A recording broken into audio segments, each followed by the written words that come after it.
Position will help everybody. If they actually face and they focus on what they are doing, they will actually do well and it will reduce unemployment.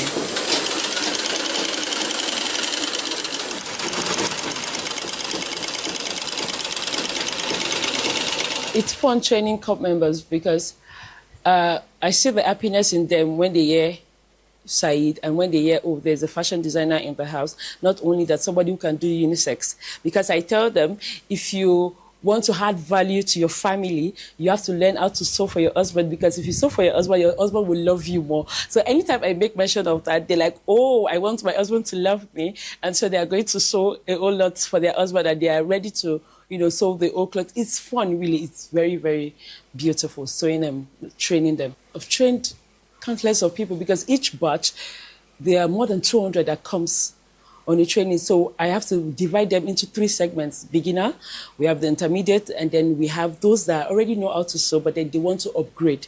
So I divide the class into 3. So it enables us to teach and pass our information very well. And they actually learn. Within that 2 weeks, trust me, if you know what you're doing, they learn perfectly.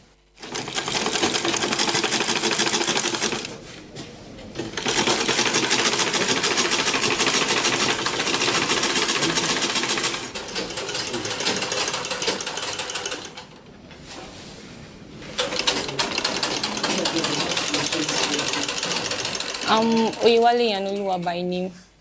The reason why I choose is I love fashion.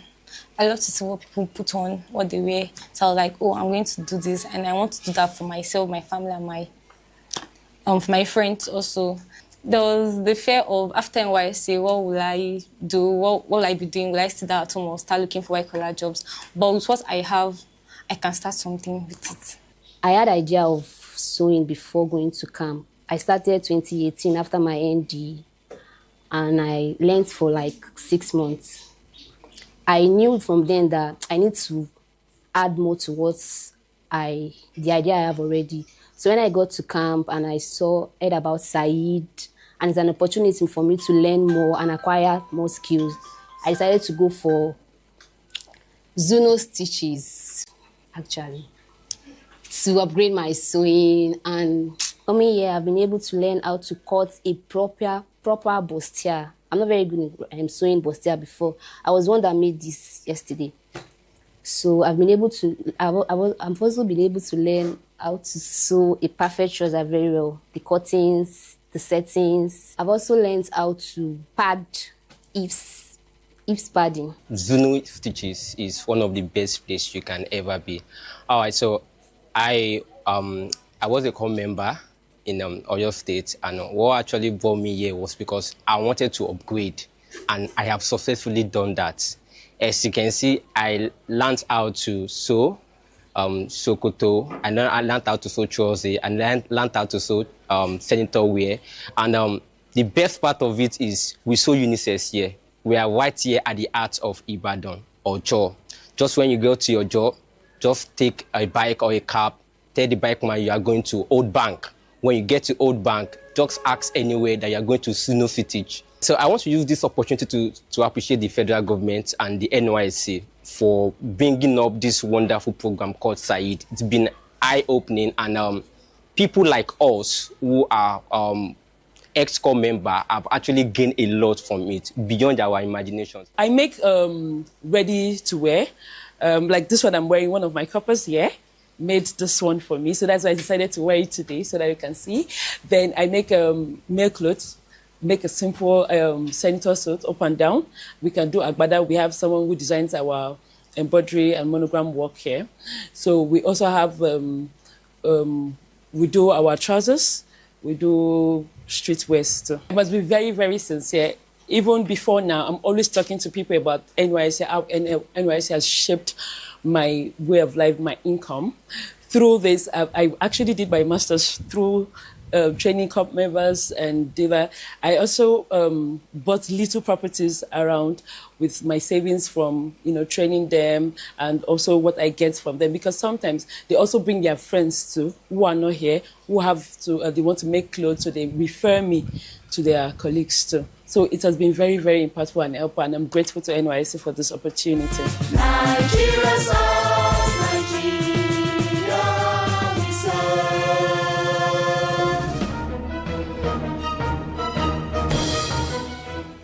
The scheme celebrates every corps member, both past and serving, who has dared to make the most of the numerous opportunities offered by the scheme, particularly its Said program, to build something great.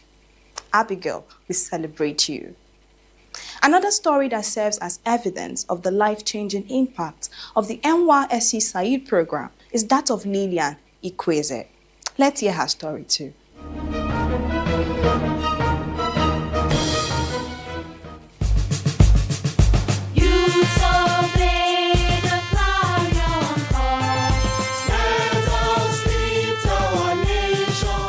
We are using a man foundation. We want to get undertone, make sure that her undertone and her foundation is the same. So I'm using two foundation mixed together. Are you getting it? And you remember that when we want to check our foundation, we check it on the neck. Have you seen that? With blends very well. Do you understand? Yes. So you try it and Mama, shift your neck. You see that everything blends well, so that we don't have patches on the face. My name is Miss Lillian Ikweze. I am from Enugu State. Eziago precisely. I study marketing in the University of Cape Coast, Ghana. I was mobilized as a corps member in 2016 to Abia State, Umunna Bende precisely. There was a lot of activity. You go for bead making. Some people were in barbering and other stuff. But this particular lady, she has this content, somebody you see is a likable, was like, I like makeup, I like your makeup.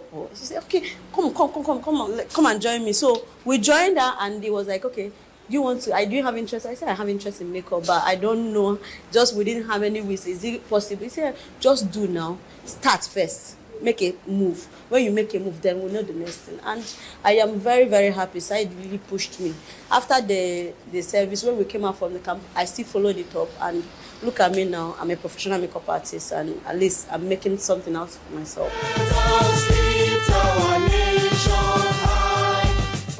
I served at the Ministry of Commerce and Industry. Based on the experience, the little experience I gained from the camp, I came out, the zeal was still there. So I bought this small makeup box that I used to take to my PPA. So when I go there, I'll be like, Ma, please, I'm a makeup artist. I'm learning how to do makeup. Can I use your face? So sometimes they'll be like, no, don't you know it's our face? But some, they will corner me once I come, we can do it here. So as time goes on, I was now doing their makeup, They were all happy. When somebody is trying to encourage you, even when I'll be like, are you sure I'm doing this? Yeah, no, you are doing it very well. You are doing it very well. Some of them, when they are their fellow madam, they want to go, I say, we'll have a makeup artist, so come, let her do something. So I was happy, Sometimes they will tip you 1K, 2K, and something is coming in.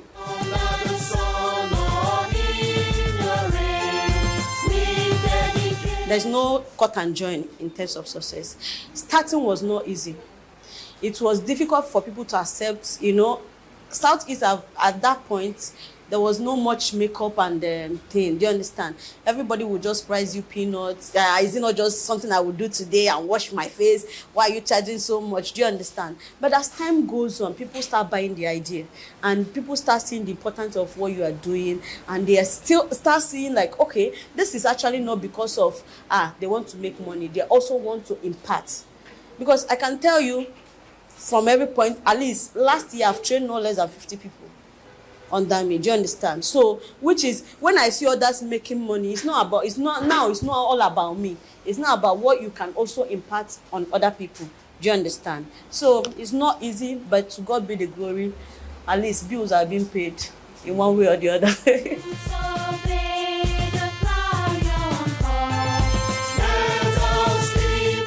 After the training in camp, the lady in question I told you that trained me, do you understand? Because to me, I was seeing her as a mentor. So she now said she's relocating. She's relocating for Momaya. She now introduced me to my madam. Do you understand? They now said, okay, do you know what? I want you to be. We used to have a Said training at local government, just opposite local government. That's where our normal destiny is. So from there, we go to camp.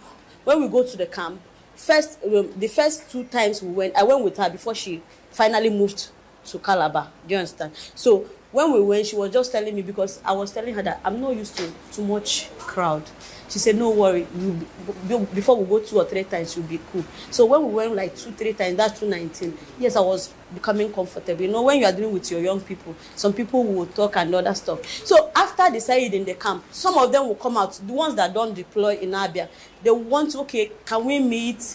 Where can we be coming for class? Some of them, if you say, okay, because Said they do in the local government is free, they will not be like, this one once in a week, what can we be learning? Do you understand? Some of them will not be, okay, let me be coming here, which sometimes when they will come here, I will give them a discount. That is our, as a core member, and as me, who as also as a S-core member, that's what the benefit they get from me. I've trained a lot of core members, both in camp and post-camp training. So in camp, they're running in thousands, which I can, but outside the camp, I can give, like last year, I know I had up to 30 something core members I trained last year.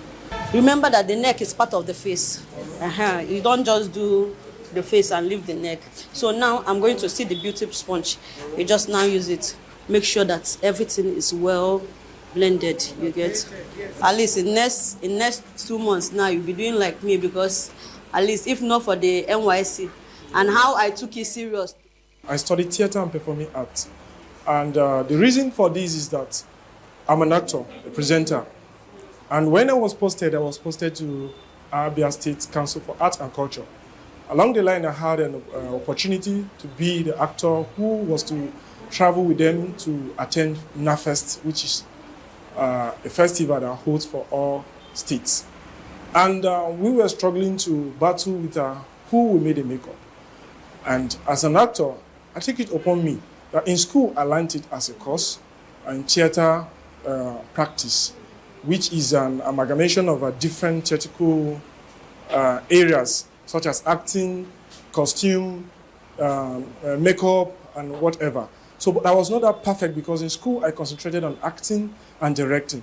So coming to here, I was now looking, what if I go into this and then I'll combine it? Because in camp, I started my side skill as public speaking, which I later found out that is something that I have imbued within me. So I decided that talent is not enough. It's applied with efforts to bring things together and have value. Before I came to camp, my elder sister, she served in Nasarawa State. So she already enlightened me about Said training. And she loves baking. So she learned how to bake. And she's doing very well now in Abuja. So when I came, with the information she already gave me before coming to camp, I was like, I am a nail technician. I make nails. I do pedicure. I do manicure. So anytime I go to make nails for people, they always ask me, Agatha, can you do makeup? Can you tie gele and all of that? So when I tell them I'm not enlightened about that part, they always feel disappointed, and I always feel disappointed in myself as well. So when I came to camp, I was like, I must learn how to do this makeup. So when I went to camp, they now told us about Said training, and then the makeup technician was there. So I went there, I started learning, and she was so nice. She was open to us, she was free. You ask questions and she's always ready to answer you. So from there, I said after camp, I will still continue, because after my NYSC, I want to establish myself.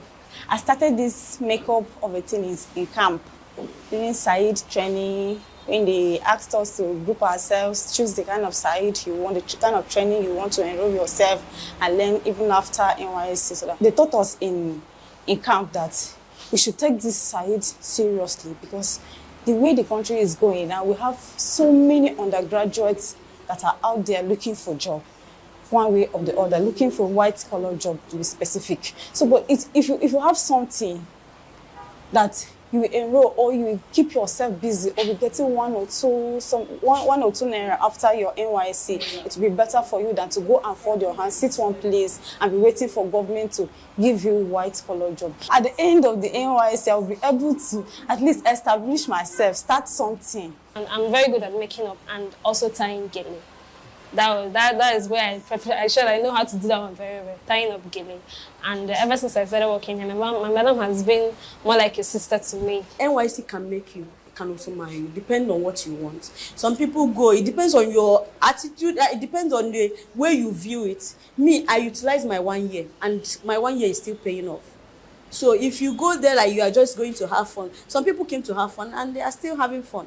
While some people, they make out of, like, I know a couple of us here, and they are doing very well. Some are designers, some are seamstress, and they are doing very well.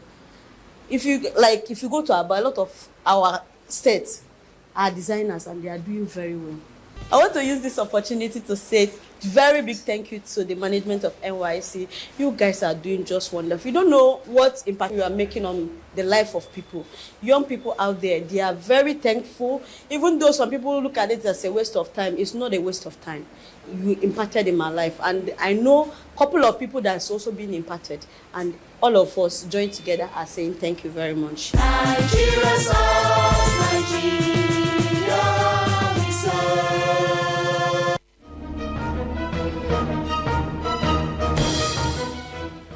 The NYSC Said program continues to prove that the service here is not just a duty, it is an investment. An investment in Nigeria's most valuable resource, the youth. We hope both stories serve as a motivation to every serving and prospective corps member to take full advantage of the many opportunities offered by the scheme. We wish you all the best. This is where we will be calling it a wrap on today's episode of NYSC Half Hour. Don't forget to share your thoughts with us via any of our social media platforms displayed on your screen, and would be more than glad to respond. I've been your host, Israela Njasi. It's goodbye from us with these lovely photos of corps members making every day of their service year count. Thank you for watching and see you in our next episode.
Welcome to Eco Frontline on Africa's window to the world.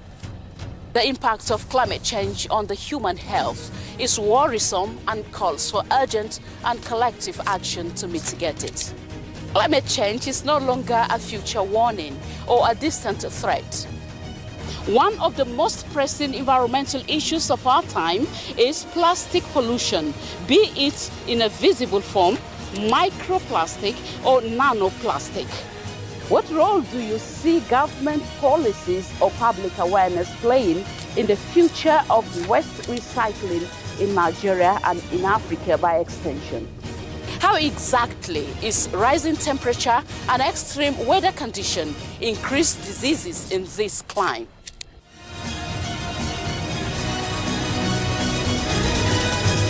Please stay safe and healthy until we return.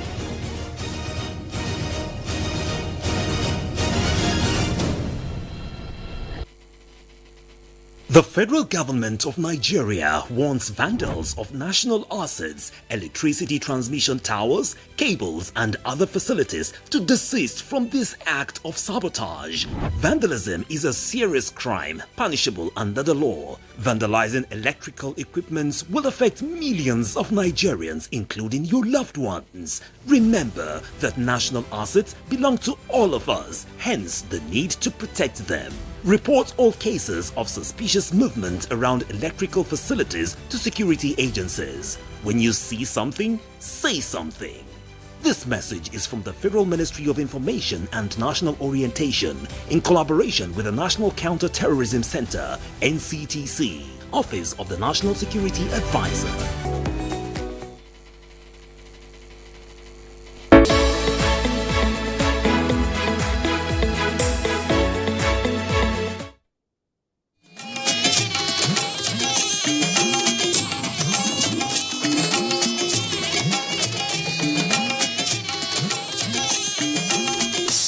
This is the network service of the NTA. History isn't just written in books. It's painted on the grass. Every generation brings its own stroke of genius. The legends paved the way, but a new class of icons have arrived. Ready to leave their mark. Ready to make a statement. Expect the unexpected. Breathtaking goals that defy gravity. Drama that stops time. This is where the world comes to play. 3 host nations, 48 countries, countless colors, but only one ultimate dream. The 2026 FIFA World Cup. Witness history unfold live right here on Sporty TV and NTA. Imagine lovely meals you can cook with these ingredients.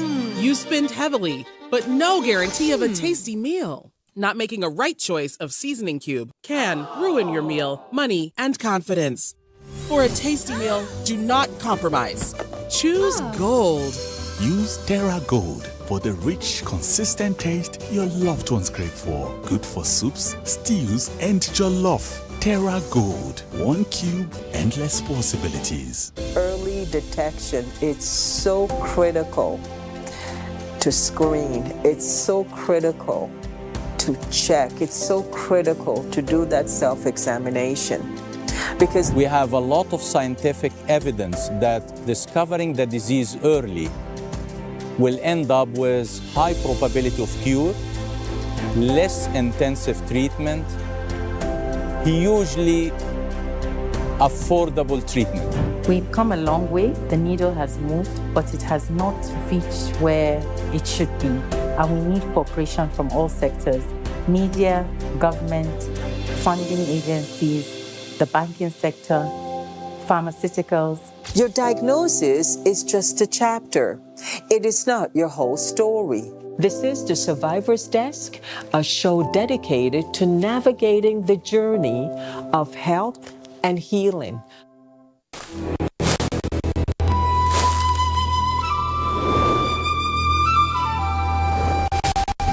TerraQ, now available in crate.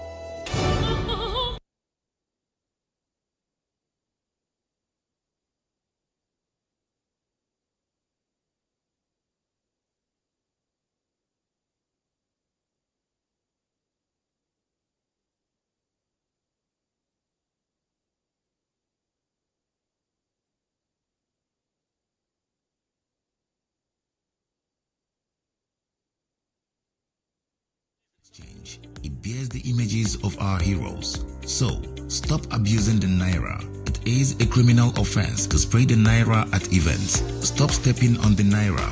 It's not your enemy. Do not squeeze, ruffle, or write on the Naira. Handling the Naira with dirty or oily hands can deface the Naira. Love the Naira as you love yourself. Be a real Nigerian. This message was brought to you by the National Orientation Agency, NOA.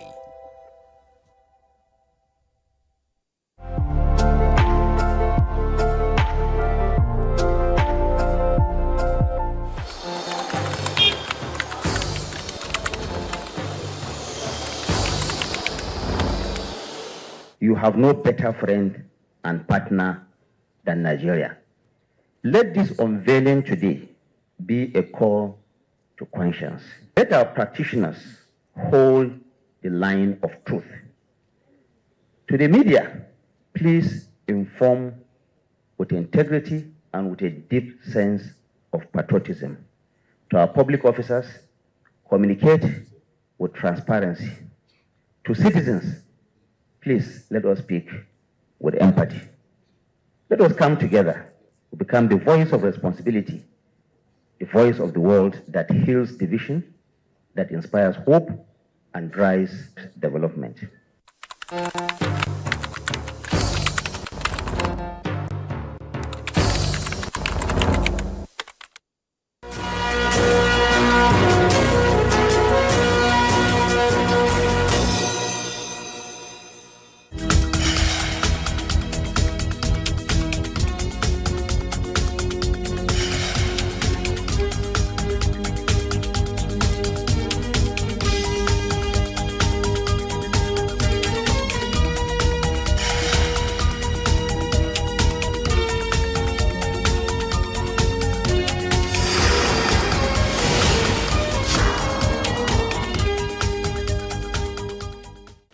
Good evening and welcome to the program Transforming Agriculture in Nigeria. I am your host, Gabriel Ojile. A fortnight ago, we started an exploration of the partnership between the federal government of Nigeria and the International Fund for Agricultural Development, IFAD, narrowing on the Value Chain Development Program. We shall continue on that trajectory tonight as we explore further what the partnership entails, the roles of the partners, and the impact the project has had on the beneficiaries and food production itself. We shall be narrowing down to the impact of the program in Niger and Benue states. All of this when the program resumes after this short break. Do stay tuned. From the north to the south of Nigeria lies over 70 million hectares of arable agricultural land, a country teeming with agricultural potentials where crops like rice, maize, wheat, sorghum, cassava, yams, fruits, and vegetables thrive. Vast opportunities abound in cash crop production like oil palm, cocoa, cashew, rubber along the value chain and a temperate weather for healthy livestock rearing. Invest today in production, processing, and marketing of agricultural produce. Invest for wealth creation, job opportunities, and upliftment of livelihoods. Agriculture in Nigeria, where return on investment is guaranteed. Welcome back. Transforming agriculture in Nigeria starts with news from the Federal Ministry of Agriculture and Food Security. In our lineup, Nigeria to host Ginger Acceleration Export Conference. Details of these and other stories will come your way after this short break.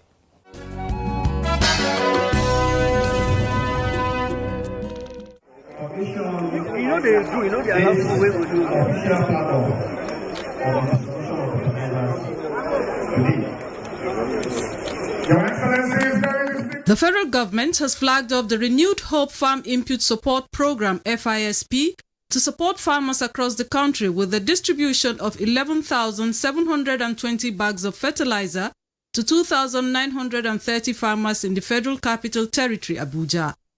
The national flag-off ceremony was performed by the Vice President, Senator Kashim Shettima, represented by the Minister of State, Federal Ministry of Agriculture and Food Security, Senator Aliyu Sabi Abdullahi.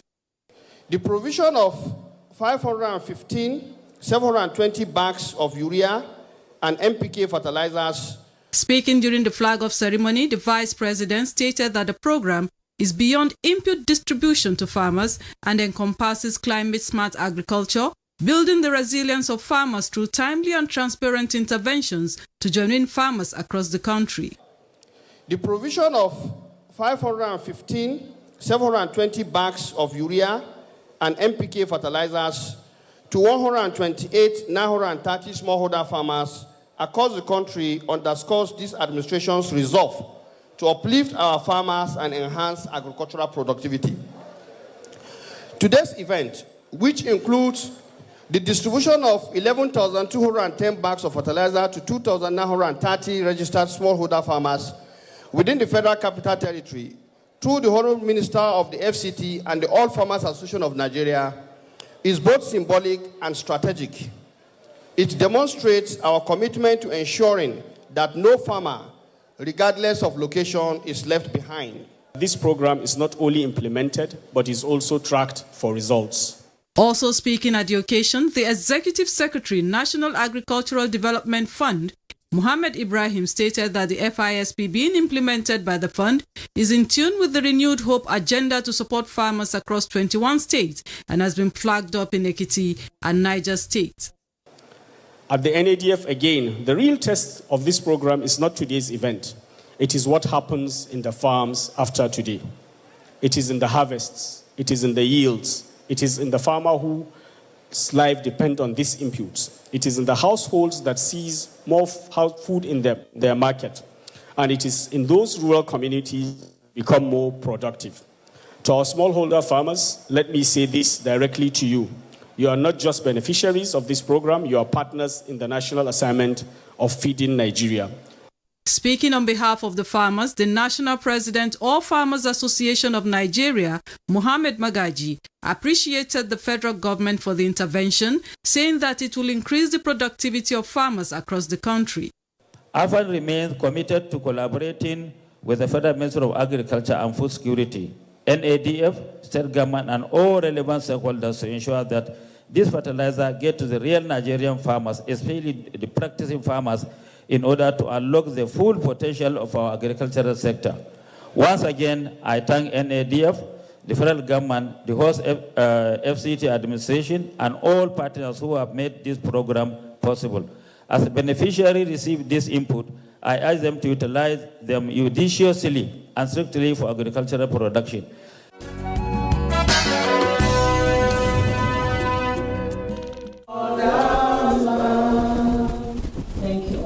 Stakeholders in the ginger value chain, in collaboration with the Federal Ministry of Agriculture and Food Security, are planning to host the Nigeria Ginger Acceleration Export Conference to deliberate on ways of enhancing value addition of Nigerian ginger in order to create jobs and tap from the global value of the commodity. Over 1,000 ginger producers. The chairman organizing committee of the conference, Professor Ihechukwu Dallas Chima, stated during a meeting with the ministers of agriculture that the conference would bring together stakeholders from different countries and across the nation to synergize towards enhancing production and value addition of Nigerian ginger. This conference will bring together over 1,000 ginger producers, value addition processors of ginger, to come into the country to exhibit the values they've added to ginger, so many values. And that's why we had to add it to the African Spice and Ingredients Expo. Ginger is a very, very important component of so many ingredients. Now, bringing these investors into the country, we want to match them with the Ginger Association. The time to lament on what has happened has passed, I think. Speaking during the meeting, the Minister of Agriculture and Food Security, Senator Abubakar Kyari, stated that the ministry is working with the Research Institute and the National Agricultural Development Fund to address challenges in the ginger subsector. He further urged stakeholders to focus on a way out of the challenges in the ginger value chain. The time to lament on what has happened has passed. I think we're trying to revive, because we can't go back and start crying over spilled milk. That has happened. What do we now do to revive the production of ginger in Nigeria? I think that's what we are looking at. And we have agencies under us that are working assiduously. Root Crop in the DPM, also the IAR and NTA have that collaboration with them already in terms of financing. Those are also some private sector participants that are also assisting in doing that. Thank you. I didn't know you were doing serious on the platform.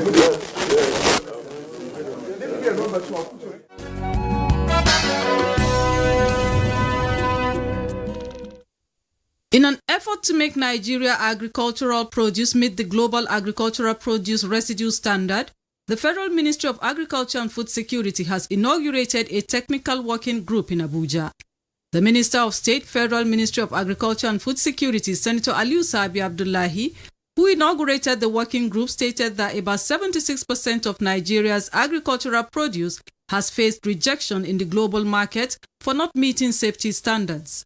He urged the members of the committee to come up with recommendations and implementation strategies that would address the challenges.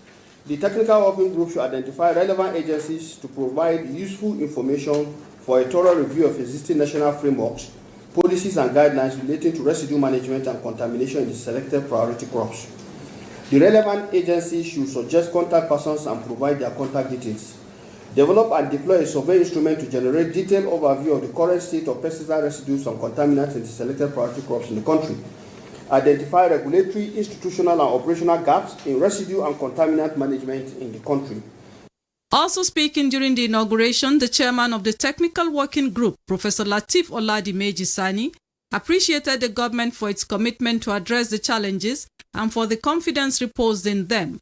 He further pledged the commitment of members of the group to deliver on the task given to them. I wish to assure this gathering that the Technical Working Group is committed to carry out its assignment with diligence, professionalism, and transparency.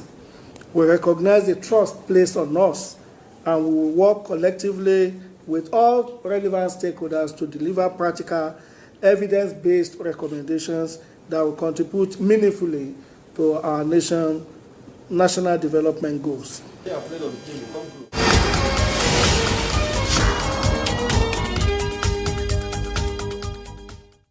The program is transforming agriculture in Nigeria. The partnership between the federal government of Nigeria, FGN, and the International Fund for Agricultural Development, IFAD, started as far back as 1985. Since then, IFAD and the FGN have implemented about 10 different programs designed to expand agriculture in Nigeria. One of these programs is the Value Chain Development Program, VCDP, designed to improve the lives of rural rice and cassava farmers through various components. Quite a lot of thinking goes into the choice of what component a community benefits from, just as beneficiary farmers have their role to play in the success of the programs. In our next segment, we shall look at some of these structures behind the success of the VCDP program. Keep watching.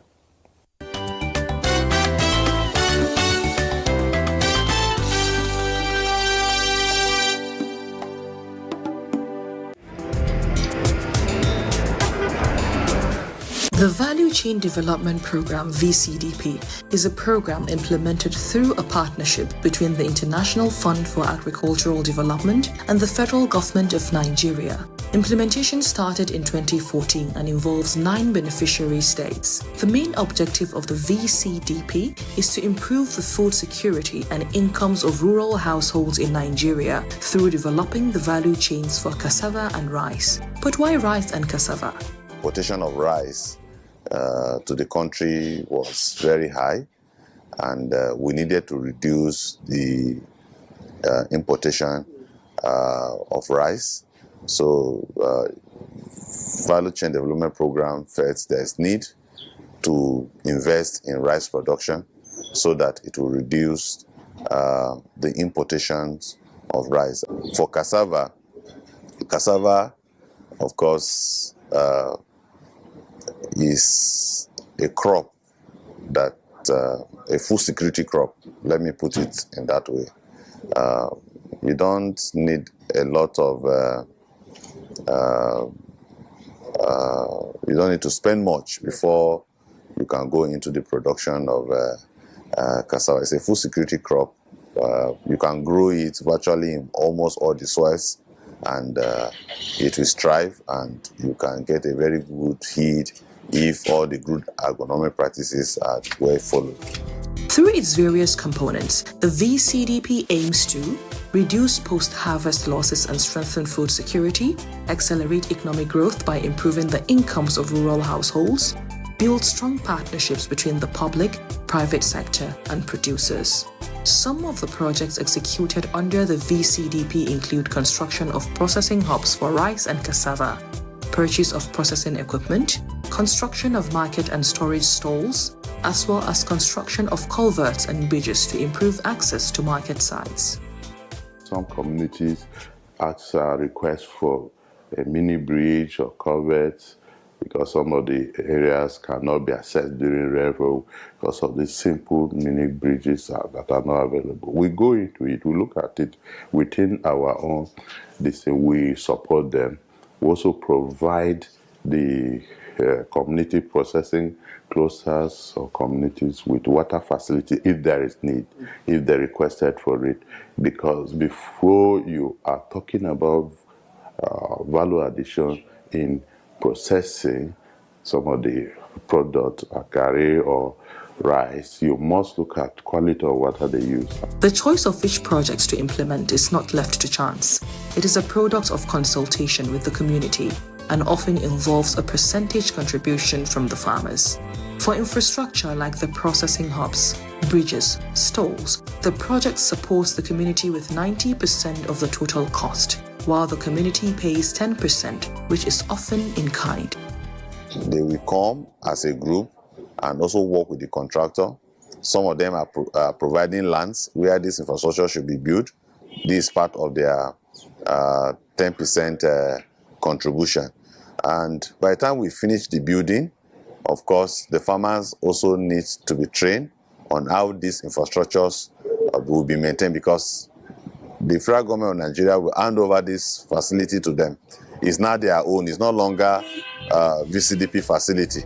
Aside physical structures, the VCDP also empowers youths through the provision of tricycles, which also helps with farm-to-market access for farmers. So these are the areas we are supporting the youth to ensure that they are busy, they are doing something, they are earning something, and in a decent way, so that at least the idleness that maybe influence them to take up some of the social rights may not be there. That is our contribution for the state. The first step towards all of these under the VCDP is to emphasize the formation of cluster groups and cooperatives to the community, where farmers' capacity on how to handle their finances is built. The purpose is to instill the fact that agriculture is not just a worthy pastime, but a business venture. What we are doing in value chain is to ensure that either at the production level or at the processing level, we train them on business concepts, so that they understand that agriculture is a business. Okay, so everything they are doing to ensure that, look, we are into business to make profit. I know sometimes in business, there will be losses, but then there are risks, and that is why some of those risks and uncertainties that we are talking about, we felt, farmers also need to put in insurance, so that the insurance cover will help our beneficiaries, and from that we helped our farmers to go back to what they are doing.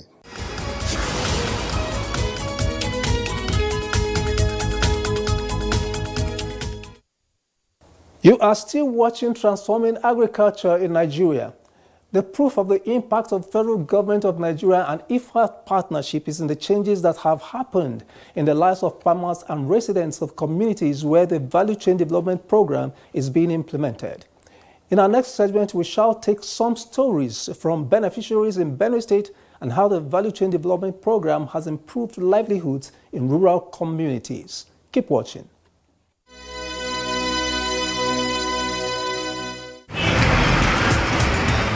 Benue State, North Central Nigeria, is one of the beneficiary states where the federal government of Nigeria, IFAD VCDP, is being implemented. There are 8 local governments where the various components of the VCDP are being implemented, which are Guma, Bwer East, Logo, Obadipo, Okwoku, Katsina Ala, Kwande, and Buruku local government areas. The project is working on improvement of market infrastructure and development of linkages, production and productivity enhancement and management. Youth empowerment and mechanization also feature greatly in the Benue State VCDP strategies of improving livelihood and productivity. Over 20,000 youths have benefited from the youth empowerment and mechanization component of the VCDP. Felicia Buka is a rice farmer under the VCDP in Guma local government area of Benue State and has a testimony of how participating in the VCDP has impacted her productivity as a rice farmer and increased her awareness of how profitable rice farming can be. Through the process now, through VCDP, I received several trainings on capacity building, agro businesses, and I now saw a gap that I can actually key into other areas apart from farming. So I now went into aggregation of paddy, I sell my rice. I use the money to buy from other farmers to come and sell to Olam, which is our off-taker. And then I make money out of it. She has also embraced mechanization, which has boosted her yield and turned her into an employer of labor in the agricultural value chain. I have employed so many people. In fact, on my farm, the farming of paddy, I employ people who harrow for me, the local way of harrowing, the youth I told you, I used to pay them. After that, right now, people are harvesting on my farm. I just sent money to them. I pay them. When I finish, I contract a driver, I pay him. Outside that, the aggregation that I used to do, I used to employ youth. They go house by house to sort the rice, right? The paddy rice for me. I employ those ones that will package it for me. I pay them. Then I contract a driver that will be conveying it to aggregation center for me. All these people are people I employ and they earn from what I'm doing. One major success of the federal government of Nigeria and IFAD partnership in Benue State is the capacity building and financial literacy for farmers cooperatives. Under the Financial Inclusion Initiative, this component ensures that farmers learn how to keep records, budget and plan their finances, and access sustainable financial services even after exiting the VCDP program. This is the Family Development Cooperative Society in Aliade Town, Gwere East Local Government Area of Benue State. A cooperative of 20 farmers, VCDP Financial Literacy Program has taught them how to plan and live within a budget, save money for the future, borrow money responsibly, and invest wisely for the development of their farms. When VCDP come, formerly we don't actually know how to keep records, but now with the training of the VCDP, we know how to keep records. We always sit our meeting, do respectively. But now we know how to arrange our farm and budget together. Because when you budget for something, either you can do one thing to the other. Because even we build houses now, if we went to my village, we see changes through this VCD. Another success story of the federal government and IFAD partnership under the VCDP is the establishment of Commodity Alliance Forums, CAF. These forums are represented at the community, local government and state levels and have had a huge impact in ensuring that farmers get answers to the various challenges they face in the area of low productivity, access to extension workers, linkages to government agencies, financial institutions, and even research agencies. Before now, farming was regarded as just a means of putting food on the table. But now, farming is no longer just putting food on the table, but a full-blown business. So that for you to be very successful in every business, you need these people that are going to, this one is bringing this one is bringing the knowledge, this one is bringing the input, this one is already supplying the market. That is where we talk of off-takers. Off-takers are those that are going to buy our products. Improving the fortunes of rural farmers while enhancing productivity along the cassava and rice value chains in Nigeria is the overall goal of the Value Chain Development Program. In Benue State, this goal has been achieved in the lives of farmers who participated in the Value Chain Development Program. Before the VDCP, we were not having the access to be having input so that we farm in our farms. But the coming of the VDCP, we are giving inputs. The inputs enable us to farm our rice, or the cassava something. We will have to have the stem, and we will farm and we eat and also sell.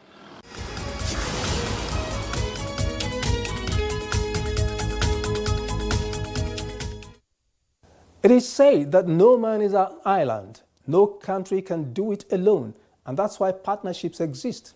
For the federal government of Nigeria and IFA, the partnership has seen to the advancement of its agenda towards food security.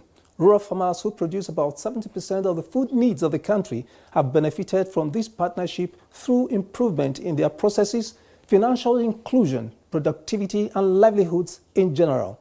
The good news is that the Federal Ministry of Agriculture and Food Security is committed to sustaining these partnerships for the good of the country and the betterment of the farmer, all towards ensuring that no Nigerian goes to bed hungry. Let's call it a day on the program. Join me next week for more on the strides of the federal government of Nigeria through the Federal Ministry of Agriculture and Food Security towards improving the sector. I have been your host, Gabriel Ojile. Have a good night rest and bye for now.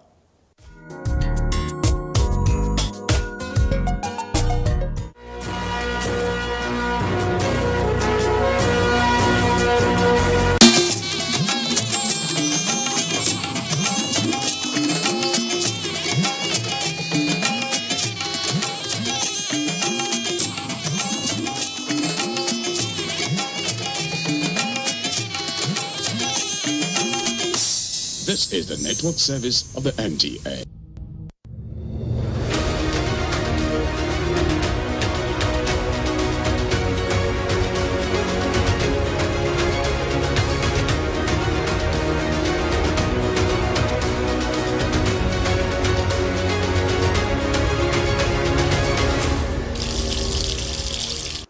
Welcome to the Power Circuit, your trusted window into Nigeria's evolving power sector.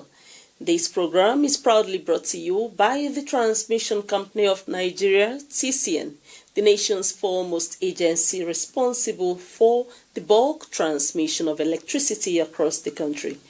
Our goal is to keep you informed with key industry insights, major developments, and important updates from the Nigerian electricity supply industry, NESI.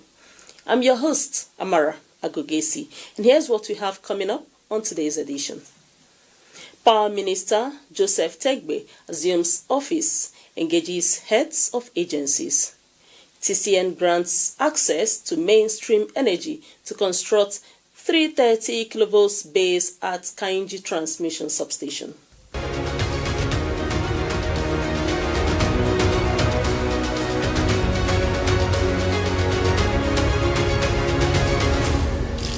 The Minister of Power, Joseph Tegbe, has assumed office at the Federal Ministry of Power, Powerhouse in Abuja. Here is the report.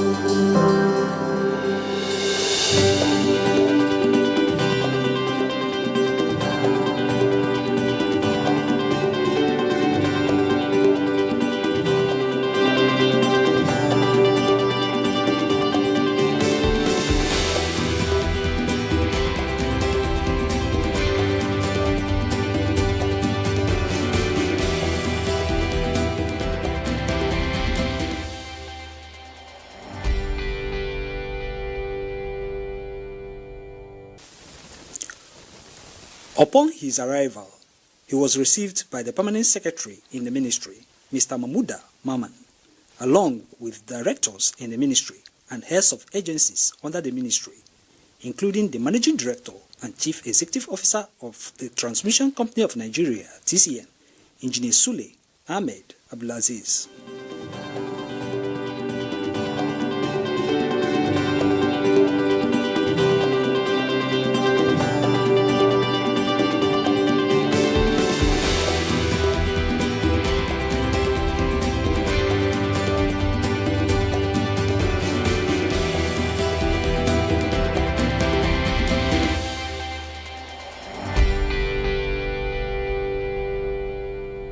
The minister proceeded with an inaugural meeting with chief executives and heads of agencies and parastatals under the ministry. It was part of his immediate engagements to strengthen collaboration towards accelerating reforms in the Nigeria's electricity sector. Welcome to the first official engagement of our brand new Honorable Minister of Power, Mr. Joseph Olisakwe, to the ministry. Honorable Minister, with your permission, I will do the ritual. I will introduce my management team and the chief executives before you, and then we'll make a very short remarks, and then get your response, and thereafter we'll usher you into your office. The minister noted that addressing the challenges facing Nigeria's electricity industry requires collective effort, innovation, and accountability from all institutions under the ministry. I'm extremely honored, honestly, to sit before you today as Honorable Minister of Power. But let me first of all, my sincere appreciation goes to my mentor, my leader, the President Bola Ahmed Tinubu, GCFR, for the confidence he has in me for this appointment, and for the other appointments which he has given to me. It reaffirms his confidence in me and my commitment to serving Nigeria and the people remains steadfast with me. And I will do it with all honesty and diligence. I'm not perfect. No one is perfect. But I believe that there is no issue that we cannot all collectively solve. Some of you here, I was cracking a joke that says, I've known you for many years. Yes, truthfully. I know my Johnson, Abba, I know you. If I don't know you, I also know your dad. So I do know most of you, understand? So for me, I think I'll be saddled with the responsibility to handle the most sensitive sector today. Mr. Tegbe noted that to address the challenges facing Nigeria's electricity industry, stronger institutional collaboration will be critical to driving ongoing sector reforms, expanding access to electricity, improving grid reliability, and attracting much-needed investment into power generation, transmission, and distribution infrastructure. We have to collaborate to deliver. One of the issues that this sector is plagued with today is silo mentality. Permit me to say it the way it is. But I'm not castigating any of you. We all work on our own. Even within institutions, within agencies, we are working on our own. We have situations where directors don't talk to each other. No agency, no department, no unit can solve this sector's problem alone. TCN cannot succeed without NEC. RE cannot deliver without the leadership of the ministry. And so on and so forth. He further reaffirmed the federal government's commitment to providing stable and affordable electricity as a foundation for economic growth, industrial development, and improved quality of life for Nigerians. Let's make this power sector work. And I believe we can. So, in conclusion, despite all these challenges ahead, we have a team here, this team here, that has already proven that it can deliver under pressure. All of you. And I'm begging you and appealing to you to just bring that energy every day. And trusting me that I always meet you halfway at any point in time. So, my brothers and sisters, let us get to work. Nigerians are watching, and by God's grace, we will not let them down. Thank you,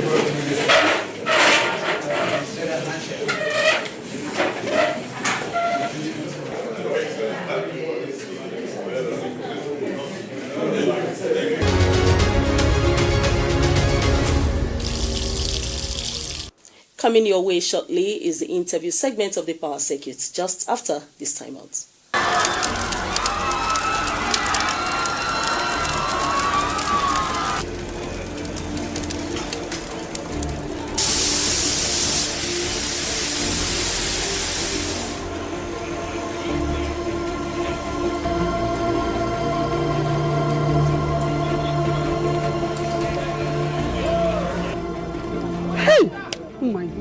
What caused this fire? Eh? Hey, God help us. Assuming this thing happened in the night, nobody from this building would have come out alive. Madam, this is why we have warned landlords not to erect structures under the high voltage lines. If this high voltage line fell on the ground, nothing would have happened. But because this structure has been wrongly erected and the high voltage line fell on it, that is why whatever has happened has happened. We advise landlords the most efficient and effective manner.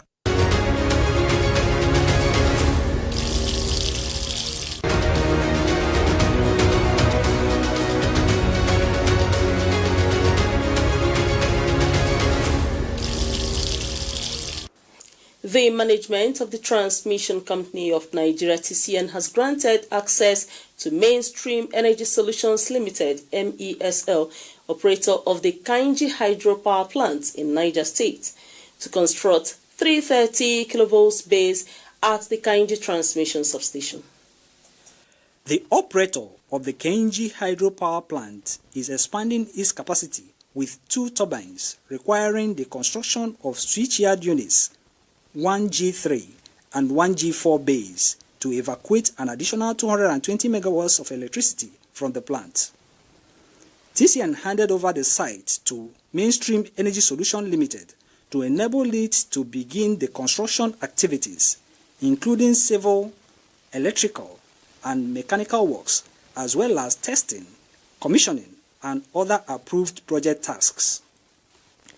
During the signing and handover ceremony on behalf of TCN, General Manager, Material Control in Stores and Chairman of the Project Technical Committee, Engineer Abdul Kader Adamu, stated that the execution will enable TCN to evacuate power generated by Mainstream Energy Solutions Limited's new turbines upon completion into the national grid.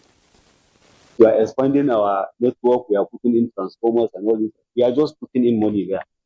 And we know that from the tariff, most of the capacity we are putting, they are not fully utilized because of a lot of issues, underrated conductors, and a lot of things.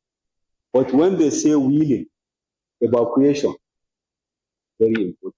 Because for every megawatt that goes on that line, TCN is getting money, live and direct, without any, So that is the importance of this kind of project to TCN, and that is why the management of TCN, even from the technical committee, you will see that they put in, and I can bet you your manager that we are liaising with the project, please, he will bear witness to us that for anything that when it has something to do with this project, we don't waste time, we don't waste, we try to do our best. And I assure you that is how it is going to be. He commended the management of Mainstream Energy Solutions Limited for their cooperation and commitment towards improving electricity supply to Nigerians, noting that the project is to be carried out wholly by Mainstream Energy Solutions Limited and at no cost to TCN. The project is scheduled to be completed by December this year. Up to the time we will come for commissioning, hopefully by the end of the year. Once it is anything that we will do from our own side, we have the full backing of the management and the Minister of Power and the President to make sure that, this kind of projects are, executed as quickly as possible without any hindrance. So I think we don't need to overemphasize this. We know the importance of what we came for. The site handover is critical. It's a major milestone in the execution of any project. And the site has to be properly handed over. Then also all the safety, very happy with the nature of safety precautions and that we are taking there to make sure that we will not have any accident during the execution of the project.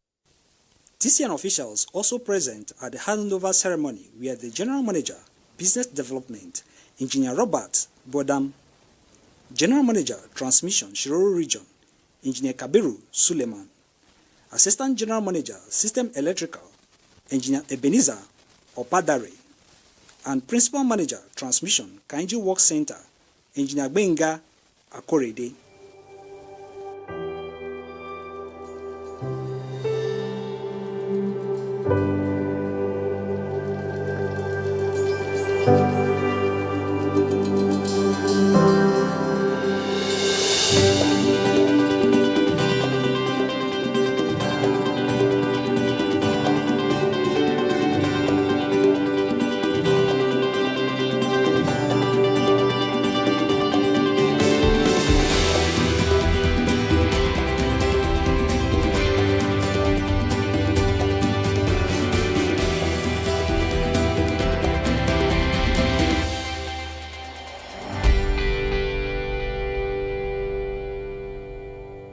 This is the switcher to which we operate as of now. And this condoned environment is the area the chairman will hand over to mainstream so that they can carry out their responsibility.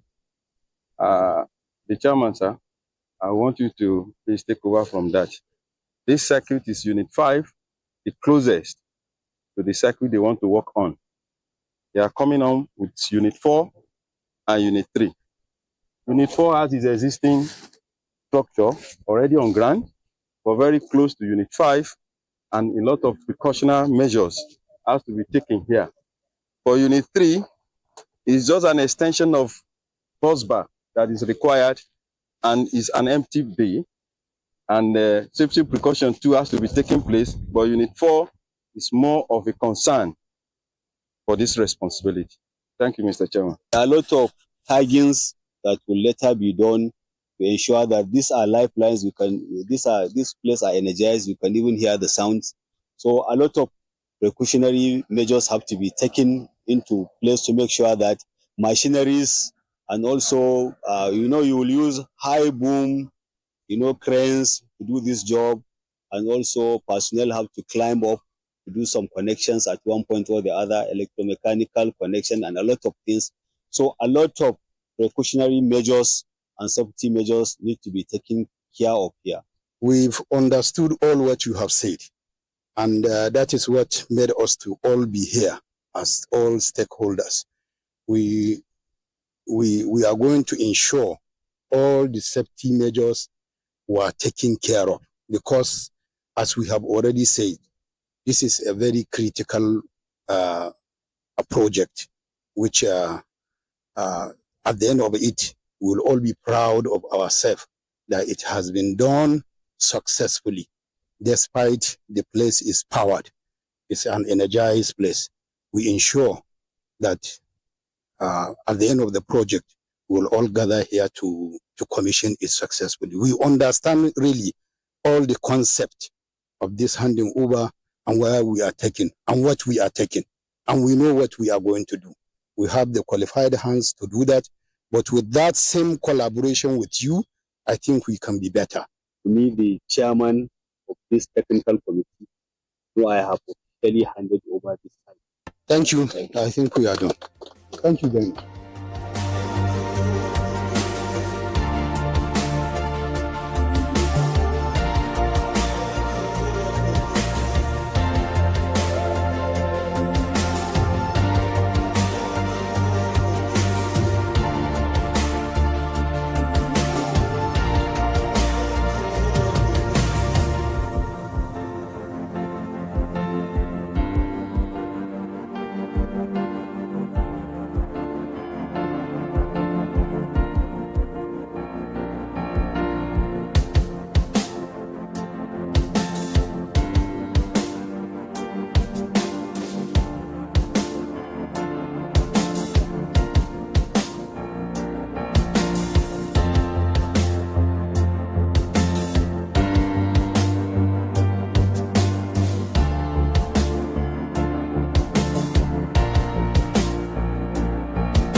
Hand over documents to the city of Mainstream so that from now on, the site has been officially handed over to you for the execution of the expansion project.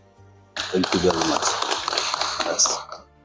Thank you very much. Let's wish a successful project for all of us. Yes.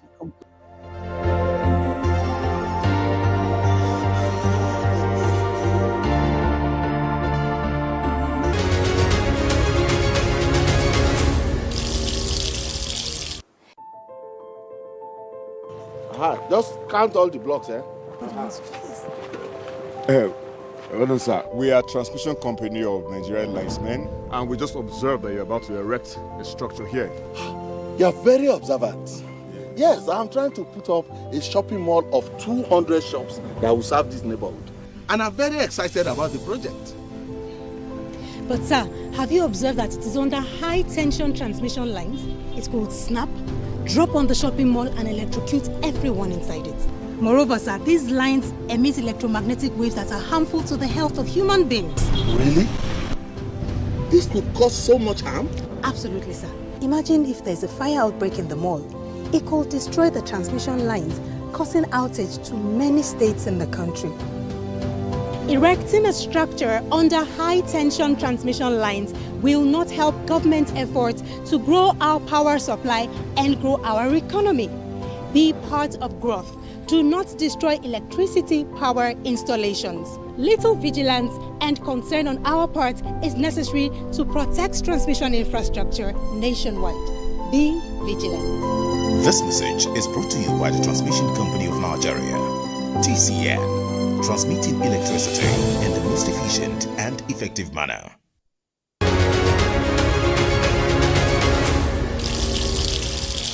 Here are the highlights from today's episode.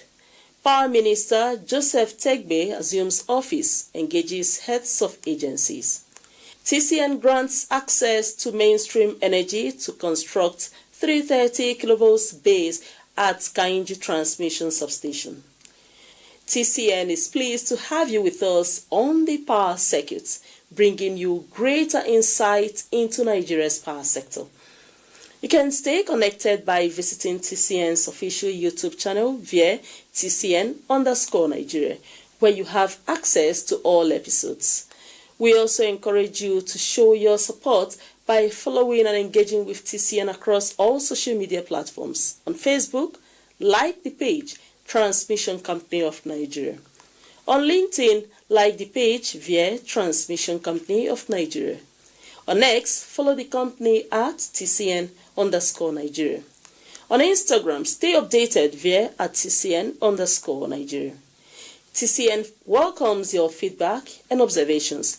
Please send your comments to affairs.public@tcn.org.ng. For more details about TCN's activities, visit the interactive website at www.tcn.org.ng or stay informed through a dedicated news platform at www.tcnnews.ng, designed to keep you up to date with developments in the power sector. We also urge you to support TCN by staying vigilant against vandalism of power transmission lines, towers, and substations in your area. Please report any suspicious activity to TCN officials or the nearest security agency. I'm your host, Amara Agugesi. Let's have another exciting time next week.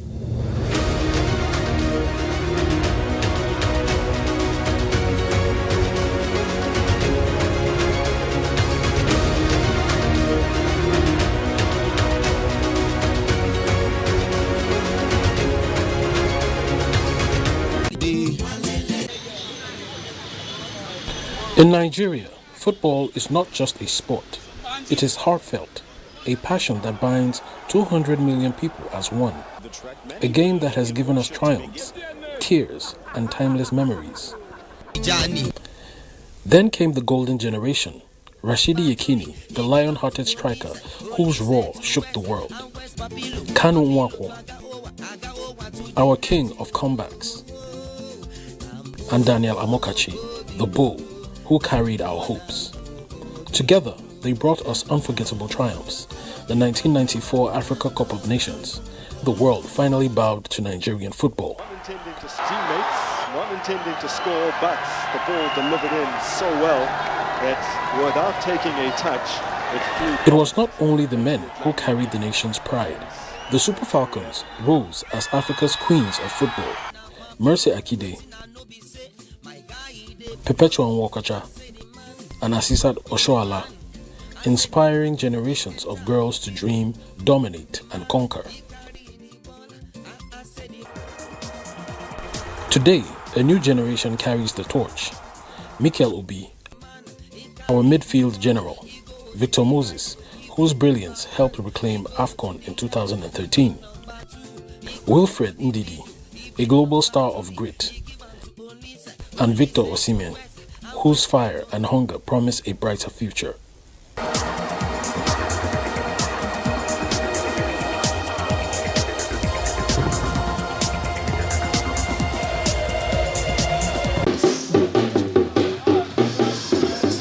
Ekiti, the land of honor and integrity, rich in cultural heritage and timeless tradition, is blessed with numerous wonders of nature interpersed with dense and untapped forests and lands. At the heart of this serene and culturally vibrant land flows one of Nigeria's most extraordinary natural wonders, the Ikogosi Warm Spring. As virulent as leprosy could be, we who are indigents, we believe in the therapeutic power of the spring, that they all have healing properties. There was an outbreak of cholera and guinea worm in the early 70s. I remember vividly cholera ravaged neighboring towns, but there was not a single case of cholera in Ikogosi because we drink out of this spring. Ikogosi, where nature defies logic, is a place where warm and cold springs meet in harmonious mystery. This unusual phenomenon is a combination of 4 different water sources culminating in the cold and warm spring. We have 3 conferences that we call meeting points, and we have the meeting point of warm and warm, that is the warmer spring and the warm spring. We have the meeting point of the cold and the colder, and we have the meeting point of the warm and cold. And you'll be surprised that you can only see the meeting point of warm and cold. A symbol of unity in diversity, Ikogosi has become a choice destination for tourists and lovers of nature. From research, scientists believe the warm spring is heated by geothermal activity beneath the earth. They also believe the cold spring probably originates from rainwater.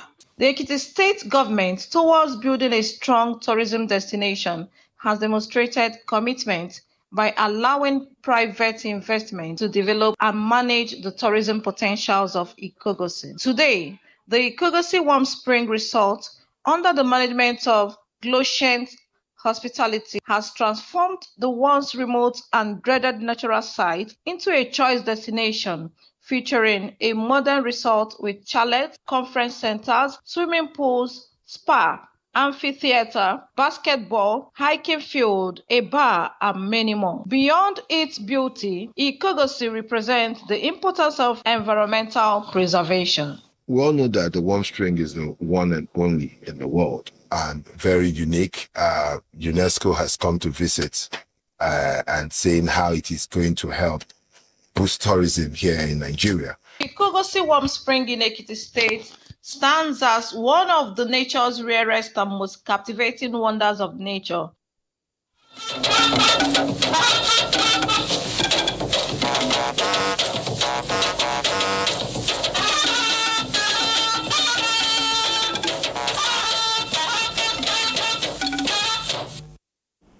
Good evening and welcome to the news. The Wednesday Bulletin comes with its usual in-depth analysis of developing stories in key sectors of the nation's economy and issues of national interest across the regions of the country. For the next hour and a half, we'll follow the Nigerian stories with local and global impact while distilling the thoughts of key stakeholders and sector experts on the direction of state. Tonight, fight against insecurity. Nigerian troops and policemen say no going back on onslaught against outlaws.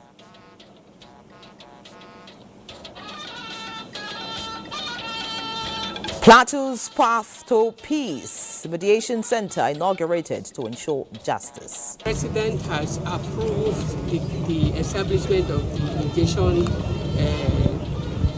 court. On the environment, Lagos canals swell alarmingly as the rains come down more heavily. It is easy to appreciate the critical role these channels play in managing stormwater across Lagos, but their effectiveness largely depends on how well they are maintained and how responsibly citizens treat the environment around them. And in politics, all eyes on Ekiti as Nigerian Air Force delivers sensitive election materials ahead of Saturday's governorship election. Also on our lineup, we have stories of new initiatives in the economy and strides attained in the information technology space with Benny Adams. And in sports, Badia Deleye has been monitoring the 2026 FIFA World Cup and will be on hand later with the latest from Mexico, the USA and Canada. It's a loaded package, and like we say, the proof of the pudding is in the eating. I'm Yan Ray John, and this is News Extra. Welcome.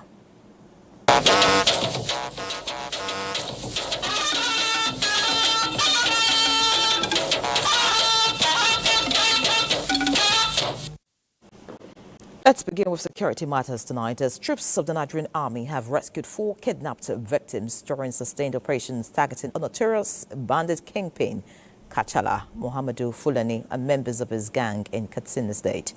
The Commissioner for Internal Security and Home Affairs, Dr. Nasser Muazu, disclosed this in a statement issued to newsmen.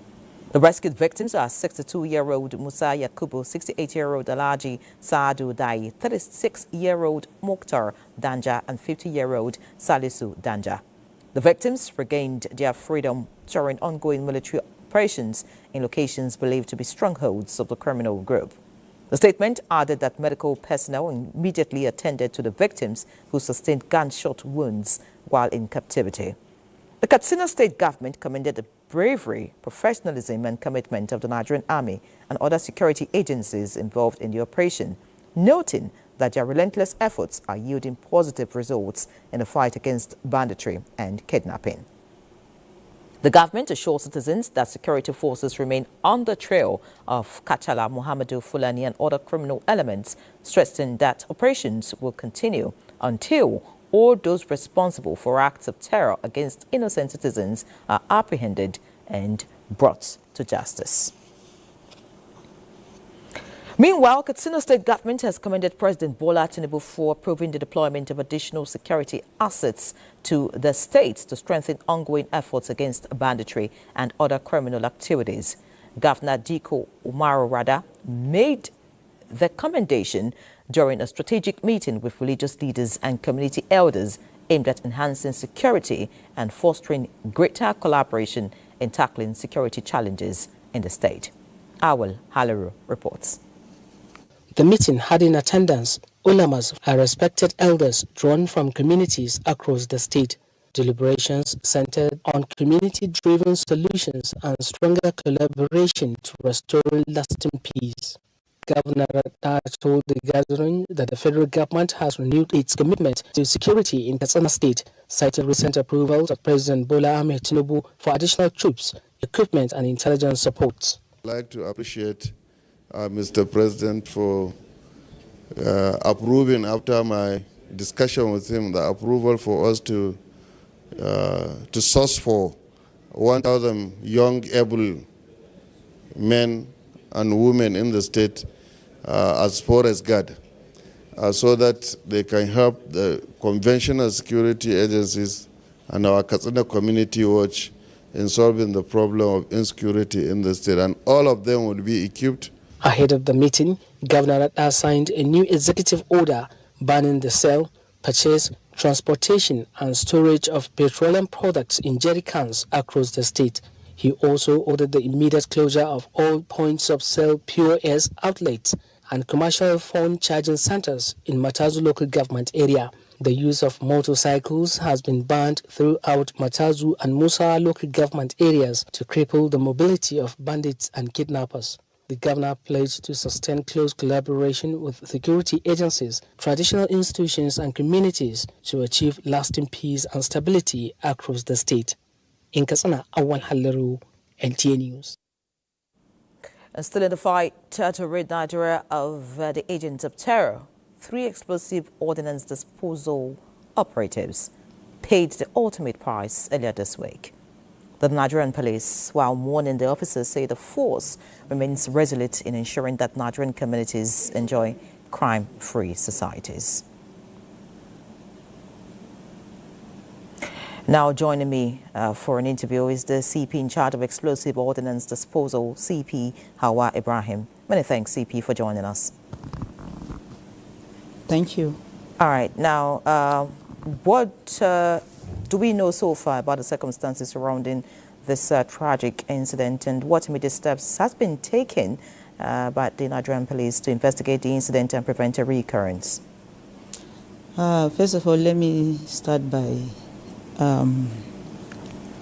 expressing my deepest condolence to the families of the fallen officers and the entire Nigerian police and the Nigeria at large.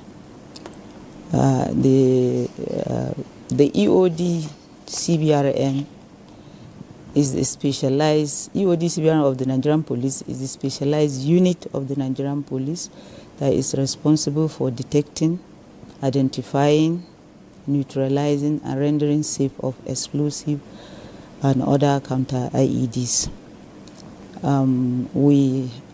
We are spread across the 36 states and Abuja, the EOD personnel. So each state has a segment of the EOD personnel. Fantastic. Because of time, just go straight to the question. Dealing with the situation at hand, what happened that led to the death of 3 police officers? Actually, there was an intelligence that there's an IED threat, and then the Commissioner of Police, Zamfara State, directed the officers to go for the operation. So while on their way, the unfortunate incident happened. The bandits actually placed an IED along the road. You know how the road is. It is a difficult terrain, and at the same time, rain was falling. So unfortunately, they crossed over the IED, which resulted to the loss of 3 officers of the EOD. All right, not a good incident at all. How prepared actually is the Nigeria Police EOD unit to respond to emerging security threats involving improvised explosive devices? Nigerian Police is absolutely prepared to the fight against banditry, because the Inspector General of Police has actually diversified efforts in trying to acquire more technological equipment that will enable officers to fight and render safety equipment. So the IGP is working, and of course we are working collaboratively with other security agencies to ensure we gather intelligence, to ensure we gather intelligence to enable safety and security of citizens. All right, good to know that you intend to get more equipment to deal with all of this, and of course collaboration. Training and retraining of officers is equally ongoing. All right. Besides collaboration and of course getting better equipment, are there other ways the Nigeria Police is planning to deal with this? Because so many incidents in the last few days. Yes, there are so many ways, and so many ways is it's the asymmetric war is a difficult war, very challenging, and again the vast ungoverned spaces that we have, the mass movement of criminal elements from our vast borders are equally part of it. The arms and ammunition proliferation are part of it, and that has not weakened us. That has not weakened the Nigerian police. The Nigerian police is... All right, fantastic, CP. If it hasn't weakened the Nigerian police, of course, the death of some police officers has weakened their families. Beyond condolences, what concrete support is being provided to the families of the fallen officers? And what assurance is the police giving citizens in the light of recent happenings in the country? The support force is ensuring that we stand with the families that are in grief. The Inspector General of Police, you can see that yesterday he was at Zampara Command to condole the families, to show them that he stands with them, and of course to motivate the frontline officers who are at the theater of war that he is with them and he will give them all the support and will ensure their safety. And of course to the family, what the Inspector General of Police is doing is, as welfare of our personnel is the top priority. The Inspector General of Police is trying has activated all mechanisms that will ensure the families have received their benefits. The fallen heroes have received their benefit, and of course standing with their family, and of course showing that empathy to the family. The IGP is on top of it, and ensuring that we intervene in every aspect of their needs. All right, many thanks, CP. By the way, we see the effort of the Nigerian police, and we hope that you get all that you require, to keep up the fight and, of course, win the war against the elements of the states. And we wish you the very best. Thank you for being our guest on News Extra tonight. Sorry, in addition, I want to say that we need the public to understand the kind of terrain we pass. EOD is one of the hazardous jobs.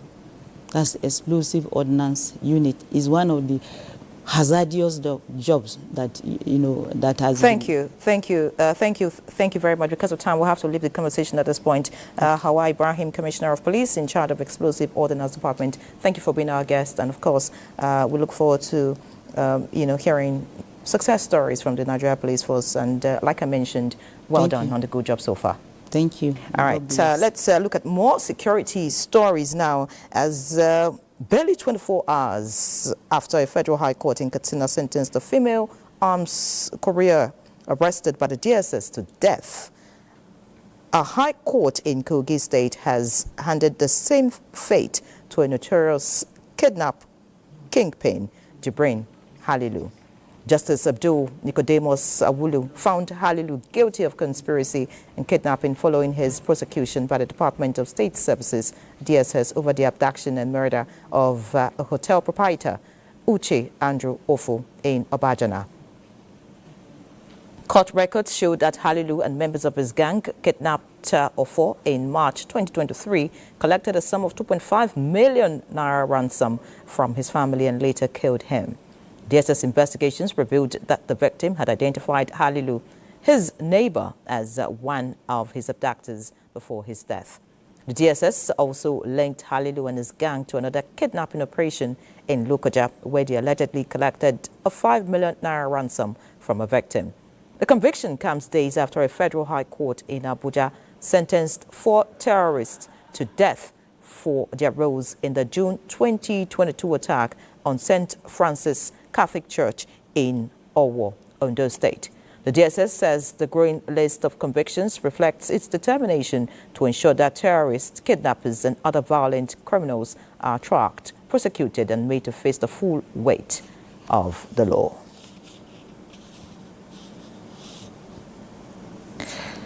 All right, still on security matters now.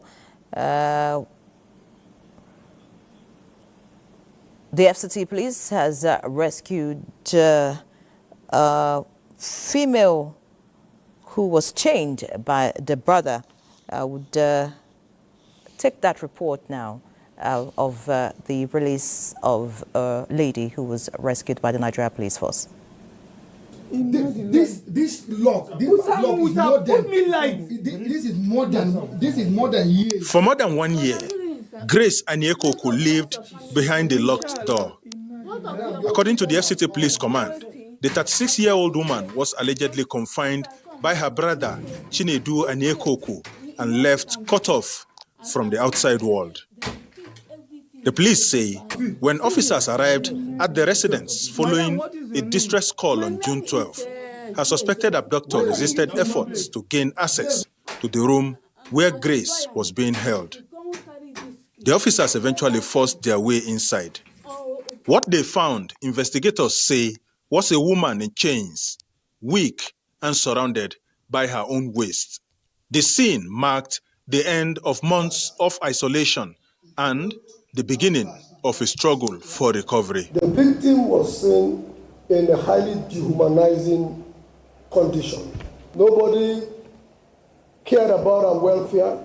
The police say Grace was rushed to the hospital immediately after her rescue and is receiving medical attention. Investigators also revealed that her son had allegedly been taken away by her brother about 2 years ago and remains missing. The suspect was arrested and is now in police custody. Because she can go whenever he come and come back sometimes. She will not come back. Where did you tie her now? For how long? I tie her for a year and 2 months. She will go to inside bush and leave, coming whenever she want to come.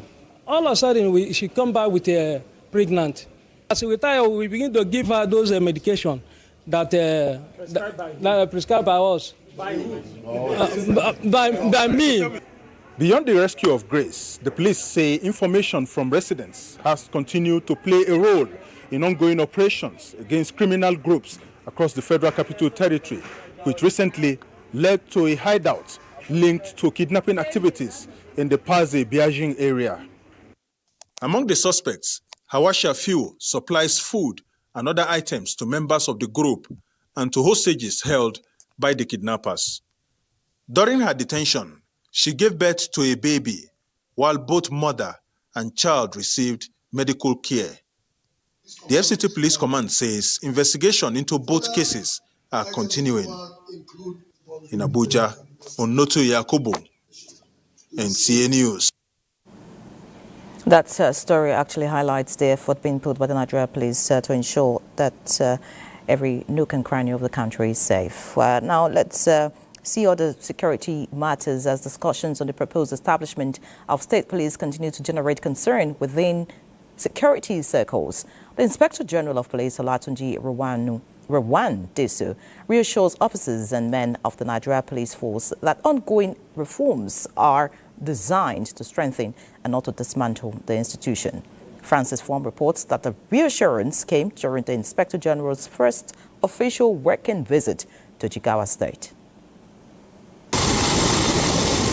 It was the first official visit of the Inspector General of Police Olatunji Disu to Jigawa State. On arrival in Dutse, the state capital, the IGP paid a courtesy visit to the governor of Jigawa State, Umar Namadi, where both leaders held closed-door meeting on security and governance. The Inspector General of Police later joined participants at the 8th Executive Committee meeting of the Northern Traditional Rulers Council, where discussions focused on insecurity, community policing, intelligence sharing, and strengthening grassroots security partnerships across the region. Thereafter, the IGP proceeded to the Jigawa State Police Command headquarters, where he addressed officers and men of the command. Ready! What are you expecting, sir?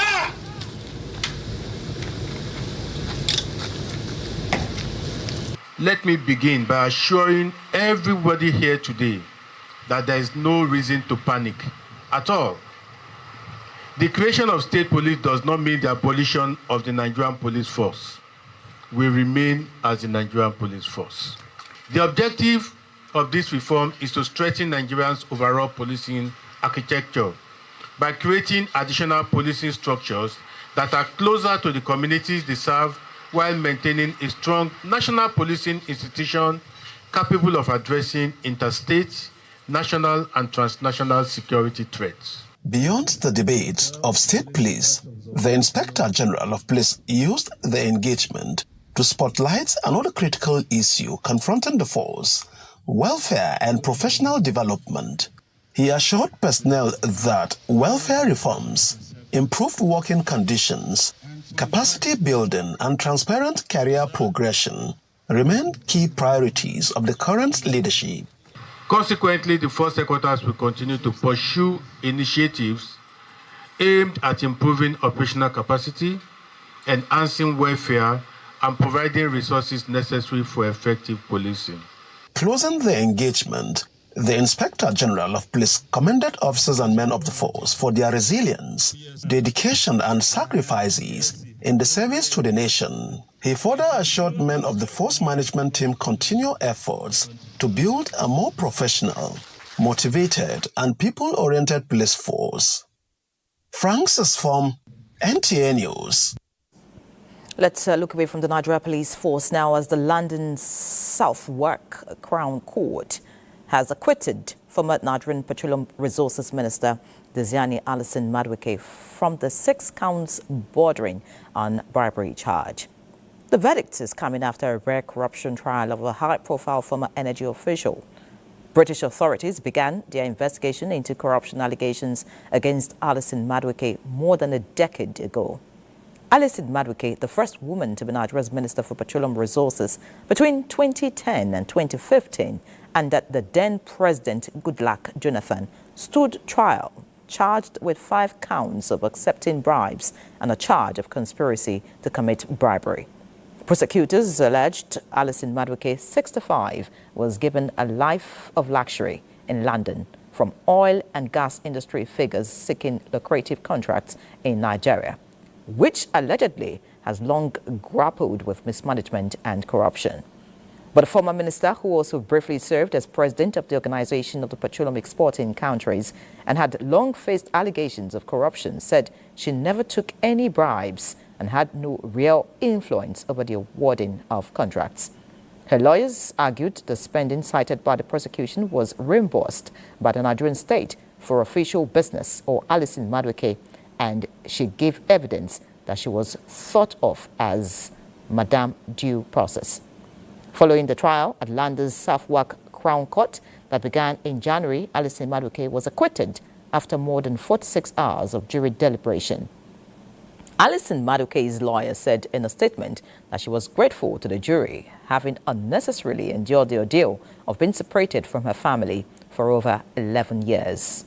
With this verdict, Diezani Alison Madueke is finally allowed to resume her private and public life with her reputation restored and enhanced.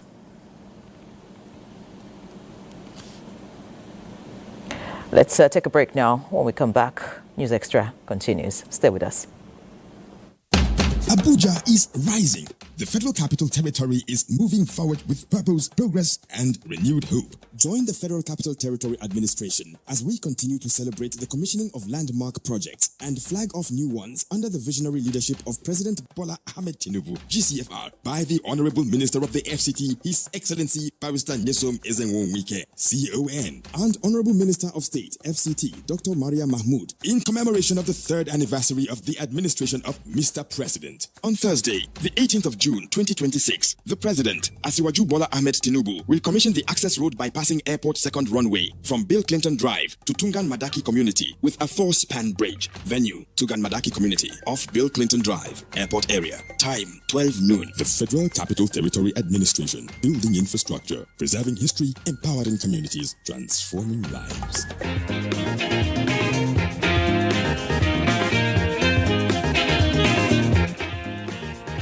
I use that state contributory health scheme where we use shikini money take join for PHC this today. I think say now all this way government want use collect money from us. So the thing dey real o. Na so dem carry me go see doctor sharparly. Abeg, tell me more. The state contributory health scheme don make payment for hospital become very affordable. Plus, if you register all your family members join. I dey go do my own sharp. Yeah, so the contributory health scheme, they make healthcare easy for everybody for chicken money. Waka go health center wey near you pass. Put your name so you fit enjoy plenty health awoof. They like Grace. Know your health center. Trust your health center. Waka go health center wey near you pass. This message now from the National Primary Healthcare Development Agency, NPHCDA. In the beating heart of Owerri, business never sleeps. From sunrise to sundown, the wheels keep turning. And behind the scenes, vision meets action. Governor Hope Uzodimma's leadership has turned manifestos into reality, transformations that feel like a miracle. But progress needs peace, and in Imo, it's not left to chance. From land to sky to river deep, Guardians are watching, protecting dreams and opportunity. At Orashi's quiet shore, hydropower is rising, set to energize a growing economy. The change is visible. New roads emerge, industry hums, communities come alive. At the center, a digital revolution. 500,000 young minds trained each year to build the future. As Orashi rises, so does Imo and the hopes of a hard-working people. A new Imo is on the rise.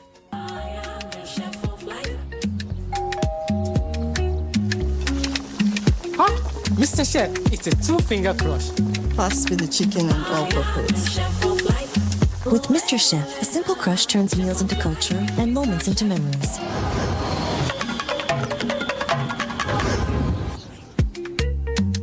This is the true taste of home and culture.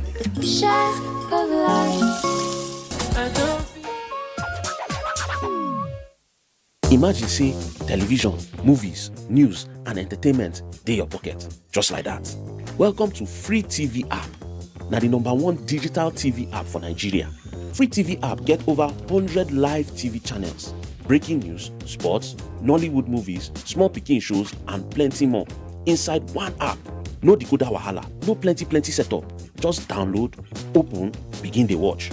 To get the app, just search Free TV for Google Play Store or Free TV NG for Apple App Store, or scan the QR code for your screen. Registration will take you seconds. You fit use phone number, email, WhatsApp, Google, or Apple ID. OTP even dey, so make your account stay safe. For inside the app, the live TV section get over 100 licensed channels with program guide, pause, rewind, and catch up. Free TV no be ordinary app. Now digital revolution. Download Free TV today. You're having a big promo here. Let me check. With purchases of the 10 million naira, you receive a free medical checkup. There's one more thing. Dining coupon from Istanbul Cafe and Restaurant. Sir, just a moment. You also receive complimentary facial cosmetic treatment. Also, a luxury cutlery set for your home. one final thing. Because your purchase is 10 million naira and above, you also qualify for our car prize draw. Wow. Only came here to buy furniture. Fenton Furniture. Are you okay?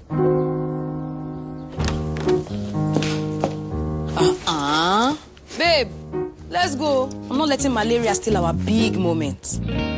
Only the best, oh.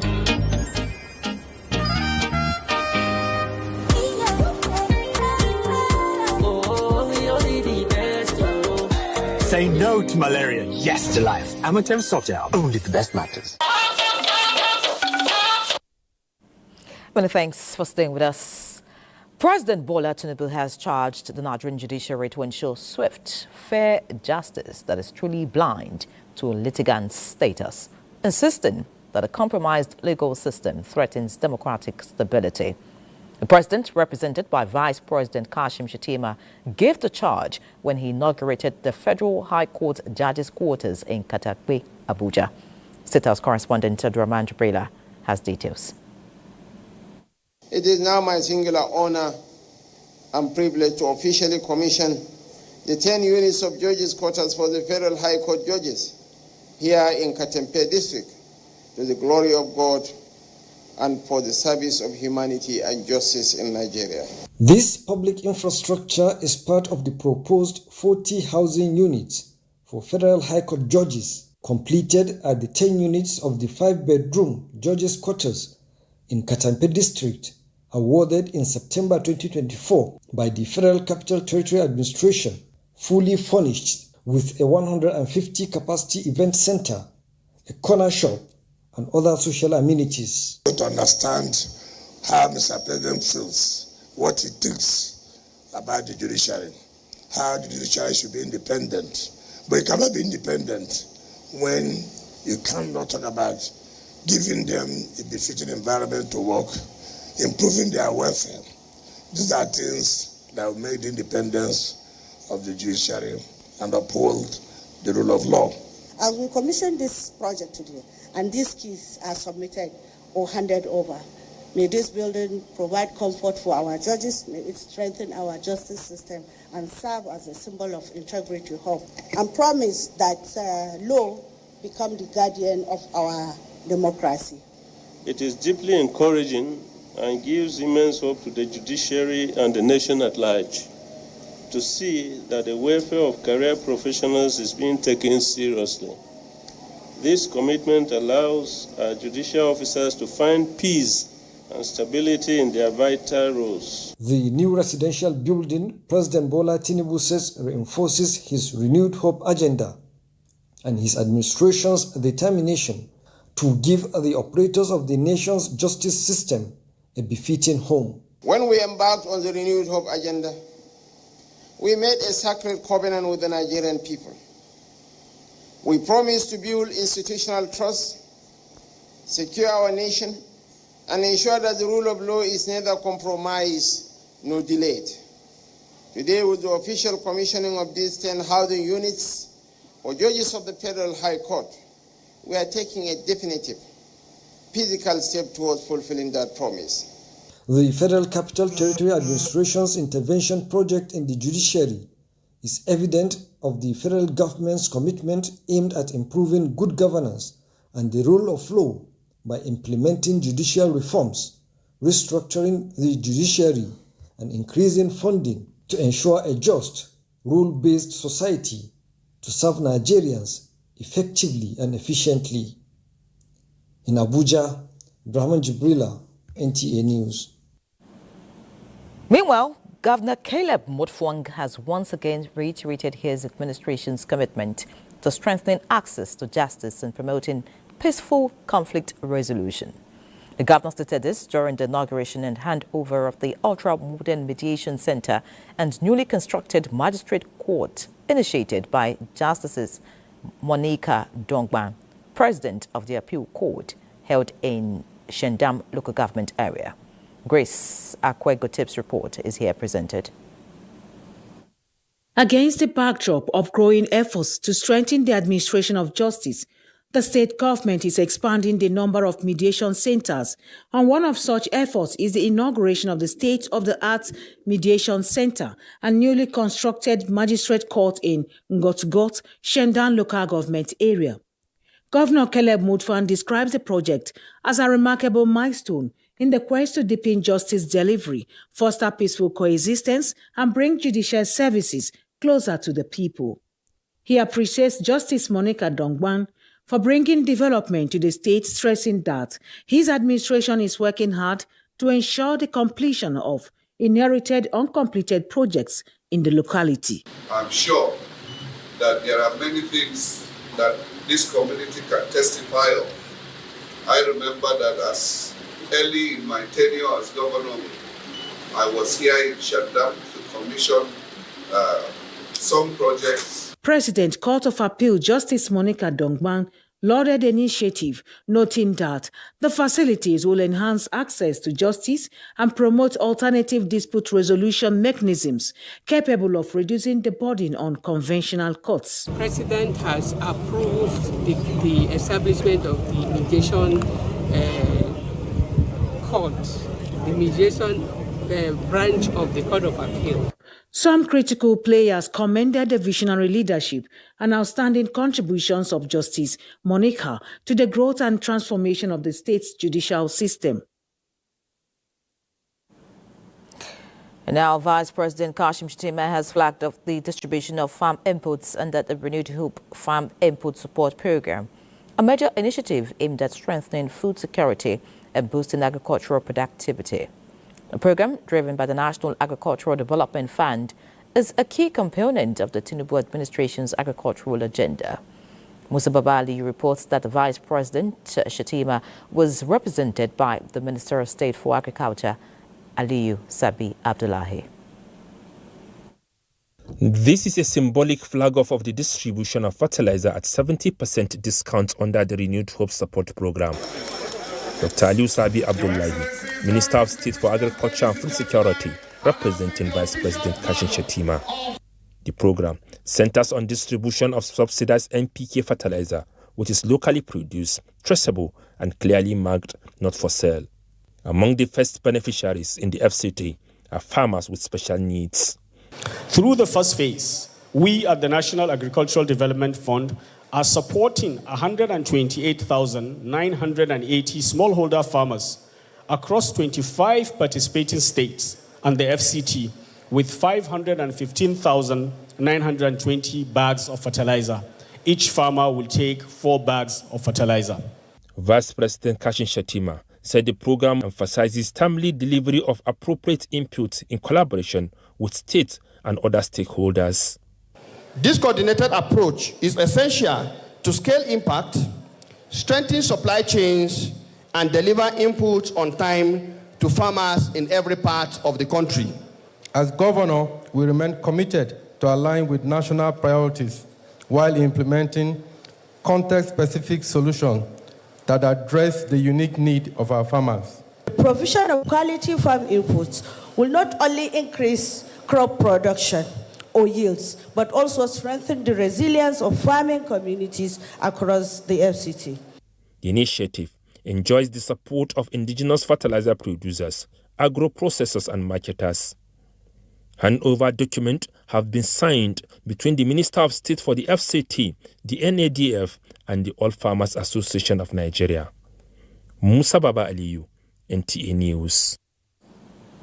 Away from agriculture now, Nigeria's decade-long journey towards migrating from analog television broadcasting to digital platform has finally reached the desired destination with the launch of the Digital Switchover project.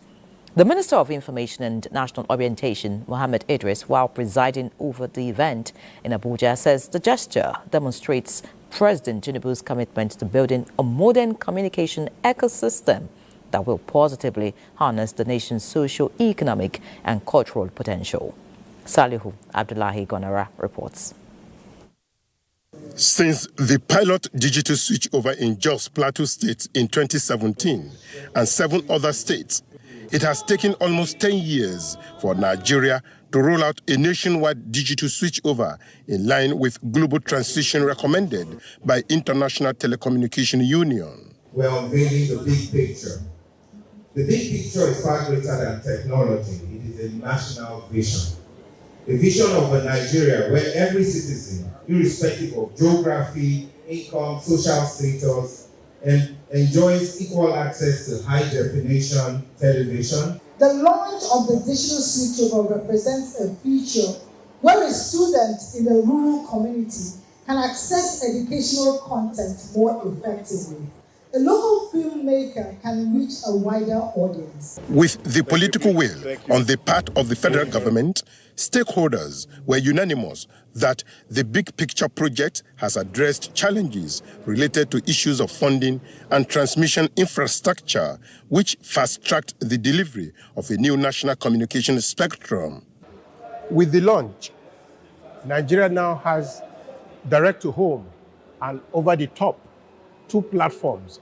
That means clearer signals and sound. And what many people may not know is that while we're doing this today because we own our own satellites, our president has also approved the investment in 2 new satellites. These new 2 satellites will strengthen our capacity in communications and digital services. When a nation connects its people, it unlocks its potential. When it empowers its innovators, it accelerates its prosperity. Under the leadership of President Bola Ahmed Tinubu, the federal government has provided the necessary support, policy direction, and resources to advance this important national project.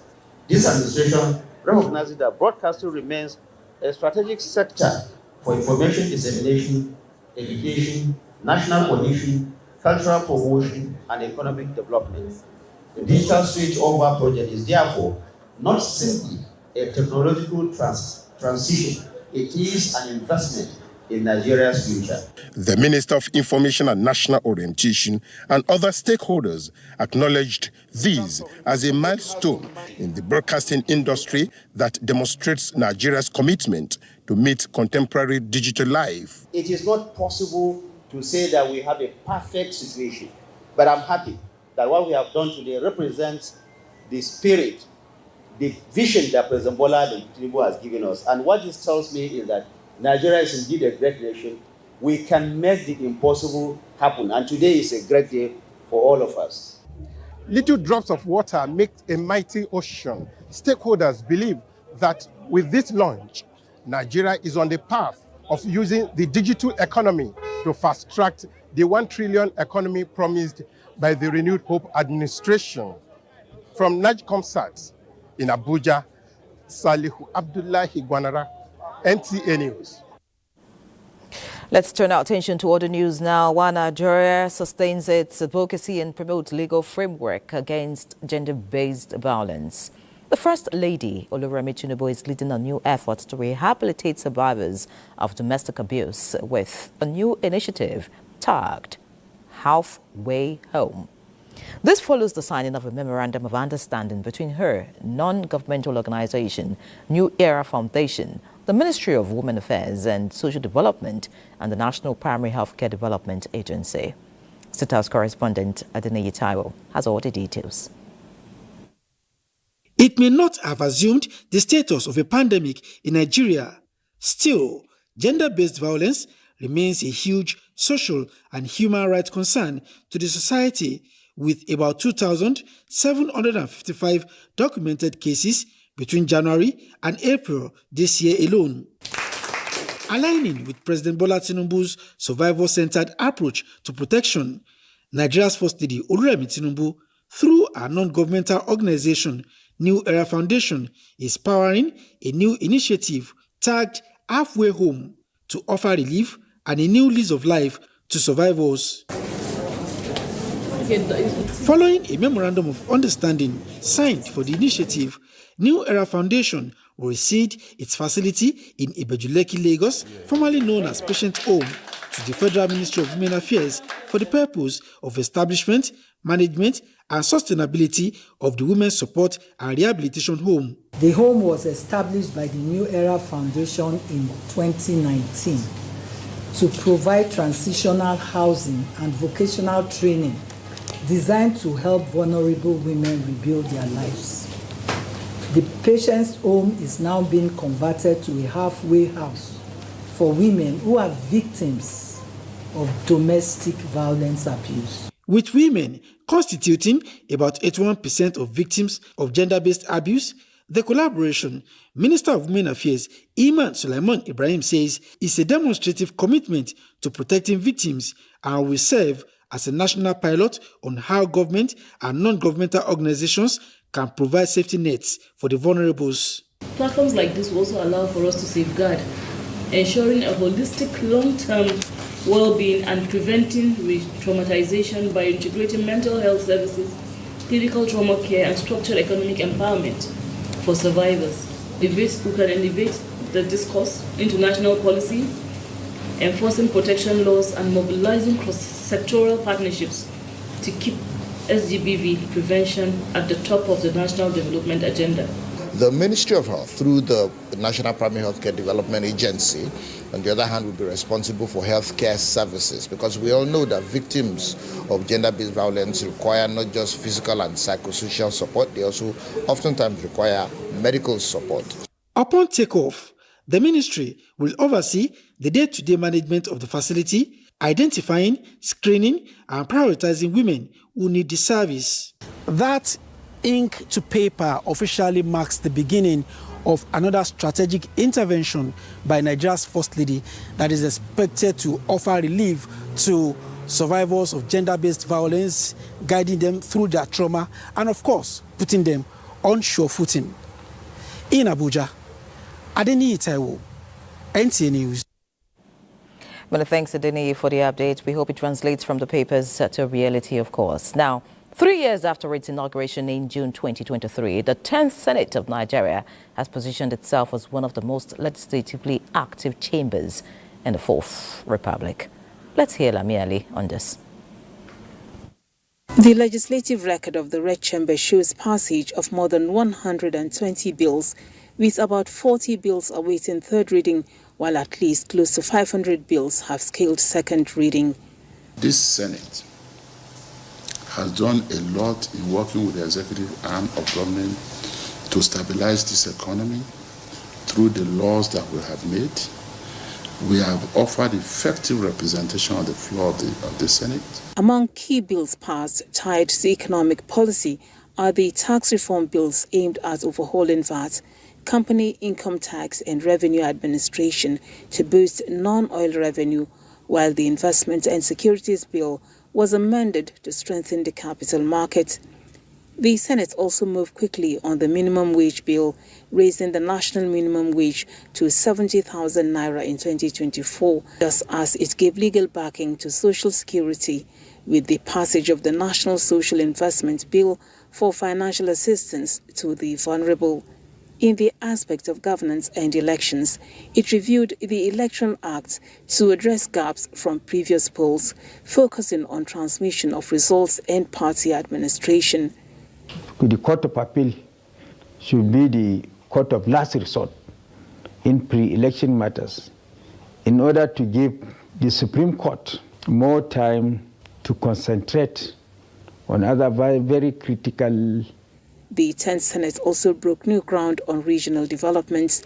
It passed bills establishing regional development commissions for the Northwest, Southeast, North Central and Southwest to drive infrastructure across geopolitical zones.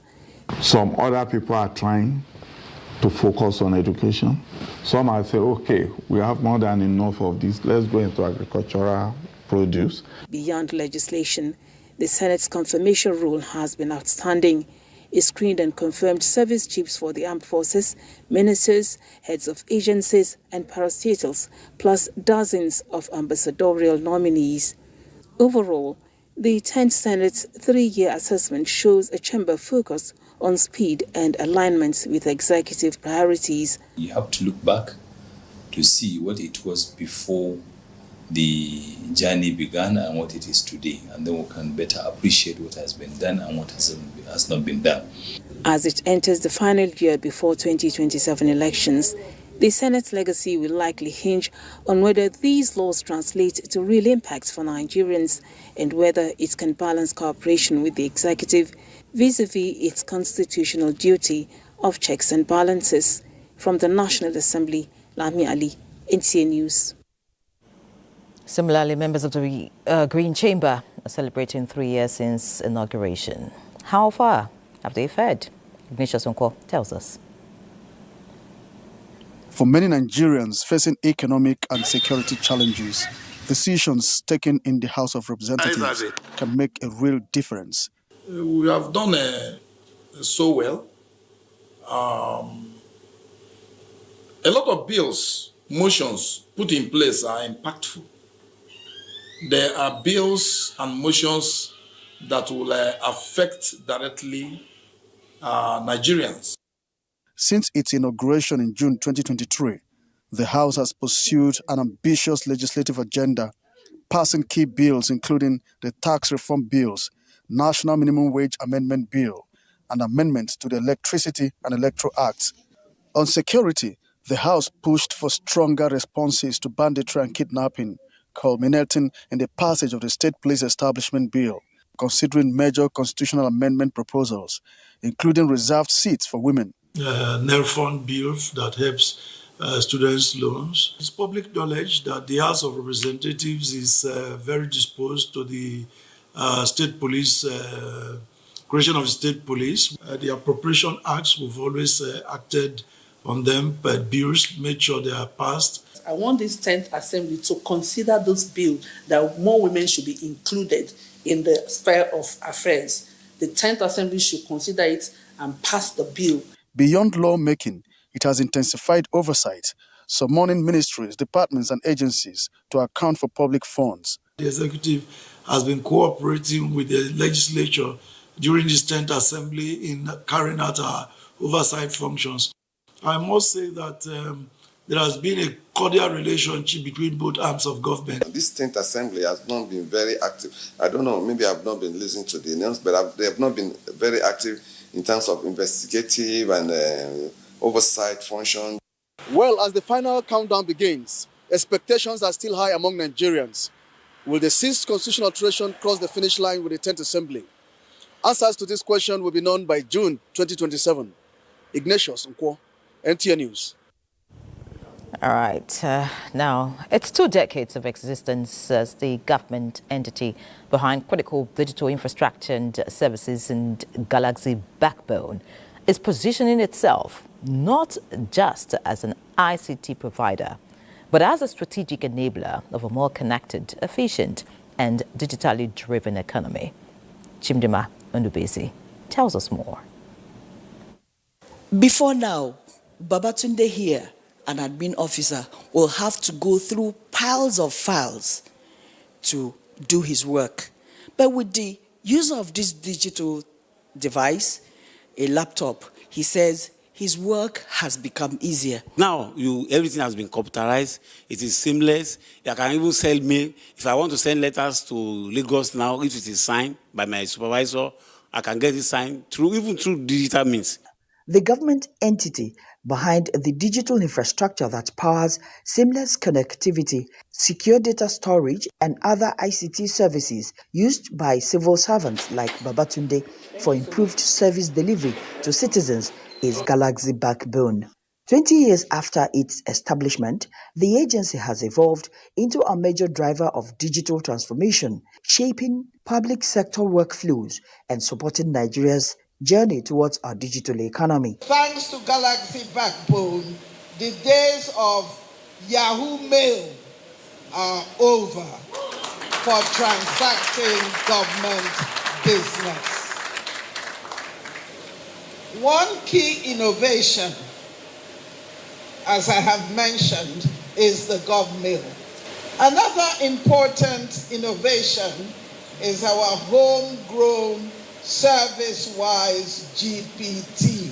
As part of activities marking its 20th anniversary, the agency is convening government officials, innovators, and industry leaders at the Digital Transformation Summit 2026. Discussions are centered on how technology can drive efficient governance, business growth, innovation, and economic empowerment. Galaxy Backbone, we see ourselves as an enabler, an aggregator, and platform of this future, not only for federal institutions, but increasingly for state governments, businesses, development organizations, innovators, and every stakeholder committed to building a stronger digital Nigeria.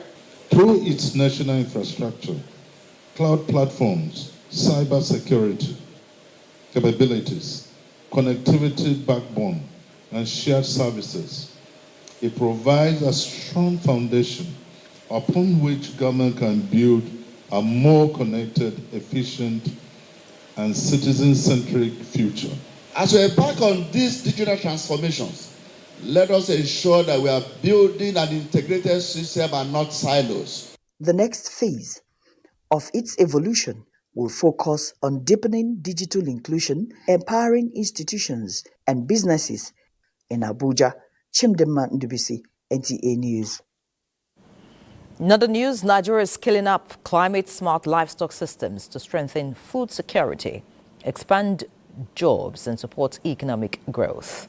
At the Wase Grazing Reserve in Plateau State, digital weather stations and key facilities have been launched under the Livestock Productivity and Resilience Support Project, LPRES, enabling real-time climate data for better livestock management.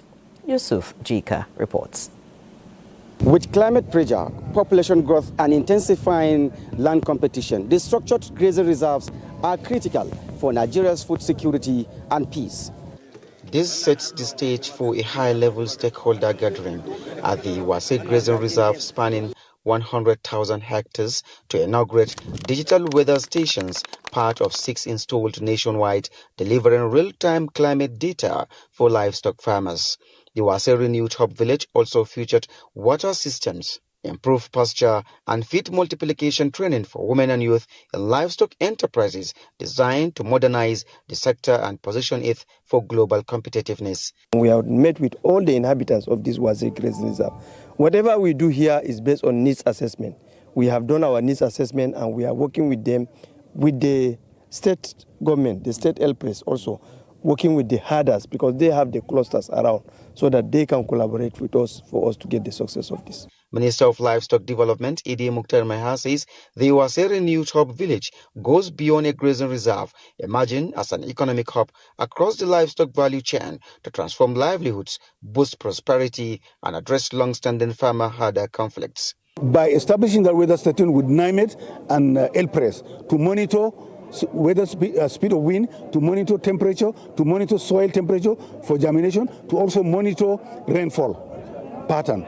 So that will advise us in most of the agronomic process we are going to do. So the beauty here is that we are moving with nature-based solution in terms of managing greenhouse impact in the country today. Everything in this process is important, and it's important to our economy. It's going to be a major turnover or turning point for our people and for our country. Stakeholders call for a shift from traditional practices to modern livestock techniques, highlighting its multidimensional benefits. In Wase Plateau State, Yusuf Jika, NTA News. The rains are here, and for Lagos residents, that often means one thing: concern over flooding. As waterways swell and rainfall intensifies, the spotlight is once again on the canals designed to move storm water away from homes, roads and businesses. Awal Yusuf Jibo went to some parts of Lagos on an assessment of canals and filed this report. Across different parts of Lagos, canals form an important part of the city's drainage infrastructure. They are meant to provide pathways for rainwater to flow freely into larger bodies, helping to reduce the risk of flooding during periods of intense rainfall.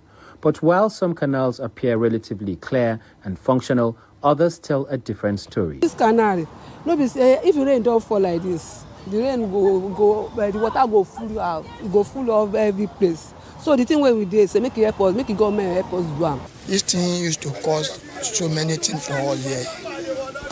Our children have malaria, we too have malaria here.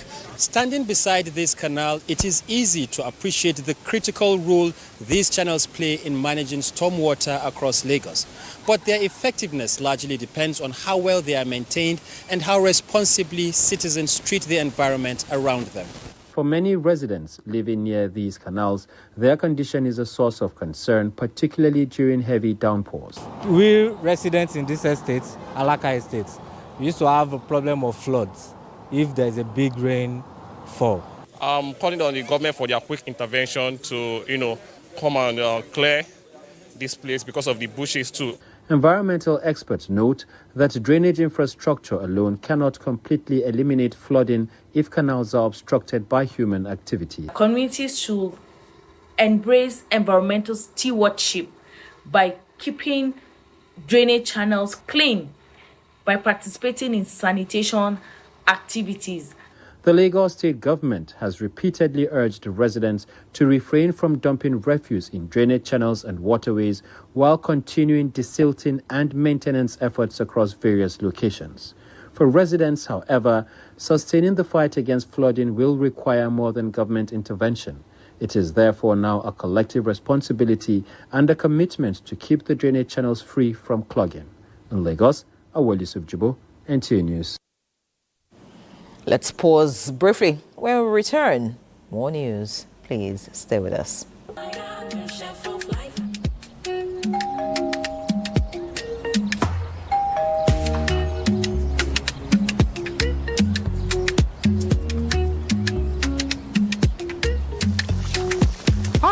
Mr. Chef, it's a two-finger crush. Pass me the chicken in all pockets.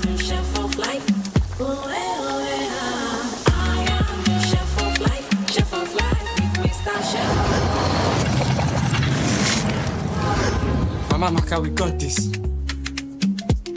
With Mr. Chef, a simple crush turns meals into culture and moments into memories.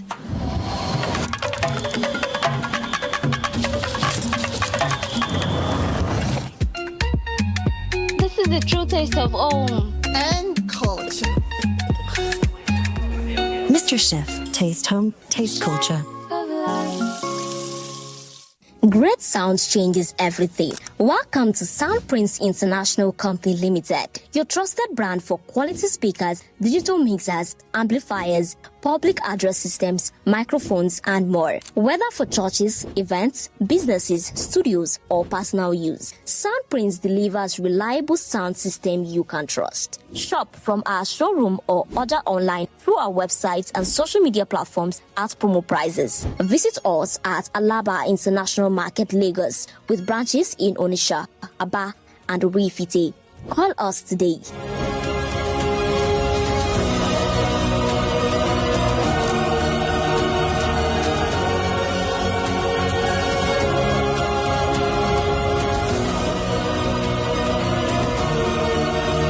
For your good and quality sound system, we are here for you. Customer satisfaction is our priority.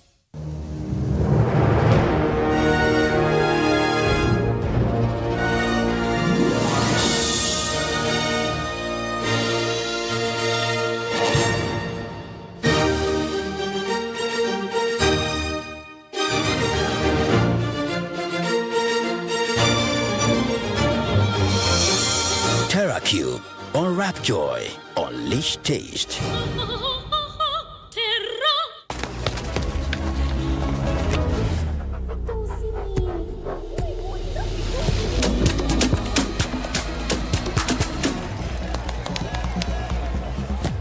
No worries, let's go make am. Mogo Bible. Victor, even you they use money point? Of course now, they use money point. Confirm. Money Point, made for your progress.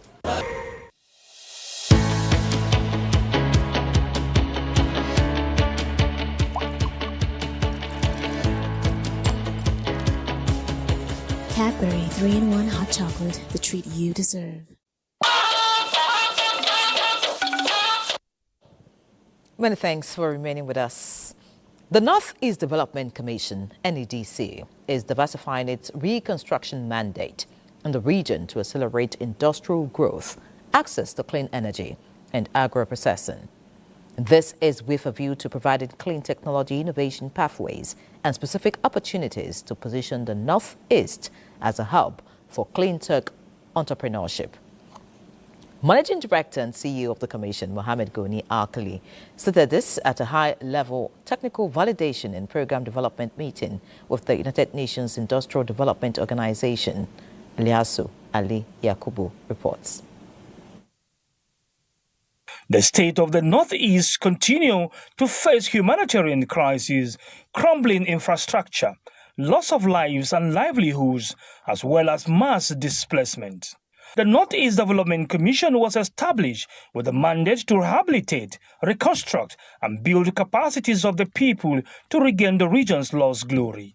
Since then, the Commission has carried out infrastructural development, rehabilitation projects, and confidence-building initiatives to help the people live with dignity and coexist peacefully.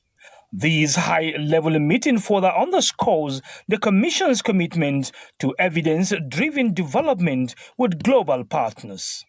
According to NEDC's Managing Director, Mohammed Goni Alkali, the UNEDO collaboration proves NEDC is moving beyond reconstruction to sustainable industrial growth with frameworks that can unlock real potential for local communities. The UNIDO team, led by Goswin Makur, says the agency is bringing in its expertise in technical validation and program development, which is considered a significant milestone in the Commission's ongoing effort to diversify its program beyond infrastructure rehabilitation.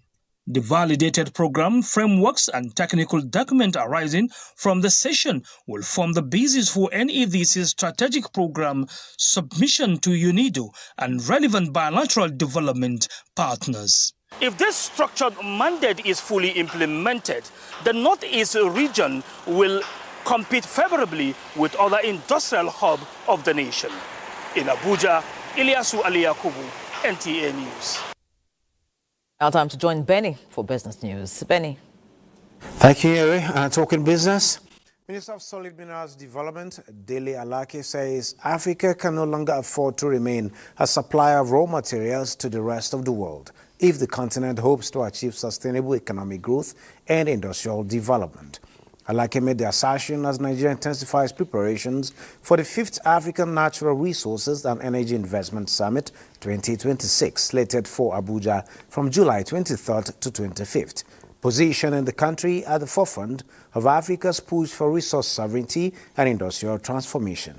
Represented by the Managing Director of the Nigerian Solid Minerals Development Company, Martin Imanite, the minister said the era of exporting raw materials while importing finished products must come to an end.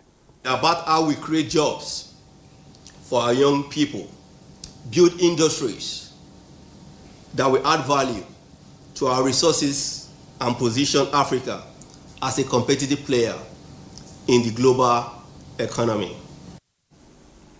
Looking at the energy market, oil prices held steady near a 3-month low on Wednesday as investors await the impact of a U.S.-Iran peace deal and the International Energy Agency's warning of a supply overhang. Brent crude futures were up 30 cents to $79.26 a barrel, while the U.S. West Texas Intermediate gained 24 cents to $76.29. Both contracts hit their lowest level since early March this session. Well, moving on to the stock market. Today on the Nigerian exchange, investors were highly active, pushing a lot of money around, even if they were a bit cautious about how many individual bets they placed. It was a more money, more shares day as investors traded more than 662 million shares worth roughly 40 billion naira.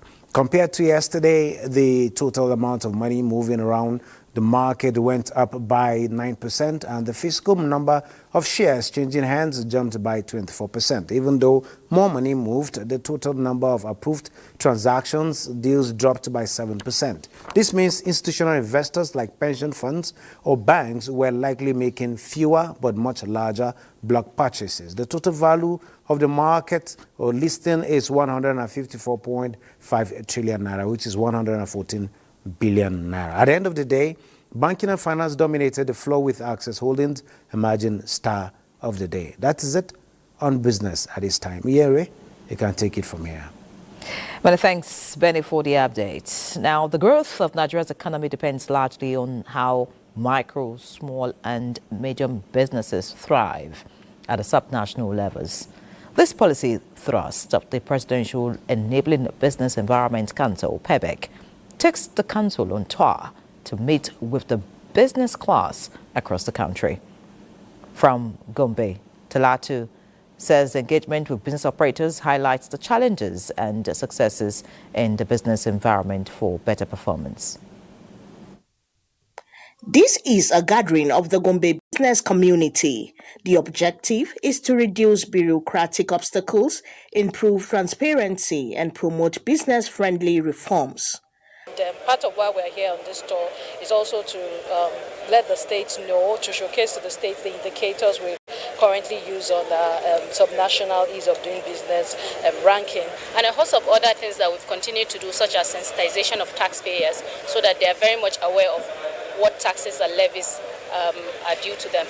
Having won the top position twice in business ranking by PEBEC, Gombe State is working to consolidate the gains by supporting reforms that will further attract foreign investors. Whatever you are doing, even if you are a vulcanizer, it is expected that you do it in good time, with all honesty, not cheating people. So today they are here to make sure that what we did before is improved upon. If there is anything that is not going well in the ease of doing business in the state, the people should voice it out, and government should listen with interest and also with passion, so that they can improve where they are doing it right, where they are not doing it, they can also enhance it to see that they serve the citizens very well. Participants here believe that such engagement will further make the business environment conducive, thereby promoting entrepreneurship and investment that will fast-track Nigeria's economic development. In Gombe, Talatu Lamon, NTA News. Let's pause briefly. When we return, we have more news. Stay with us. Breaking news. The home is under attack, but not for long, because Hypo is here. Dirty floors and surfaces. Not on our watch. Every day with Hypo. Dirty and stains no fit do us shakara. We got the remedy, original palasa. Hypo, go Hypo. Germs always find a way back. No green. Protect every day with Hypo. Hypo, go Hypo. Godrich Air Pocket? Wow! With Power Gel technology, keeps the bathroom fresh for up to 30 days. Godrich Air Pocket. Bye-bye bad smell. Hello sweet fragrance. When you choose Golden Penny Semovita, you eat with kings. Golden Penny Semovita remains my soup's first choice because it is made from premium wheat and fortified with vitamins and minerals to provide a wholesome bowl food that is easy to mold, smooth to swallow, and pairs well with a variety of Nigerian soups. Choose Golden Penny Semovita, my soup's first choice.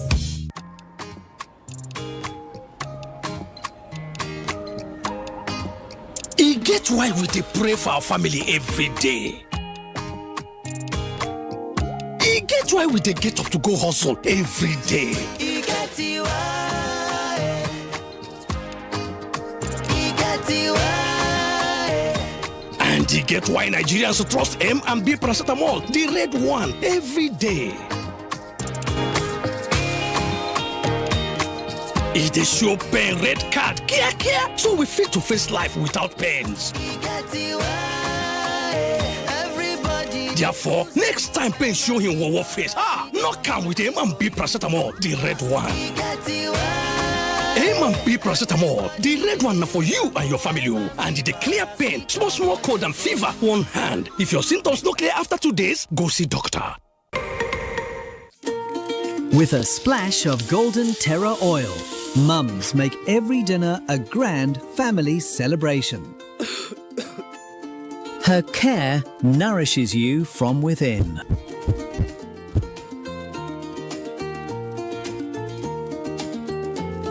And motivates the mind. Mums pour pure love to make tasty, healthy, nourishing family meals.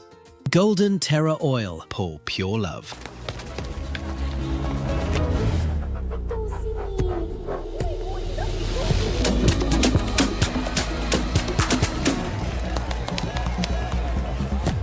No worries, I go make am. Mogo Bible. Victor, even you they use money point? Of course now, they use money point. Confirm. Money Point, made for your progress. The gold standard of rice, the finale.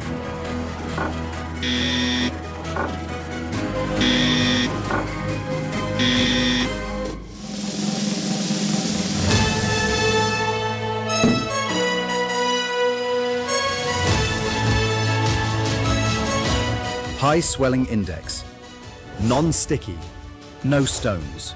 Big Bull Gold, the gold standard of rice.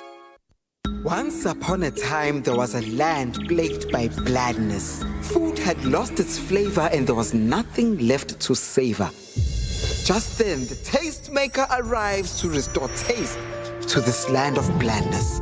All she did was sprinkle, stir, and serve. And from that day on, they knew one truth. All they need is sprinkle, stir, serve. Tastemaker.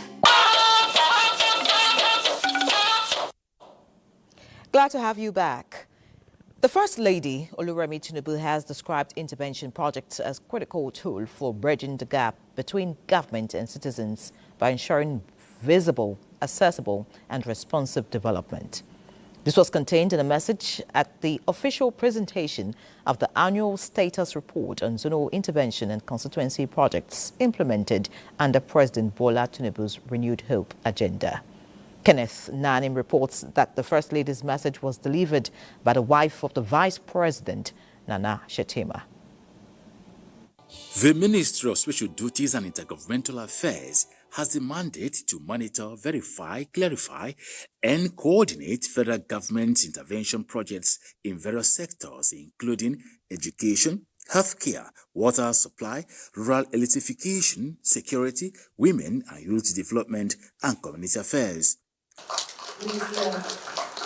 Now, the ministry is officially presenting its annual status report on zonal intervention implemented under President Bola Tinubu's Renewed Hope agenda and the launch of a compendium of the projects implemented between 2023 and 2025.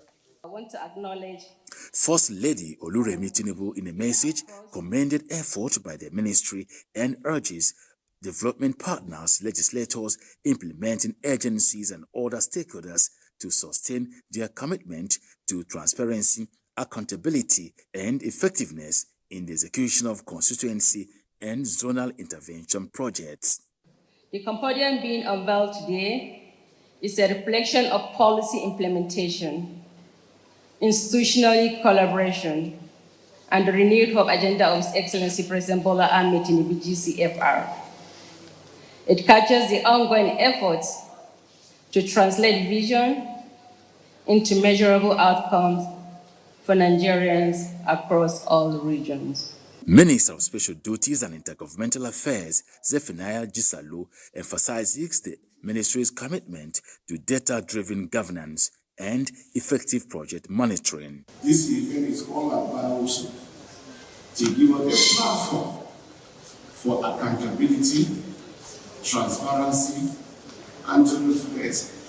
Compendium provides a structured database of verified projects and programs implemented nationwide and serve as a strategic accountability and reporting framework for government interventions. The compendium reflects the collective commitment of government and stakeholders to ensuring that public resources are deployed in ways that directly improve the lives of citizens at a grassroots level.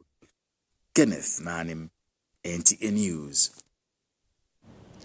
Let's talk politics as the All Progressives Congress National Chairman, Professor Nentawe Yiwada, and the DG of the Renewed Hope Ambassadors, Governor Hope Uzodimma, called for unity among APC members in diaspora to support President Bola Ahmed Tinubu's administration and the Renewed Hope agenda. This was during the Strategic Global Diaspora Conference organized by the Directorate of Diaspora and Global Affairs of the Renewed Hope Ambassadors. Professor Yiwada said there is a need for effective communication of government reforms and achievements, as well as the establishment of structured media teams to counter misinformation and wrong narratives while promoting Nigeria's achievements and image globally. Nentawe spoke extensively on voter education and investment mobilization. Governor Uzodimma also emphasized the importance of diaspora unity and grassroots mobilization support for President Tinubu's administration to ensure victory during the 2027 elections. Governor Uba Sani of Kaduna State, who appreciated Abike Dabire-Rewa, Chairman NITCOM, for putting the event together, stressed the importance of diaspora involvement in the organization's activities as strategic. The Minister of Humanitarian Affairs and Poverty Reduction, Chief of Staff to the Lagos State Governor, Tayo Ayinde, APC Diaspora Coordinating Chairman, Mr. Tunde Doherty, and Tayo Shodende, Operational Director for Renewed Hope Ambassadors, were part of the participants. And the Nigerian Air Force has successfully executed the airlift of sensitive electoral materials for the 2026 Ekiti State governorship election and a series of senatorial and federal constituency by-elections scheduled for 20th of June 2026, demonstrating its commitment to supporting democratic governance through aid to civil authority operations. A statement by the Director of Public Relations and Information, Air Commodore Ehime Ejudame, indicates that the airlift operation was undertaken at the request of the Independent National Electoral Commission, INEC, to facilitate the secure and timely movement of sensitive electoral materials from Abuja to designated locations across the country, ensuring that INEC receive the materials within the stipulated timeline ahead of the elections. All right, let's look at other matters quickly now, as the Court of Appeal in Abuja has dismissed an application filed by one Olajumoke Olawumi, an aspirant to the APC governorship primary election, to arrest the court's judgment through frivolous means. The aspirant's appeal against her purported disqualification from the Ekiti APC primary had gone far before she suddenly filed to change her counsel midway. The appellate court frowned at the frivolous application and dismissed it, since the judgment itself will be delivered later this week.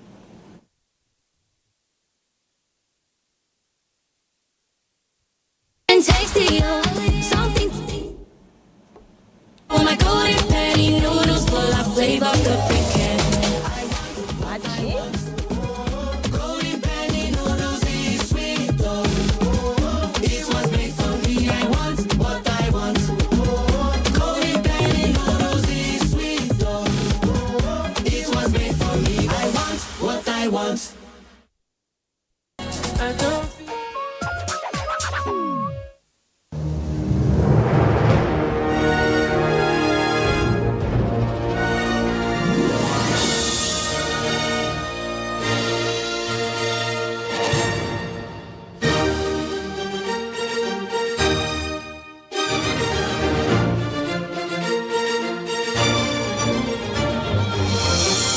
TerraCube, unwrap joy, unleash taste. Our bodies get serums, washes, lotions, cleansers, scrubs, but underarms only get deodorant? That's why our new breakthrough formula contains pure hyaluron and vitamin C to deeply care for your underarms for a softer and even skin tone in 2 weeks. With 72-hour sweat and odor protection, try the new Nivea Derma Control Natural Tone, because your underarms deserve more. Nivea is for skin. Good, tasty food is worth living for. Worried about your oil every time you enjoy your favorite meal?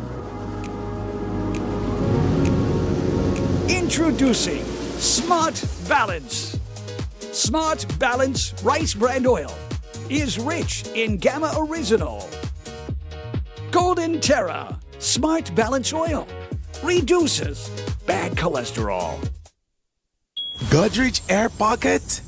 Wow! With Power Gel technology, keeps the bathroom fresh for up to 30 days. Godrich Air Pocket. Bye-bye bad smell. Hello sweet fragrance. Let's now join Vadi Adeleye for sports news. Vadi, it's over to you. Many thanks, Nyere. Now, let's begin with football, as the Democratic Republic of Congo pulled off a big shock as they drew 1-1 with Portugal in Houston on Wednesday in a thrilling Group Cup opener. Roberto Martinez's Portugal took the lead through Joao Neves' early header, but DR Congo weren't faced, and Yohan Wissa scored a header right on halftime to deservedly make it 1-1. And it ended that way. It was the first point DR Congo have ever earned at the World Cup, and they also scored their first ever goal to spark wild celebrations among their fans.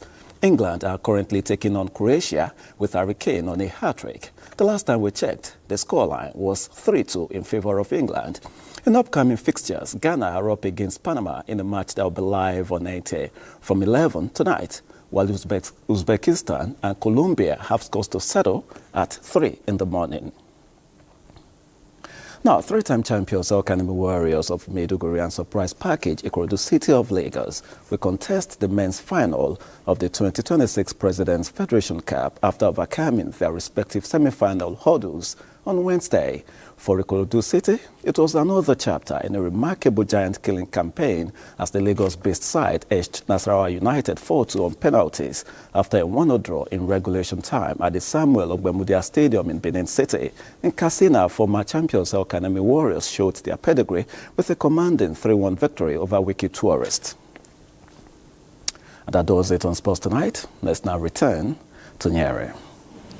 Well, thanks, Buddy, for the updates. And that's News Extra tonight from the entire production crew. Thank you for watching. And let's do this again next Wednesday. I'm Ian Ray John. Have a good night.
This is the network service of the NTA.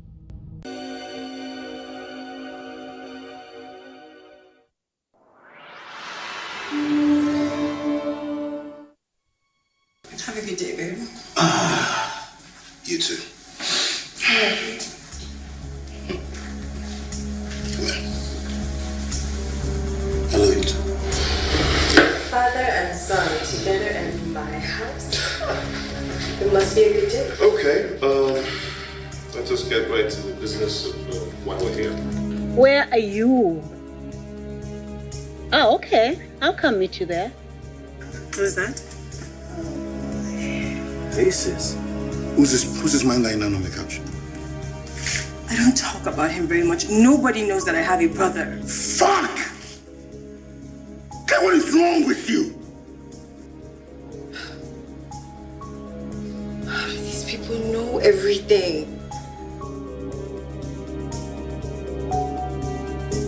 Listen, I think someone is spying on me and feeding information to your colleagues. Catherine. I'll leave you to finish. No, Catherine. What?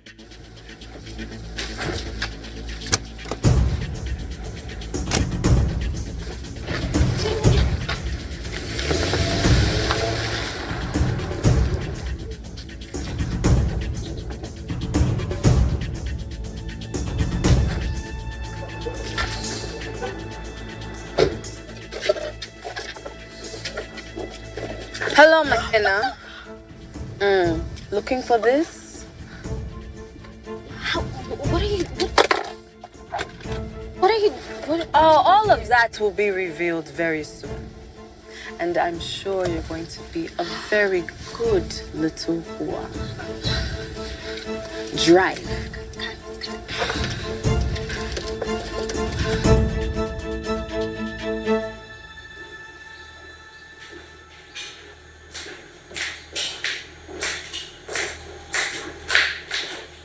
Seems like a lot of stuff to take her, right?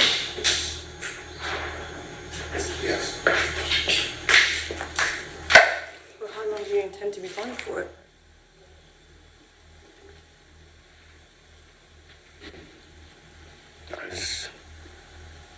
I don't want to have to come back here every time I need stuff. Oh. Well, where are you going to be staying? I haven't decided yet. How did we get here, Mark? Do you think it's kind of late to be asking that question? I love you and you love me. Why can't we just make it work? Love is not enough.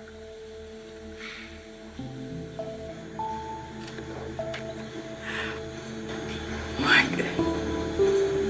Hey. This is not goodbye, okay? It sure feels like I think we really need this space. Sure. I'll have someone pick up my stuff. Mark.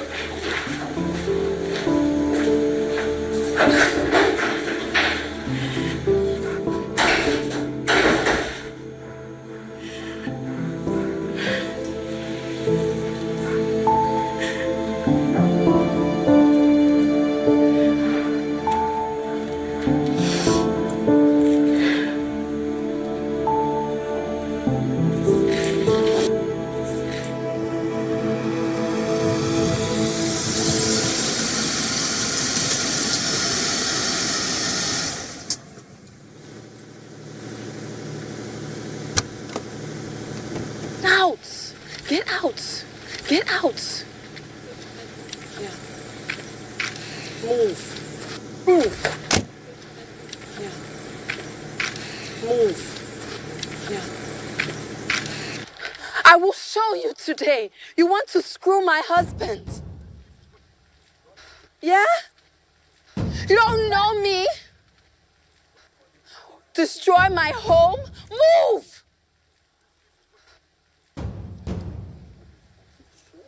Move! So you don't want to answer? Strip. Please, Catherine. Trip! Please. I'm gonna ask you one more time. How long have you been screwing my husband? I swear, Catherine. Don't call my name. This year, I swear to God, this year. Please, Catherine. Just this year. We're in July. So all those late nights, all those I'll be home soon, honey. It was you. It was you. Yes, he told me that you're always coming drunk. He told me to help him. I was just trying. Shut up! Catherine, just You're helping him.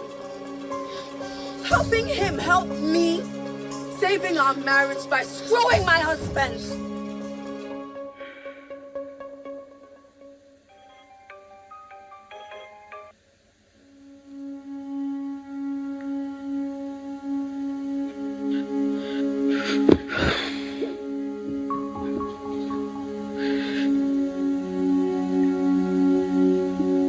I'm here.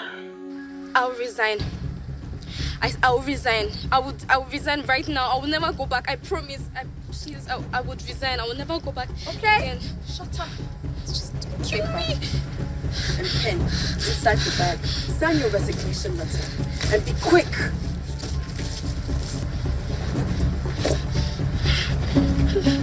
I'll make sure he gets it. Put it inside. In my bag. Slut. Whore. Stay away from my husband. I will. Please don't kill me.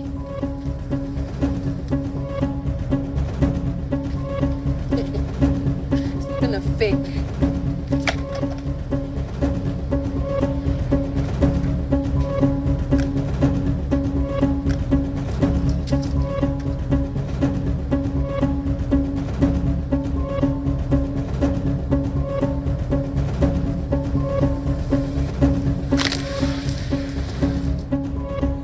Deji.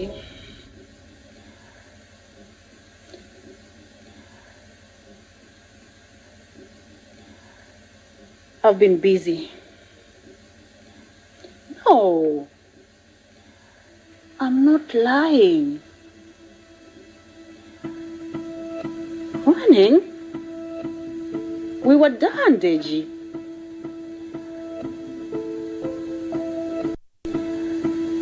Deji, please.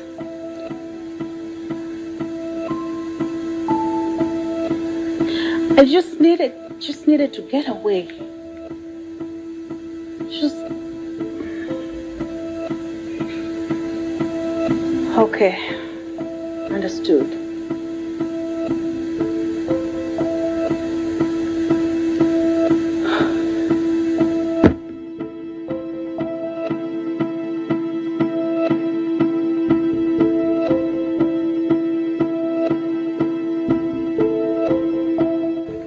Hello, Pan Pacific Bank. Yes, please. I would like to speak to the relationships manager. Yes, please put me through. Of course, I'll hold. Mr. Modu? Yes, I'm calling concerning my account. The one I deposited money in last month. I just wanted to know how much is it possible to withdraw at any given time? Ah, I see. Okay, and I have to come to the bank personally. All right then. Thank you. Fred? Please take my bag. We're going on a little trip. Thank you.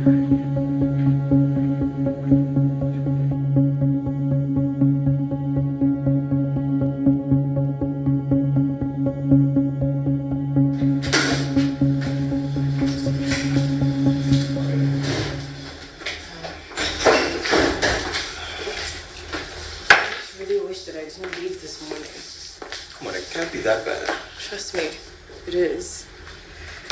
Oh, faces. I didn't know you were back. You must be Austin, right? Yeah. Who are you? We met in Nairobi. He probably doesn't remember. I probably don't. I want to go get something to eat. There's food in the pantry. Nah, I need to get something that kills hangovers. What's that word? It was nice to meet you too.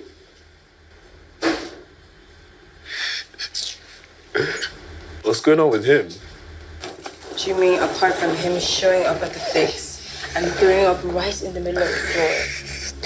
It's not funny in front of everybody. I know, I'm sorry for laughing, but are you kidding? And I can top that. Shock me.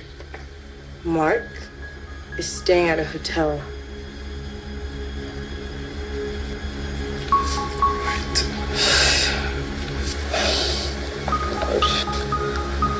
I don't know how I got here.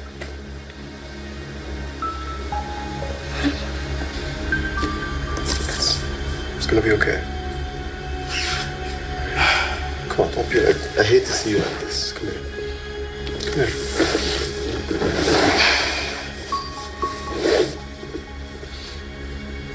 It's gonna be okay. Alright?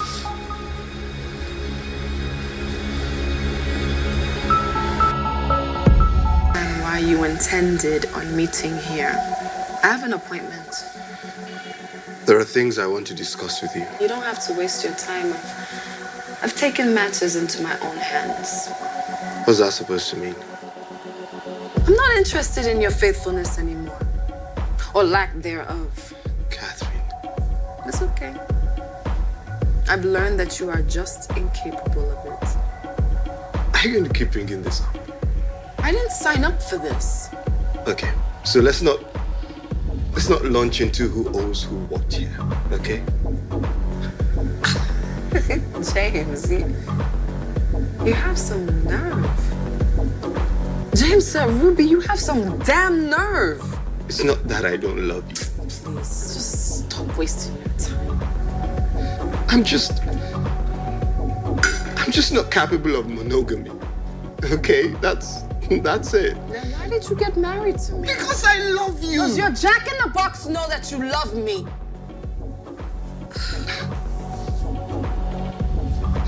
It has nothing to do with my heart, Catherine, and you know that. And I'm supposed to believe that. I'm supposed to believe that you love me, yet you want to be with other women. I love you, Catherine. I love you. I just have issues around. I was hoping I could give you a little afternoon treat. Get me the breast, the Arab report immediately, please. Self-control.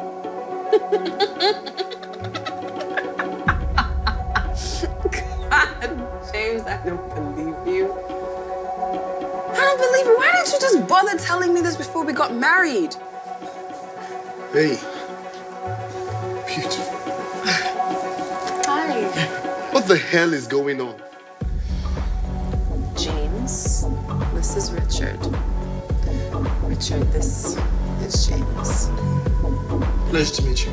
Get your hands off my wife. You're right about it. What? I'll just go get myself some water. Yes, get out of here and don't come back. You know what? You cannot be possessive over something you've thrown away.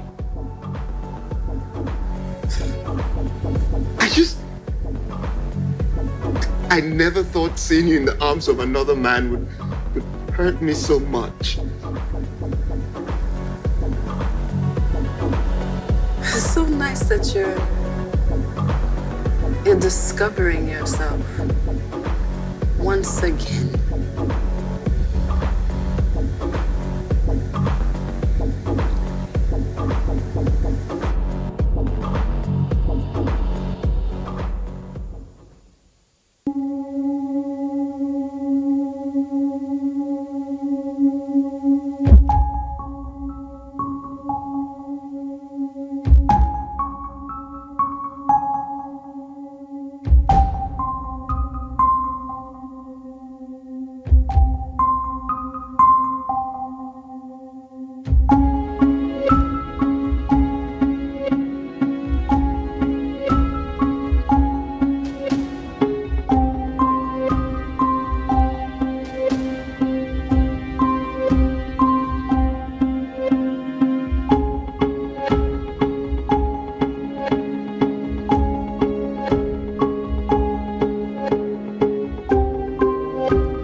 I mean, I should probably just go home. My brother's probably looking for me. Or he's probably just out. Can I get you something? I'll have some water. All right, give me 1 second.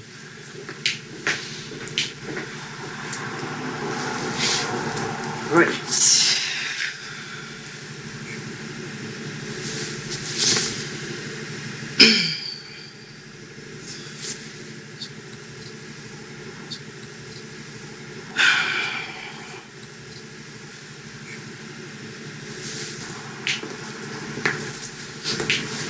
Thank you. You okay? Yeah. But I hope I never have another week like this one. Believe me when I say it's only gonna get better from here. Well, I hope so. It was meant for us. What are you talking about? All those years ago, we weren't meant to be. Maybe it just wasn't the right time. And when exactly is the right time?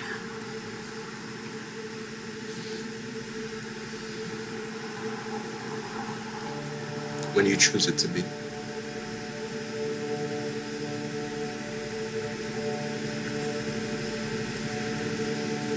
This is wrong. I know I have. So, either ask you to stop or tell me to leave.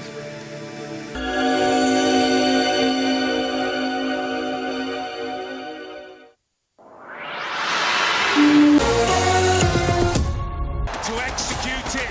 And trying to get it under his control.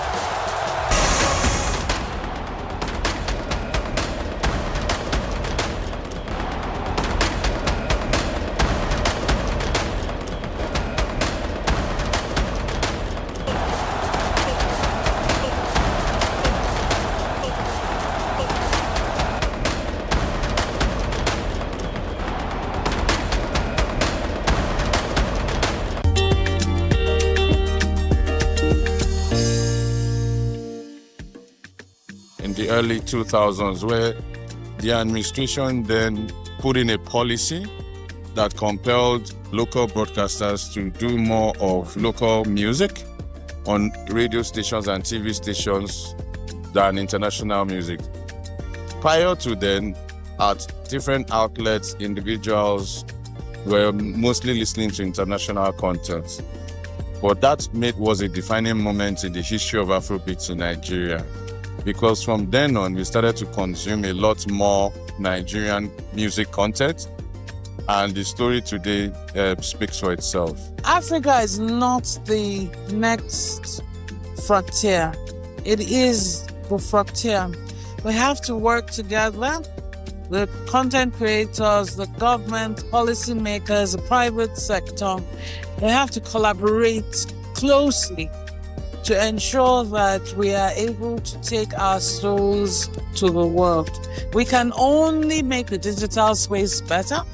It is imperative that we do to export our games, our music, our videos, our digital platforms are available that you can actually monetize your content using. So the content creators need to understand, they need to go and learn how to use these platforms properly, how to monetize, how to distribute, target audience. There's so much stuff they can learn so that the migration will be easier when the time comes.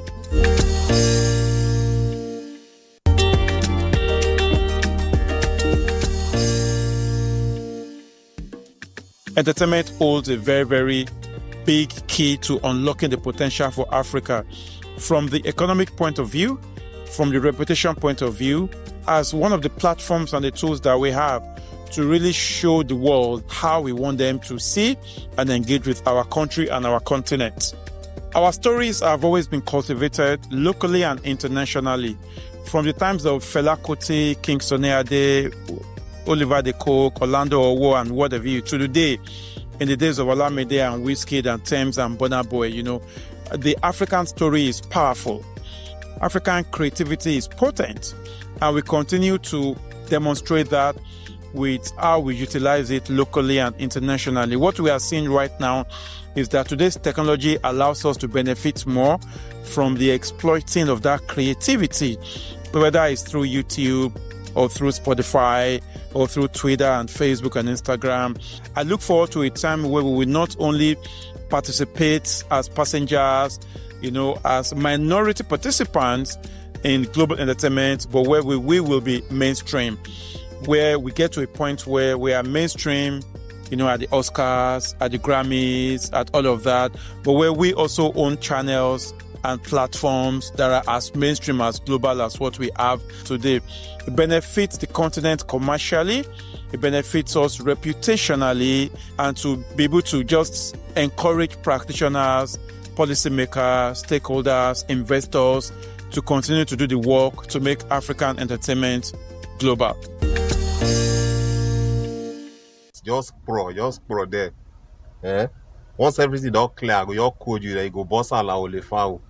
And once you boss all the foul like this, and that you claim, you understand? Yes, I just allow the unit to claim everywhere. You don't finish them, you finish everything. In Nigeria, Pidgin English is more than a lingua franca. It's a cultural identifier, often used to poke fun at life's challenges. It brings humor to the people despite situation. It's not just a language, it's a bandage of authenticity. Which time you want to come now? Now when I don't spend money, finish. Now when the bar don't finish, now you go say, your guy no bring cash, come back, I'll give you. Say Delta not they carry last too, especially worry. Now worry now go, they drive, traffic light, they show red, I can't they wait. Now one mama tell me, say, my picky, they go, they don't thief the green bubble. Nollywood brought comedy to the fore. We now have a genre of Pidgin English comedy. Apart from the street comedy, which we usually do, or our normal banter, when they talk that far, I just walk, see your face smooth to be like fresh bread. You understand that kind of thing? Those are normal ways of talking to each other. But it has not developed into a genre of comedy.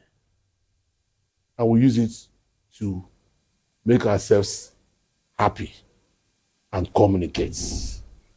Then, because it encompasses the full human nature, every aspect is included.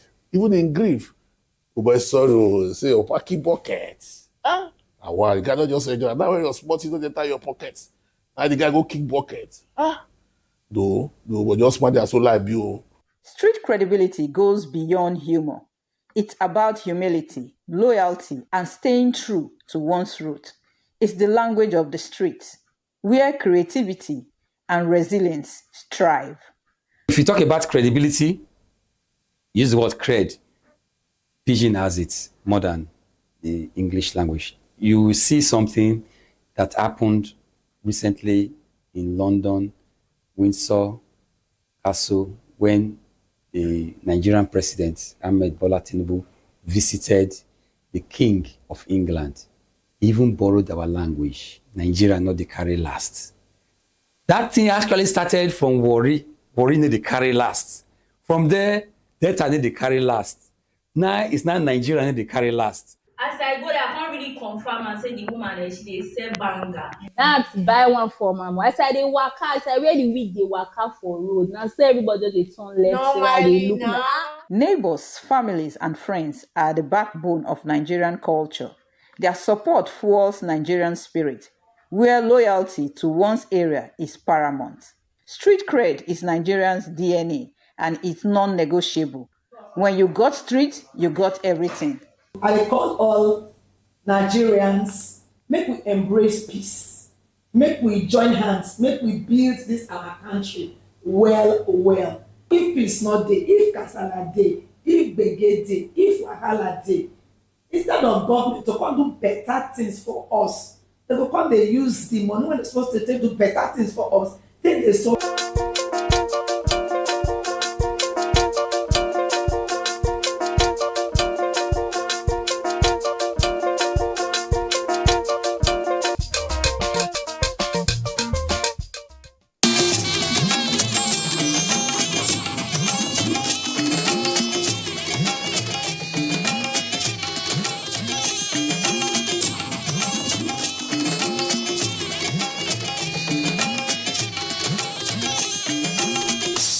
This is the network service of the NTA.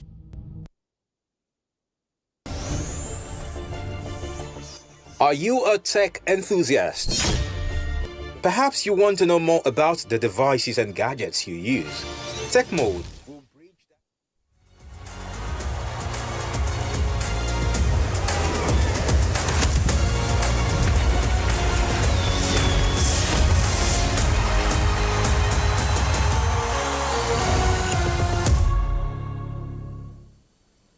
The World Cup is in full swing and the entertainment and magic heads over to Toronto because today Group L opener between two countries seeking to make their mark in this competition. Representing the heart and soul of Africa are the Black Stars, and they'll be taking on the pride of Latin America, the Los Canaleros of Panama, very much hoping to see if they can make history. Ladies and gentlemen and sports fans across the world, we do have Ghana taking on Panama live from the Toronto Stadium. It is here on Sporty TV. Now, it goes without saying that we're going to extend a warm welcome to our Ghanaian audience. If you're joining us from Ghana, channel 36 on DTT, 152 on HD+, and of course, 190 on DTH. Do not forget that we're very much on DSTV as well. Channel 236, as well as on Go TV, Channel 58. Now, it won't be a Sporty TV broadcast without welcoming our global audience on social media, X, Facebook, Instagram, YouTube, and of course, TikTok. Don't forget to download the Sporty TV app. It is up and running. It is completely free, and you can enjoy the best that this World Cup has to offer with our mobile TV app on Google Play Store or the Apple App Store.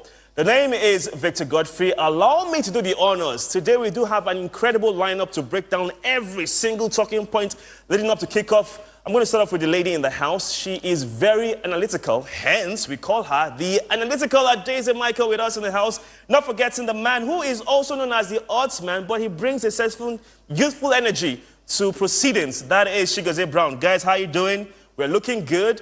I can see a hint of Ghana support here. You know, you have the black for Brown, you have the white for Ada, and I'm wearing black and white, so okay, yeah. black style. It is what it is. What is it? What it is? All right, now, guys, let's take a look at what has been an exciting World Cup so far. Tons of action. The stars are out, and they're shining really brightly. Of course, it was the big game between France and Senegal, and I have to ask this question, Ada. A repeat of the final in 2002, but it wasn't the same scoreline because France came out to play and Mbappe said, you know what, I'm going to show you guys why I am one of the best strikers that France has ever seen. Honestly, what a night it was. Senegal started the game like a house on fire. Chances came their way, they could not convert them. And in the second half, the game changed because they've got, a good coach, a man who knows how to, switch things up. Senegal started same old same, but a tactical arrangement was made. Michael Olise drifted centrally and started to pick up pocket of holes, pocket of spaces around the Senegalese defense. And Mbappe came alive. Those through balls, most of them were put on the plate for him. His runs, the timing of his movement, and Senegal were done by, young Kylian Mbappe, who I think is made for the World Cup. Did you say young? Yeah, he's young. He's 27. He's young. Peak. So, I think that's his prime. I don't think he's young anymore. I mean, he's young compared to the people that, you have his name with, the Ronaldos of this world, the Messis of this world. But look at this strike, though, Ada. This is a thing of this beauty. is actually a worldie. To think that Michael Olise was going to pass the ball to him, but he was upended. But now, Brown, it is the turn of the GOAT in many people's opinion. The Argentine superstar said, hold my drink, and I'm going to show you guys how he's done. A hat-trick for Messi. First of its kind for him as well. Certainly. First ever hat-trick to, give him the joint crown of being the joint top scorer at the World Cup. He had one goal ruled out.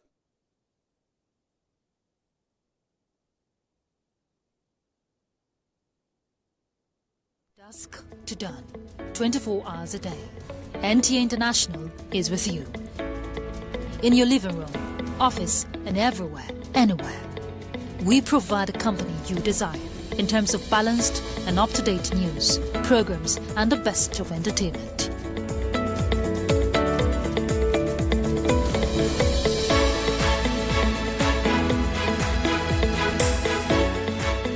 Tune in to DSTV channel 251, Go TV channel, and to watch.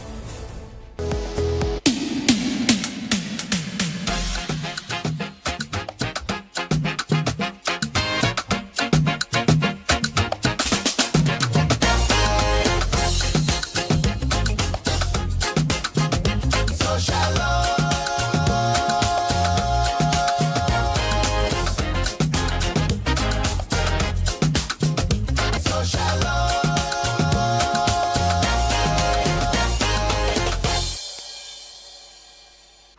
Wherever you go, go with your heart. On the program today, we are celebrating people's performance and moments that inspire us to live passionately and embrace the beauty of creativity. Hello, amazing people. Welcome on board your favorite event blog, coming to you always on the network service of the NTA. This is Sociologue. I am Funke Oyeyele Ashaleye. I'm delighted to have you. Stay with us. Let's get started.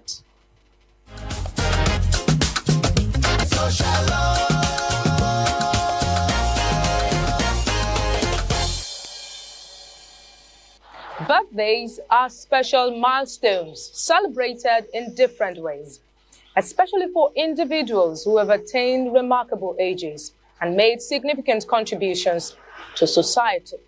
For former Senate President in the Third Republic, Senator Ame Ebute, his 80th birthday celebration was an opportunity to give thanks to God and rejoice with family, friends, and well-wishers.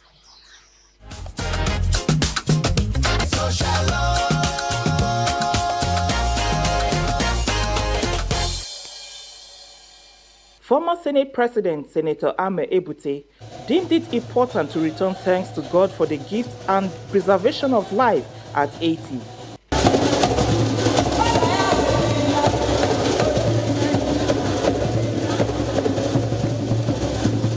The Thanksgiving service held at the Holy Name Catholic Church in Ubokolo coincided with the celebration of the Pentecost Sunday as well as the 64th anniversary of the church, making the occasion even more significant.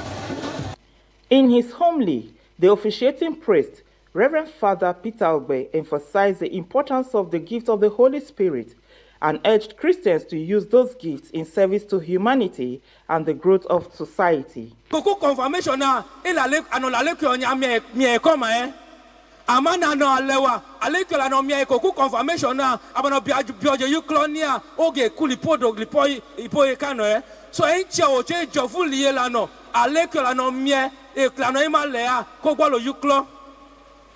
At a reception held at his country home, family members, political associates, friends and well-wishers gathered in large numbers to celebrate the elder statesman, widely regarded as a political icon in Benue South Senatorial District. His contemporaries described Senator Ame Ebute as a courageous and influential leader whose contributions to politics and community development remain outstanding. He doesn't like any dirty doing. He's a very straightforward human being. Since we met in 1981, this is when I met with him after my retirement from military. So I met him and we've been doing politics together. He's a very straightforward politician. He's very understanding. He takes messages from people and he's accommodating. He's a father. He's a loving man. He's caring to everybody. And as a woman leader of the party, I want to stand on behalf of all my party faithfuls and tell the whole world that His Excellency, Senator Ame Ebute, is the best that Benue State ever had. He's our father, he's our mentor politically. He started the journey. They are the pioneers of democracy. So as such, he's endowed with a lot of experience.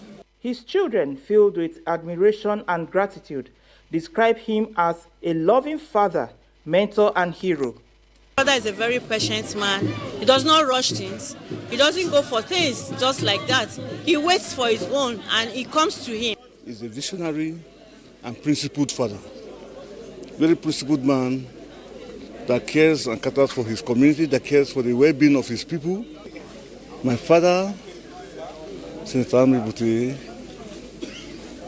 is a great man to be reckoned with. For the celebrant, honesty, patience and dedication remain the guiding principles that have shaped his life journey over the decades. By the grace of God, my journey so far has been of success. I've not experienced any failure at all. So that is why I'm extremely grateful to Almighty Father who created us.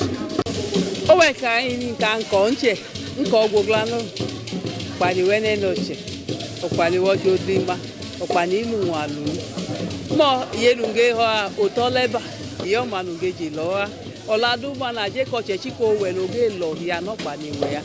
Many residents of Ugbokolo, Okpoko local government area, and the entire Idoma nation say Senator Ame Ebute's legacy of leadership and service will continue to be remembered for generations.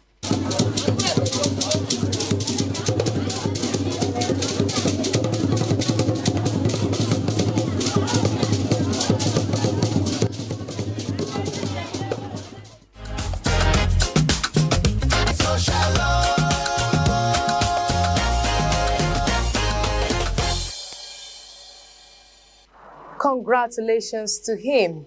Wow. Longevity is what we all pray and long for.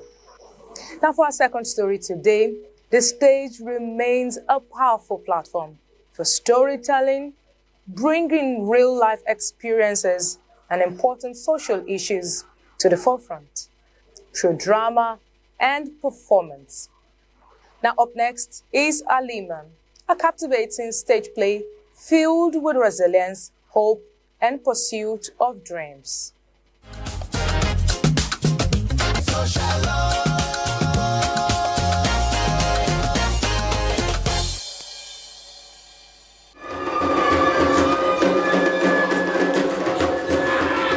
A thought-provoking stage production has lit up the Transcar Hilton, drawing theater lovers, cultural enthusiasts, and art lovers. Before the curtain rose, the venue was already buzzing.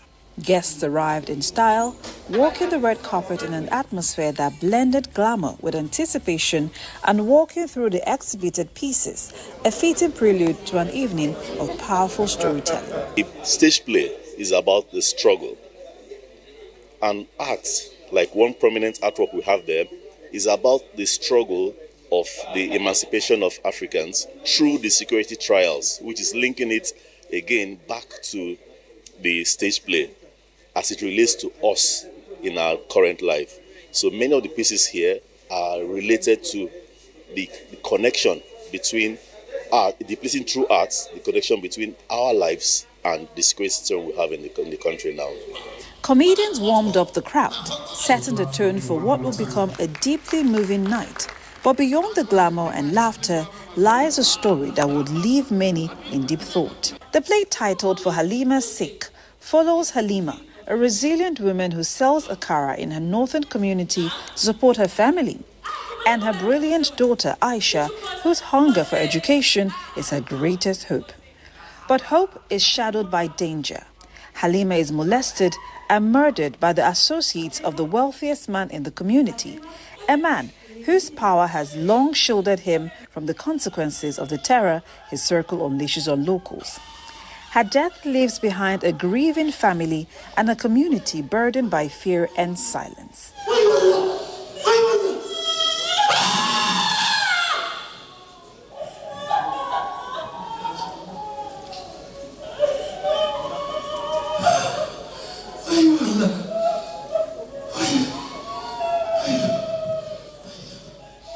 But while Halima's story ends in tragedy, her daughter's story is only beginning.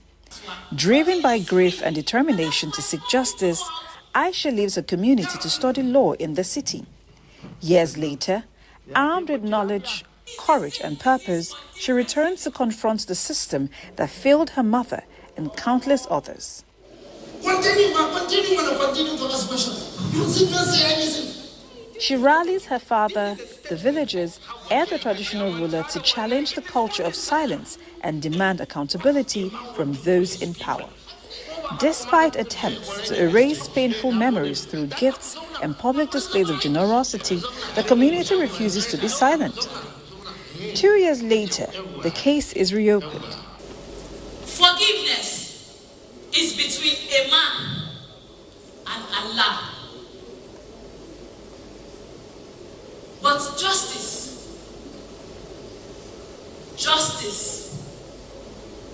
is between a man and the people he has harmed.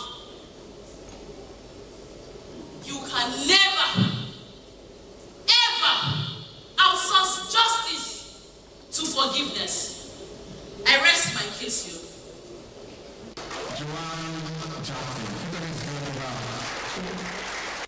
In a gripping courtroom finale, the culprit is found guilty and sentenced, a moment that brought the audience to guilty and sentenced to 75 years imprisonment. Audience members were visibly moved, with many describing the performance as riveting, and the story resonated deeply with current realities across the country. And I enjoyed every bit of it, and it actually reflects what's actually happening in the society. And there's a need for the government and also for the citizens to step up and actually make things happen. Everybody, we all need to secure Nigeria. Everybody. So let us all find a way to secure Nigeria. For the cast and crew members, the play is more than entertainment. It is a deliberate call to conscience, a mirror held up to leaders and the nation at a time of growing insecurity. It's our story, to be honest. It's our story today, right now. So that we just thought, how can we remind ourselves of who we are in this season? So let's tell a story that connects us all. For Halima's sake is not just a story of one woman or one community. It is a question asked of every person in a position of authority. How long will the powerless wait for justice? As the curtain falls and the audience rises in applause, one thing becomes clear. A reminder that justice may take time, but the pursuit of truth must never end. And through Aisha's courage, Halima's voice continues to be heard. For Halima's sake.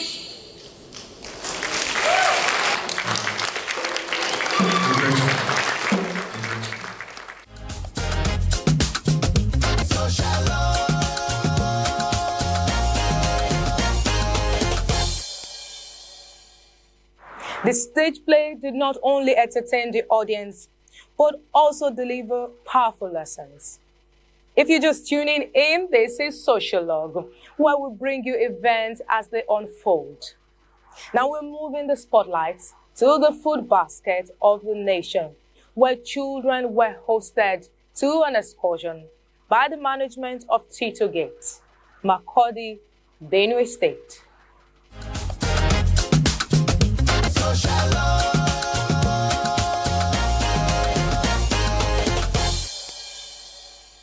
100 participants got a masterclass in where milk, yogurt, and big ideas are brought to reality. Tito Gate, the company behind Tito Yogurt, hosted a Children's Day excursion titled A Journey of Discovery, but this was not the conventional celebration. The children traded the classrooms for the ranch, where they met Messi, a 650-pound bull named after a soccer legend. Messi is a first-generation crossbreed between a Frisian bull and a Fulani Bokolo, bred to improve the herd's milk yield. The participants learned firsthand how to make a cow and how eggs are incubated and hatched, amongst others. I feel very happy coming here. I learned that the cows are very friendly animals and they don't attack people without any good reason. I also learned how they milk cows, and there's a machine for milking cows. Good table water here, and at the same time, Tito Yogurt. They then stepped into the production factory, where staff guided them through the yogurt making process, explaining each stage from processing to packaging. We have 3 major items we use for treatment. Number 1, we have what we call alum, which is alcohol aluminium sulfate. Secondly, we have something we call chlorine. Thirdly, we have something we call lime. I wasn't even expecting it to be this fun, but today I have learned how a cow is milked. I've seen how eggs are incubated. I have known the number of days that they are kept in an incubator, and I've learned how milk is processed, and I'm still having a lot of fun. The fun is not over yet.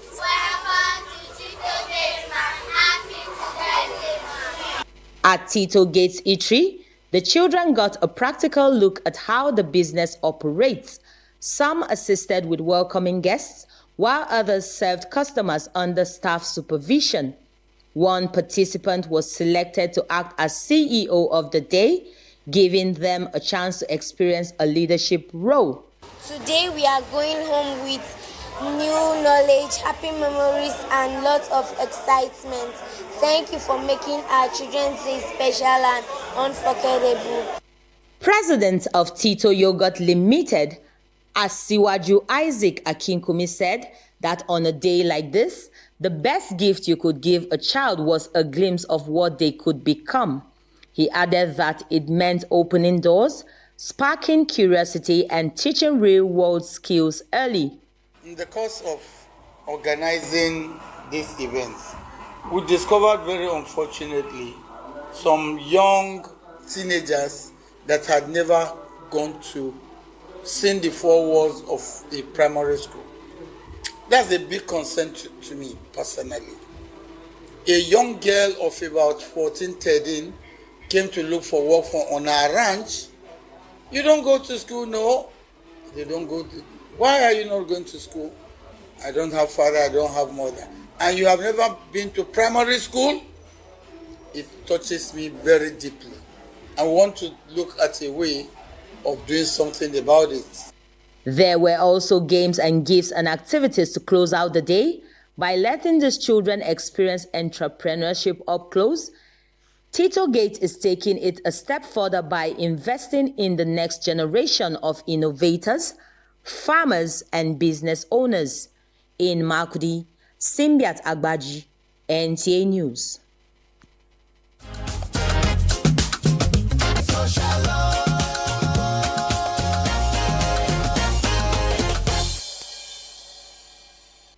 Indeed, an exciting and educational adventure for the children.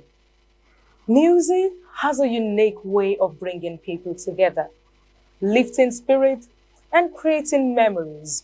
Let's see this.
She's different, Afro-caustic, you know. I love her infusion of culture and rhythm and different, you know, showcasing. You know, it's about Africa, you know. Celebrity Fish is about culture. You know, we are transcultural, you know, from Africa to America to Asia. So we are bringing the world together through fish and entertainment. If you happen to be alive, why can't you come and enjoy yourself? So that's why we are creating an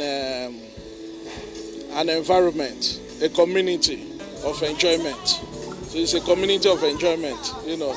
So they say all work without play and make jolly a dull boy. So we are making sure people are not dull. You know, we are just adding our own quota to the economic building of the country.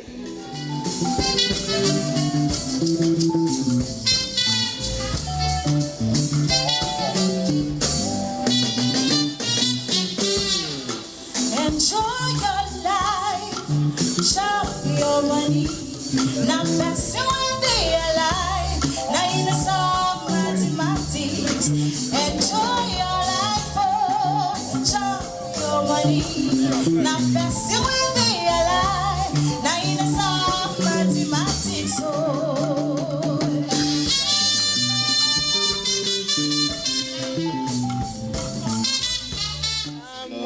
here tonight to chill with the Afroacoustic queen, Asian. I mean, what can I say? The voice speaks for itself. Asian is a fantastic singer. Her genre of music is exceptional, and she is doing great works. And this is the first edition of Afroacoustic Chills, and it has been a very, very relaxing atmosphere.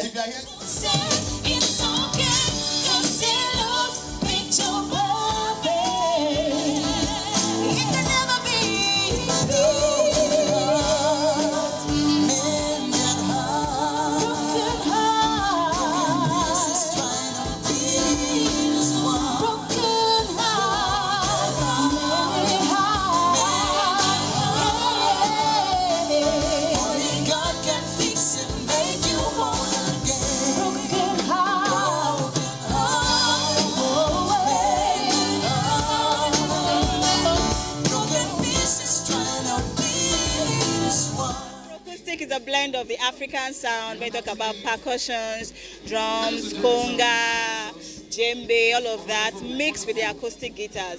So that gives you Afroacoustic. No worries, a word I coined, so that's my sound, Afroacoustic. For me, my music is conscious music. I'm talking about the society. I'm talking about the things I can see around me, the things I want changed, the thing I want fixed. If I feel something is not right, I think it should be right. I'll sing about it. I have a song that says fire, fire. So I do conscious music basically. Yeah.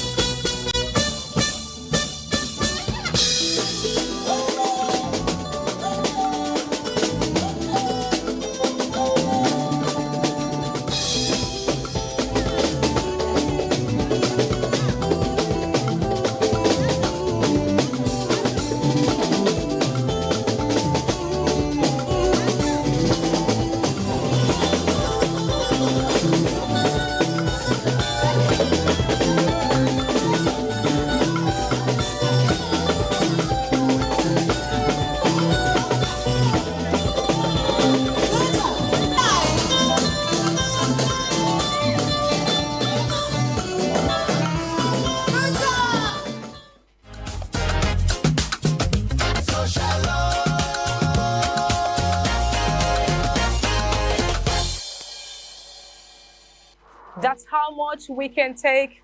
Thank you for being part of today's episode. Remember, every moment of joy, every story shared, and every dream celebrated reminds us that life is meant to be loved with passion and purpose. And as always, stay safe and God bless.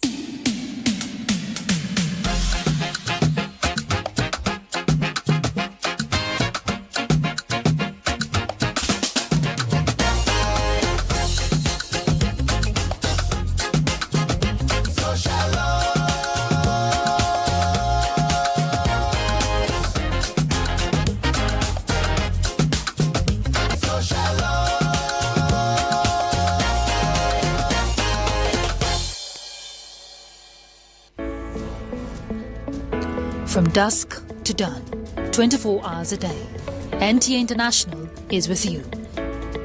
In your living room, office, and everywhere, anywhere. We provide a company you desire in terms of balanced and up-to-date news, programs, and the best of entertainment.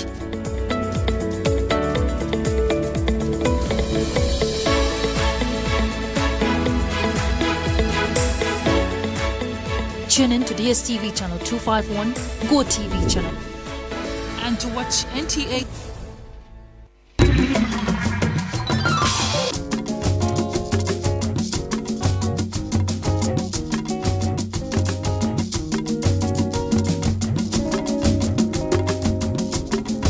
On Entertainment Gist with Eboti Belisha, also known as Diary of a Media Girl.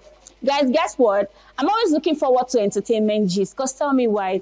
I'm tired right now. Do you know why? I'm exhausted. I've been running from the streets of Instagram, TikTok, Facebook, all of the platforms, just to get the tea for me to spill. So what you have to do right now is stay glued to your screen while I spill this tea in details. And if you don't have popcorn, do well to grab one, because right now with me, I have my own popcorn. That's by the way. First up on the whole tea, we have the 3 albums released by Champagne Papi. Champagne Papi said this time he's going to put us up What is it, Champagne Papi? Like, what's happening? Rumors on the street of Instagram, you know, people will always pack their own reactions and their comments saying that, oh, I think Champagne Papi is broke or he's trying to sort his rent. Because tell me why. Why would Champagne Papi drop 3 albums right on the same setting? Now, guess who is this?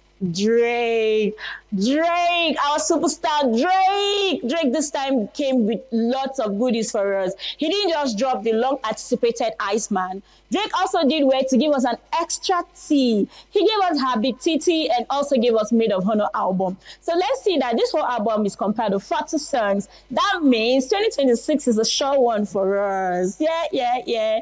So that's it. On one of the album cover, which is Iceman, he had the iconic gloves. Now, this is an iconic gloves. Believe me, I think he just likes the design, the whole glitters on it. But you trust us now. You trust the people. You trust the fans. Right now, he's being dragged for it. Why would you have to use the iconic gloves of Michael Jackson? Why are you feeling like an icon? What makes you think you can even drop 3 albums on the same day? Like, Drake, what do you feel like? And Drake is trying to let them know that one of his albums on Iceman, one of the tracks is Make Them Cry. Now, coming to Kendrick Lamar fans who have been battling Drake saying that, oh, are you trying to diss us? Because what's happening? What do you mean by Make Them Cry? And oh, see, I don't know what it is, but Drake, you did something right on that album. One of the cover on the album of Maid of Honor, it happened to be Drake's mom. Yes, and I think that album, it's cool. The cover is cool, but if you can't relate, you will not understand. And I think the side of the cover also had Drake's dad carrying Drake on his neck. It's all very emotional and interesting too. So if you haven't streamed on Drake's album, please do well to do that. Do well to stream now. Because I even heard that the same day he made the release, Spotify crashed because Drake, 40 songs, 3 albums on the same day. I don't know what it is, but yeah, I know that Drake is already hitting millions of streams right now. Now, coming down to our Afrobeat superstar, Kiss Daniel. Kiss Daniel also made us know that, see, I think there's something about this month of May. I don't know. Because why album release? Ashake too, who just dropped his album. Now, Kiss Daniel. Anyway, he didn't say he's dropping immediately. He's just letting us know that he's dropping his album in the year 2026. And on May 15, he gave us a highlight of his album title, which happens to be Uncle K. That's one of the album. And the other one is Radio Giddy. On this album, Kiss Daniel is going to have like 7 tracks featuring other Afrobeat artists, the likes of Fola, the rapper Odumodu Black, and even our own Bella Shmurda. So what's happening? We're anticipating for the album, you know. Now let's go on a short music and trending videos break. We will be right back. Do not go off with Diary of a Media Girl. Thank you.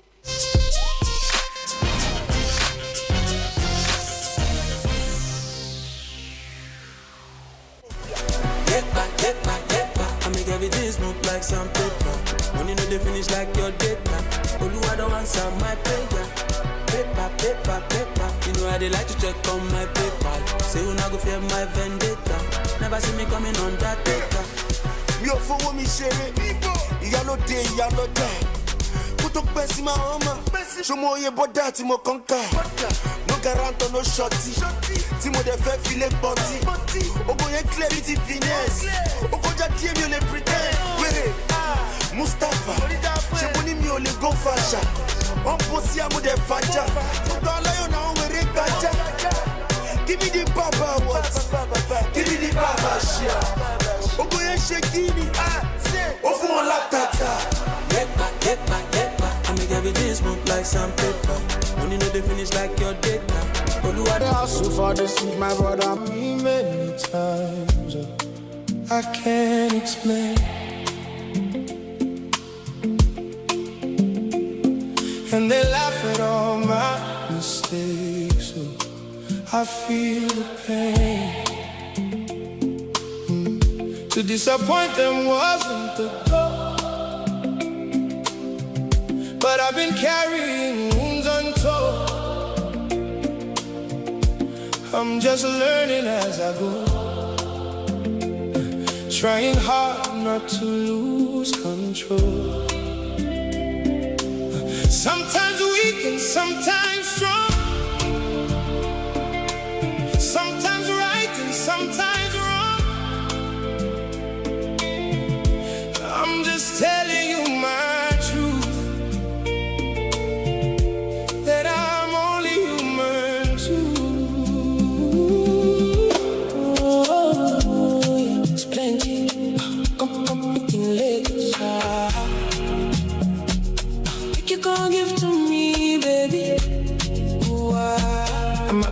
phantom. I hope you know that. It's Willie on the beats. You know that. Know that, know that, know that, know that. Every day we grind cause we never fall. Every day I'm in business, I'm working. You know one person, waiting you carry back. I'm working, you go keep pressing. That's why all them boys keep chasing, they keep chasing. Shout to my fans who give me fame. If you come in everything you want, I go buy ya. Come, meet in Lagos. Versace, Louis Vuitton, I go buy ya. If you come, make you come give me pecos.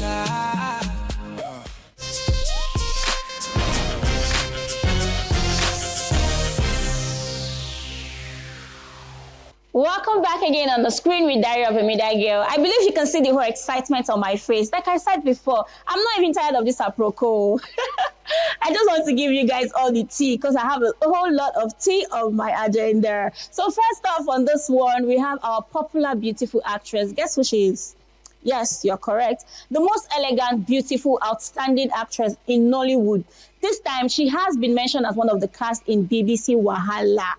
No other person than Genevieve Nnaji. So this is going to be her appearance after a very long time from the first appearance on television in Reprise. Actually, she started from there before transitioning into Nollywood. But this time is one of the drama series in BBC. So it's titled BBC Wahala. On this BBC Wahala, alongside with her are other 4 outstanding casts who happen to be the Nigerian British women in London. Also, the popular writer Teresa Ikoku and director, she's going to be part of it. So let's see what they have for us. Like we all know Genevieve, she know they sleep now. She know they ever slack. She's always there. Even on Lion's Heart on cinema under the Nollywood movies. You saw what she did there. Like, I think that was one of the movies that stood up from time. But Genevieve, we missed you on the screen. Welcome back on the screen, Genevieve Nnaji. So we look forward to all of the goodies you have for us, packed up in this drama. We know you now, Queen of Elegance, but see, give us small tea, like this small ginger on this BBC Wahala, because it is Wahala. What more do you expect? Although this is a series from the novel of Nikki May, so what we don't expect less. We do not expect less. Looking forward to all of this cast, and we know they are going to give us an amazing delivery. Coming down to culture. Who is ready? I think if I have my way, I want to get married to a Yoruba man. Please pardon me on this one. I'm not Yoruba, so I might not be too correct with the words and pronunciation. But then again, I think all road leads to Ijebu Ode because this time the Ojude Oba festival is around the corner. Like I said before, pardon me, I might not get the pronunciations correctly, but I believe you know what I'm talking about. I think on this festival, I wouldn't want to miss out on it because did you see the one from last year? Oh my God, the outfit was beautiful. The sight of it, oh geez, that was so beautiful. I don't know how they come up with this, but there's something about the Ojude Oba Festival. Now we have one of the most prominent faces in the Ojude Oba Festival. Do you know what he did this time? No other person than Farouk. Farouk Oragbala. Farouk has dropped us beautiful and amazing pictures counting down to the Ojude Oba Festival. You know he doesn't play with it because this festival is the King's Court. It's a festival that explains horsemanship, age-grade possession, heritage. It brings out the indigenes of the Ijebu in the same place, like from all continents. Now Farouk said, okay, as the king of steeds, he's not called king of steeds for no reason. Farouk has dropped us one very beautiful photo shoot, counting down to this festival. Who else is looking forward to this festival? All road leads to Ijebu Ode. Let's get our bags all packed up, because me too, I'm going to be there. Good news, good news, good news. Big Brother Naija. So BBN Naija is open on their 11th auditioning. Now, let me give you guys a secret. Do you know I went for BBN auditioning last year? Ooh. You didn't see the whole crowd and everything. It was actually very exciting. I love the fact that I experienced it. This time, let's not go there. So please, if you're listening to me right now, I think it's a better opportunity for you to start applying because MultiChoice just announced that the BBN season 11 has been open for everyone. The registration began on May 16th till May 20th. So you still have all the time to apply because auditioning begins from May 22nd. So what are you waiting for? We all know what the Big Brother Naija platform offers. It will give you a whole lot of gigs and every other opportunities too that you could imagine. I don't think you should sleep on this season 11, no. We know how it is. It's always coming with one drama to the other, interesting games and everything. So what are you waiting for? Why not tap on it? I think you should go online. They have the link on their page, so you can actually go register and then be part of the auditioning. Big Brother Naija. This time we are going to stay glued to the screen because we don't know who the cast might be. Because I can't wait to see my friend there on the screen too. Yeah, I can't wait. Now let's go on a short break for a movie trailer. We will be right back. Stay true on your screen.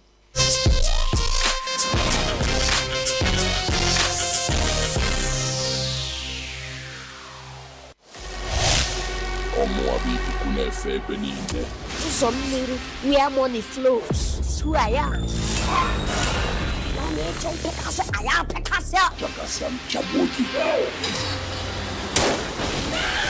My family has the capacity to wipe out your entire generation from the surface of this earth. Egonesis, we go cheer. I can allow every other thing to slide, but this will not slide. The corpse is in my possession. Torture their mother, shoot her in the leg. On her coin, shoot her second leg. Why did you steal your sister's corpse?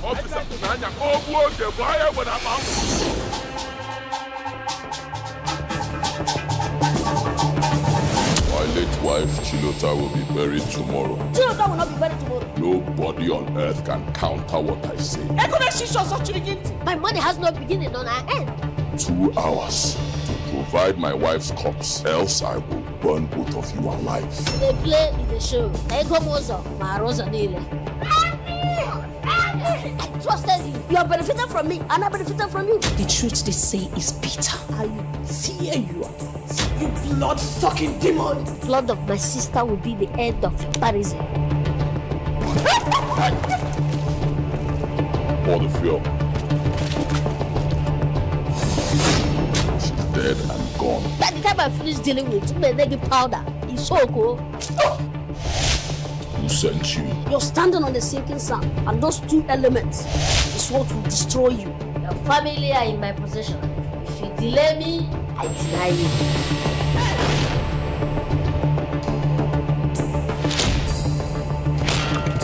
I go everywhere and I see everything. Akufecha Odhara.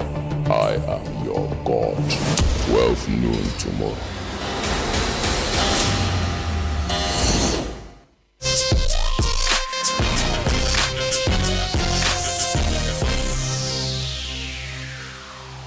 Welcome back again. With you is still Diary of a Media Girl. This time, let's raise a cheers for Shakira.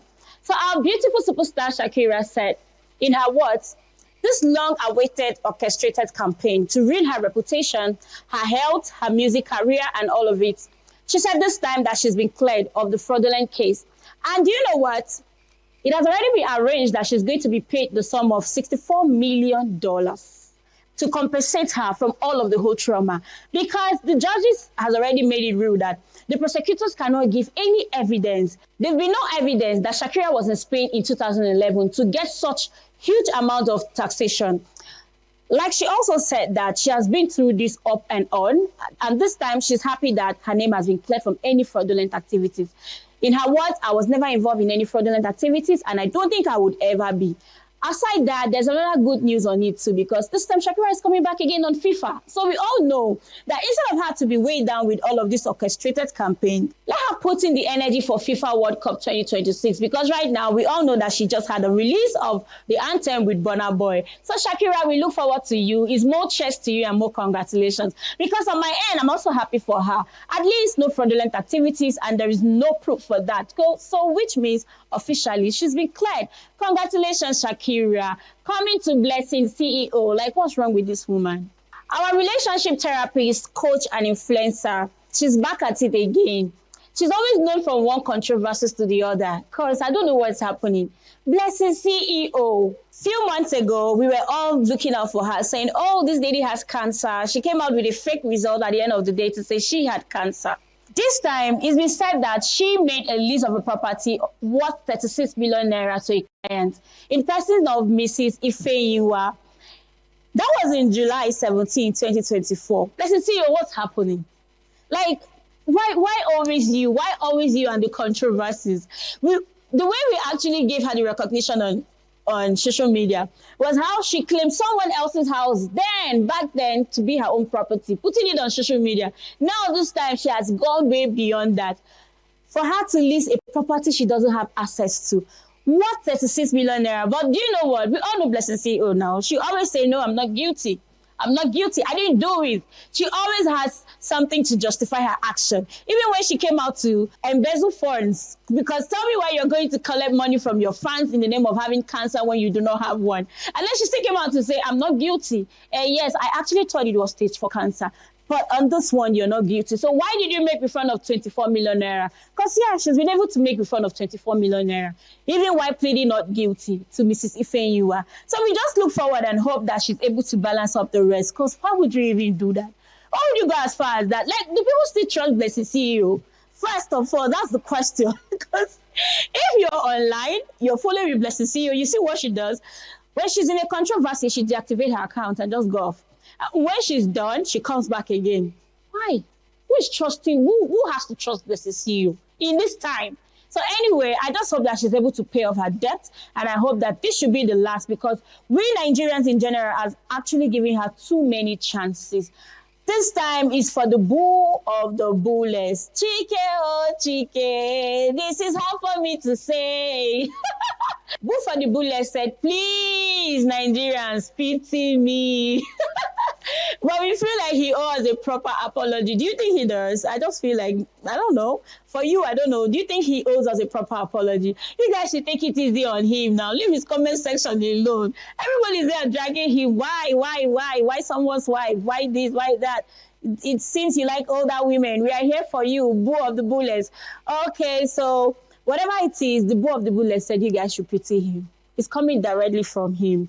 With all of the controversies, I don't know what exactly happened that it got to that point where Chike considered Frank Edoho's wife as one of his whatever. But then again, I feel like we should still hear from him, because Frank Edoho's wife to have come out to make mention from her own end. She said that she did not cheat while she was still in the marriage. She said that she already applied for a divorce. So we don't know what it is. Maybe she did, maybe she did not. So whatever it is, I think we should pity Chike, because he has come out to say, pity my soul. We don't know what that means, but then again, let's give him a break. I think everybody should just go on and take accountability of their own wrongs. We will be right back. Let's go on a short comedy skit break. Please stay on.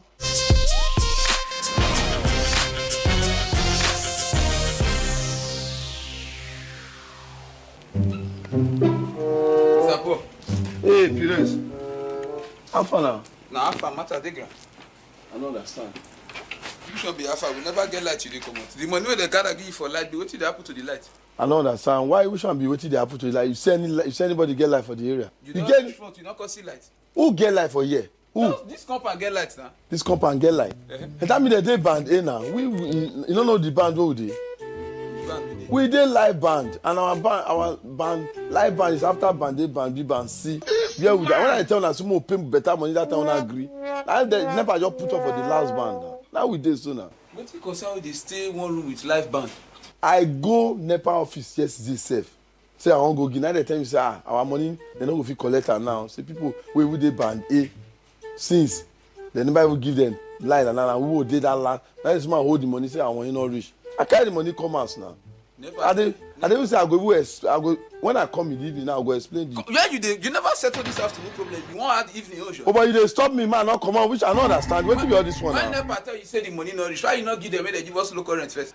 Low current, they give anybody low current. They don't get low current now. All the light now one. They don't get low current now. Which have be low current? Now you see. Where did they happen? Landlady, welcome. Where today? When none at the quarry? Landlady, you go answer money where we gotta give her 2,000 where each get pay for light. May I go pay the light bill? I say when you reach there, say NEPA tell us say the money no reach. I know that not be NEPA drop the bill, not be the total amount when NEPA talk. Everybody donate, carry go give them. You say NEPA say the money no reach. Landlady, man, explain to me because I dey try explain to me, I don't understand. They give me the money, I reach NEPA office. NEPA say that money where would the money would the light would they consume? Say that money no reach. Now cause okay, no one I can carry the money come out. Me na even come out, see they go see there now. I reach out yesterday. Now I put the money under my pillow. So say if I dey come out the next I'll carry am. But as I won't sleep, heat too much. Now I open window. The window I open and I mosquito start to rush enter. They just rush enter. Brrr. Now I say, oh, this mosquito say they get sense. Now lock them inside, lock the mosquito inside. Because heat, they are not saying he shock you. Now I can sleep for outside. So as I sleep for outside now, mosquito call they beg me from window, brother. I better open the door. Heat won't kill them. Open the door. One of the mosquito call pull the shirt. So as he pull the shirt, call use and cover that money. Me not even know. As he cover the money, now he give one of the money. Get one mosquito they stay near Pires. My son wait. That your mosquito they stay My there. son, you dey play for me wait. You understand wetin dey talk so. Me want for us just now because now I gotta go.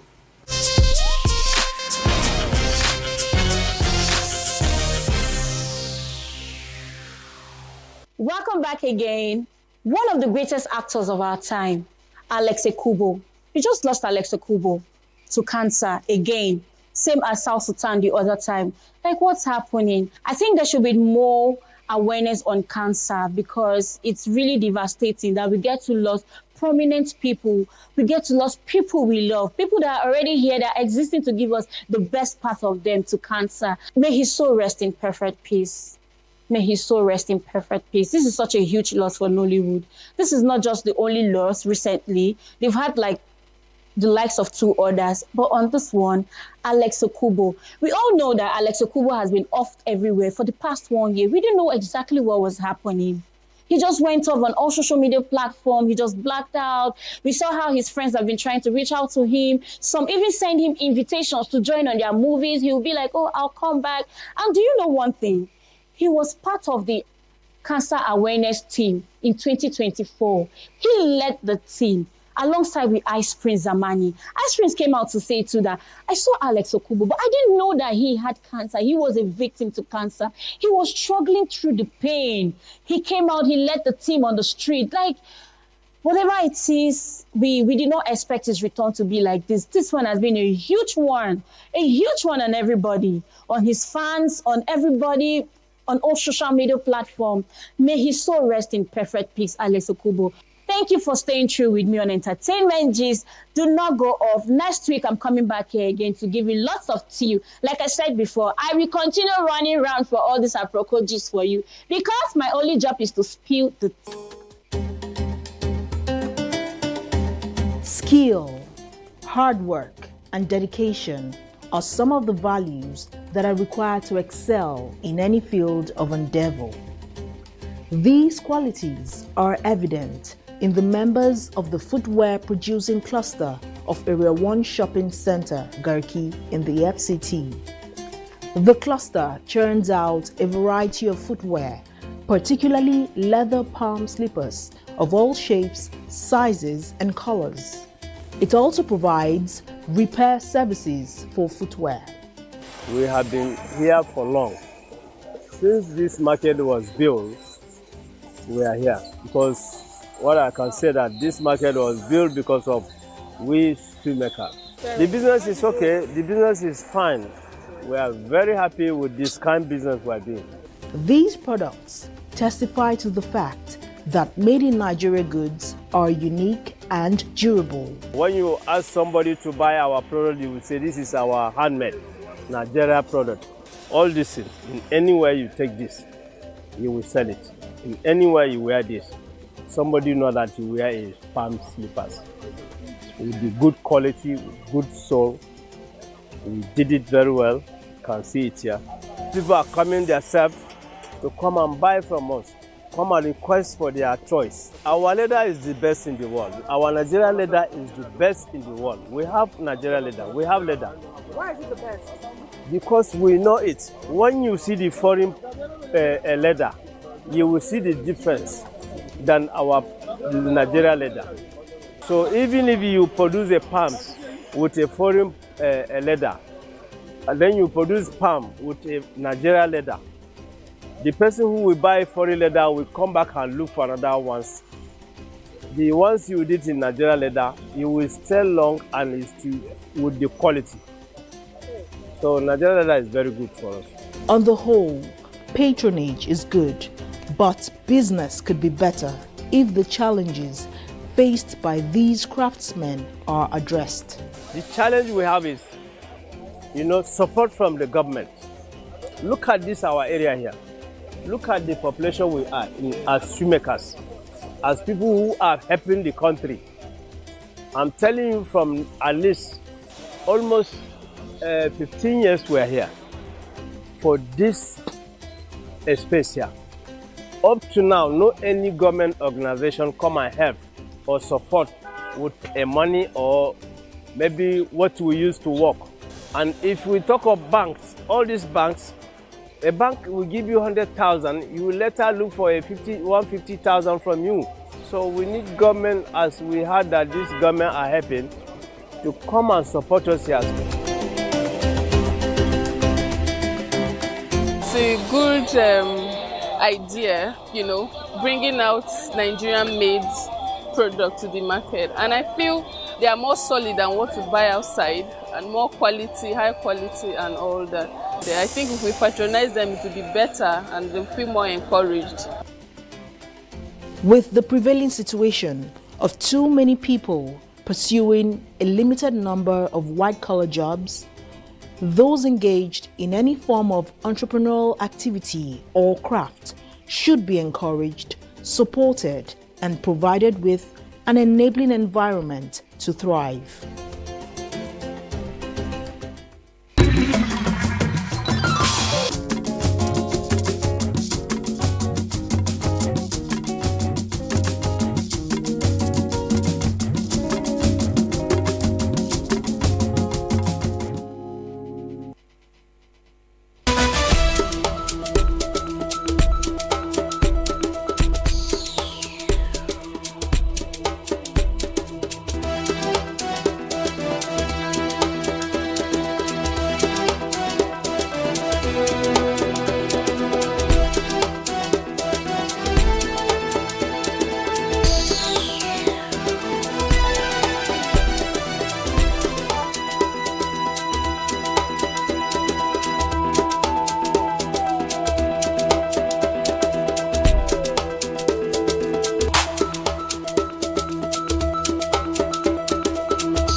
Lens on Africa.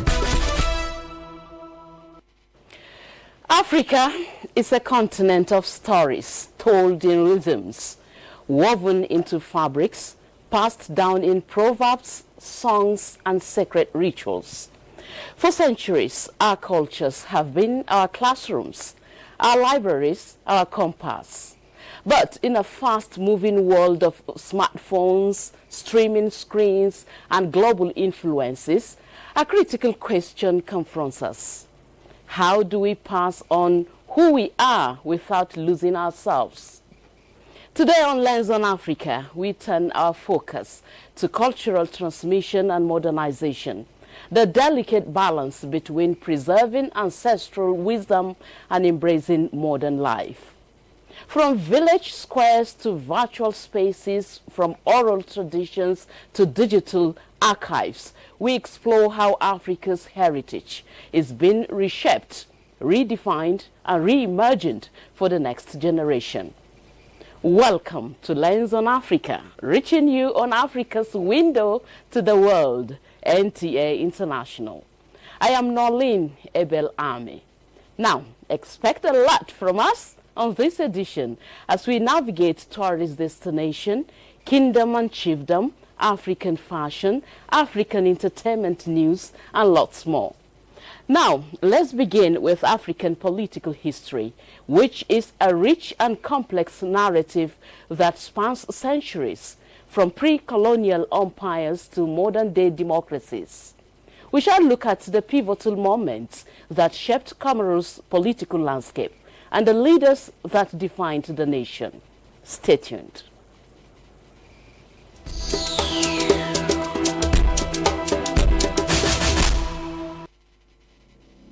Officially, the Union of the Comoros is an archipelagic country made up of 3 islands in southeastern Africa, located at the northern end of the Mozambique Channel in the Indian Ocean. Its capital and largest city is Moroni. Comoros is known for its unique blend of African, Arab, and French cultures. The country is the third smallest African country by area after Sao Tome and Principe and Seychelles. The island nation has no land borders. It has only maritime borders with nearby countries in the Indian Ocean like Tanzania, Mozambique, Madagascar, and Seychelles, plus the French-administered Mayotte. Located off Africa's east coast, its maritime boundaries define its territory in the Mozambique Channel, with borders sometimes causing disputes over fishing rights. The current population of Comoros is put at 890,930 as of Sunday, January 4th, 2026, based on Worldometer's elaboration of the latest United Nations data. Comoros' population is ranked roughly 51st out of around 54 recognized African countries and 165th worldwide. Following a period of unrest and growing nationalist sentiments, Comorian leaders, including Ahmed Abdullah, negotiated with France for independence. An agreement was reached in 1973 to hold a referendum. The referendum took place on December 22, 1974, across all four islands. Grand Comore, Adjouen, and Moeli voted overwhelmingly for independence, while Mayotte voted against independence, opting to remain under French administration. Excluding the island of Mayotte, the people of Comoros declared independence from France on July 6, 1975, through a unilateral declaration by the Comorian Parliament with Ahmed Abdullah as the first president. Ahmed Abdullah Abdurrahmani was in office as the president from July 6, 1975 to August 3, 1975. He was overthrown in a coup just 28 days after declaring a unilateral independence. Said Mohammed Jafar succeeded Ahmed Abdullah Abdurrahmani as president from August 3, 1975 to January 3, 1976. He was, however, replaced by Ali Swalih, a more radical leftist leader, through a council decision. Ali Swalih was the next president after Said Mohammed Jafar. He came into power in January 3, 1976 and was in power until May 13, 1978. He was also overthrown and killed in a coup led by the French mercenary Bob Denard, who then restored Ahmed Abdullah to power. Ahmed Abdullah Abdurrahmani returned to power, marking the start of his second term, with Denard's forces controlling the government. However, he was assassinated in his office in 1989, likely by members of the Presidential Guard under Denard's command. Said Mohammed Johar came into office after the assassination of Ahmed Abdullah Abdurrahmani. He took over power on November 27, 1989 and served until September 29, 1995. He was first an interim president and then elected president. He was however removed from power in a coup led again by Bob Denard. Prime Minister Kabi El Yatroto briefly acted as an interim president, promising new elections. In March 1996, there was a general election and Mohamed Taki won as president in what international observers deemed free and fair elections, bringing hope for stability. He died in office from a heart attack in 1998. After the death of Mohamed Taki, Tajidine Ben Said Masonde was sworn in as acting president in November 1998. He was ousted in a military coup on April 30, 1999 by Colonel Azali Assoumani amidst a violent demonstration. Azali Assoumani came into power on April 30, 1999. He was in power until May 26, 2006, first as a military leader and then elected president. In 2006, Azali stepped down and handed power to his elected successor, Ahmed Abdullah Mohamed Sambi, in what was the first peaceful transfer of power in Comorian history. Ahmed Abdullah Muhammad Sambi was sworn in as president on May 26, 2006 and was in power until May 26, 2011. His term ended when the presidency rotated to the next island, Moh-Eli, as part of a power-sharing arrangement that required the presidency to rotate every 5 years between the three main islands of the Comoros. The end of the presidency of Ahmed Abdullah Muhammad Sambi ushered in Ikililo Doueni as president after the general election. He came into power in May 26, 2011 and remained president until May 26, 2016. Before becoming president, he served as Sambi's vice president. He completed his constitutional term and was succeeded by Azali Assoumani, who won the 2016 presidential election. Azali returned to power again after serving as a military leader and president in 1999 to 2006. Upon returning to power in 2016, he changed the country's constitution, allowing him to abolish the rotating presidency, paving way for him to recontest. He was therefore re-elected in 2019 and 2024 for the fourth term, extending his tenure as president of the Union of the Comoros.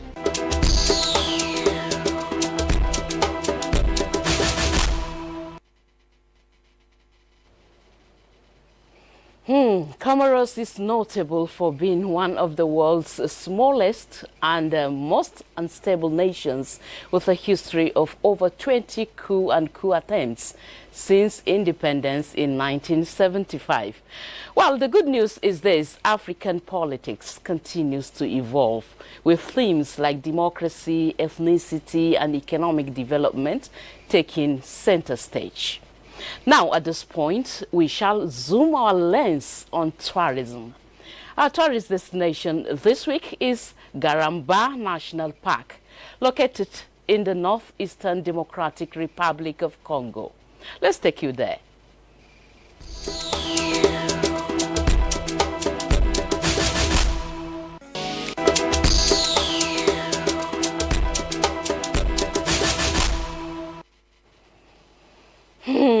Africa is indeed a continent that houses all species of wildlife. A trip to Garamba National Park will widen your horizon on the beauty of this continent. All right, now from the rhythmic beats of the turkey drum in our ancestral villages to the high-speed fiber optics of our rising megacities, the story of Africa has always been one of movement. But as we embrace the digital age, what happens to the whispers of our elders? We shall look at the delicate dance between heritage and high-tech. How do we modernize without losing our soul? Cultural transmission in the age of innovation is our focus on the interview segment of Lens on Africa. After this background report, stay tuned.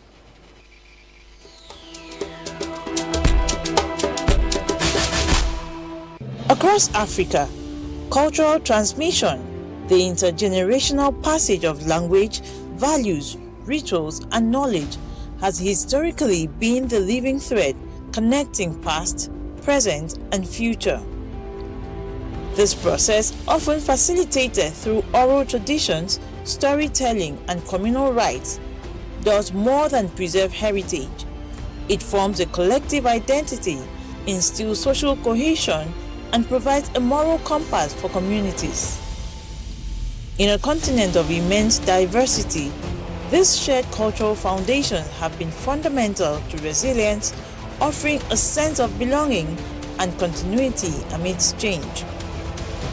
However, this vital transmission is now encountering unprecedented pressures from the forces of globalization and rapid modernization, creating a critical juncture for African societies. Navigating this tension is not about choosing between preservation and progress, but about forging a dynamic synthesis. The contemporary challenge is to modernize the means of transmission without losing the essence of the culture. Across the continent, innovative responses are emerging, Digital platforms are being used to archive oral histories and teach indigenous languages. Contemporary musicians and filmmakers are weaving traditional motifs into globally resonant art, and educational reformers are advocating for curricula that integrate local knowledge with modern science. By empowering communities to be the authors of their own modern narratives, Africa can achieve a form of development where technological advancement and cultural integrity are not opposites but partners. This conscious stewardship ensures that modernization enriches rather than erodes the unique cultural fabric that is Africa's enduring strength. Stay tuned.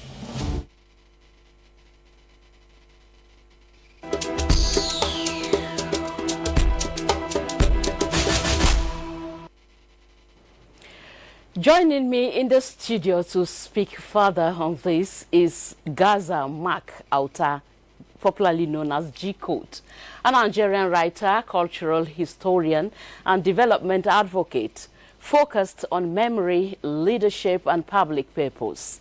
Rooted in Baghi-Bari heritage, he promotes people-centered development through roles like project manager of Miss Baghi-Bari Nigeria and convener of Baghi Sons and Daughters. With expertise in public health and environmental science, he leads initiatives empowering youth, preserving culture, and driving economic growth. G-Code is managing director of G-Code Global Services Limited and founder of Buznana magazine, documenting Baghi culture. Married with 2 daughters, he believes to write is to remember, and to remember is to give meaning to life. Good to have you here, Gaza. It's good to be here. Thank you very much, and I admire your Baghi-Bari attire. Oh, thank you very much. This is cool. I need to get one. I appreciate it. We'll get one. It's okay. Yes. All right, now let's face business. What are the essential elements of African culture that must be passed down to, preserve our identity? Very well. First of all, you would have to establish what culture is for you to know the essence that you're supposed to pass.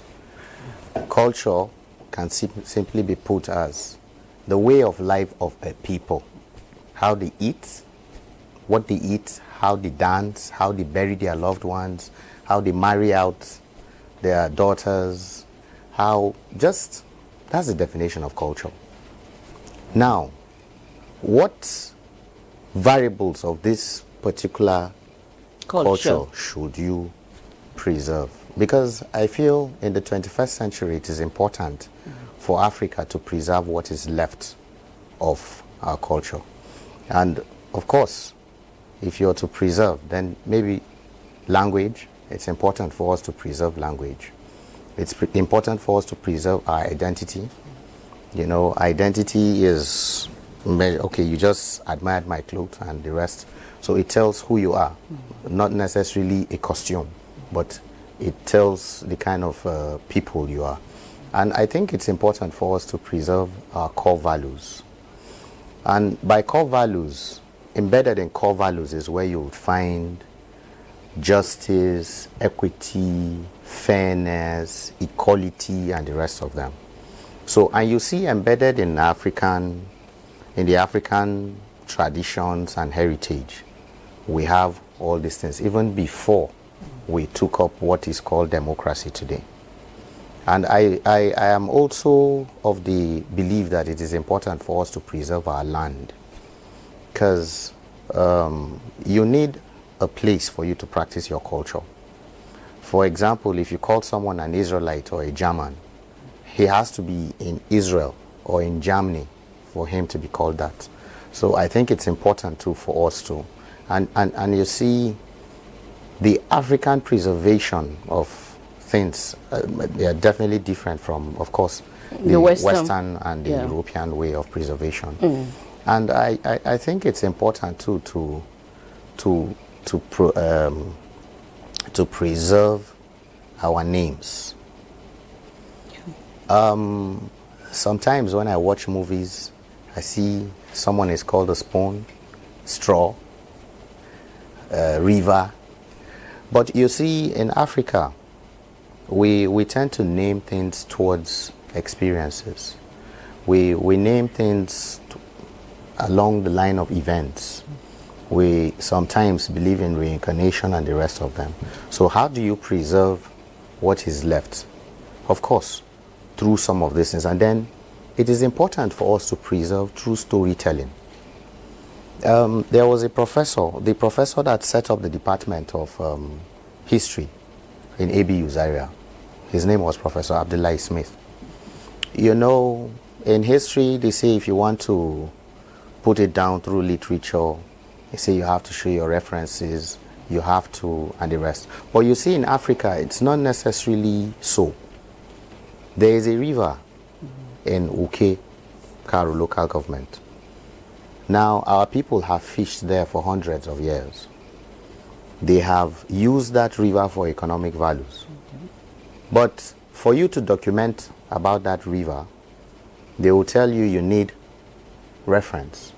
Someone needs to reference that place that, yes, it truly exists in terms of literature. So, but Professor Abdullahi Smith said, no, in Africa, if we want to, we can use storytelling. Because through storytelling, you can transfer information from more than 5 to 6 or 7 generations. And that information is intact. And the information now helps you to be able to at least preserve your culture. I'll give an example. There was a land dispute. Some families were trying to, lay claim to a particular piece of land. But there was this old man that said he was told by his own grandfather that there was a tree that was buried at the boundary of the line of the land. And before that tree was buried, they excavated the place and they put charcoal and some other things there. So if you want to determine, why don't we dig out these trees and then find out if indeed we have charcoal buried there? And they did, and they saw the charcoal. What am I trying to express here? I'm trying to say that he was told. He didn't need to reference any literature for him to be able to tell you that it was the story was told to him by his grandparents. So what I'm trying to say is, in preserving what is left of our culture, it is important that we leverage on storytelling, we leverage on folklore, we leverage on music, because we can still preserve and still transmit to the next generation through these variables that I have mentioned. All right, very well. Names, our attire, languages, the food, identity, languages, cultural values, yes, core and values. our land and the rest of them. Yes. Now, where do global influences, clash with preserving authentic African cultures? Let me twist this question that you just asked. We've been told that when the Europeans came to Africa, there were some things that they took from us. They went back. I'm going to use the word modernize just loosely. They went back to modernize some of these things they took. Guess what? The drums that we used to beat then, skin of animals, the flutes from straw, and then they modernized, and then that is what you use today. So what I'm trying to say is, the concept of modernization found its bedrock here in Africa. And that is why even when you talk about, electricity, you talk about the first university in the world, you talk about the citadel of learning and the rest of them. Of course, African. So, what is the definition of modernization then? Does it have to be Western before it is modernized? So that is why that's where I have a conflict of thoughts. So African culture can be modernized? Yes, African culture can even be exported. It's been exported today. A couple of days ago, we saw Oxford University added into their dictionary Amala, some African names. Now this is our culture being exported. You understand? So I prefer a concept called globalization. We're going global, but we're remaining local, embedded in our culture, embedded in our norms, our values, and our heritage. And that is where, when the concept of the tenets of governance, you know, it is because most of the things that we bring in as democracy chiefly copied. Imagine that we developed a system of governance towards our African values, where when you travel, you can decide to leave your goods in my custody and you come back, they are intact. Because we had communal love, we had mutual respect, not just for ourselves, but for our elders and even the younger ones. So, while trying to welcome what is modernization, our cultural values got diluted along the way. And when we lost it, that's when some people even, you know, don't even understand the true concept of modernization. Modernization simply means to add value, to do something, to make things easier for you. So if, for example, our grandmothers used to cook with firewood, and today you have a microwave, but it doesn't change the fact that they are cultural. So modernization is just supposed to make it easier, but at the same time, allow us to still live the way we want to. And so is that a problem at the moment? Where do we have conflicts now with the technology coming in, smartphones coming in, and other things? Where, at what point are these technologies, eroding our culture as Africans, and how do we redress our steps? Yeah, it's very simple. Modernization, yes, of course, modernization made our lives easier, but at the same time, it's too fast. Consumerism, materialism, being in a hurry, primitive accumulation of wealth. We lost love for humanity and the rest of them. So most times now people are just interested in making profit, not minding how the profit is made. And that is where I feel we lost it. And you see, culture is patient, culture is loving, culture wants to study the environment. If there is a flood somewhere, culture is trying to find out if the environment is angry, if the waters are angry, what is making them angry. Culture thinks deeply. I don't know superstitious beliefs. No. Sometimes, culture eats technology for breakfast. So, of course, it could be superstitious to some people, but in Africa, it explains itself. I'll give you an example. In Africa, let's say there is a family or a woman that has not been able to conceive for 10 years or 20 years. And then she brings in a baby into the house. And after a while, the woman conceives. Scientifically, you cannot prove this. But in Africa, we understand. Or maybe a woman has 4 boys or 5 boys, and she's looking for a girl. And then she introduces a girl into the house, a small girl. And then she gets pregnant and she has a girl. Some things in Africa cannot be explained. But it doesn't, and we understand. And it's working for us. So I personally feel we should not lose our culture while trying to embrace modernity. But instead, we should use modernity and the technology that we found to be able now to project and export our culture. And you can even make good money out of exportation of culture. So I feel there needs to be a nexus, and that is where we're losing it. So how do we generate income, make good money from exporting our culture? Explain it in such a way that our youth will understand, digitally native youth will understand this concept. Let me break it down so maybe they would understand. When the slave masters came to Africa, they could not conquer us using gunpowder and gunfire. What they did was to conquer our minds, because when you conquer the mind, you have been able to subdue an entire race. That was when they started importing things that we feel was that word they use. So it is that same mentality we should have towards making money. For example, sometimes when they sell things here in Nigeria, when they tell you, oh, this one is from America, or this one is made in Nigeria, and then they have the tendencies of going to buying the foreign made products. But why is that so? Because they were able to conquer the minds first before they can sell that product to you. So it's the same thing with us too.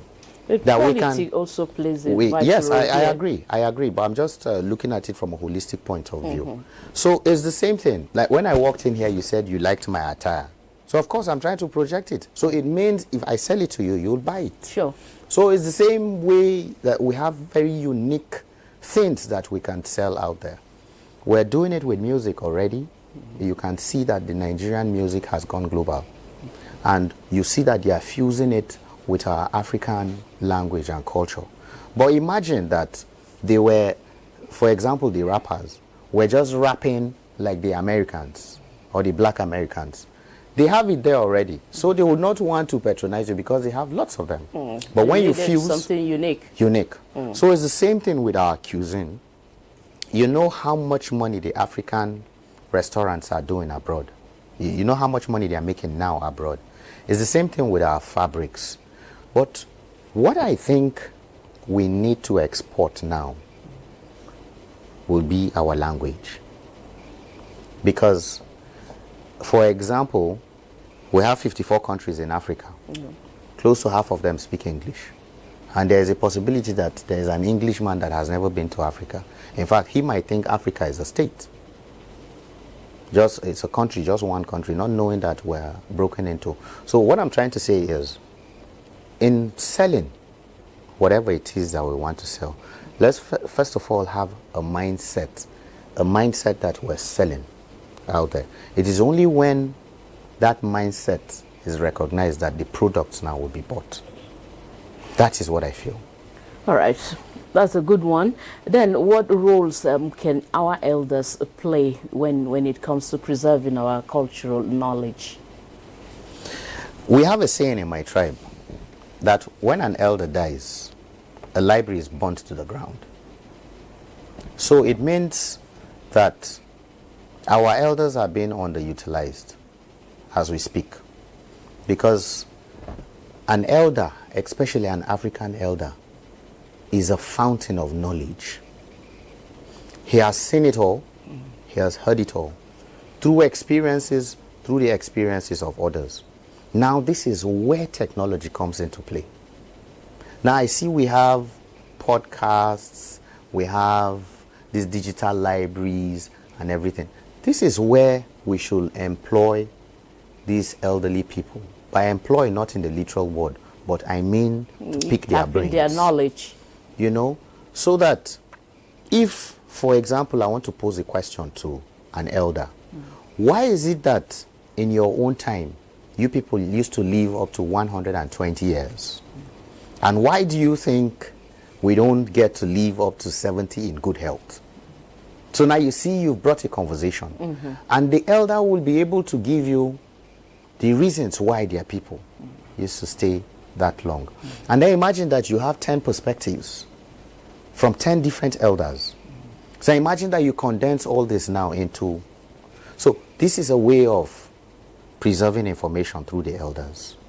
And storytelling, yes, though the world is too fast enough that even the grandchildren do not want to sit down to listen to stories again. from their grandparents. But it's another way of preservation. Like in the Gbagi culture, for example, we preserve most of our culture through the music, through storytelling, and then through proverbs and folklore.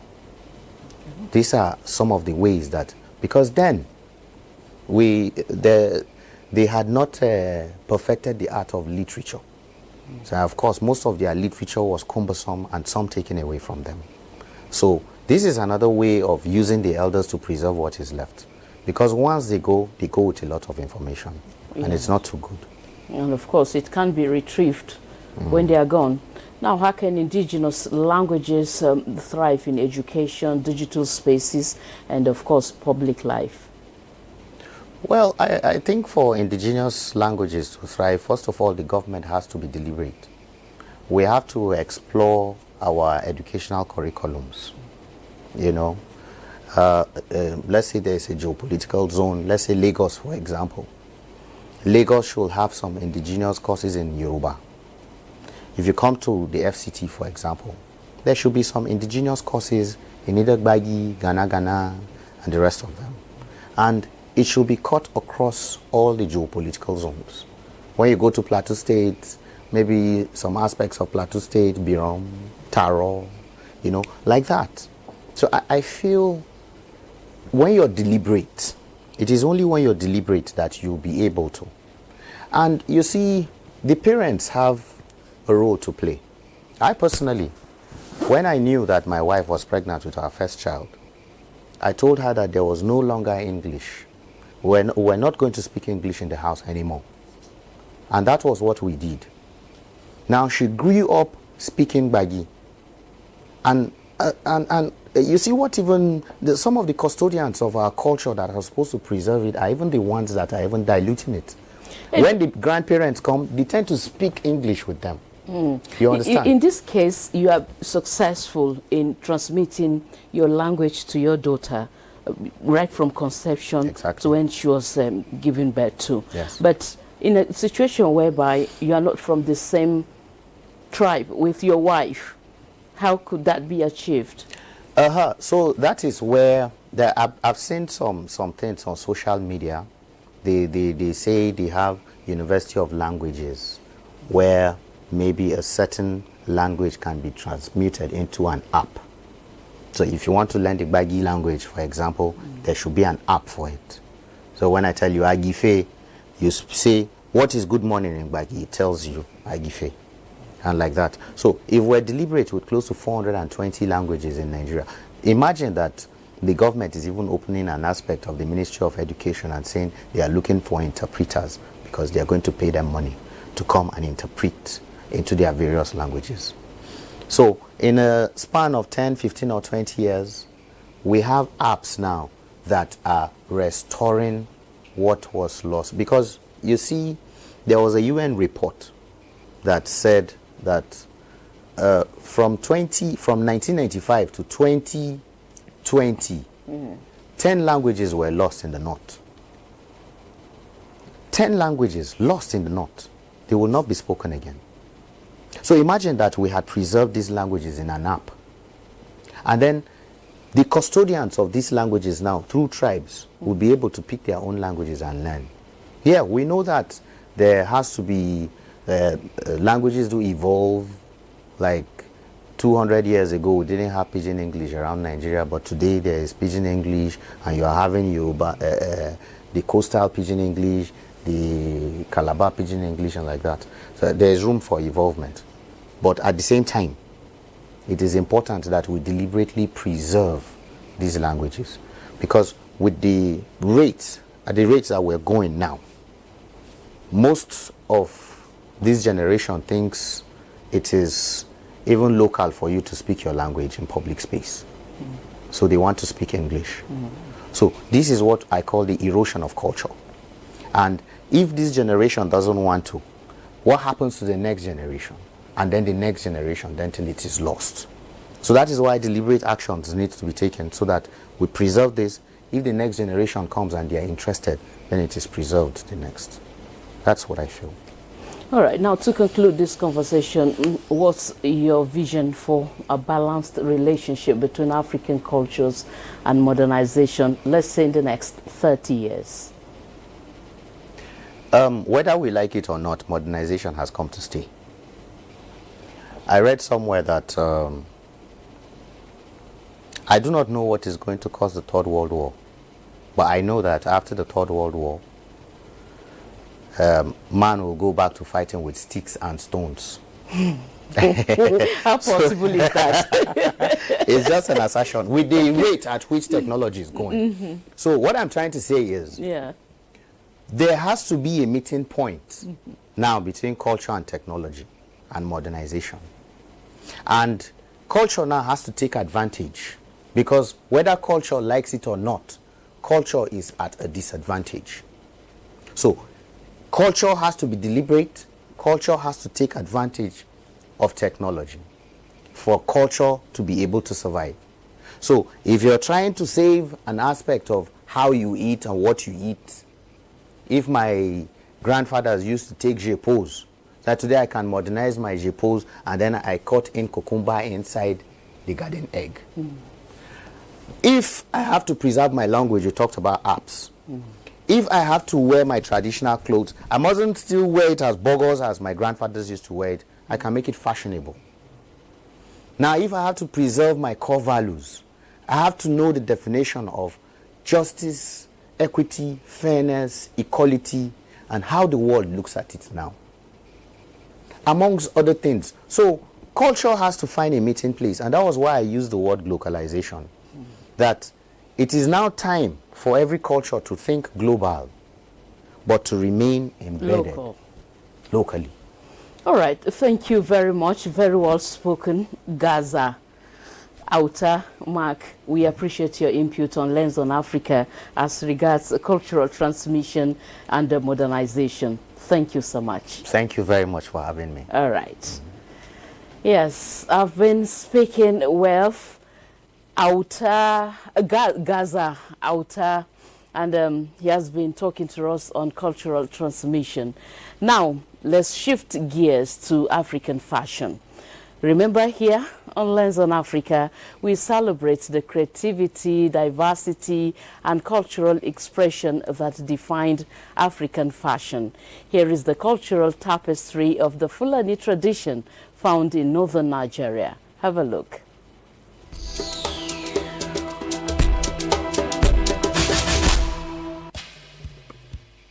It is not daunting to spot those colors or styles of the Fulani fabrics. The uniqueness and intricate designs of the clothing and styles attract one with awe of their taste for certain colors and how they work those colors together.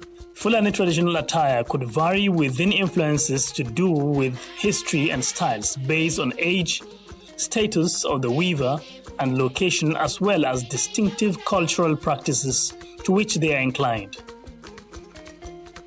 The Fulanis live in places that are mostly humid and have high temperature where they find pasture for their cattle. It is along such geographical boundaries and the influences that come with that influence their lifestyle, groupings, and dressing. The Umbororo, for instance, are cattle herding Fulanis. They have distinctive clothing styles with short, loose fitting skirts, short sleeves, and pockets. The overskirt is worn with knee-length fitting trousers reaching just below the kneecap. The settled Fulanis, who have been absorbed to embrace occupations other than cattle herding, are today deeply in politics and specialize in religion. They mainly dress in Hausa-style voluminous garments, robes, and trousers.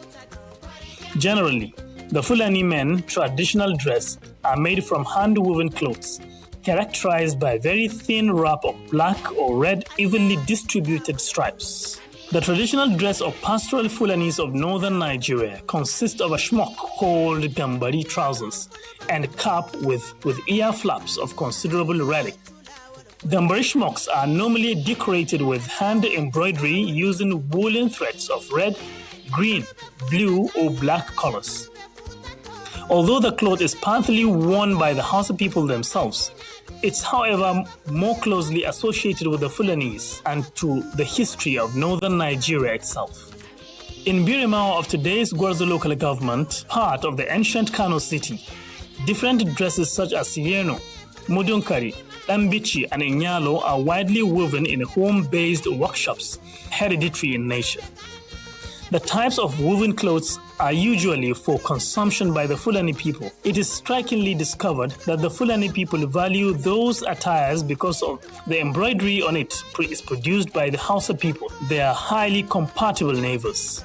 Benjuma smokes are usually decorated with machine embroidery. Benjuma is sometimes indigo dyed, but most of the times white. The history of this dress is as old as the history of Hausa traditional cloth weaving in northern Nigeria. The Fulani dress for female differs region to region in Africa. In Nigeria, the attire is a sleeveless crop top worn over a wrapper. It is embroidered with a red, blue, and green threads on white or black cotton, though a lot of things are being modernized. Some are made of blue cotton, dark blue to be precise. The female Fulani decorate their hair with cowrie shells and beads. They also adorn themselves with bracelets, which may have engravings on them. The female Fulani dress is put together with gold earrings, which are mostly twisted and referred to as dibi, or with handmade necklaces known as chaka, with an amulet known as lohol. The Fulani women love to wear beads around their waists and are known to always adorn their heads, hands, nose, ears, and waists. Time is another vehicle into change and advancement of cultures. Fulani dress has also evolved with time, embracing modern influences, the influences that come with time to an extent that it does not endanger their valued traditions, age-long cultural heritage. It is simply a source of inspiration for designers who look to integrate into the unique designs of vibrant colors and elaborate patterns of modern fashion.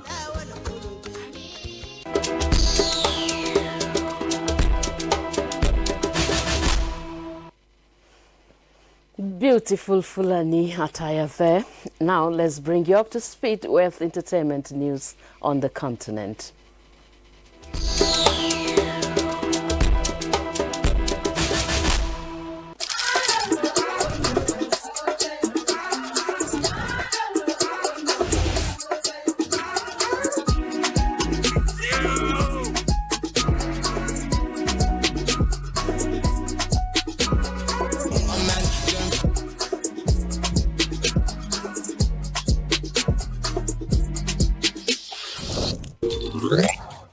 We are many people, different tribes, different tongues. We are united in our strength and resource.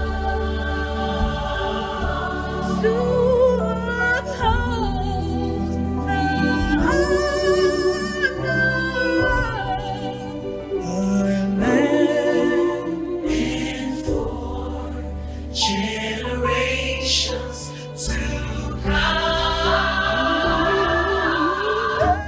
We are all we have. We'll defend our land. We believe in Nigeria and the promise to hold. And that one day we'll shine like the sun.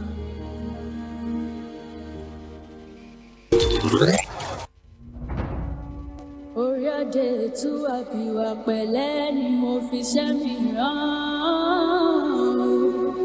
Ṣé àwọn bàbá yín mo tẹ̀lé lọ́nu márùn-ún lójú bá rọ̀ ní márùn-ún bàbá yín bá bàjẹ́. The little money I made is what I used to fix it. You never pay. Mommy, there's no money. How are we going to do all of it? Twin Abraham returns again with another intriguing drama titled Fruit Covenant. The movie follows a couple battling life's toughest storms, struggling business, and setting the tone for an emotional journey of faith, family, and powerful lessons on love, sacrifice, and perseverance. I've gotten another job. They said one woman, they'll be working with one woman, said they are rich, that they need someone that will be coming as the housekeeper. I'll take care of the house, sort the food. My husband needs me. I need to be with my husband. It's okay. But I just want my family to be okay. The trailer teases a powerful spiritual moments as they cling to hope, where love, sacrifice, and unwavering faith are tested at every turn.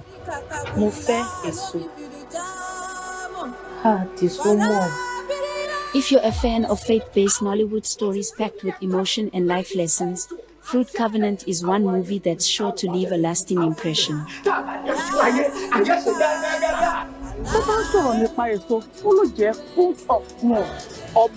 It is now showing exclusively on Toy and Abraham TV on YouTube.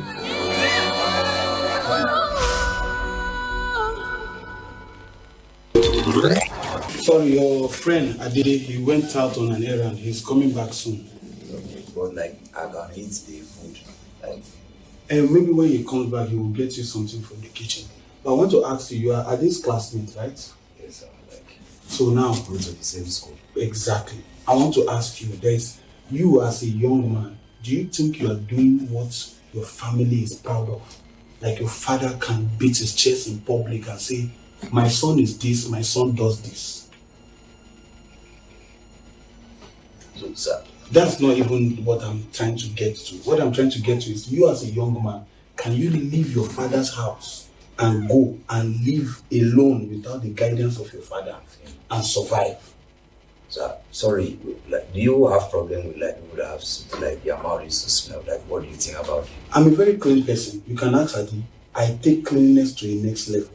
And I believe that if you have any form of mouth odor or body odor, you deserve a special place. So why do you now have like mouth odor? Sorry, because I try to control myself. Because you are my friend father. I'm trying to control myself, and you are just bringing like your nose and you have your mouth. As you are talking, you are putting it inside me. You don't even give me food to even start anything. Like the small food that I have in my stomach, you are producing. So I don't like this thing. So are you saying with everything my mouth is smelling? We used to gossip you, but I don't even know that this is how it's serious. This is the first time that I go. My son gossip you. Jesus. My son gossip me. Who now got the slap real?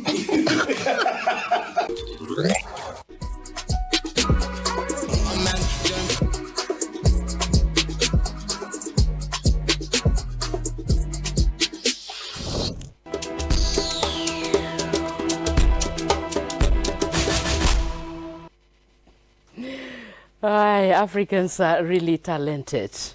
Now, as we conclude tonight's exploration of cultural transmission and modernization in Africa, we are reminded that our heritage is not a relic of the past, but a living, breathing force that shapes our future. The balance between preserving our traditions and embracing progress is delicate, but it's one that holds the key to a vibrant, dynamic Africa. As we move forward, let's harness the wisdom of our elders, the energy of our youth, and the richness of our cultures to forge a path that's uniquely African, yet globally relevant. I am Nolene Ebel Ame. Until next week, stay connected to the heartbeat of Africa. Bye for now.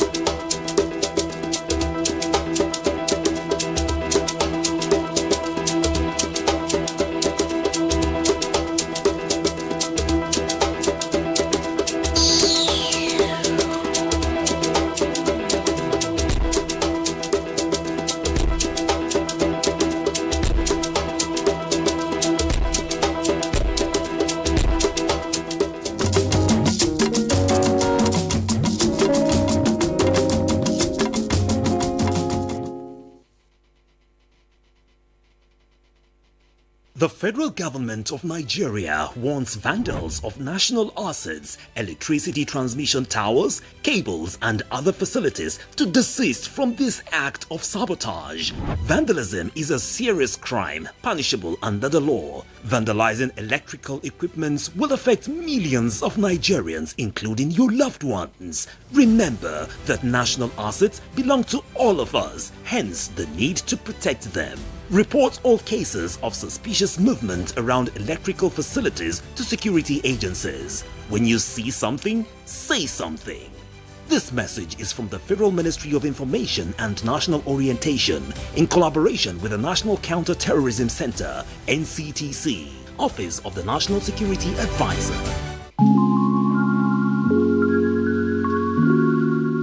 African oral traditions are messages that are transmitted orally from one generation to another.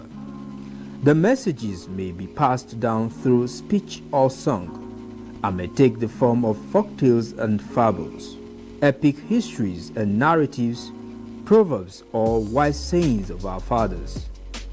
The development of African literature leads to various reflections on the future of the continent and its population.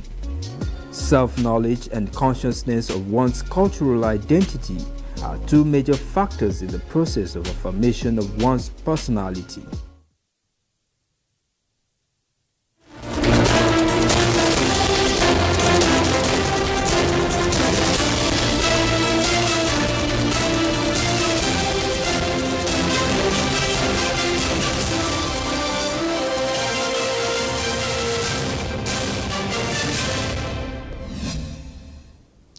Hello and welcome to the news on NTA International. I am Vivian Izadifi. Let's begin with the headlines. President Bola Tinubu inaugurates 10 High Court judges' quarters in Katampe, charges Nigerian judiciary to ensure swift, fair justice that is truly blind to a litigant status. Nigeria's decade-long journey towards migrating digital broadcasting reaches desired destination with launch of digital switchover project.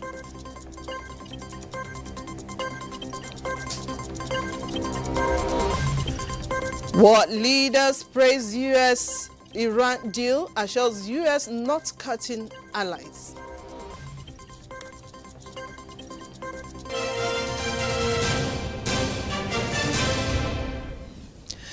And to details of the news, President Bola Tinubu has charged the Nigerian judiciary to ensure swift, fair justice that is truly blind to a litigant status, insisting that a compromised legal system threatens democratic stability.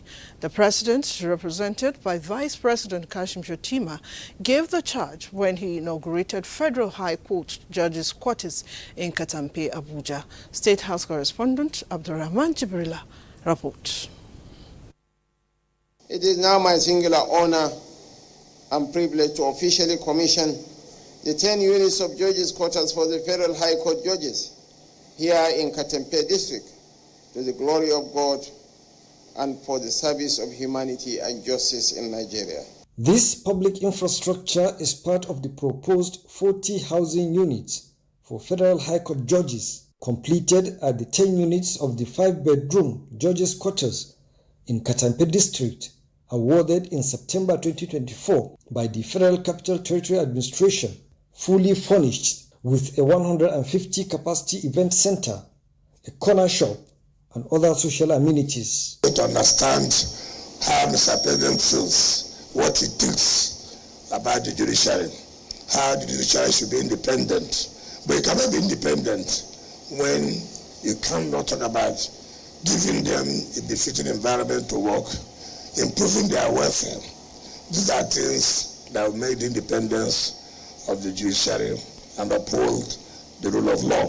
As we commission this project today, and these keys are submitted or handed over, may this building provide comfort for our judges, may it strengthen our justice system and serve as a symbol of integrity, hope, and promise that law become the guardian of our democracy.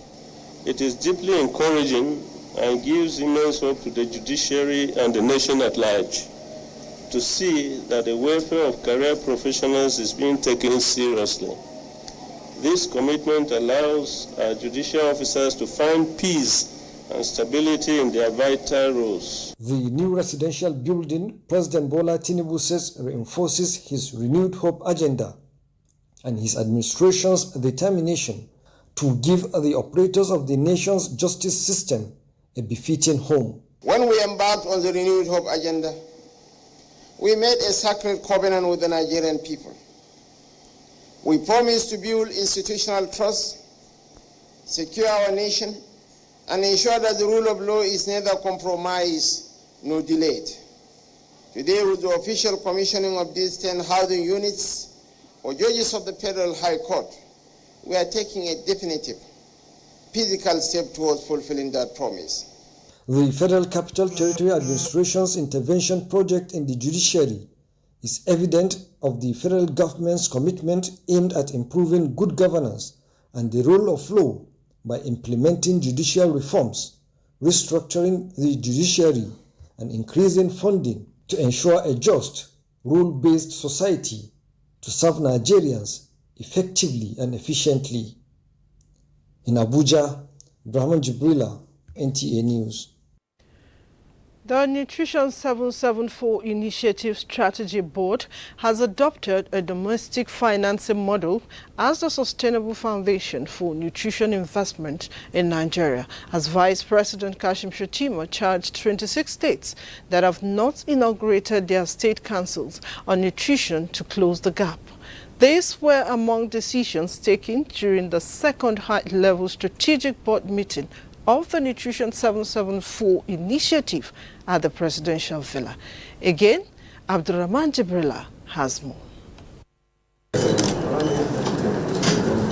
The second high-level strategic board meeting chaired by Vice President Kashim Shettima mandated the Federal Ministry of Finance and other critical partners to embark on a robust stakeholders engagement program in order to activate existing financing instruments, including the Presidential Nutrition Intervention Fund, the Sugar Sweetened Beverage Levy Ring Fence as funding streams for nutrition and related interventions in Nigeria.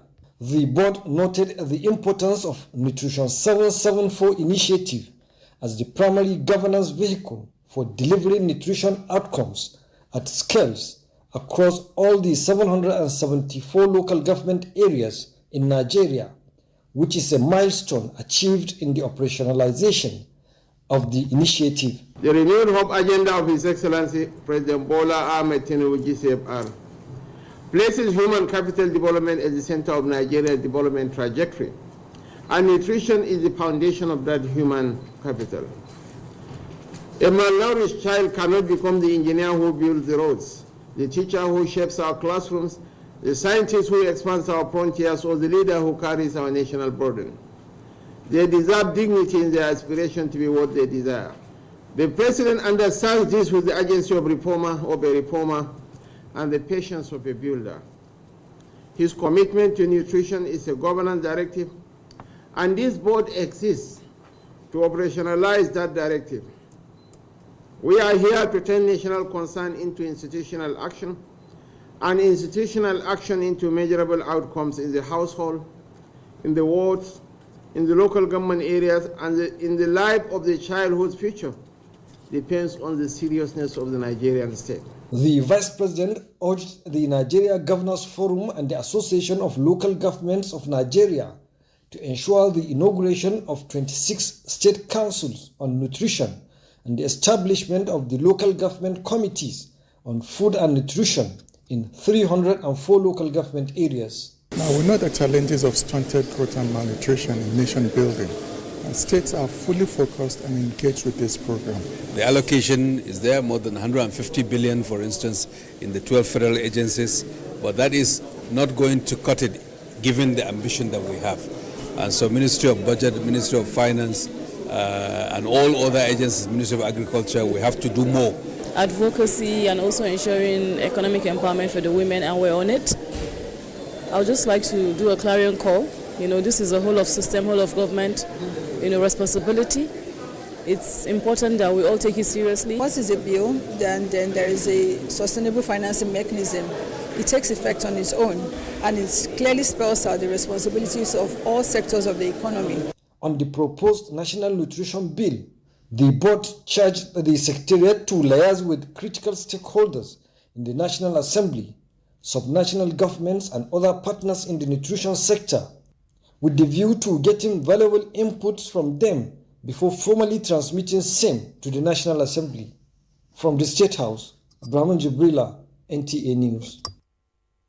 And to digital switchover now, Nigerians' decade-long journey towards migrating from analog television broadcasting to digital platform has finally reached the desired destination with launch of the digital switchover project. The Minister of Information and National Orientation, Mohammed Idris, while presiding over the event in Abuja, says the gesture demonstrates President Tinubu's commitment to building a modern communications ecosystem that will positively harness the nation's social, economic and cultural potentials. Saliu Abdullahi Gwanara reports. Since the pilot digital switchover in Jos Plateau State in 2017 and 7 other states, it has taken almost 10 years for Nigeria to roll out a nationwide digital switchover in line with global transition recommended by International Telecommunication Union. We're unveiling the big picture. The big picture is far greater than technology. It is a national vision. A vision of a Nigeria where every citizen, irrespective of geography, income, social status, and enjoys equal access to high-definition television. The launch of the digital switchover represents a future where a student in a rural community can access educational content more effectively. A local filmmaker can reach a wider audience. With the political will on the part of the federal government, stakeholders were unanimous that the big picture project has addressed challenges related to issues of funding and transmission infrastructure, which fast-tracked the delivery of a new national communication spectrum. With the launch, Nigeria now has direct-to-home and over-the-top 2 platforms. That means clearer signals and sound. And what many people may not know is that while we're doing this today because we own our own satellites, our president has also approved the investment in 2 new satellites. These new 2 satellites will strengthen our capacity in communications and digital services. When a nation connects its people, it unlocks its potential. When it empowers its innovators, it accelerates its prosperity. Under the leadership of President Bola Ahmed Tinubu, the federal government has provided the necessary support, policy direction, and resources to advance this important national project. This administration recognizes that broadcasting remains a strategic sector for information dissemination, education, national cohesion, cultural promotion, and economic development. The digital switchover project is therefore not simply a technological transition, it is an investment in Nigeria's future. The Minister of Information and National Orientation and other stakeholders acknowledged these as a milestone in the broadcasting industry that demonstrates Nigeria's commitment to meet contemporary digital life. It is not possible to say that we have a perfect situation, but I'm happy that what we have done today represents the spirit, the vision that President Bola Tinubu has given us. And what this tells me is that Nigeria is indeed a great nation. We can make the impossible happen. And today is a great day for all of us. Little drops of water make a mighty ocean. Stakeholders believe that with this launch, Nigeria is on the path of using the digital economy to fast-track the 1 trillion economy promised by the Renewed Hope administration. From NAJCOMSAT in Abuja, Salihu Abdullahi Gwanara, NTA News. Earlier, we have in our studio the Director General National Broadcasting Commission who speak on the impact of digital switchover. for the viewers, you would get much more than you deserve. And why do I say that? Right now, with the analog transmission, you only have access to a few channels, except you subscribe to the pay subscription, platforms. Yeah. But right now, we are promising Nigerians, wherever you are in this country, whether you're in my village or in a rural area, urban area, you would have access to up to 100 channels. That increases in education, information, and entertainment. We put together a genre of channels, having to do with news, general entertainment, Nollywood, education, and there's still a few more where, specially curated channels coming up, that addresses the missing content we have. It's going to be free, I must say. So, you're not going to have to pay subscription for it. And this is what we are bringing to the table for Nigerians. There's a different proposition for content creators. The talk of a return investment. On investment, we're going to raise significantly advertising revenue that should go to the free-to-air platforms also. So there's so many beyond technology, clear pictures, and all of that. And speaking to that, the NBC and, of course, industry stakeholders endorsed a hybrid rollout of, to expand coverage immediately. Now, this is to avoid the need for Nigerians, like you state, purchase entirely new specialized set-top boxes. Well, yes. Put that in perspective. How would that work? Okay, so when you talk about the hybrid system, basically it talks about 3 forms of distribution. Right now, we have the digital terrestrial in 8 cities, direct to homes. That is the one that gives access to Nigerians wherever you are in this country and even beyond, We're talking about over 100 channels of different varieties. Then we're also, we've also brought to play the application on your mobile phones and digital device, which will have up to about 67 channels as we speak today. So wherever you are, even outside the country, you log in, it's free. You just download the application, register with your email and all of that, and you have access to the channels. So we did that because we wanted to bridge the divide between traditional TV and, the digital space where you have the youth, which form a significant amount of the population and, having access to online content, the attention span, very short content and all that. We're going to develop the genre of channels in that space. Okay. But right now we're putting the free-to-air channels across board. So whether it is by digital terrestrial, whether it is by satellite, whether it is by your application, Nigerians will have access to over 100 channels eventually when we're done. Just for clarity's sake, the set-top boxes, will that be readily available beyond the app? Oh, definitely. Okay. So as we speak, by the research we did, we have access. Nigerians have either they have those decoders or they have satellite, they have certain television sets that have satellite tuners built in. Okay. So if you have the satellite television, all you need to do is put up your dish and put in the configuration, and you don't even need a decoder. But for those who have a DVB2 satellite decoder, you would have access. We have about 10 million Nigerians as we speak. But also it has been brought to our knowledge that people who have those decoders for sale in the country, we're talking to the STB man, the manufacturers of boxes.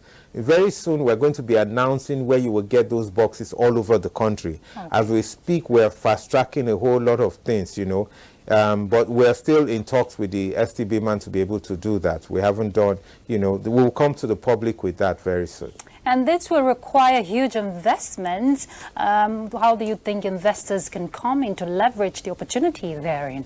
Okay, so let me tell you, previously what we have a box which had several software in it having to do with encryption, subscriber management, technology software on it, which made the box a bit expensive. But what we've come now, we stripped it of all of that.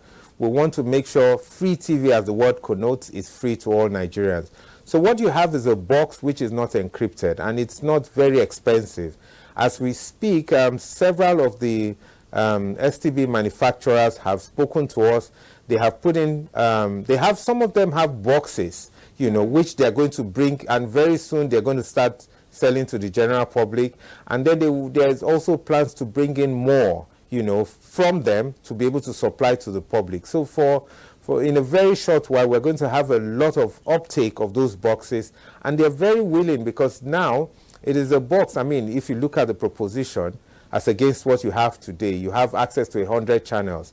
Nigerians will be ready to pay a low price to get those boxes, and they're connected wherever you may be, an urban area, a rural area, you know. Land we hear is dying, and with it, food, jobs, and peace. On Wednesday, June 17, 2026, the world marks Desertification and Drought Day with the theme, Rangelands Recognize, Respect, Restore. For Nigerian, the question is, can we save our land before it turns to dust? Let's now join Charles Alpha for more. Droughts are among the greatest threats to sustainable development, especially in developing countries, but increasingly so in developed nations. In fact, forecasts estimate that by 2050, droughts may affect over 3/4 of the world's population. This year's theme, Rangelands Recognize, Respect and Restore, echoes the harm man has done to earth and the need for sustainable land management practices. In northern Nigeria, desertification is one of the most serious problems, with 580,841 kilometers out of the 927,892 kilometers, with about 62 million Nigerians directly or indirectly affected by desertification. Climate variability, deforestation, extensive cultivation, overgrazing, bush burning, and urbanization were identified as the major causes of desertification in Nigeria. It is the United Nations Principal Platform to create awareness and drive action for the environment. It is a movement that brings together business leaders, civil society, government, and individuals to examine and reflect on our relationship with nature. Is climate change? What is changing is the extremes. The extremes are getting more and more difficult, I must say. If it is hot, it is very hot. If it is dry, it's becoming very dry. It recommends that agriculture should transcend from development strategy to agribusiness, and that government at all levels and non-governmental organizations should provide adequate water for the farmers, which would add value to the livelihood of the people. Charles Alpha, NTA News.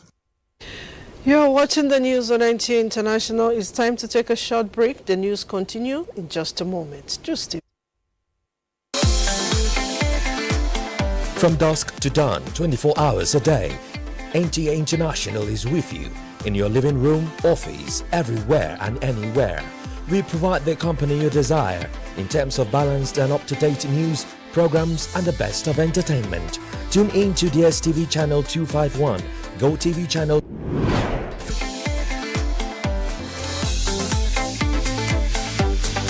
You can also see us on Facebook and YouTube for quality content on the go.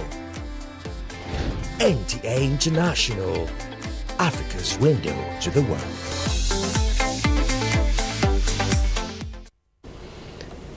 Glad to have you back. The rains are here, and for Lagos residents, that often means one thing: concern over flooding.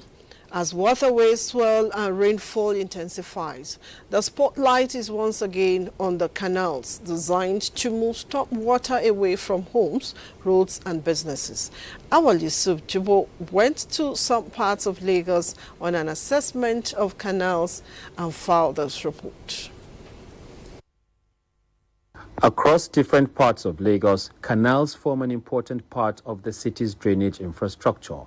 They are meant to provide pathways for rainwater to flow freely into larger bodies, helping to reduce the risk of flooding during periods of intense rainfall. But while some canals appear relatively clear and functional, others tell a different story. This canal, if rain don't fall like this, the rain the water go full out, it go full of every place. So the thing where we did say make it help us, make it government help us do am. This thing used to cause so many things for all here. Our children have malaria. We too have malaria here. Standing beside this canal, it is easy to appreciate the critical role these channels play in managing stormwater across Lagos. But their effectiveness largely depends on how well they are maintained and how responsibly citizens treat the environment around them.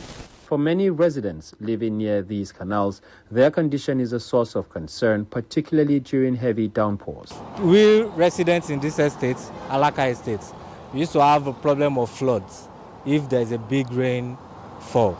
I'm calling on the government for their quick intervention to, come and clear this place because of the bushes too. Environmental experts note that drainage infrastructure alone cannot completely eliminate flooding if canals are obstructed by human activity. Communities should embrace environmental stewardship by keeping drainage channels clean, by participating in sanitation activities.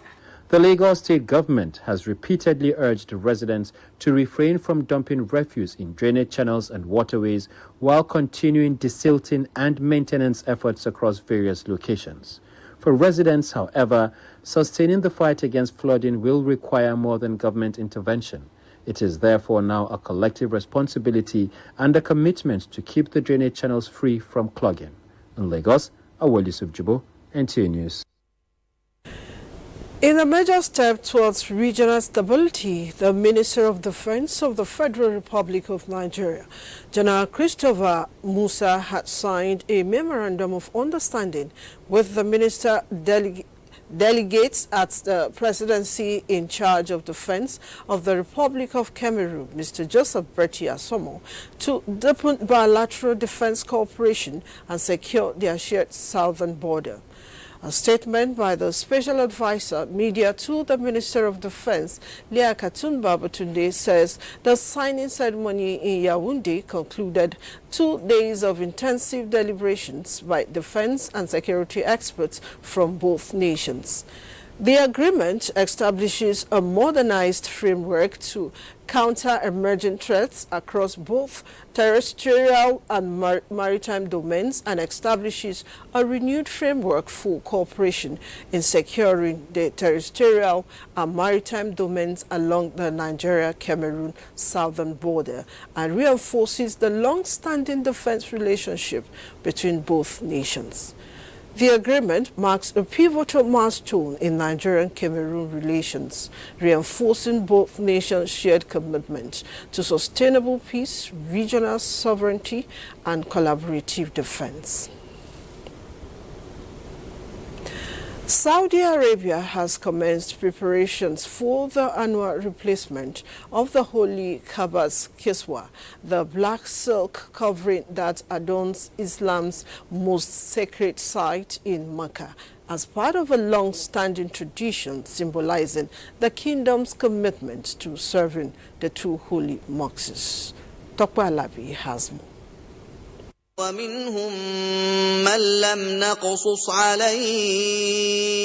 The changing of the Kiswa of the Holy Kaaba is a significant ritual in Islam, symbolizing renewal, continuity, and reference for the faith's holiest site. And historically, the ritual took place on the 9th day of Dhul Hijjah, the day of Arafah, but the schedule was adjusted to the first day of Muharram of the Islamic New Year. The process is being coordinated by the General Authority for the Care of the Affairs of the Grand Mosque in Mecca and the Prophet's Mosque in Medina through the King Abdul Aziz Complex for the Holy Kaaba Kiswa. Preparatory activities include the removal of gold embroidered ornaments, decorative elements, lamps, and other embellishments attached to the current Kiswa, as well as lowering the curtain covering the Kaaba's door. According to the Saudi press agency, the new Kiswa is being transported from the King Abdulaziz complex to the Grand Mosque alongside a specialized team of Saudi experts overseeing the replacement exercise, including the removal of the existing one as well as covering and installation of the new one. The new Kiswa, which costs over 25 million Saudi riyals, approximately $6.65 million US,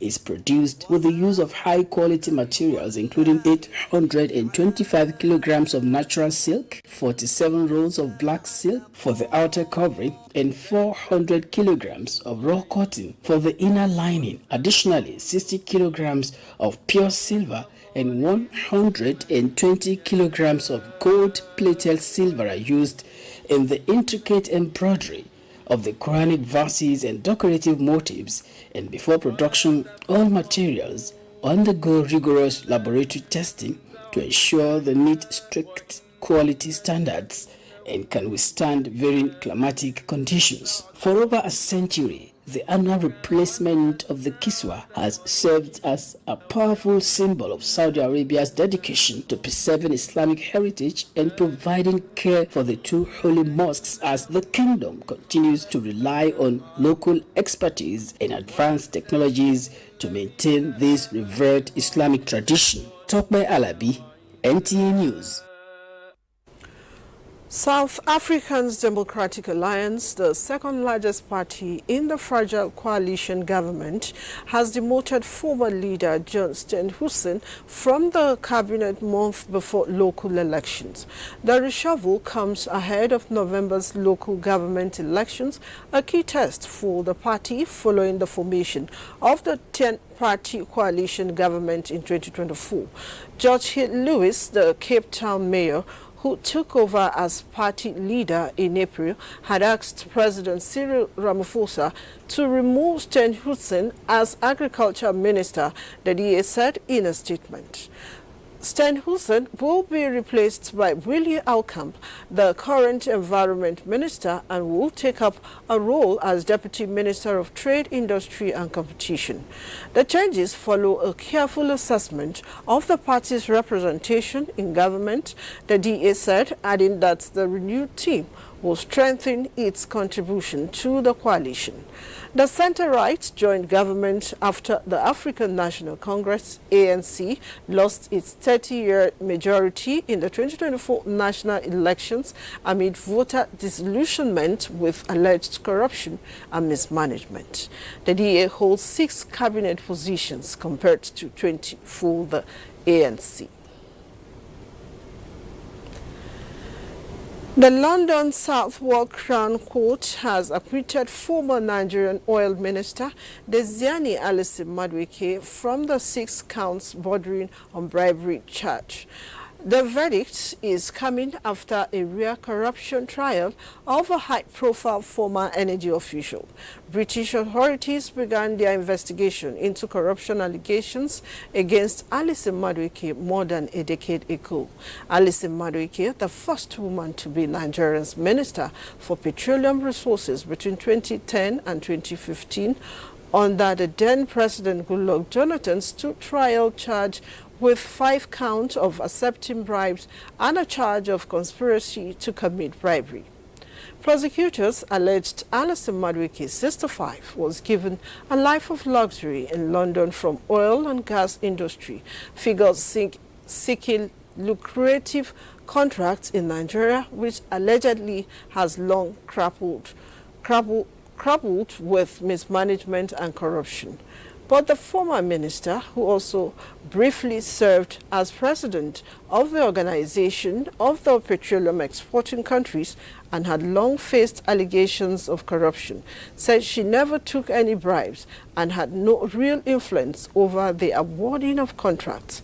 Her lawyers argued the spending cited by the prosecution was reimbursed by the Nigerian state for official business of Alison Madueke, and she gave evidence that she was thought of as Madame Due Process. Following the trial at London Southwark Crown Court that began in January, Alison Madueke was acquitted after more than 46 hours of jury deliberation. Alison Madueke's lawyer said in a statement that she was grateful to the jury, having unnecessarily endured the ordeal of being separated from her family over 11 years. With this verdict, Desiani Alison Madueke is finally allowed to resume her private and public life with her reputation restored and enhanced. In a swift reaction, the defendants in the matter, Desiani Alison Madueke, has expressed happiness that the verdict has cleared her name and the ordeal in the last 11 years has come to an end. G7 leaders on Wednesday hailed the U.S.-Iran deal to end the Middle East war as a historic opportunity and hosted AI bosses for an unusual meeting to discuss greater protection for children online. Framapanyi has more.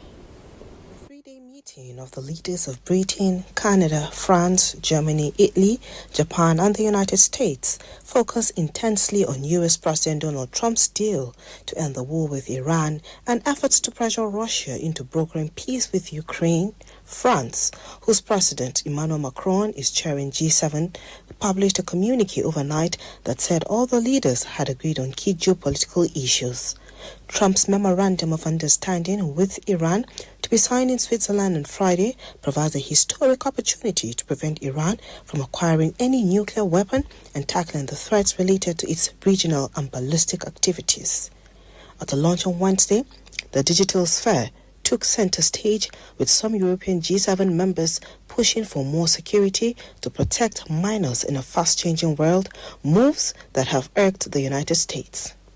Sam Altman, head of artificial intelligence giant OpenAI, Anthropic chief Dario Amodei, the founder of Google's AI lab DeepMind Dempsey Hassabis, and Otto Mensch of their European rival Mistral AI were all attending.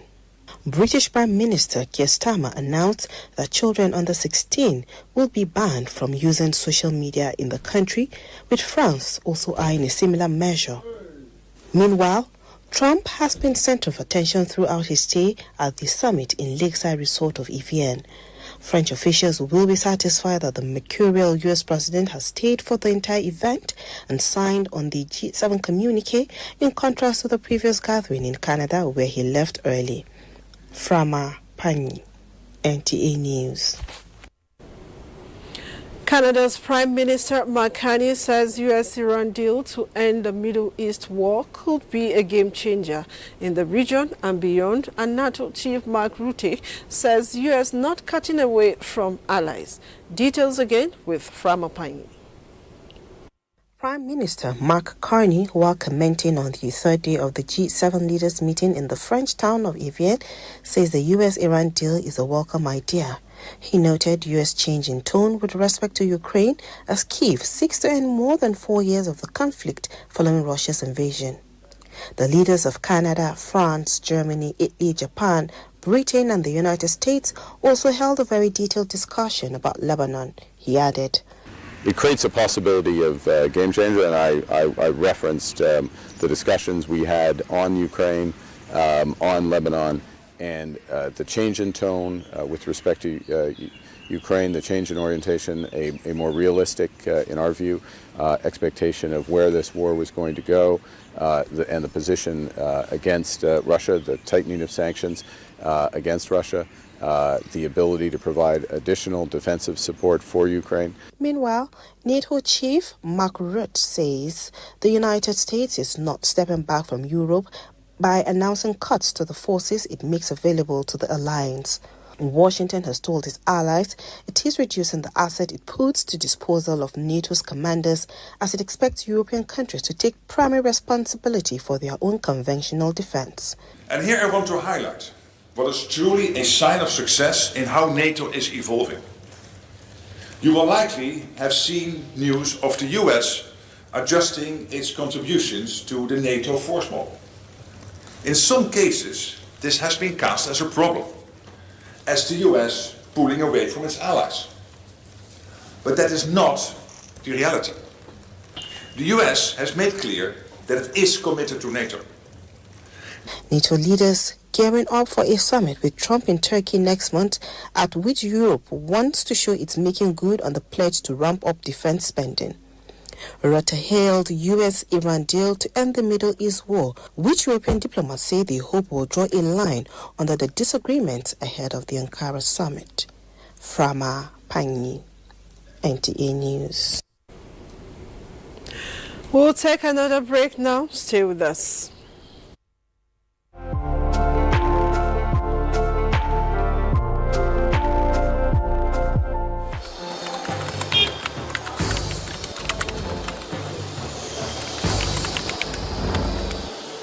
You have no better friend and partner than Nigeria. Let this unveiling today be a call to conscience. Let our practitioners hold the line of truth. To the media, please inform with integrity and with a deep sense of patriotism. To our public officers, communicate with transparency. To citizens, please let us speak with empathy. Let us come together to become the voice of responsibility, the voice of the world that heals division, that inspires hope and drives development.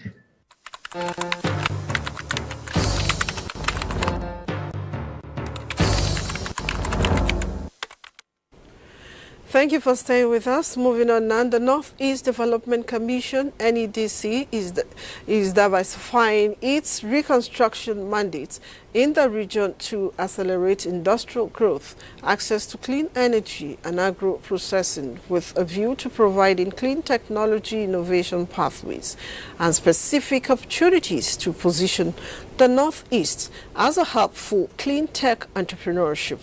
Managing Director and CEO of the Commission, Mohammed Goni Alkali, stated this at a high-level technical validation and program development meeting with the United Nations Industrial Development Organization, UNEDO. Those who lived it.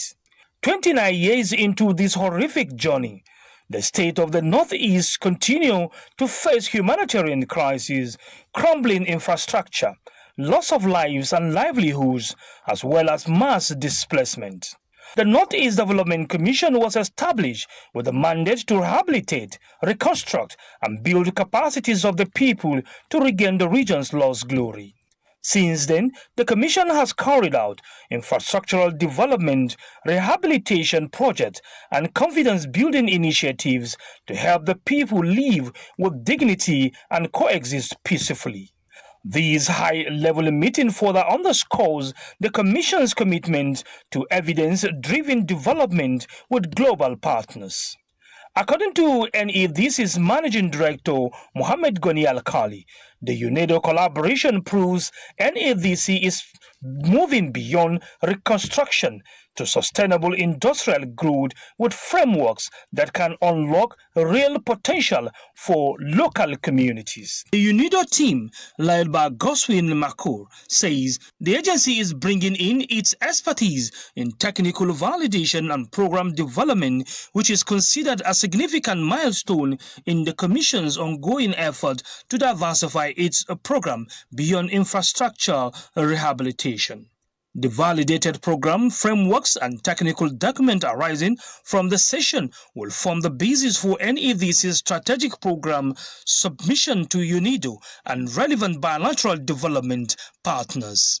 In Abuja, Ilyasu Aliakubu, NTA News.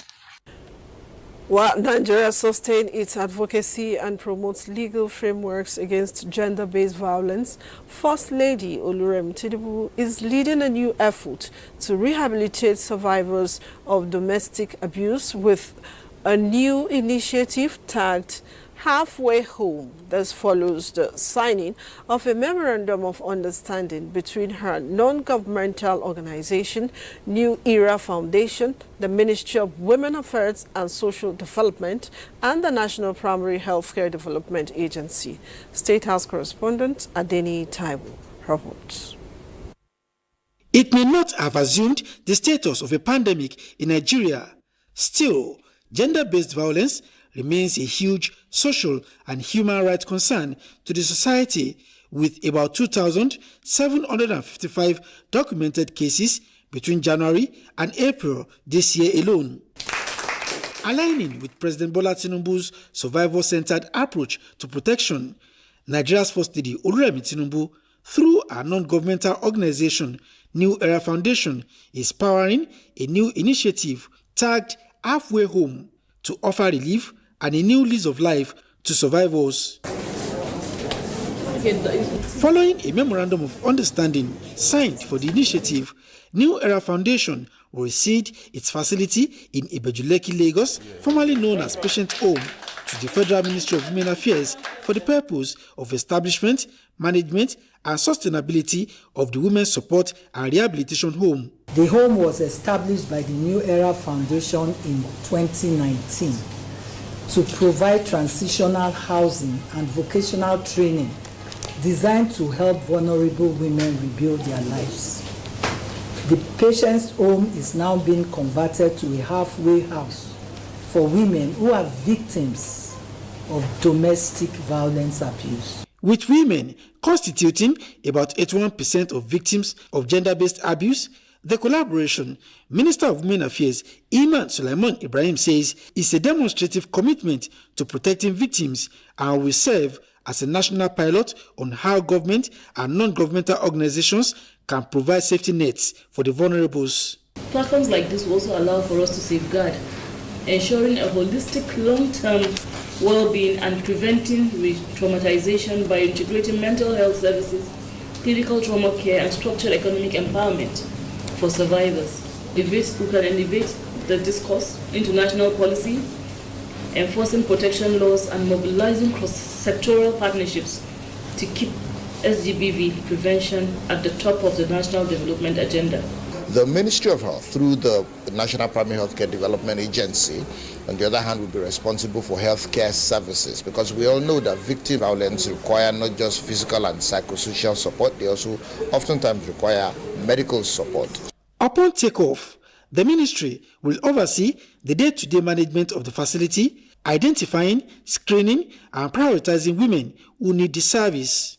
That ink to paper officially marks the beginning of another strategic intervention by Nigeria's First Lady that is expected to offer relief to survivors of gender-based violence, guiding them through their trauma, and of course, putting them on sure footing.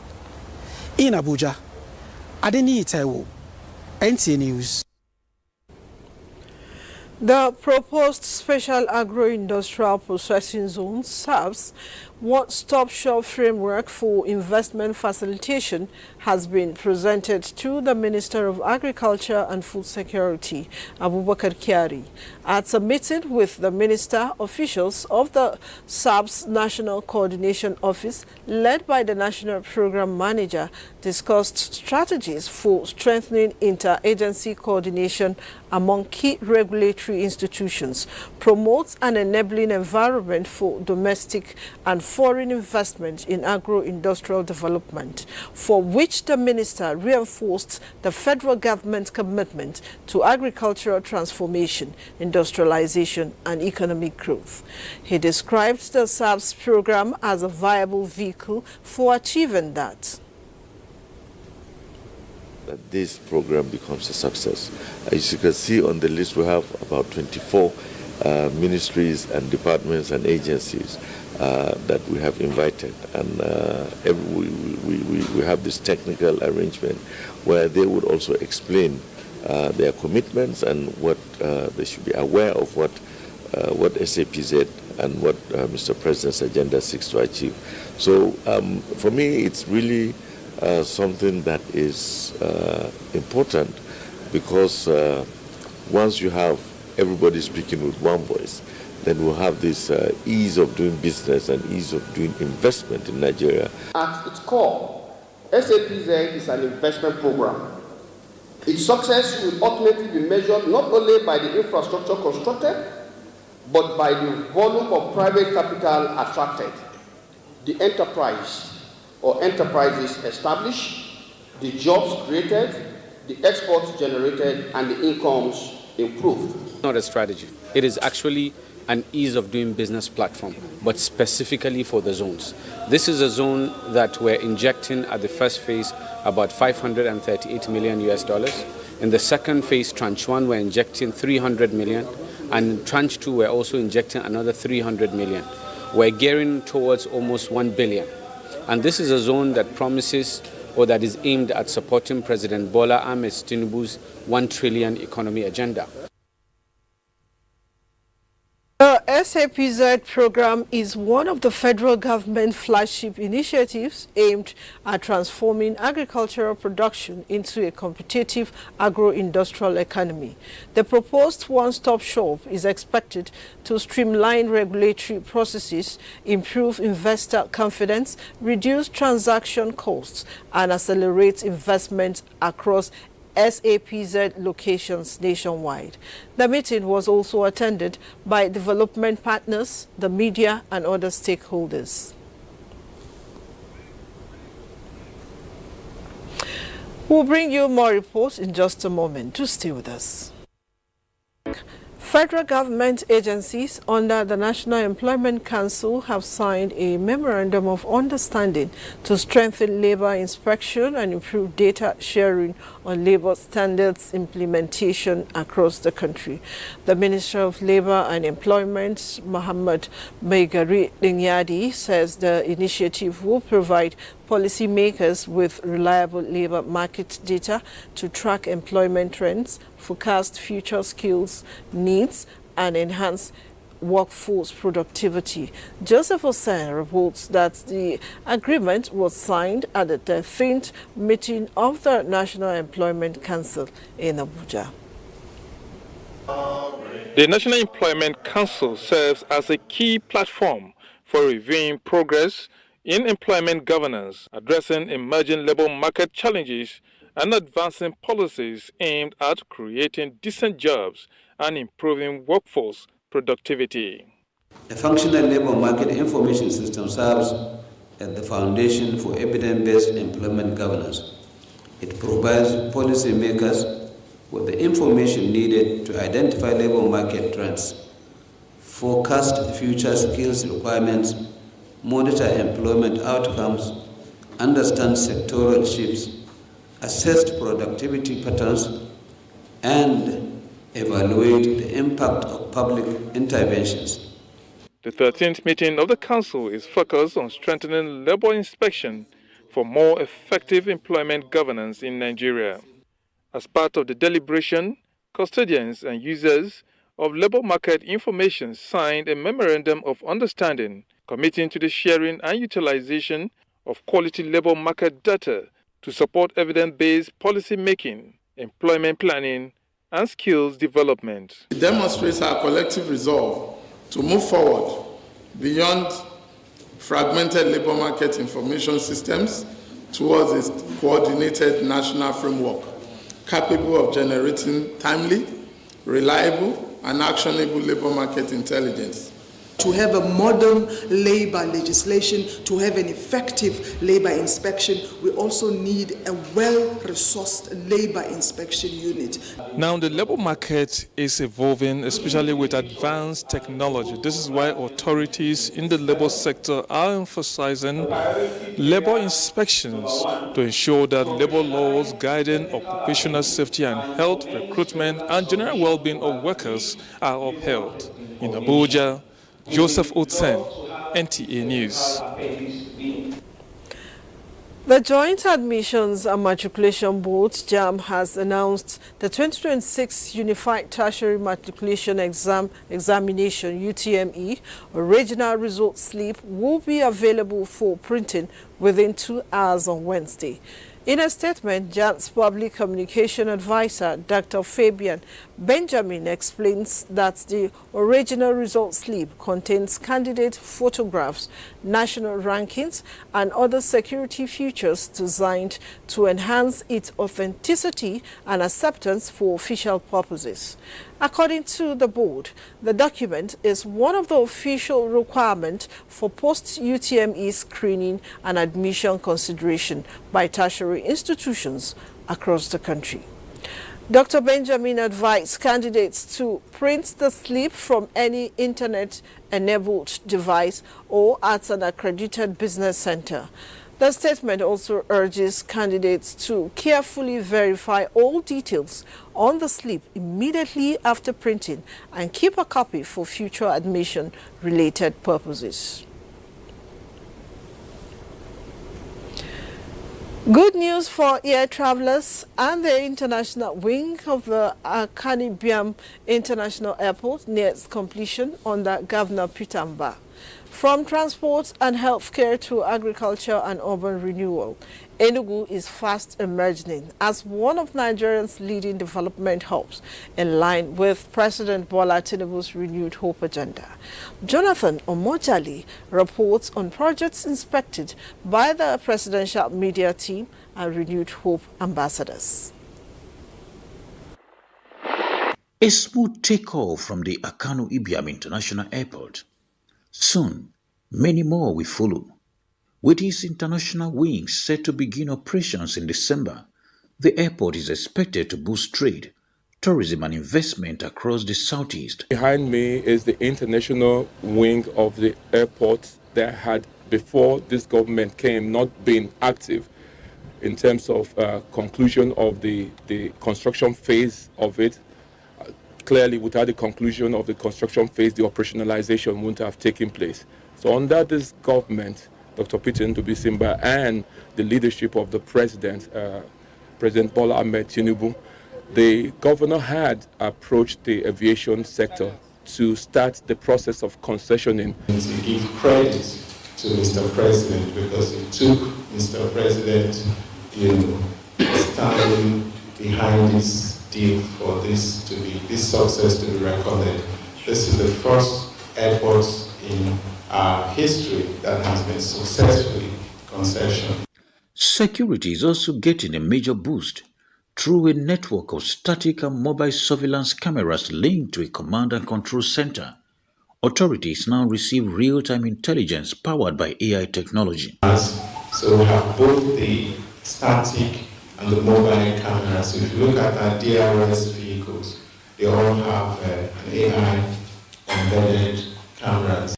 In healthcare, efforts to reduce medical tourism are being driven by major investment in the cancer center at the University of Nigeria Teaching Hospital, while the 300-bed Enugu International Hospital is expected to further improve access to quality healthcare when it becomes operational.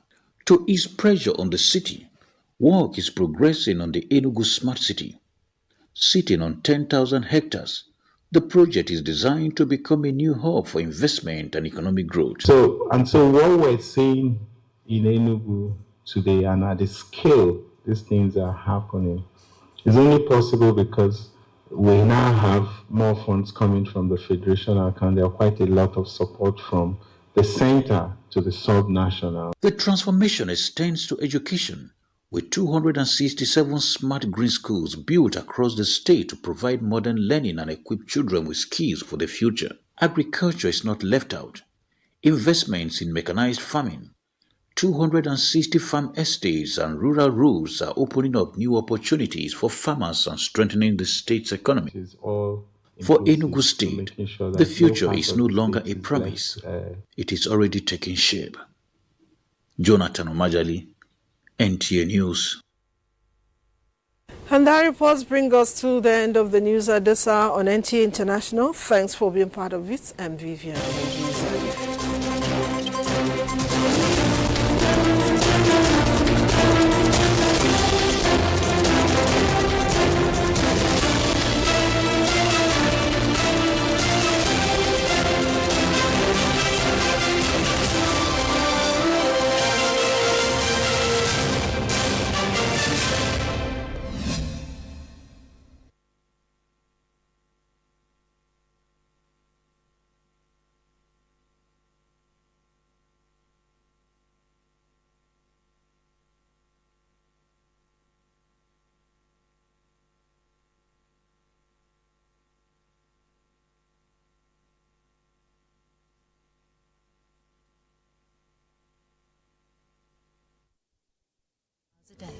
NTA International is with you. In your living room, office, and everywhere, anywhere.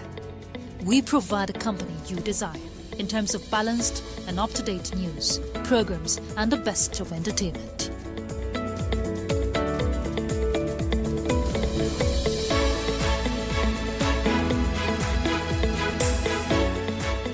Tune in to DSTV channel 251, Go TV channel, and to watch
A warm welcome to the program from the National Assembly. I am Lami Ali.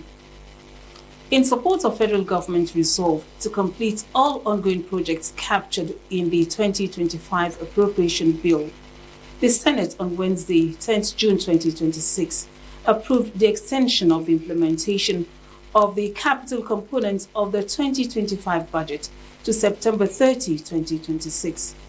At that sitting, Senate also approved the second reading of the bill that seeks the establishment of state police in Nigeria to take care of the problems of insecurity in Nigeria. Now, these and other considerations are what we have for you on the program today. Do stay tuned.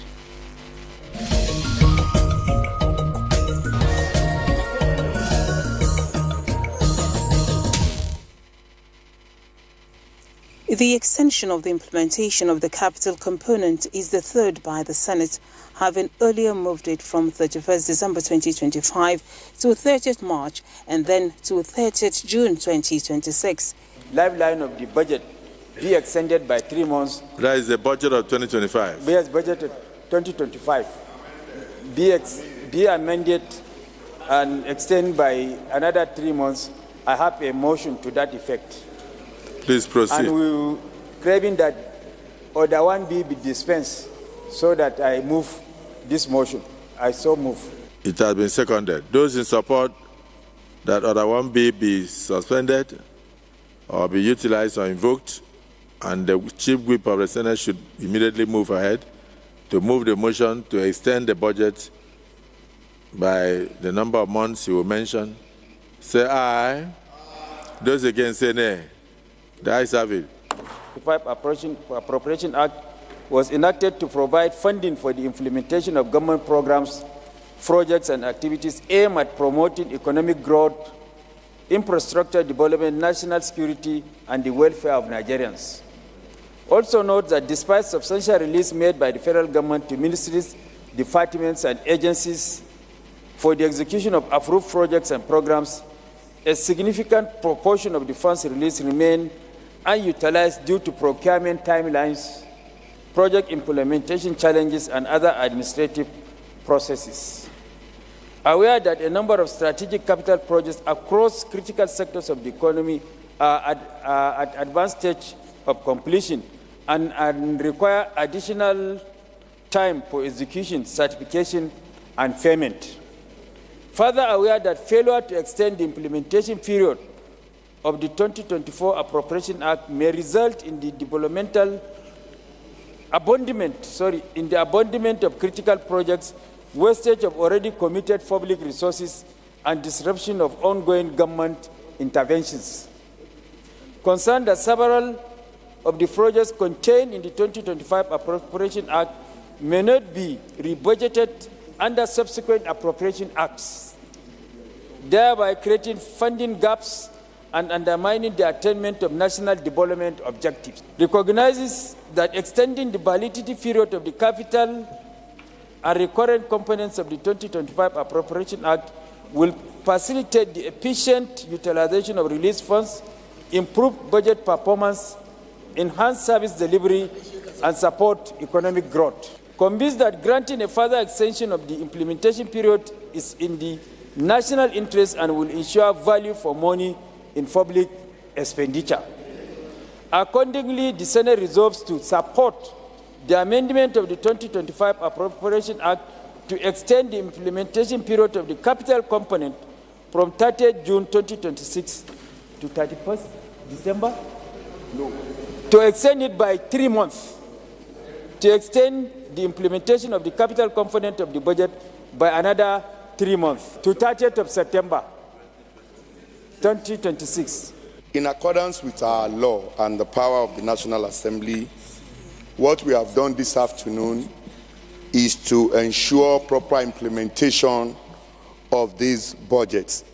As he has posited in his submission, we are only extending the capital component of the 2025 budget as amended. Mr. President, distinguished colleague, you will recall that when the President appeared before the National Assembly to lay before the National Assembly the budget, he promised that 30% of the 2025 budget will be paid on or before March 31st of 2026, while the balance of 70% was transferred into the 2026 budget, which implementations is yet to commence.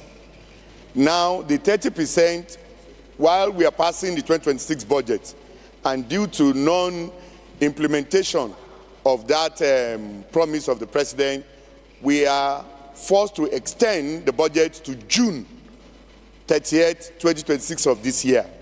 Yes, payment has commenced, but we still have a lot of outstanding. So that for that outstanding to be properly covered, there is expediency in this to extend this budget beyond June 30th, 2026 to 30th September 2026. And by then, we are hopeful that the said 30% will have been paid in full, while the balance of 2020, which has been transferred to 2026, implementation can commence. So that is the import of all that has been said here by the Chief Whip of the Senate. So I hereby urge my colleague to please go ahead and pass this so that the budget can be duly extended to 30th of September 2026. I so submit, Mr. President. In view of the need to sustain continued execution of the projects covered in the 2025 Appropriation Act as amended, I hereby second the motion ably moved by our Chairman of Appropriations Committee that we do extend to 30th September. I so support. The deadline be extended to 30th of September 2026. Say aye. Those against say nay. The ayes have it.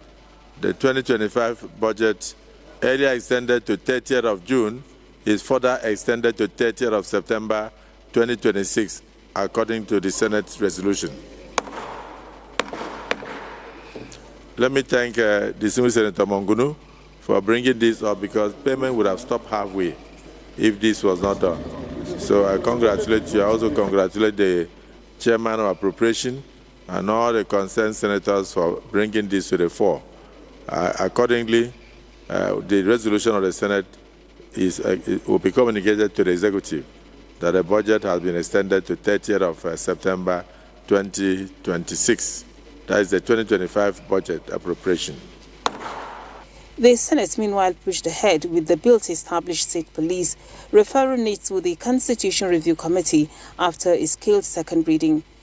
Mr. President, very distinguished colleagues, I rise today to lead the debate on the Constitution of the Federal Republic of Nigeria, 6th Alteration Bill 2026, a bill that seeks to establish state police and transfer policing from the exclusive legislative list to the concurrent legislative list in order to strengthen internal security architecture across the Federation. This constitutional amendment is one of the most significant security reforms contemplated since the return of democratic governance in 1999. It addresses a fundamental challenge confronting our nation, the inability of a centralized policing structure to adequately respond to the complex, evolving, and localized security threats facing our communities. Background.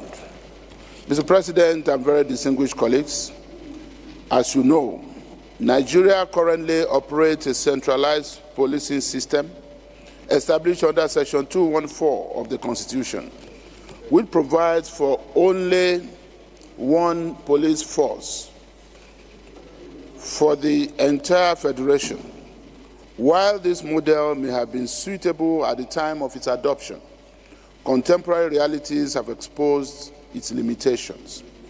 Today, Mr. President and distinguished colleagues, Nigeria faces unprecedented security challenges, including terrorism and violent extremism, banditry and mass abductions, farmer-herder conflicts, cultism and gang violence, armed robbery, pipeline vandalism and economic sabotage, communal clashes, and emerging cyber-enabled crimes. These threats differ significantly across regions and often require localized responses rooted in community knowledge, intelligence gathering, and rapid deployment.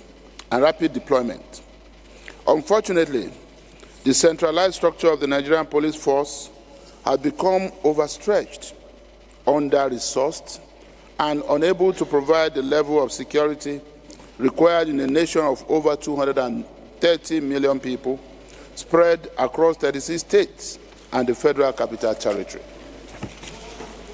Mr. President and very distinguished colleagues, the imperative of state police. Security is most effective when it is local. The individuals who understand the terrain, language, culture, and peculiar security dynamics of a community are often best positioned to detect criminal activities before they escalate. The establishment of state police will, 1, improve intelligence gathering.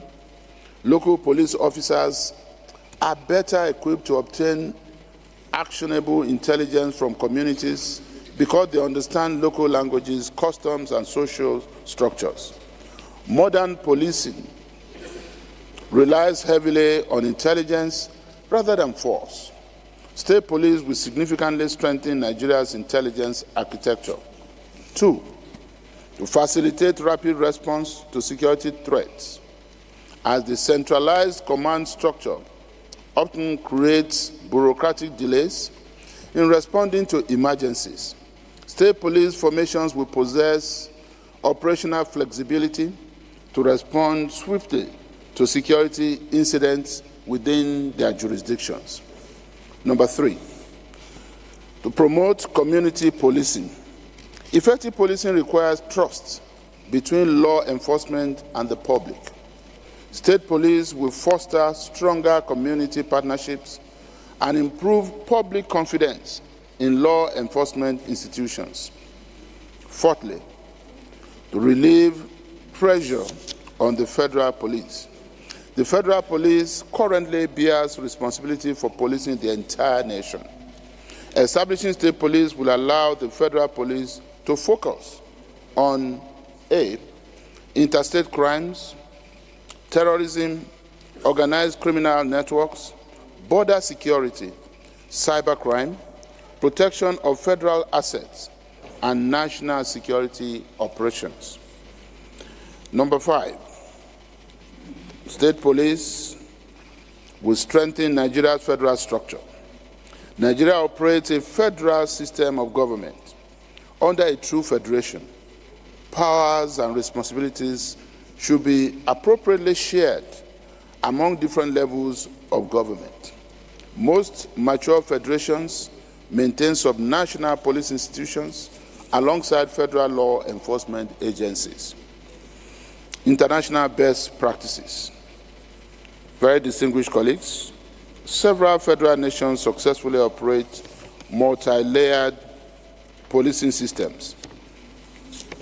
On the basis of comparative analysis, I would say in the United States, policing is undertaken by federal, state, and county, as well as municipal agencies.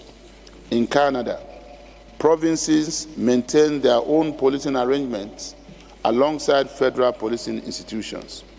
In Australia, each state maintains its own police force while the federal government retains national policing responsibilities. In Germany, state police services operate alongside federal security agencies. As such, Nigeria should not remain an exception among federal systems. Safeguards against abuse.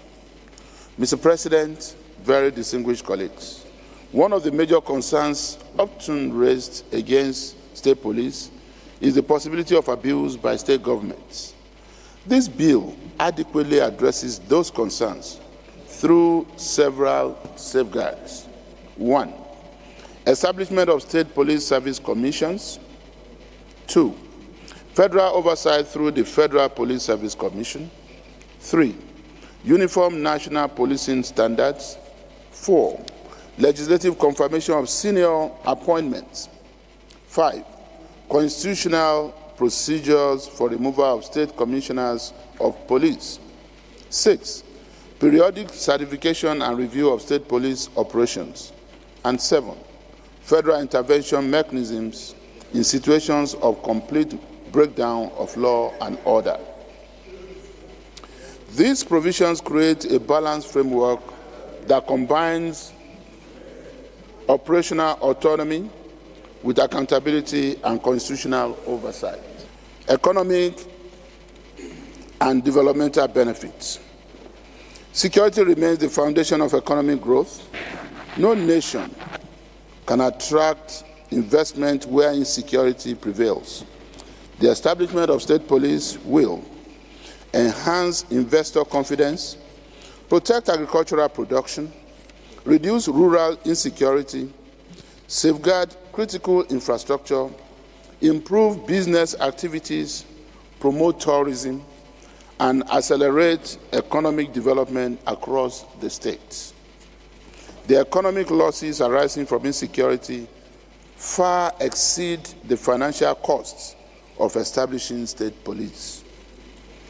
On constitutional significance, Mr. President and very distinguished colleagues, this bill seeks to modernize Nigeria's security architecture by establishing federal and state police structures and defining their respective responsibilities, by creating State Police Service Commission, by providing oversight mechanisms through transferring policing from the exclusive legislative list to the concurrent legislative list, and by strengthening cooperative federalism in security administration. The amendment does not weaken national unity. Rather, distinguished colleagues, it strengthens the federation by enabling each level of government to effectively discharge its constitutional responsibilities. In conclusion, Mr. President and distinguished colleagues, the security challenges confronting Nigeria demand bold, innovative, and constitutional solutions. The centralized policing model has served the nation for decades, but current realities require a more responsive, decentralized, and community-oriented approach. This bill provides a carefully balanced framework that preserves national cohesion while empowering states to contribute meaningfully to the protection of lives and property. The establishment of state police is not merely a constitutional reform. It is a national security imperative. It is a necessary step toward building a safer, stronger, and more prosperous Nigeria. I therefore urge distinguished colleagues to support this bill and allow it to proceed to the next stage of legislative consideration. Mr. President and very distinguished colleagues, I so most humbly move. I'm supporting this bill against the background, one, of already proliferation of various vigilante groups by various state governments in the name of or for the purpose of securing the well-being and welfare of their citizens. For example, we have the civilian JTF in my state, which is funded by the state government. We have Ametekun in the southwest, which is being funded by the various state governments of the southwest, are all pseudo-police formations. So what this bill essentially seeks to achieve is to give full legal backing so that these pseudo-police formations that are right now operating under various names and guise in various subnationals will not only back, but will bite in the discharge of their mandate. So, and again, it is also in tandem with international best practice, as rightly alluded to by the leader in the course of his argument, that is already in practice in Australia, it is already in practice in Germany, United States of America, and what have you. And even for the purpose of proper intelligence gathering, because with the state police, the locals will be involved, and they know the terrain very well, they know the people very well. It will greatly enhance the intelligence gathering capability of the state police. So against this background, I support the second reading of this bill. Mr. President, I'm raising a point of order. Constitutional point of order. Mode of altering provisions of the Constitution, Section 9 of the Constitution. With your permission, Mr. President, I read. An Act of National Assembly for the alteration of this Constitution, and not being an act to which Section 8 of this section applies, shall not be passed in either House of National Assembly unless the proposal is supported by votes of not less than two-thirds majority of all members of that House and approved by resolution of the Houses of the Assembly of not less than two-thirds of the state. It goes on subsection 3, an Act of National Assembly for the purpose of altering the provisions of this Constitution, Section 8 of Chapter 4 of this Constitution shall not be passed by either House of National Assembly unless the proposal is approved by the votes of not less than two-fifths majority of all the members of each House, and also approved by resolution of the House of Assembly of not less than two-thirds of all the states. And Mr. President, in addition to this, Section 48 and 49, just hold on. Section 48 of this Constitution says that the Senate shall consist of 3 senators from each of the states and 1 from the Federal Capital Territory. Then Section 49 equally states that subject to the provision of this Constitution, the House of Representatives shall consist of 360 members representing constituencies of nearly equal population as far as possible, provided that no constituency shall fall within more than one state. Mr. President, we have to comply with the constitutional provision first before we bring this bill for debate. And I believe we already have a subcommittee headed by the Deputy Senate President on altering the 1999 Constitution. We have collected all the bills and we are currently discussing about them. So discussing this bill now proposed by the leader will amount to putting the cat before the horse. I support the idea of state policing, but we must comply with the provisions of the Constitution. Otherwise, if we go ahead with this debate, whatever we decide, whatever we do will be a nullity, because it does not comply with the provisions of the Constitution. I agree with all the arguments raised by the leader of the Senate about the current security situation in the country, particularly terrorism, banditry, kidnapping, cultism, and what have you. But, Mr. President, present policing system is grossly inadequate. The number of policemen we have is not up to 400,000. We are already discussing the bill. No, but I'm trying to. Okay, I'm trying to say that the solution is not in state policing, but rather increasing the number of federal police to cover the whole country. No, we are going to, if it is the opinion of the Senate that we discuss this issue or we debate it, we will now officially hand this over to the Constitutional Alteration Committee or Amendment Committee, as you may call it. That's all. And they will do the job and finally bring it to us for debate. So this is not the period for debate. Is anybody who is opposed to he really said he is with us. But what the leader wants to do is in line with what I said the other time. He's complying with his role as the leader of the Senate.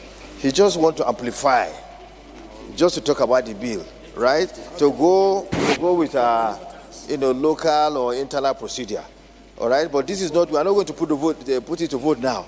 We'll do that right time, when the time comes. We are not voting now. Okay, so if is there anybody who is opposed to debating this state police in future? We are not going to debate it now. We are not voting now. No, we can't even debate it now. If we debate it at the end of the day, how many members are here? Is anybody opposed to this bill going to Constitutional Review Committee? Okay, in that case, those in support that this be referred to Review Committee, say aye. And those against say nay. The ayes have it. So we have referred this to the Constitutional Review Committee. In another development, the Senate discountenanced the arrest warrant for former NNPCL head Mele Kyari by its Public Accounts Committee, pointing out that only the Senate presiding officer authorizes such decisions. Under both constitutional orders as well as relevant orders in our rule book, my constitutional point of order, sir, is pursuant to sections 88 and 89 of the Constitution of the Federal Republic of Nigeria 1999 as amended, as well as sections 4, 5, and 6 of the Legislative House's Powers and Privileges Act, and Mr. President, I want to say... No, please, may you just read the constitutional part that you referred to? Oh, thank you, sir. For the knowledge of the Nigerian public. Thank you, sir. With your permission, sir, I read section 88 of the Constitution. Section 88, power to conduct investigations. Subject to the provisions of this Constitution, each House of the National Assembly shall have power by resolution published in its journal or in the official gazette of the government of the Federation to direct or cause to be directed investigation into A, any matter or thing with respect to which it has power to make laws, and B, the conduct of affairs of any person, authority, ministry or government department charged or intended to be charged with the duty of or responsibility for 1, executing or administering laws enacted by National Assembly, and 2, disbursing or administering monies appropriated or to be appropriated by the National Assembly. And subsection 2 says the powers conferred on the National Assembly under the provisions of this section are exercisable only for the purpose of enabling it to make laws with respect to evidence.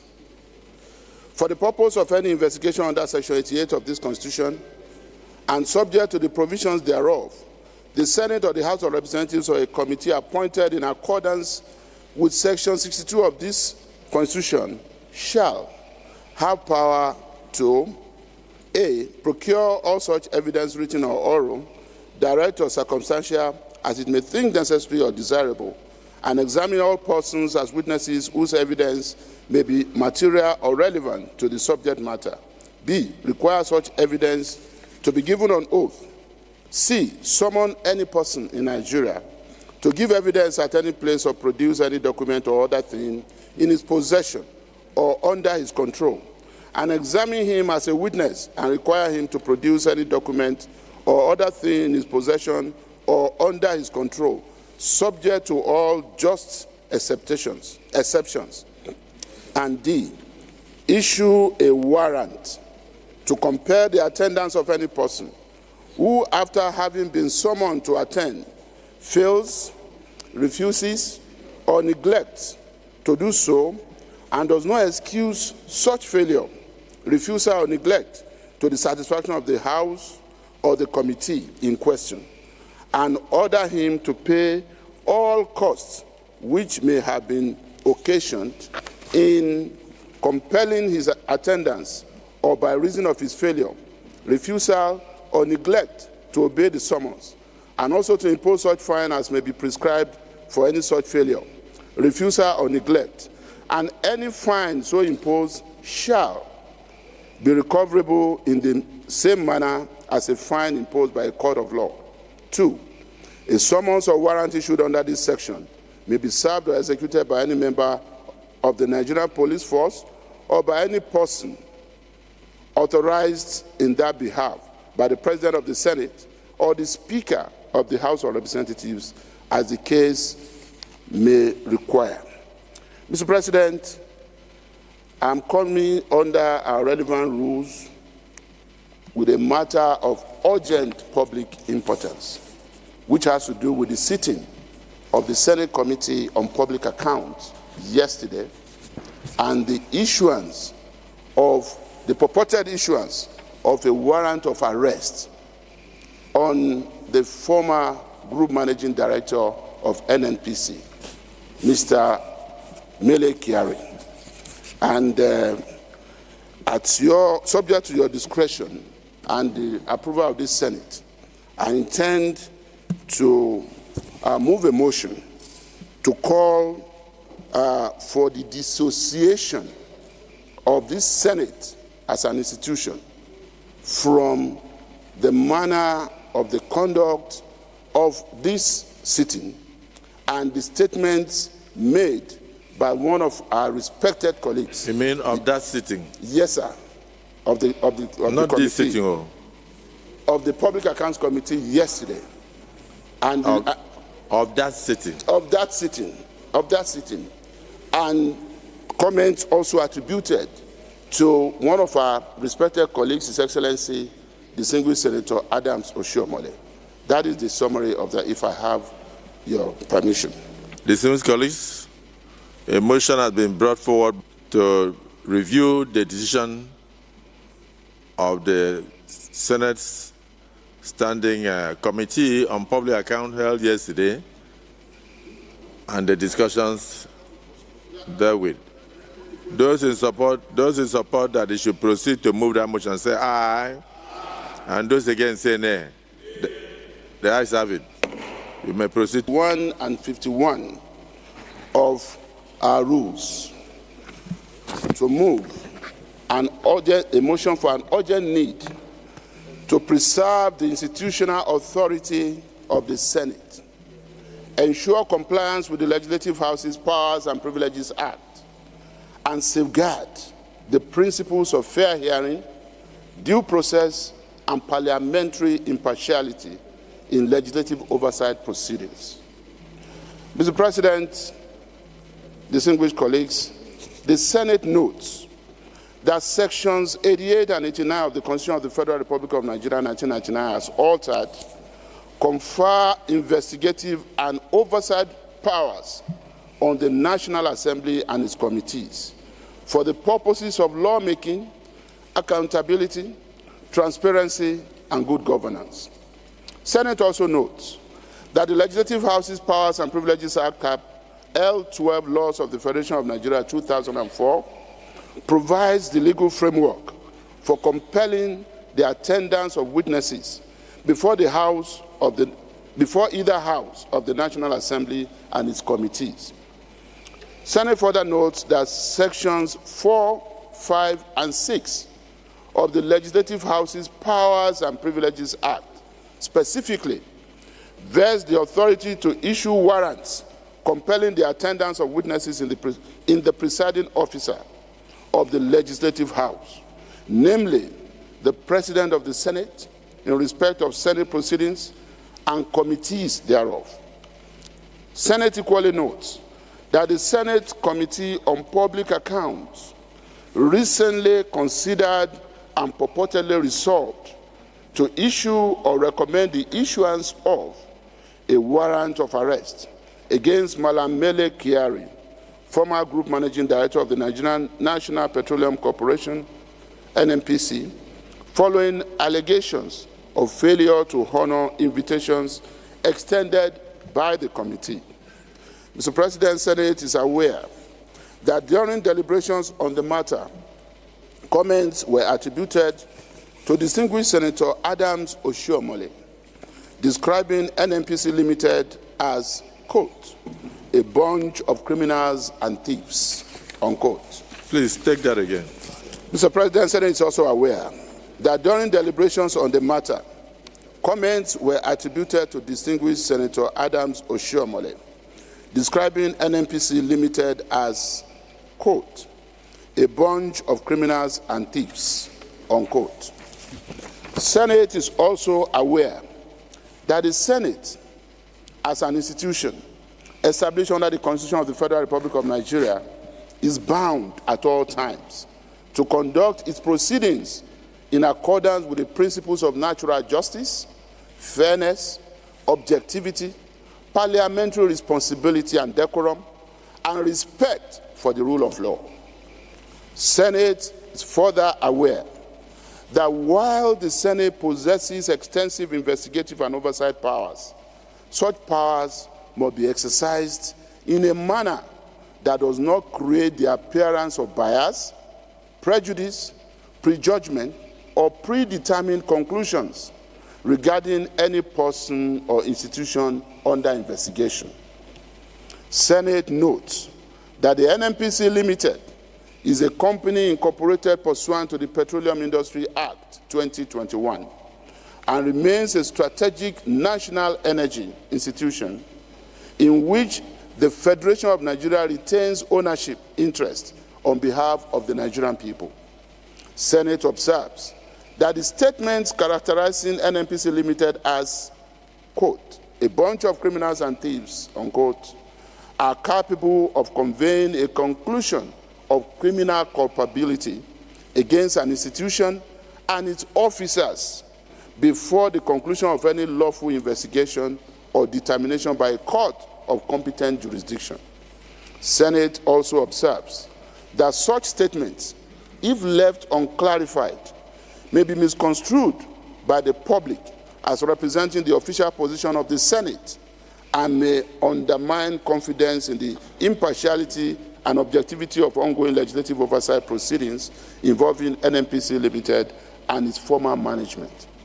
Senate is aware that committees of the Senate derive their powers solely from the Senate and may only exercise powers expressly conferred upon them by the Constitution, the standing orders of the Senate, and acts of the National Assembly.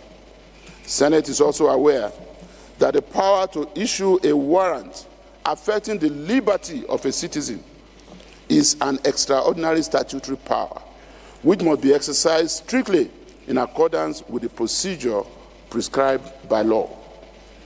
Senate is further aware that the constitutional doctrine of fair hearing and the presumption of innocence require that no person or institution be adjudged guilty except by a court of competent jurisdiction after due process of law, and that legislative investigations are intended to aid oversight, accountability, and lawmaking, and are not substitutes for criminal prosecution or judicial determination.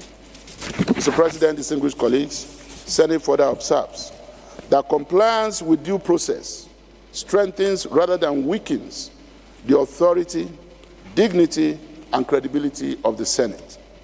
Senate is concerned that any attempt by a Senate committee to independently issue or execute a warrant of arrest without recourse to the President of the Senate may constitute an exercise of powers not conferred upon it by the Legislative House's Powers and Privileges Act.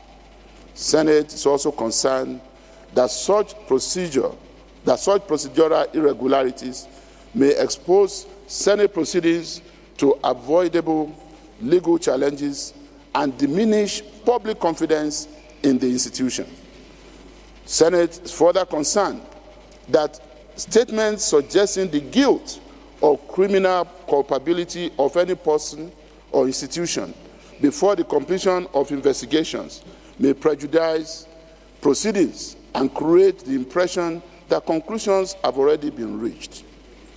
Senate is convinced that the Senate must at all times uphold the constitutional principles of due process, fair hearing, parliamentary neutrality, and the rule of law in the discharge of its oversight responsibilities. Accordingly, Mr. President and distinguished colleagues, Senate resolves to 1. Reaffirm that pursuant to Sections 4, 5, and 6 of the Legislative House's Powers and Privileges Act, the authority to issue a warrant compelling the attendance of any witness before the Senate or any of its committees is vested exclusively in the President of the Senate and not in any committee acting independently. 2. Declare that no Senate committee shall purport to issue, authorize, or execute a warrant of arrest except in strict compliance, except any sergeant at arms that has any business in the Senate, while the Senate leader is speaking on a very serious motion, should not do so. Otherwise, I'll send you out of the Senate now. So go and take your seats. Continue. 2. Declare that no Senate committee shall purport to issue, authorize, or execute a warrant of arrest except in strict compliance with the provisions of the Legislative House's Powers and Privileges Act and with the approval and authority of the President of the Senate. 3. Disassociate the Senate from dissociate the Senate of the Federal Republic of Nigeria from comments attributed to distinguished Senator Adams Aliyu Oshiomhole describing NNPC, among other statements, as a bunch of criminals and thieves, and clarify that such remarks do not constitute the official position, finding, resolution, opinion, or determination of the Senate. 4. Affirm that the Senate remains committed to the constitutional principles of fair hearing, due process, parliamentary objectivity, institutional neutrality, and the presumption of innocence, and that any determination of criminal liability against any individual or institution can only be made by a court of competent jurisdiction. 5.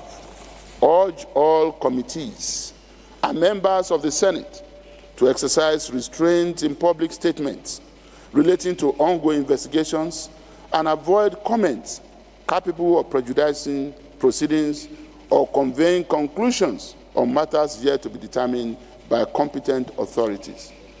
6. Direct all Senate committees to ensure strict adherence to constitutional provisions, the Legislative House's Powers and Privileges Act, and the standing orders of the Senate in the exercise of investigative and enforcement powers.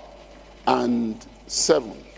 Reaffirm the commitment of the Senate to robust legislative oversight, transparency, and accountability, while preserving the rule of law, constitutionalism, and the institutional integrity of the National Assembly. And then finally, 8, that the Senate would discountenance the purported warrant of arrest issued by the Public Accounts Committee on Wednesday, the 10th day of June 2026. I so submit. We are proud of you, Mr. Leader, because you've shown that you deserve to be the leader of the Senate. And you've just done your duty. And in saying this, I want to read Order 23 of our rules. Order 23. Order 23, class. Yes. There shall be a leader of the Senate. The leader shall be a senator nominated from the party with the highest number of seats in the Senate. Now, let me go straight to his functions. Number 1, the leader shall lead all government bills, lead the business of the Senate, manage the legislative schedule of the Senate, liaise with the committee chairman and other functionaries of the Senate, and perform such duties as the President may allocate or assign to him.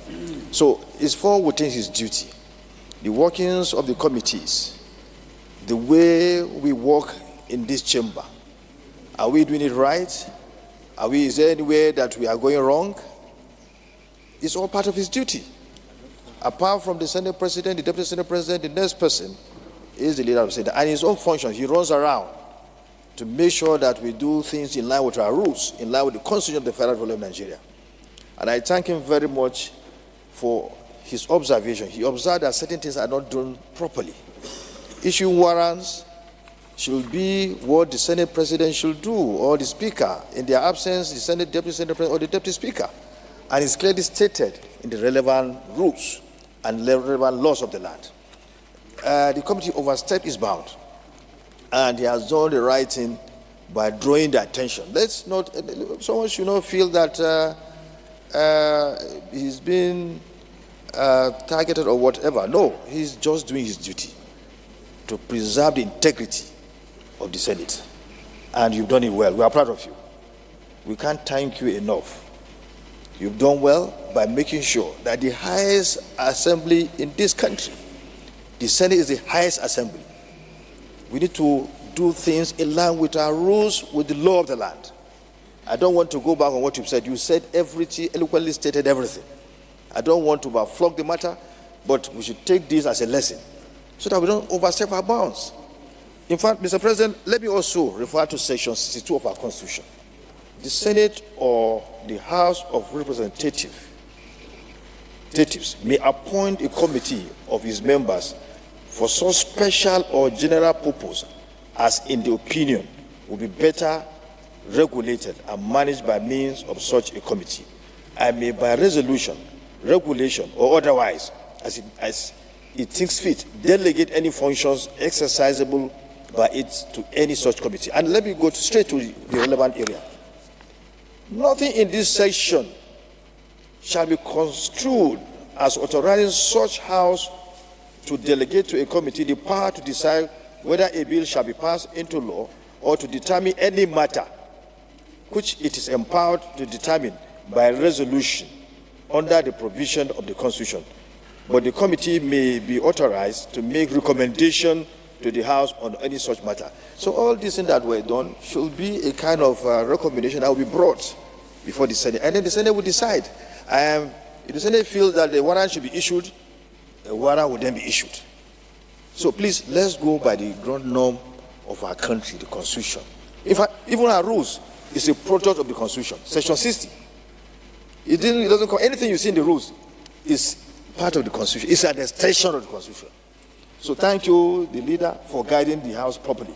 I saw from you, Mr. President. To thank the leader of the Senate for being up and coming with regard to the performance of the functions of his office. Mr. President, distinguished senators, the Senate, being the highest lawmaking body of this country, should not only be seen to be above board, but should be seen manifestly to be above board in the discharge of its constitutional responsibility.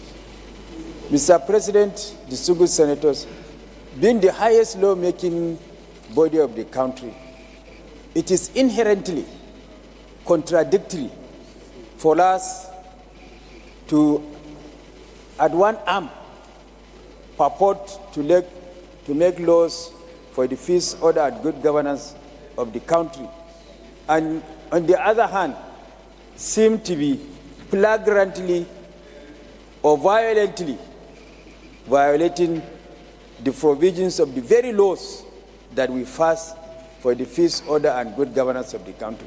That will tantamount to approbating and reprobating at the same time. We should not be seen to be talking from the both sides of the mouth. We should not be seen to be approbating and be approbating.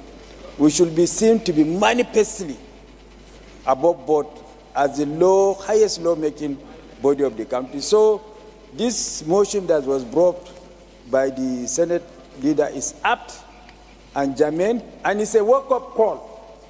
It's a clarion call and wake-up call on all our committees and membership of the Senate to strictly adhere with the laws, the Constitution of the Federal Republic of Nigeria, which is the ground norm of the land, as well as our rules, which guides our proceedings both in plenary and in committee.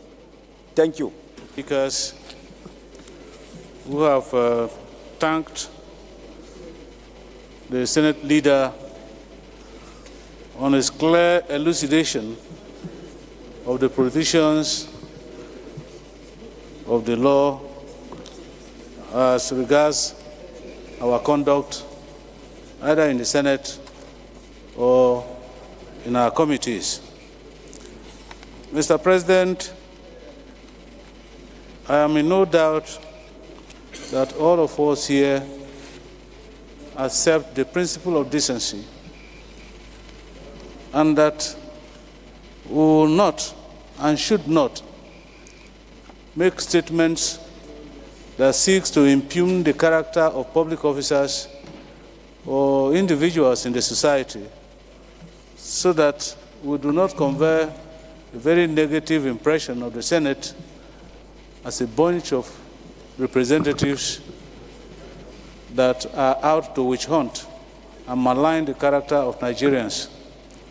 Mr. President, I am not in any doubt that any steps that we take here will either enhance the institutional integrity and credibility of the Senate or undermine the same. And, Mr. President, don't forget that Nigerians are watching us. Every step of the way in this legislative journey is watched by Nigerians. And given our circumstances at this time, Nigerians will quickly jump into the conclusion that the Senate is a bunch of do-no-good people. And so, Mr. President, I think this motion that sounds very cautionary is very, very important at this time in the life of the 10th Senate. And I will advise all our colleagues to play by the rules of the game. Sometimes some of the things that we do and say here are born out of ignorant or inappropriate understanding of the rules that guide our activities. And so I will enjoin our colleagues to keep themselves abreast of the Constitution of the Federal Republic of Nigeria and, of course, the rule book that guide our activities in this chamber. On that note, I want to align myself completely with the provisions of the motion moved by the leader of the Senate and ask my colleagues to also accept same so that we can conduct our activities to the greatest expectations of the Nigerian people. I so submit, Mr. President. The leader of the Senate for raising this very important motion. And let me say that I agree with all the submissions and observations made by my colleagues, and I do not intend to repeat them. I only want to add that the statement made by distinguished Senator, His Excellency Adams Oshomole, former governor of Edo State, is, with due respect, is reckless. And it is unfortunate because it undermines the integrity of not only the NNPC, but even the federal government of Nigeria. Because the NNPC is the cash cow of this country. The revenue coming from NNPC is maintaining this country. The NNPC is the cash cow of this country. And such reckless statement is sending wrong signals to outsiders of this country, which has not been mentioned in the submission made by the leader of the Senate and all the observation made by even the Deputy Senate President. And Nigeria is very desirous of getting foreign direct investment. And if the Senate accepts this kind of statement made by Adams Oshomole, it is certainly going to undermine or even jeopardize foreign direct investment. So, Mr. President, we have to discountenance that statement. Collectively at the Senate, we must come very strongly and condemn that statement and discountenance it and dissociate the entire Senate from that statement so that we can bring the integrity of NMPC and even the integrity of the Senate. Our rules are very clear. The Constitution of the Federal Republic of Nigeria is also very clear on how we can indict, public officers. We must follow due process. We must be objectives. There must be fairness, and even the powers conferred on the Senate, it must be done discretionally. And no committee will issue a warrant of arrest without referring to the presiding officer, either the Speaker of the Senate or the President of the Senate. So the power to issue warrant of arrest is vested only in the presidency of the Senate, not committee chairman. So, Mr. President, thank you very much by allowing me to make comment on this, and the observations made by all the speakers are correct. I therefore want to associate myself with those observations. Thank you very much. It happened to all Nigerians. Our income comes from NMPC. 90-something% of our income comes from NMPC. But, the foreign exchange component of it. The leader have just shown that he's leader of the Senate, because it is not good for any committee or individuals to criminalize a big company like NMPC. It's unacceptable by all of us. It is not acceptable at all, because this is a life wire of the economy of this country. I also want Comrade, His Excellency, Comrade Adams Oshimole, to withdraw that statement. It will make good to this Senate that will be asked to withdraw that statement publicly, so that it will be on record that he withdraws the statement. He was a good governor, a good legislator, but possibly it's a slip of tongue. It's not good to make such statements in a public place, because our future, my future, your future, the leader's future, all of us, our future lies in this country. We have no other country than this country. I transact business internationally, and I want to be respected. Please, Mr. President, not only in speaking on rhetorics here, I would like you to call on Adams Oshimole to just withdraw the statement quietly, so that we can be on the same standard.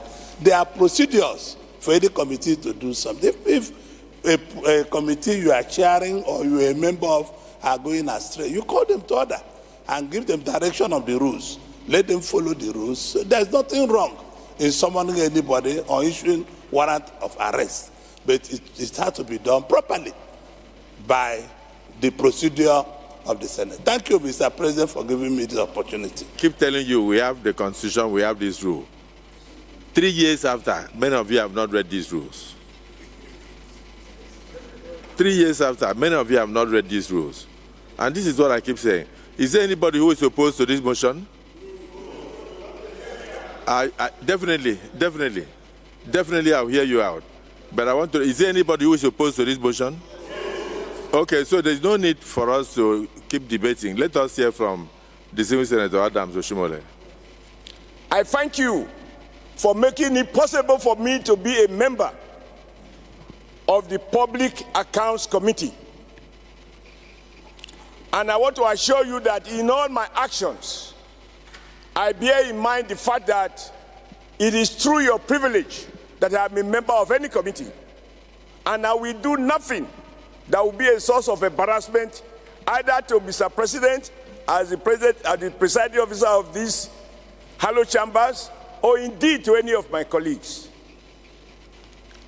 I thought it is settled in law that before decisions are taken, when allegations have been made, that the other side is heard. The least I expect from my distinguished colleague with whom we are laboring together to discharge our obligation is that before conclusions are taken, before motions are raised, I should be properly accused if there is an allegation against me to speak to it. Between yesterday and today, nobody has said anything to me. I am not aware that this Senate makes decisions on the basis of edited reports. And for me, sir, it will be a sad day if what is reported forms the basis of Senate decision and not the entire gamut of the procedures. In that committee, we have a principal officer of the Senate, Senator Nwaboyi. He's seated there. I am not the mover of the motion to issue bench warrant. I notice that it is only my name that is put here. And I think I do understand why it is what I said that is singled out. Number two, I hold the view and I've done my best to defend our collective image. And I am shocked that the House leader referred to my reactions and not what I was reacting to. Could I just be walking on the street? For many of you know me, I have never been a guest for psychiatric evaluation. We sat there on your orders to invite the NNPC to explain the numbers that amounts to about 210 trillion naira. And he had been invited over and over and over, about 9 times, as enumerated by distinguished Senator Nwaboyi, a principal officer of this House. And in all these 9 invitations, Melekeri, former group managing director, refused to show up. And the guy who spoke yesterday, the former chief financial officer, he was invited to explain the audit. I think it's an opportunity, Mr. President, to remind us that what you ask us to do in accordance with the provisions of the Nigerian Constitution is that NNPC auditors, not Senate auditors, NNPC approved auditors, submitted a report that shows that they have not accounted for 210 trillion naira.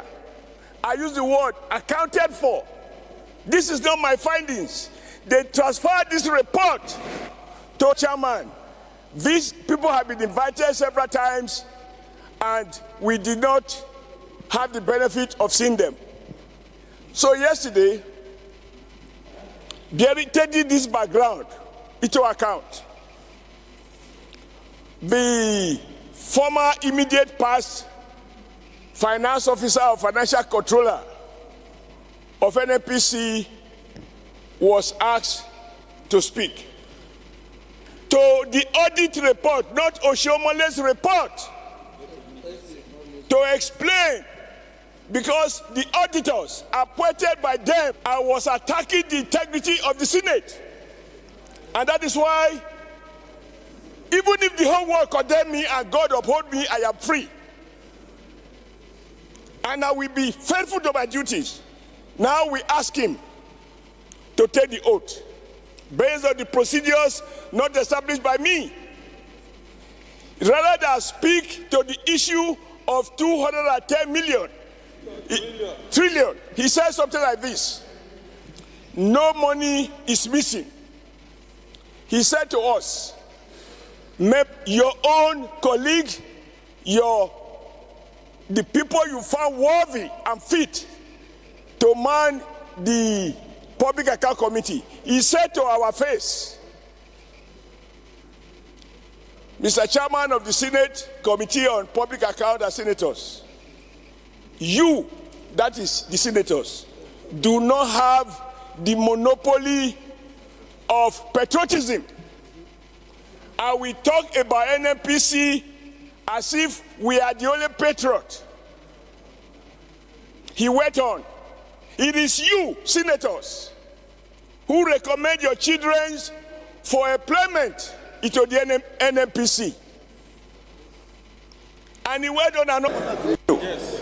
With your authority, sir. Let me share for the benefit of my distinguished colleagues, NNPC, of not accounting for 210 trillion naira. Give you a window. The auditors appointed by NNPC says NNPC alleged about 103 trillion was money deposited into bank accounts, and that those banks have gone under. Senator Salim, and then we ask, these banks that have gone under, name the banks and how much was in each of those banks. Mr. President, you have to rule on the order under. Distinguished Senator.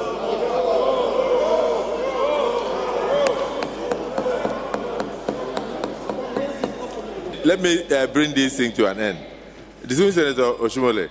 In 3 minutes I will round up. No, the only problem we have is that the motion was very specific. The motion is saying that you described NNPCL as being made up of a bunch of criminals and thieves. And that is what the motion of the leader is, that it was unparliamentary. Huh? Illegal. Okay, no, the aspect of illegal warrant of arrest could be a function of lack of reading of the Constitution, and I will address that on my own. Why don't you allow me, Mr. President, with your permission? Let me just round up. I conclude. First, we did not. It's a pity the chairman of the committee is not here. We acknowledge that the committee by itself does not have power to issue the bench warrant. That this will be communicated to Your Excellency, the Senate President, who has that power. Number two, this motion was not moved by me. It was seconded by one of your principal officers. None of those names have been mentioned. It is as if we went there on our own. Now, my choice of words,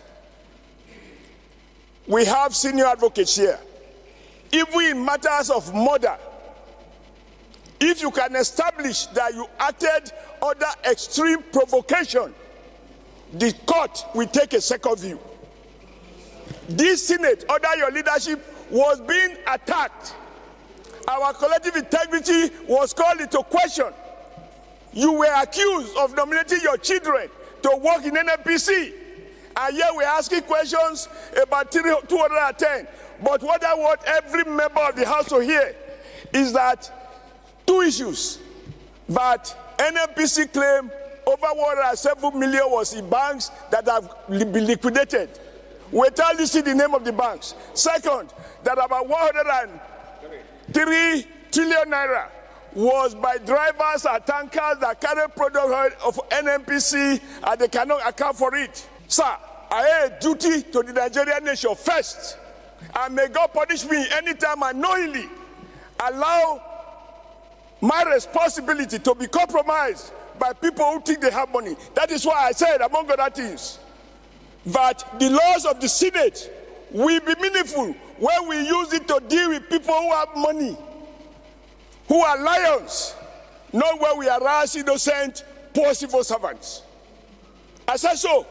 Now, with regards to my use of the word thieves, I acted under provocation because your distinguished members were being attacked unjustly, and I thought I have a duty to defend all of us.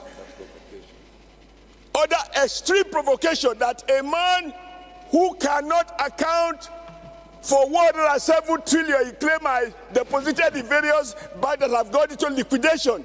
He did not name the banks. He did not name the amount. And the auditor said this is not correct. Not my opinion. That is the auditors. 9 times, sir, on your authority, we invited them. 9 times he did not show up. So is that an embarrassment to me or to you? If people think the NNPC MD is bigger than this issue of the Senate, I stand alone to say no. Everything in the Nigerian Constitution, I've read it. And I want to plead with you, sir. Don't publicly accuse senators of being ignorant of the rules. We are knowledgeable of the rules. We have done you proud by citing those rules. Yesterday, Senator Babangida read the rules to explain to those appearing before us that they are not doing us a favor. I'm not into inquisition, but you gave us a job to do. So when somebody abused my brother, abused my sister senators, I should give him ice cream. I wanted him to know that he does not have the monopoly of being vulgar against the Senate. But if it is your view, that even when senators are being abused, I should apologize. I have no difficulties. Even by my size, only the law can keep people like me walk the street freely. Because without rule of law, I don't have the physical mind to protect myself. But it may not be said that I was there when this Senate was abused, when senators' character was maligned, when we are accused of nominating our children to get the... Senators here are not conversant with our rules. But I'm saying some senators are yet to fully appreciate or go through our rules. We have people who have been here for 20 years. We have people who have been in the National Assembly for 24 years, some 27 years. So there is no way we can say they who put these rules together are not conversant with the rules. So I don't want to be misquoted. Now, the Nigerian Constitution, even those who drafted the Constitution may sometimes forget certain clauses. So it's a learning process, and that's why we continue to move motions to alter some sections of the Constitution to bring it in line with modern realities. The Senate ought to issue, authorize, or execute a warrant of arrest except in strict compliance with the provisions of the Legislative Houses Powers and Privileges Act with the approval and authority of the President of the Senate. Those in support of this prayer say aye. Aye. Those against say nay. The ayes have it. Prayer 3, disassociate the Senate of the Federal Republic of Nigeria from comments attributed to distinguished Senator Adams Oshimole, describing NNPCL Limited as a bunch of criminals and thieves, and clarify that such remarks do not constitute the official position, findings, resolutions, and opinions or determination of the Nigerian Senate. Those in support of this prayer say aye. Aye. Those against say nay. The ayes have it. Prayer 4, affirm that the Senate remains committed to the constitutional principles of fair hearing, due process, parliamentary objectivity, institutional neutrality, and the presumption of innocence, and that any determination of criminal liability against any individual or institution can only be made by a court of competent jurisdiction. Those in support of this prayer say aye, aye. And those against say nay.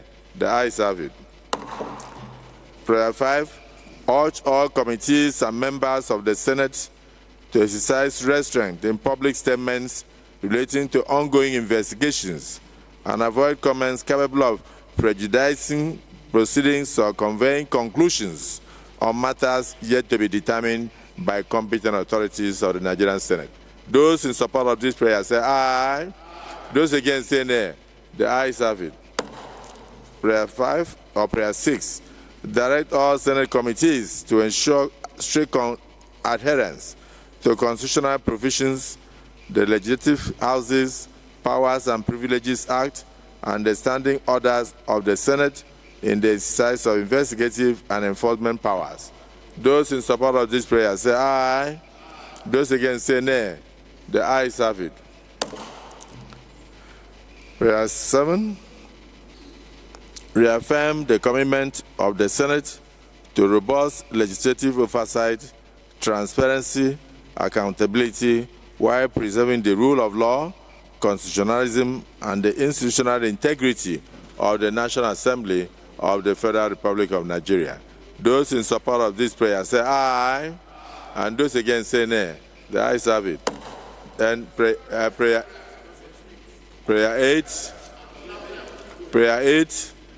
resolve to discountenance the purported warrant of arrest issued by the Senate Committee on Public Accounts on Malamele Kyari, former GMD of NNPCL, on Wednesday, 10th day of June 2026, and regard such as null and void. Those in support of this prayer say aye. Those against say nay. The ayes of it. Yes, additional prayer. I will add an additional prayer that the Senate set up an ad hoc committee to investigate this issue and other issues that are connected with the issue of the 210 trillion, because now we have concentrate on the additional prayer, not don't reopen the debate. Your additional prayer is that Senate should set up another committee to investigate this issue of connected with NNPC and the purported missing of 210 trillion naira. Any seconder? What?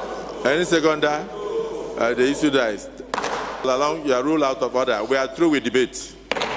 Yes, Senator Oshumole. That this Senate, under your leadership, must guide, must ensure that those who appear before us, before any committee, conduct themselves in a manner that shows respect to the honor and dignity of every senator that represents the institution of the Senate in any of the committees. Thank you.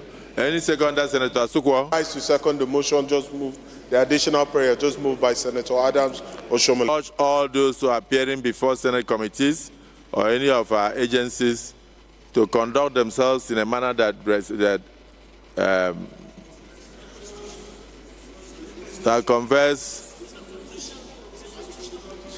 conveys respect in line with the rules. Those in support of this prayer say aye. Those against say nay. The ayes have it. I must say that sometimes provocation can lead to a lot of things.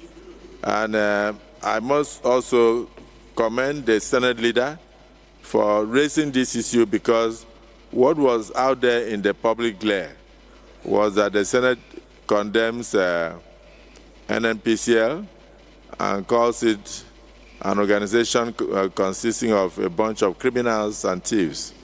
And if you know the role of NNPC or NNPCL in the life of our economy, they sign most of the bilaterals, they enter into agreements with other countries on our behalf, and they are very crucial.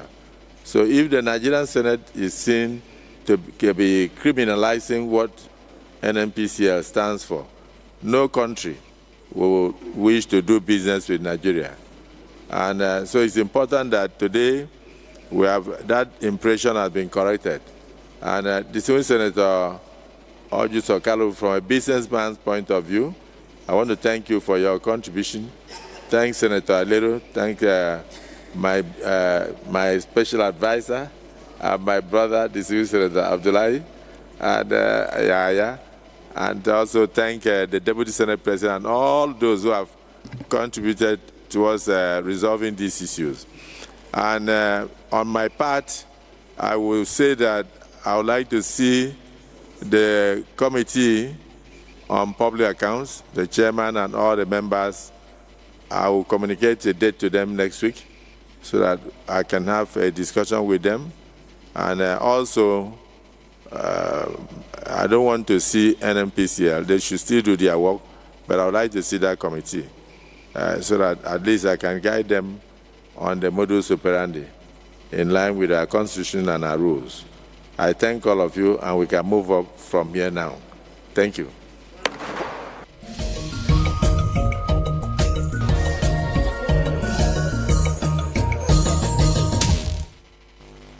And that's the size of our package on the program from the National Assembly. We thank you for your time. Remember to join us same time next week for another episode. Until then, I'm Lami Ali saying bye for now.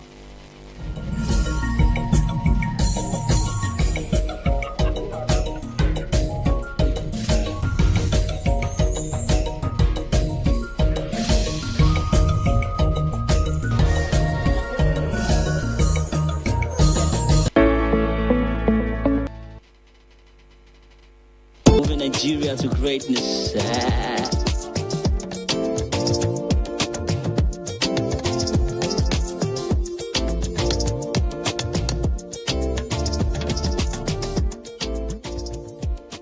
Brought to you by the National Orientation Agency, NOA.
Benue State, also known as the food basket of the nation, is famous for its rich soil and thriving agriculture.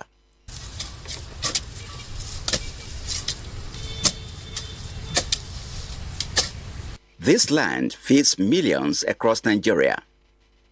But beyond yam, rice, and cassava lies a growing industry many are beginning to notice, one that is transforming livelihood: pig farming.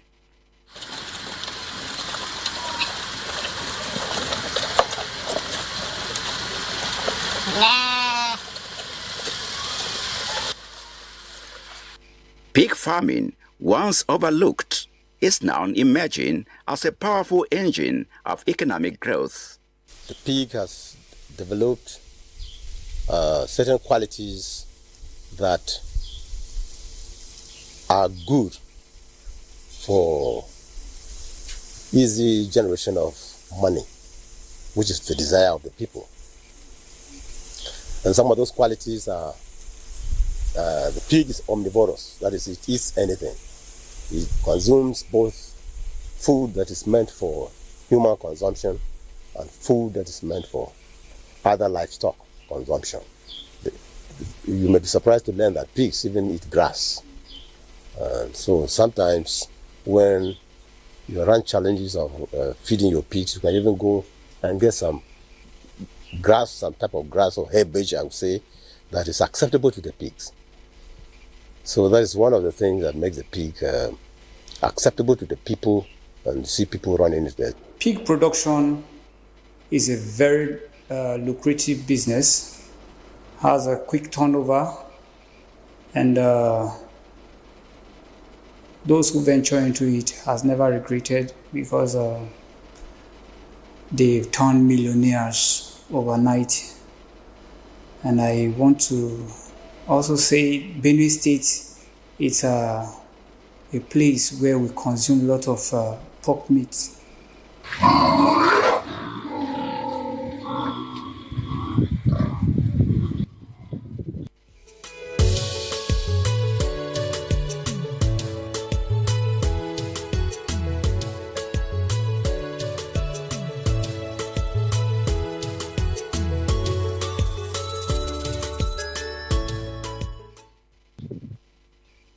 single sow can produce up to 10 piglets per litre, sometimes twice a year, making pig farming one of the fastest ways to multiply livestock. The pig is very viviparous. That is to say, it produces a lot of piglets. That is a young one. And it can farrow, what we say, in human beings we say deliver, but in pigs we say farrow. So a pig can farrow twice. And the number of piglets that it produces will amaze you. Like the breed that we have in Benue State for now can produce as high as 20 or even sometimes 22 piglets at once. And so because of that, many people are going into it. And you can imagine if you have one pig and it's producing twice in a year, you are talking about 44 piglets plus the dam, which is, you're having 44 plus 1, which is 45. There's a high profitability in pig farming. It's one of the animals that can farrow. That is the process of giving births more than 10 to 20 at a time. And it gives births 3 times in a year. So like any other human being, not only in Benue State, is an evolving aspect of agriculture that both the poor, the rich have keyed into it. Pigs are highly prolific and they gives quick return. Pigs farrows twice a year. If properly managed or well fed, they can farrow 5 times in 2 years. And a pig that gives you 15 to 18 piglets per litre twice a year, let's say 15, you have 15 twice a year, that's 30. And if 30 piglets can be sold, one can be sold 100,000 naira. And if you are able to sell the 15 or the 30, that's a reasonable money.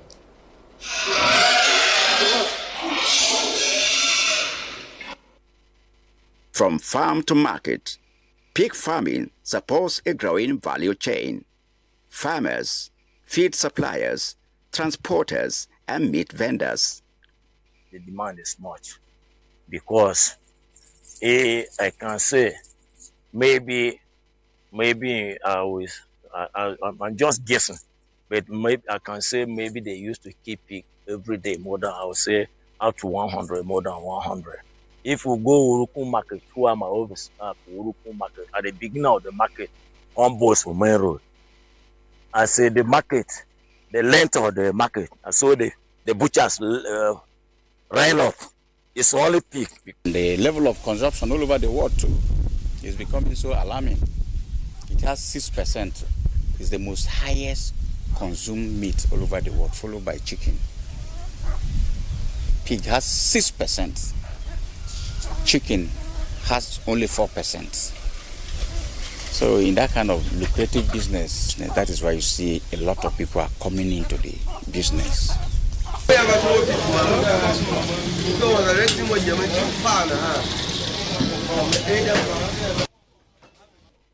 Pig is so cherished, particularly amongst the Tiv people of Benue State, that it's used during weddings and burials.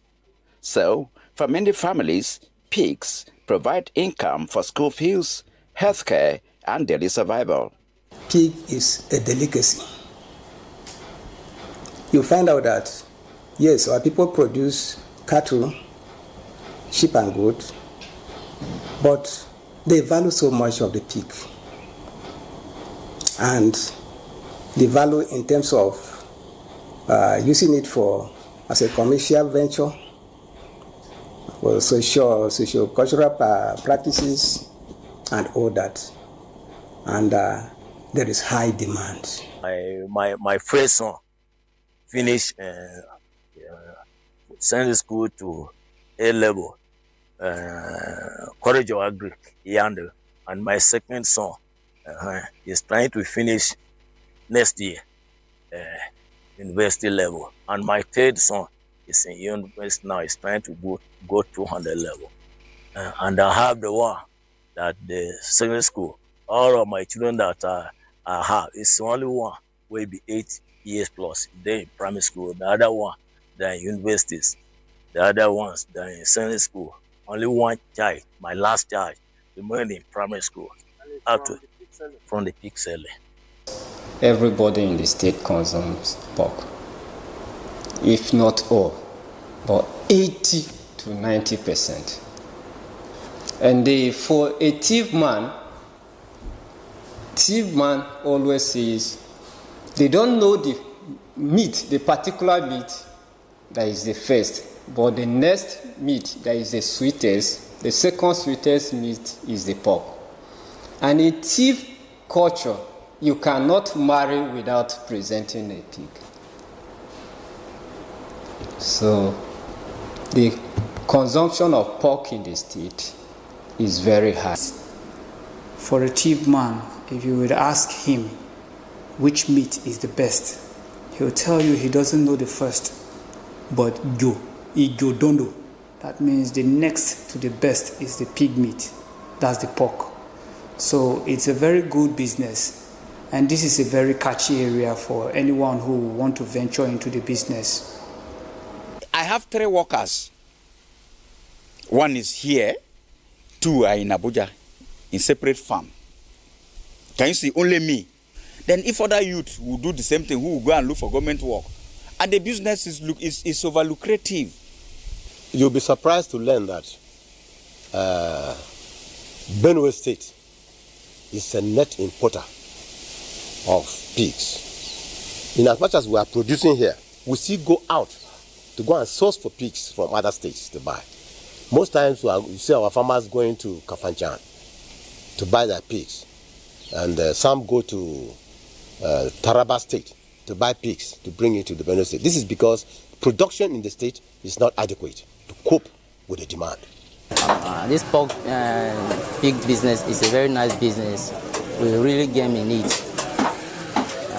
I've achieved a lot of things. It's from here I went to my school.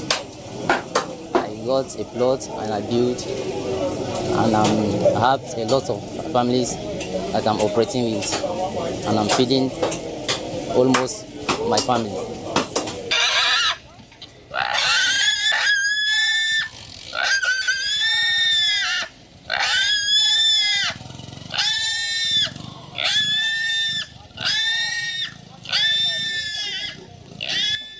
But the journey is not without challenges.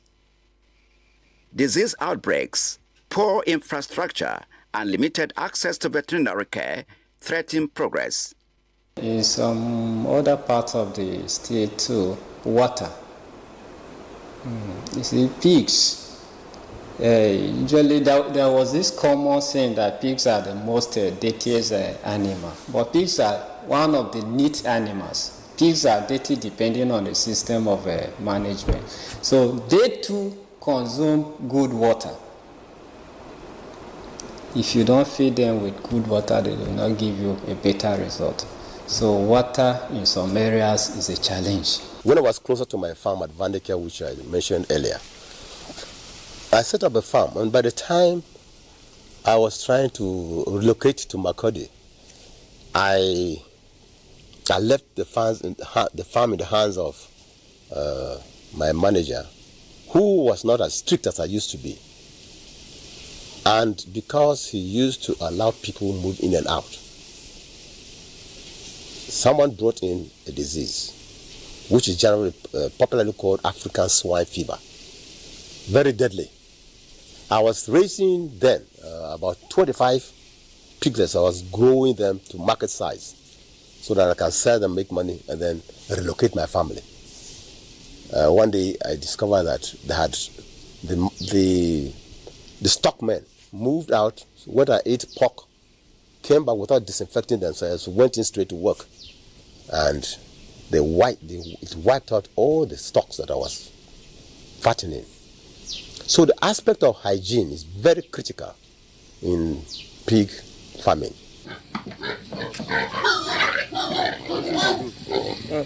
Feed costs are also rising, making it harder for small-scale farmers to maintain profitability. The cost of production, like I earlier said, is rather high in pig production. This is because the pig competes with humans in the feed that they eat. Even though I digressed and told you that you can even eat other things outside the human feeding materials.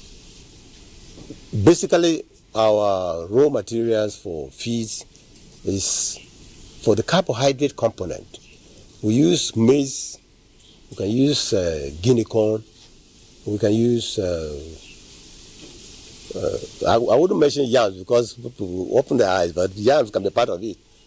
Potatoes, and a huge range of carbohydrate components. In protein, we use soya meal. Even though some people use whole soya. Soya meal is when you have extracted the oil out of it, and what is left is soya meal. So we use that for protein as a protein source.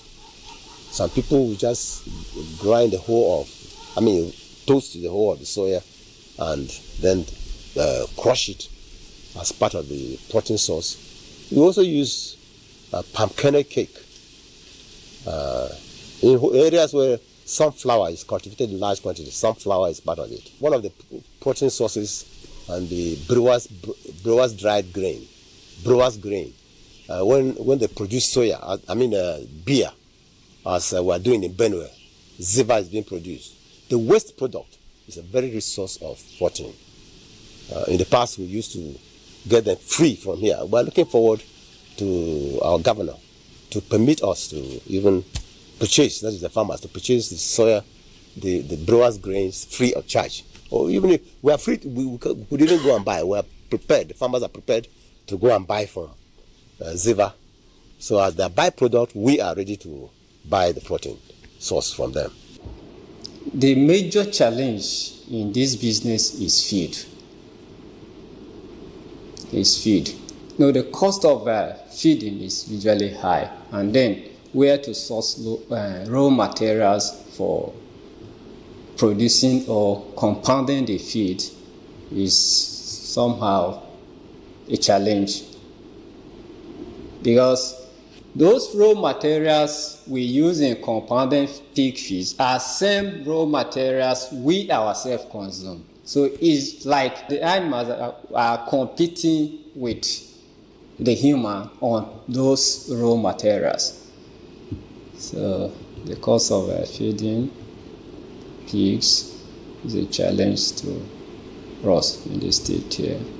The challenges, some of them sometimes I actually go far places to chase myself to go and get this thing food. Sometimes I'll be moving to bush, to dustbin, to anywhere direction I will have this food. This food is very costly to get it because the food is in the market to get it, to buy.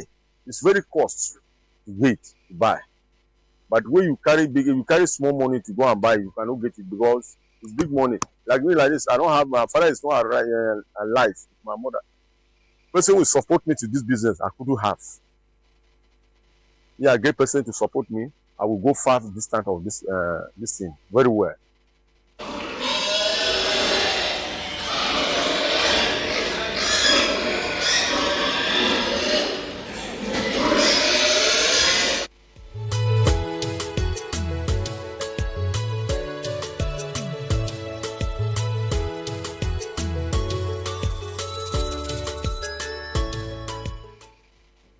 To address these challenges, training programs and agricultural initiatives are stepping in. We at the Ministry of Agriculture and Food Security, we have veterinary doctors, we have trained animal scientists who have offices in all the 23 local governments of this state. And in terms of challenges, when farmers come to us to get information on production, in production areas, our staff are ready. Even here at the ministry, if any of them comes here for such an information, and I find that it is in a particular local government, I refer to that local government where the local government staff that are there can give such services. You talk of biosecurity also as a source of production area to be educated upon. You see, here in the state, most farmers go on, so to say, semi-intensive. What I mean by semi-intensive is that they keep their own pigs. Once in a while, they leave them to go out and then feed naturally and come back. And that is not so good, because you are supposed to keep your pigs in-house. Keep them strictly there so that issues of going out there to bring problems, that is disease and all that, will be really minimized if they are in-house. We have 3 production systems in pig farming. We have the intensive, which is the modern day system of pig production, and then we have the semi-intensive, and then we have the extensive. The extensive is where pigs are actually let to roam about and feed themselves. So that I wouldn't advise anybody who wants to go into commercial farming, because these pigs are exposed to harsh weather, predators, theft, because they are let to roam on their own. And it's even difficult to control their breeding system, because you may not be able to even get a clear record of the age of the pigs, the parent stocks, and all of that. So if one cannot really go for the intensive, which is a complete housing of its own, that the pigs are kept indoors and they are fed, they are provided shelter from the weather condition, the harsh weather and all of that, and they are given proper treatment, and their breeding is monitored, you can go for the semi-intensive, which is a little bit affordable. With better knowledge, farmers are increasing productivity and reducing losses. Even with what we are producing here, we cannot even meet up with the demand in the state. So we need to produce more. There's every need to produce more. It is one of the livestock that is easily managed, provided you have the fees, and the disease aspect of it is more like biosecurity. Once you take measures that we avoid, these pigs coming down with problems, especially African swine fever, there will be no problem at all.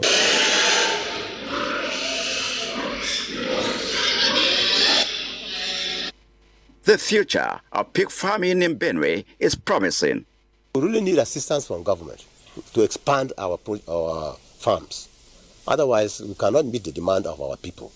Apart from that, there are some, even the pig farmers themselves are yearning that we should have a factory here that we process pigs. But we don't have the wherewithal to do it.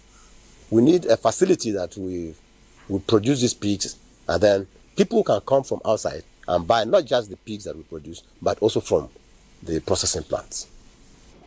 Benue consumes so much pig, but we are yet to have a dedicated market for that. The Honorable Commissioner is aware of that and is thinking along that line too, and thinking of how to advise government in that area, because we really need to have a designated market for pigs in this state. Apart from the production areas where one can still go and get, at least we should have a market. And in terms of empowering the youth, as I earlier told you, the present government is mindful of that, and we know the value of animal or livestock agriculture, in the aspect of the crop. When the season is not so good, when the climatic and whatever, but in livestock production, once you are able to manage it properly, you get your yields. And the market is always there. With growing demand for pork and improved farming methods, the industry is poised for expansion. What was once a small-scale activity is now evolving into a structured agribusiness. For those that don't eat pig, I really wonder why you don't, because there is a kind of flavor you get when you are eating the pig. It comes from deep inside the teeth. You will not know. But I invite all of you to try it and you will see.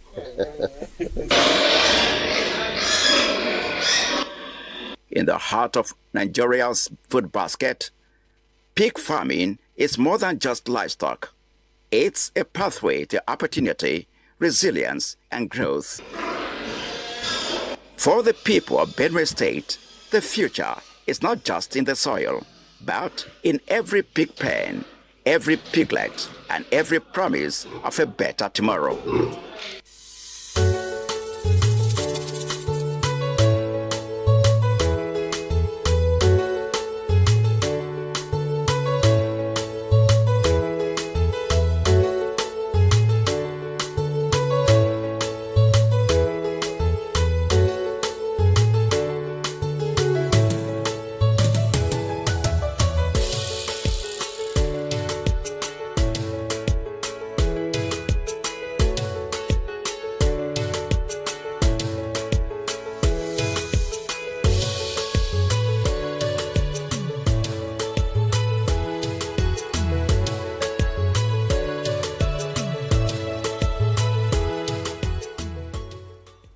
The federal government of Nigeria warns vandals of national assets, electricity transmission towers, cables, and other facilities to desist from this act of sabotage.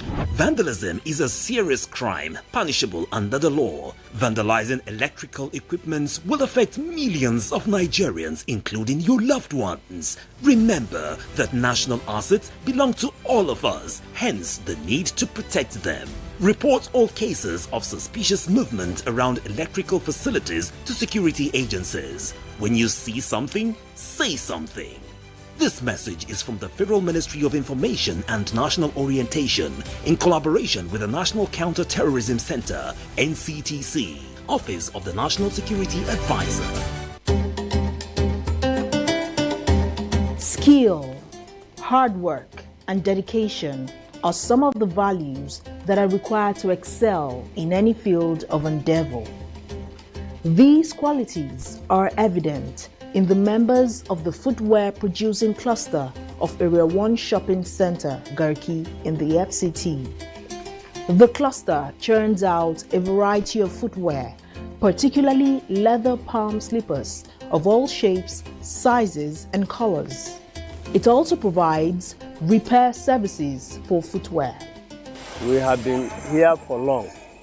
Since this market was built, we are here. Because what I can say that this market was built because of we shoemakers. The business is okay, the business is fine. We are very happy with this kind of business we are doing.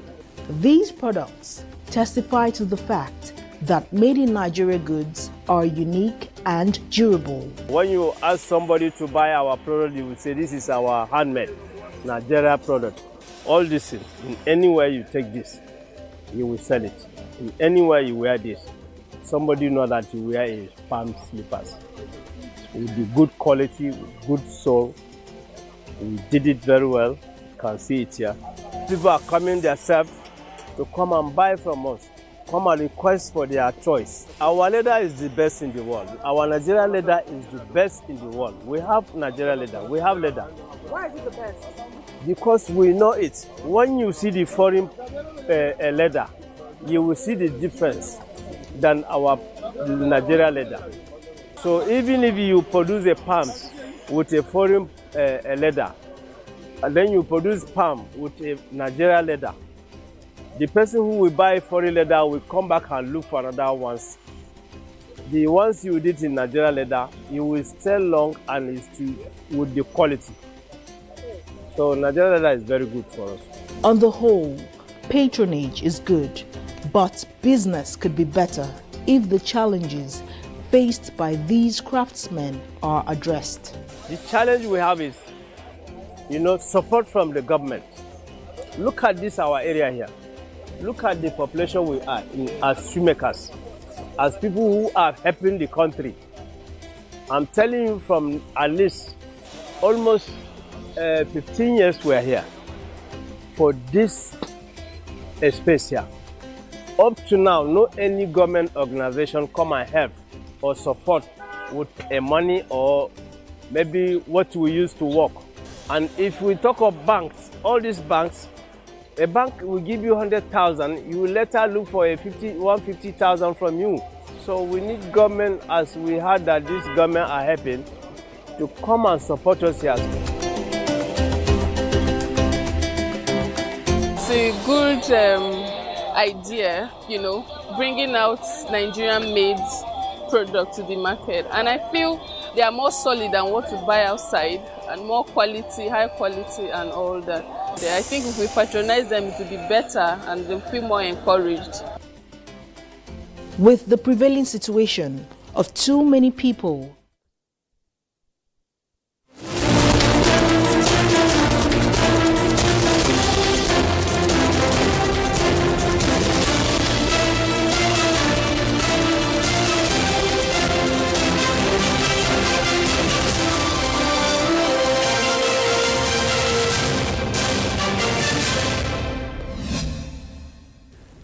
Welcome to the news on NTA International. I'm Vivian Izadifi, and here is the headlines.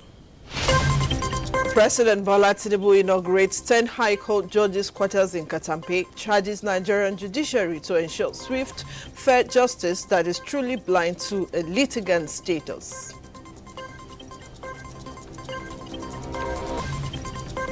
Nigeria's decade-long journey towards migrating digital broadcasting reaches desired destination with launch of digital switchover project.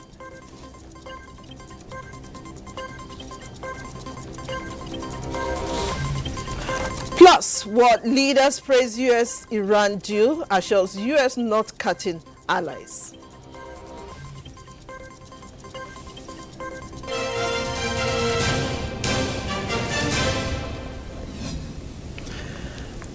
President Bola Tinubu has charged the Nigerian judiciary to ensure swift, fair justice that is truly blind to a litigant status, insisting that a compromised legal system threatens democratic stability.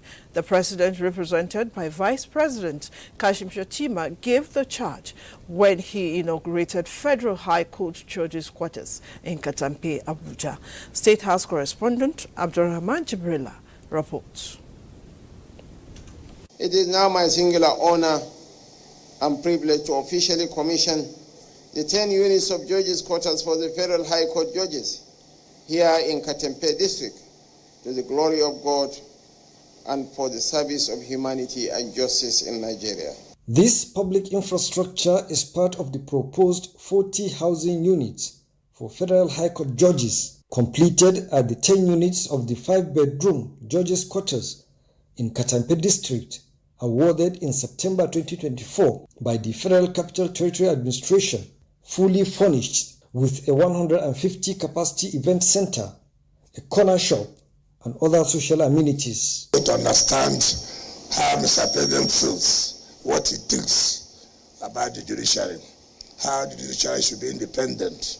But it cannot be independent when you cannot talk about giving them a befitting environment to work, improving their welfare. These are things that will make the independence of the judiciary and uphold the rule of law.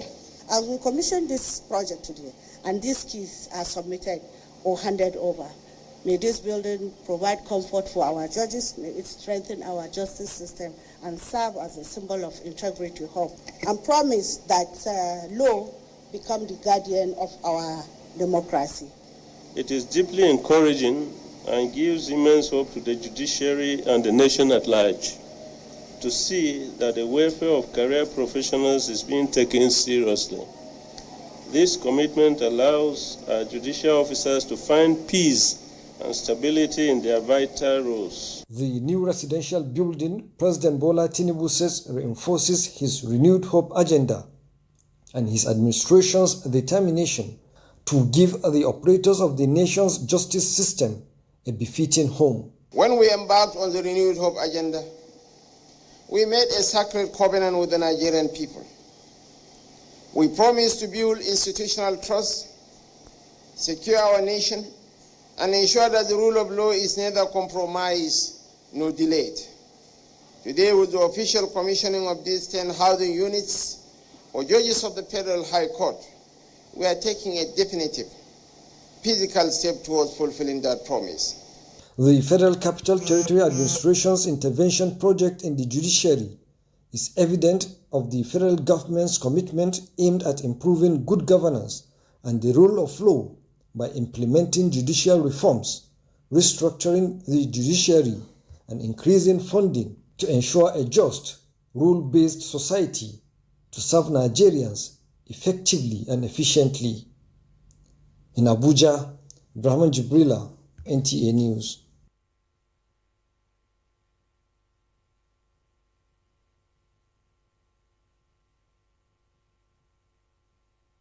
The Sustainable Foundation for Nutrition Investment in Nigeria, as Vice President Kashim Shettima charged 26 states that have not inaugurated their state councils on nutrition to close the gap.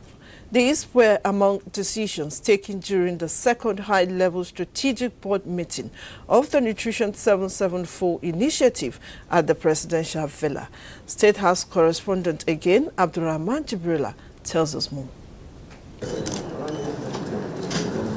The second high-level strategic board meeting chaired by Vice President Kashim Shettima mandated the Federal Ministry of Finance and other critical partners to embark on a robust stakeholders engagement program in order to activate existing financing instruments, including the Presidential Nutrition Intervention Fund, the Sugar Sweetened Beverage Levy Ring Fence as funding streams for nutrition and related interventions in Nigeria.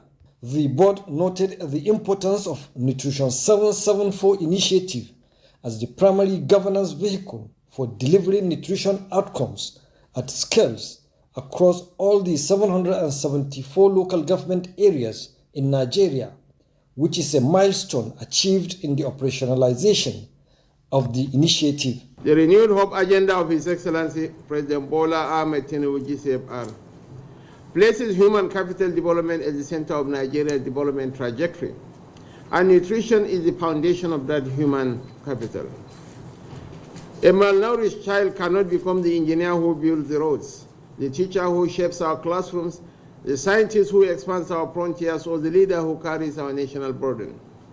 They deserve dignity in their aspiration to be what they desire. The President understands this with the urgency of a reformer, and the patience of a builder. His commitment to nutrition is a governance directive, and this board exists to operationalize that directive. We are here to turn national concern into institutional action, and institutional action into measurable outcomes in the household, in the wards, in the local government areas, and in the life of the child whose future depends on the seriousness of the Nigerian state. The Vice President urged the Nigeria Governors Forum and the Association of Local Governments of Nigeria to ensure the inauguration of 26 state councils on nutrition and the establishment of the local government committees on food and nutrition in 304 local government areas. Now, we know the challenges of stunted growth and malnutrition in nation building, and states are fully focused and engaged with this program. The allocation is there, more than 150 billion, for instance, in the 12 federal agencies, but that is not going to cut it, given the ambition that we have. And so Ministry of Budget, Ministry of Finance, and all other agencies, Ministry of Agriculture, we have to do more. Advocacy and also ensuring economic empowerment for the women, and we're on it. I would just like to do a clarion call. This is a whole of system, whole of government, responsibility. It's important that we all take it seriously. Once it's a bill, then there is a sustainable financing mechanism. It takes effect on its own, and it clearly spells out the responsibilities of all sectors of the economy. On the proposed National Nutrition Bill, the board charged the Secretariat to liaise with critical stakeholders in the National Assembly, subnational governments, and other partners in the nutrition sector, with the view to getting valuable inputs from them before formally transmitting same to the National Assembly. From the State House, Brahman Jibrila, NTA News.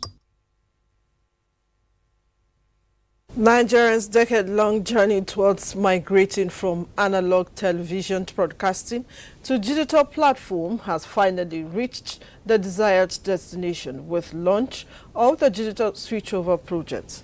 The Minister of Information and National Orientation, Mohammed Idris, while presiding over the event in Abuja, says the gesture demonstrates President Tinubu's commitment to building a modern communications ecosystem that will positively harness the nation's social, economic and cultural potentials. Salihu Abdullahi Gwanara reports.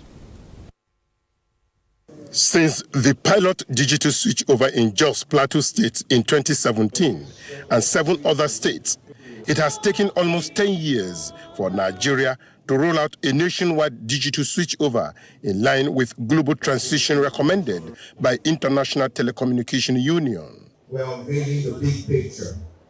The big picture is far greater than technology. It is a national vision. A vision of a Nigeria where every citizen, irrespective of geography, income, social status, enjoys equal access to high-definition television. The launch of the digital switchover represents a future where a student in a rural community can access educational content more effectively. A local filmmaker can reach a wider audience. With the political will on the part of the federal government, stakeholders were unanimous that the big picture project has addressed challenges related to issues of funding and transmission infrastructure, which fast-tracked the delivery of a new national communication spectrum. With the launch, Nigeria now has direct-to-home and over-the-top 2 platforms. That means clearer signals and sound. And what many people may not know is that while we're doing this today because we own our own satellites, our president has also approved the investment in 2 new satellites. These new 2 satellites will strengthen our capacity in communications and digital services. When a nation connects its people, it unlocks its potential. When it empowers its innovators, it accelerates its prosperity. Under the leadership of President Bola Ahmed Tinubu, the federal government has provided the necessary support, policy direction, and resources to advance this important national project. This administration recognizes that broadcasting remains a strategic sector for information dissemination, education, national cohesion, cultural promotion, and economic development. The digital switchover project is therefore not simply a technological transition, it is an investment in Nigeria's future. The Minister of Information and National Orientation and other stakeholders acknowledged these as a milestone in the broadcasting industry that demonstrates Nigeria's commitment to meet contemporary digital life. It is not possible to say that we have a perfect situation, but I'm happy that what we have done today represents the spirit, the vision that President Bola Tinubu has given us. And what this tells me is that Nigeria is indeed a great nation. We can make the impossible happen. And today is a great day for all of us. Little drops of water make a mighty ocean. Stakeholders believe that with this launch, Nigeria is on the path of using the digital economy to fast-track the 1 trillion economy promised by the Renewed Hope administration. From NAJCOMSAT in Abuja, Salihu Abdullahi Gwanara, NTA News. Earlier, we have in our studio the Director General National Broadcasting Commission, Dr. Charles Ebuebu, who speak on the impact of digital switchover. For the viewers, you will get much more than you deserve. And why do I say that? Right now, with the analog transmission, you only have access to a few channels, except you subscribe to the pay subscription, platforms. Yeah. But right now, we are promising Nigerians, wherever you are in this country, whether you're in my village, you're in a rural area, urban area, you would have access to up to 100 channels. That increases in education, information, and entertainment. We put together a genre of channels, having to do with news, general entertainment, Nollywood, education, and there's still a few more where, specially curated channels coming up, that addresses the missing content we have. It's going to be free, I must say. So, you know, you're not going to have to pay subscription for it. And this is what we are bringing to the table for Nigerians. There's a different proposition for content creators. Talk of a return investment. On investment, we're going to raise significantly advertising revenue that should go to the free-to-air platforms also. So there's so many beyond technology, clear pictures, and all of that. And speaking to that, the NBC and, of course, industry stakeholders endorsed a hybrid rollout of, you know, to expand coverage immediately. Now, this is to avoid the need for Nigerians, like you state, purchase entirely new specialized set-top boxes. But put that in perspective, how would that work? Okay, so when you talk about the hybrid system, basically it talks about 3 forms of distribution. Right now, we have the digital terrestrial in 8 cities. So in those 8 cities, with the current architecture in place, you don't need anything more. You continue to watch the channels.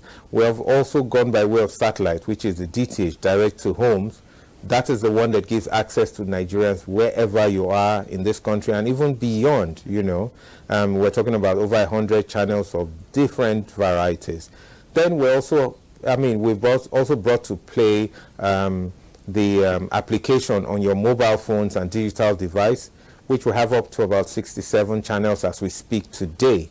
You know, so wherever you are, even outside the country, you log in, it's free. You just download the application, register with your email and all of that, and you have access to the channels. So we did that because we wanted to bridge the divide between traditional TV and, you know, the digital space where you have the youth, you know, which form a significant amount of the population, and, you know, having access to online content, you know, the attention span, very short content and all that. We're going to develop the genre of channels in that space. But right now we're putting the free-to-air channels across board.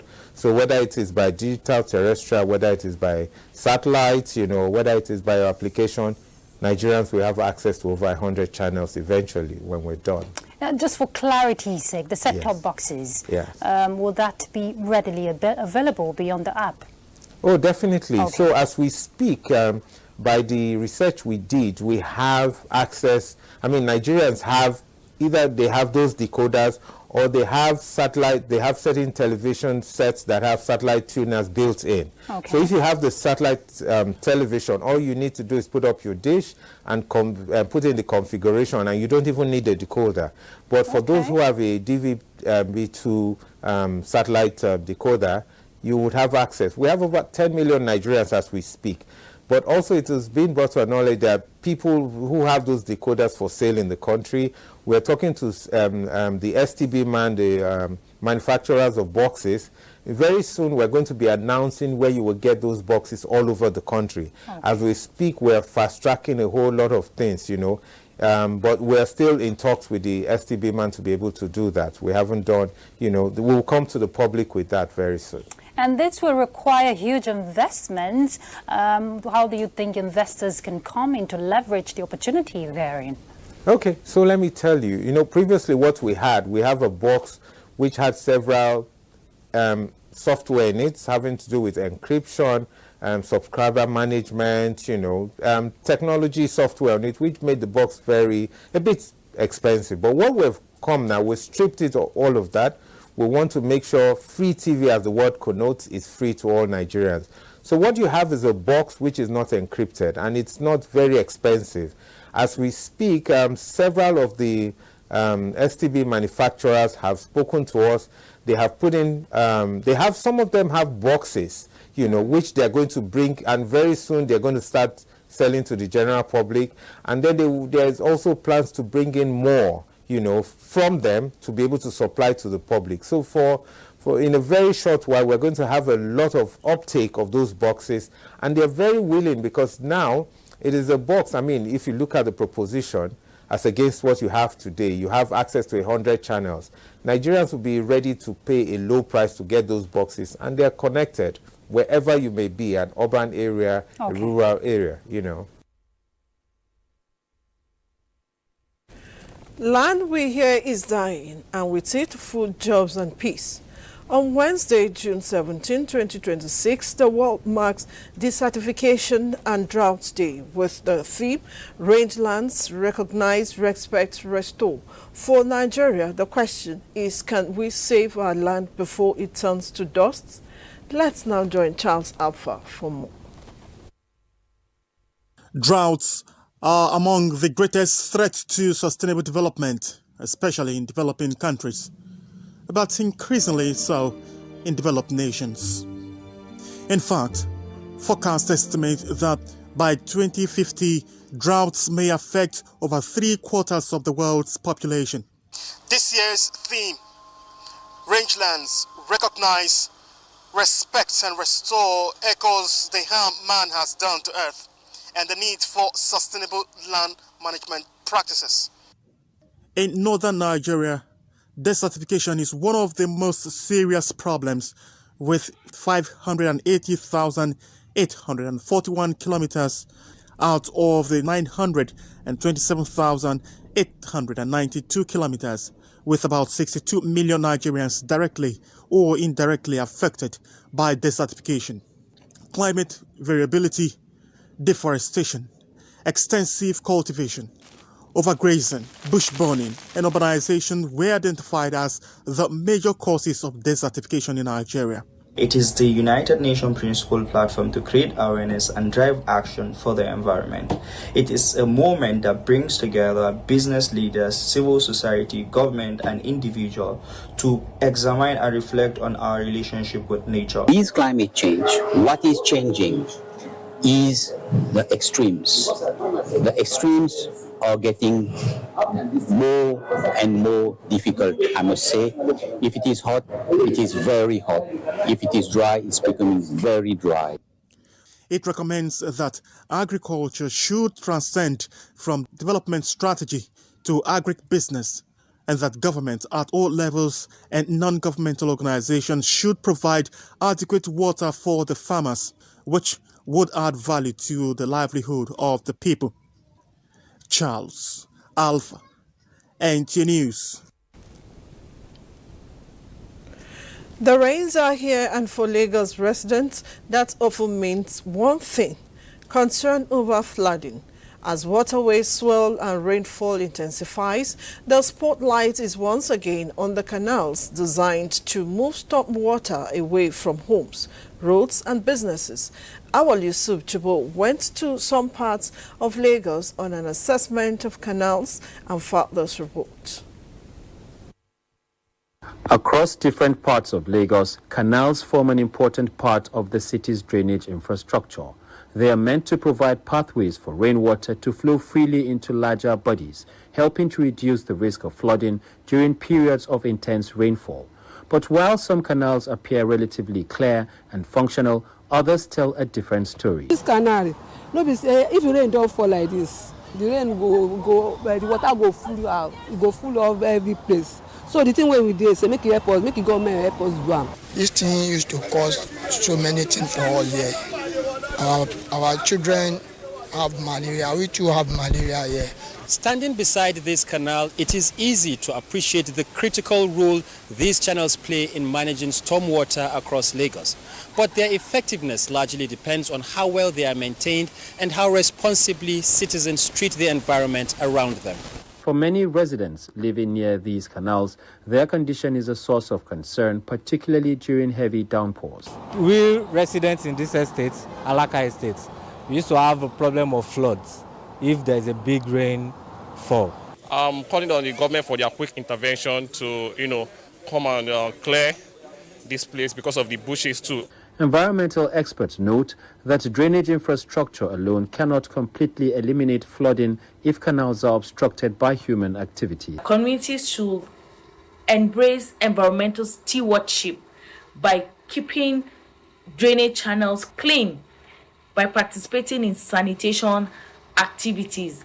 The Lagos State government has repeatedly urged residents to refrain from dumping refuse in drainage channels and waterways while continuing desilting and maintenance efforts across various locations. For residents, however, sustaining the fight against flooding will require more than government intervention. It is therefore now a collective responsibility and a commitment to keep the drainage channels free from clogging. In Lagos, Awol Yusuf Jibo, NTA News. NTA International, it's time to take a break. More reports in just a moment. Do stay with us. From dusk to dawn, 24 hours a day, NTA International is with you in your living room, office, everywhere and anywhere. We provide the company you desire in terms of balanced and up-to-date news, programs and the best of entertainment. Tune in to DSTV channel 251, GoTV channel.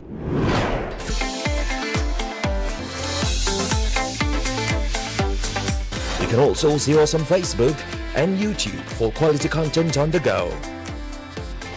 NTA International, Africa's window to the world.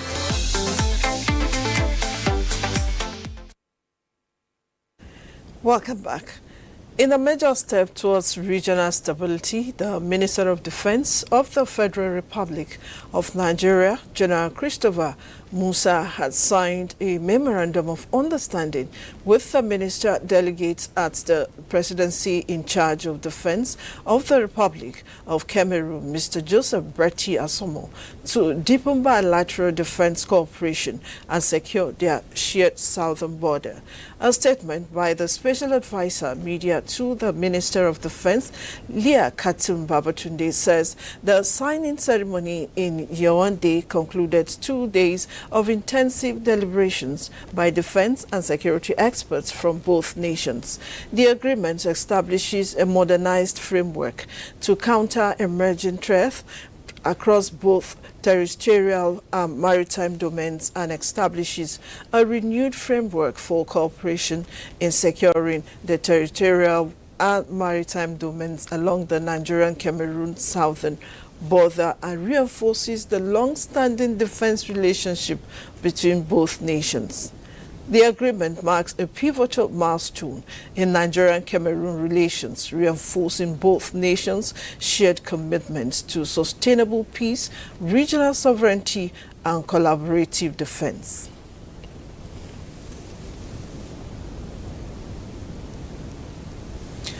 Saudi Arabia has commenced preparations for the annual replacement of the Holy Kaaba's Kiswa, the black silk covering that adorns Islam's most sacred site in Mecca, as part of a long-standing tradition symbolizing the kingdom's commitment to serving the two holy mosques.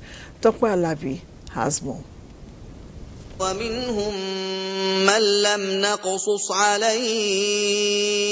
The changing of the Kiswa of the Holy Kaaba is a significant ritual in Islam, symbolizing renewal, continuity, and reference for the faith's holiest site. And historically, the ritual took place on the 9th day of Dhul Hijjah, the day of Arafah, but the schedule was adjusted to the first day of Muharram of the Islamic New Year. The process is being coordinated by the General Authority for the Care of the Affairs of the Grand Mosque in Mecca and the Prophet's Mosque in Medina through the King Abdul Aziz Complex. For the Holy Kaaba Kiswa, preparatory activities include the removal of gold embroidered ornaments, decorative elements, lamps, and other embellishments attached to the current Kiswa, as well as lowering the curtain covering the Kaaba's door. According to the Saudi press agency, the new Kiswa is being transported from the King Abdulaziz complex to the Grand Mosque alongside a specialized team of Saudi experts overseeing the replacement exercise, including the removal of the existing one as well as covering and installation of the new one. The new Kiswa, which costs over 25 million Saudi riyals, approximately $6.65 million US, is produced with the use of high-quality materials, including 825 kilograms of natural silk, 47 rolls of black silk for the outer covering,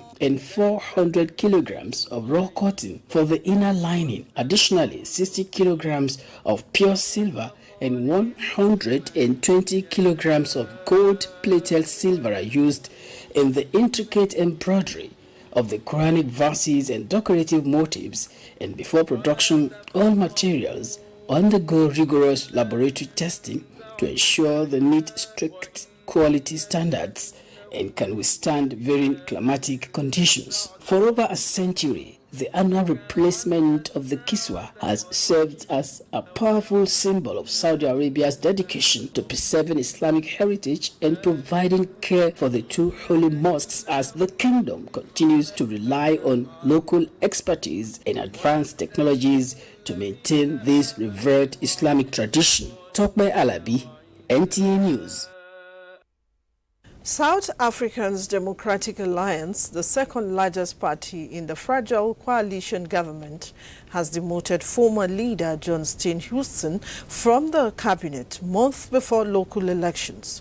The reshuffle comes ahead of November's local government elections, a key test for the party following the formation of the 10-party coalition government in 2024. Jordan Hill Lewis, the Cape Town mayor who took over as party leader in April, had asked President Cyril Ramaphosa to remove Steenhuisen as agriculture minister. The DA said in a statement. Steenhuisen will be replaced by Willie Aukamp, the current environment minister, and will take up a role as deputy minister of trade, industry and competition. The changes follow a careful assessment of the party's representation in government, the DA said, adding that the renewed team will strengthen its contribution to the coalition. The center-right joined government after the African National Congress, ANC, lost its 30-year majority in the 2024 national elections, aimed voter disillusionment with alleged corruption and mismanagement. The DA holds 6 cabinet positions compared to 20 for the ANC.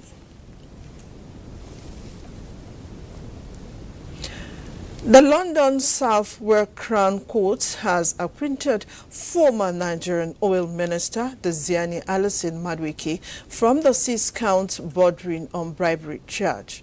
The verdict is coming after a rare corruption trial of a high-profile former energy official. British authorities began their investigation into corruption allegations against Alison Madueke more than a decade ago.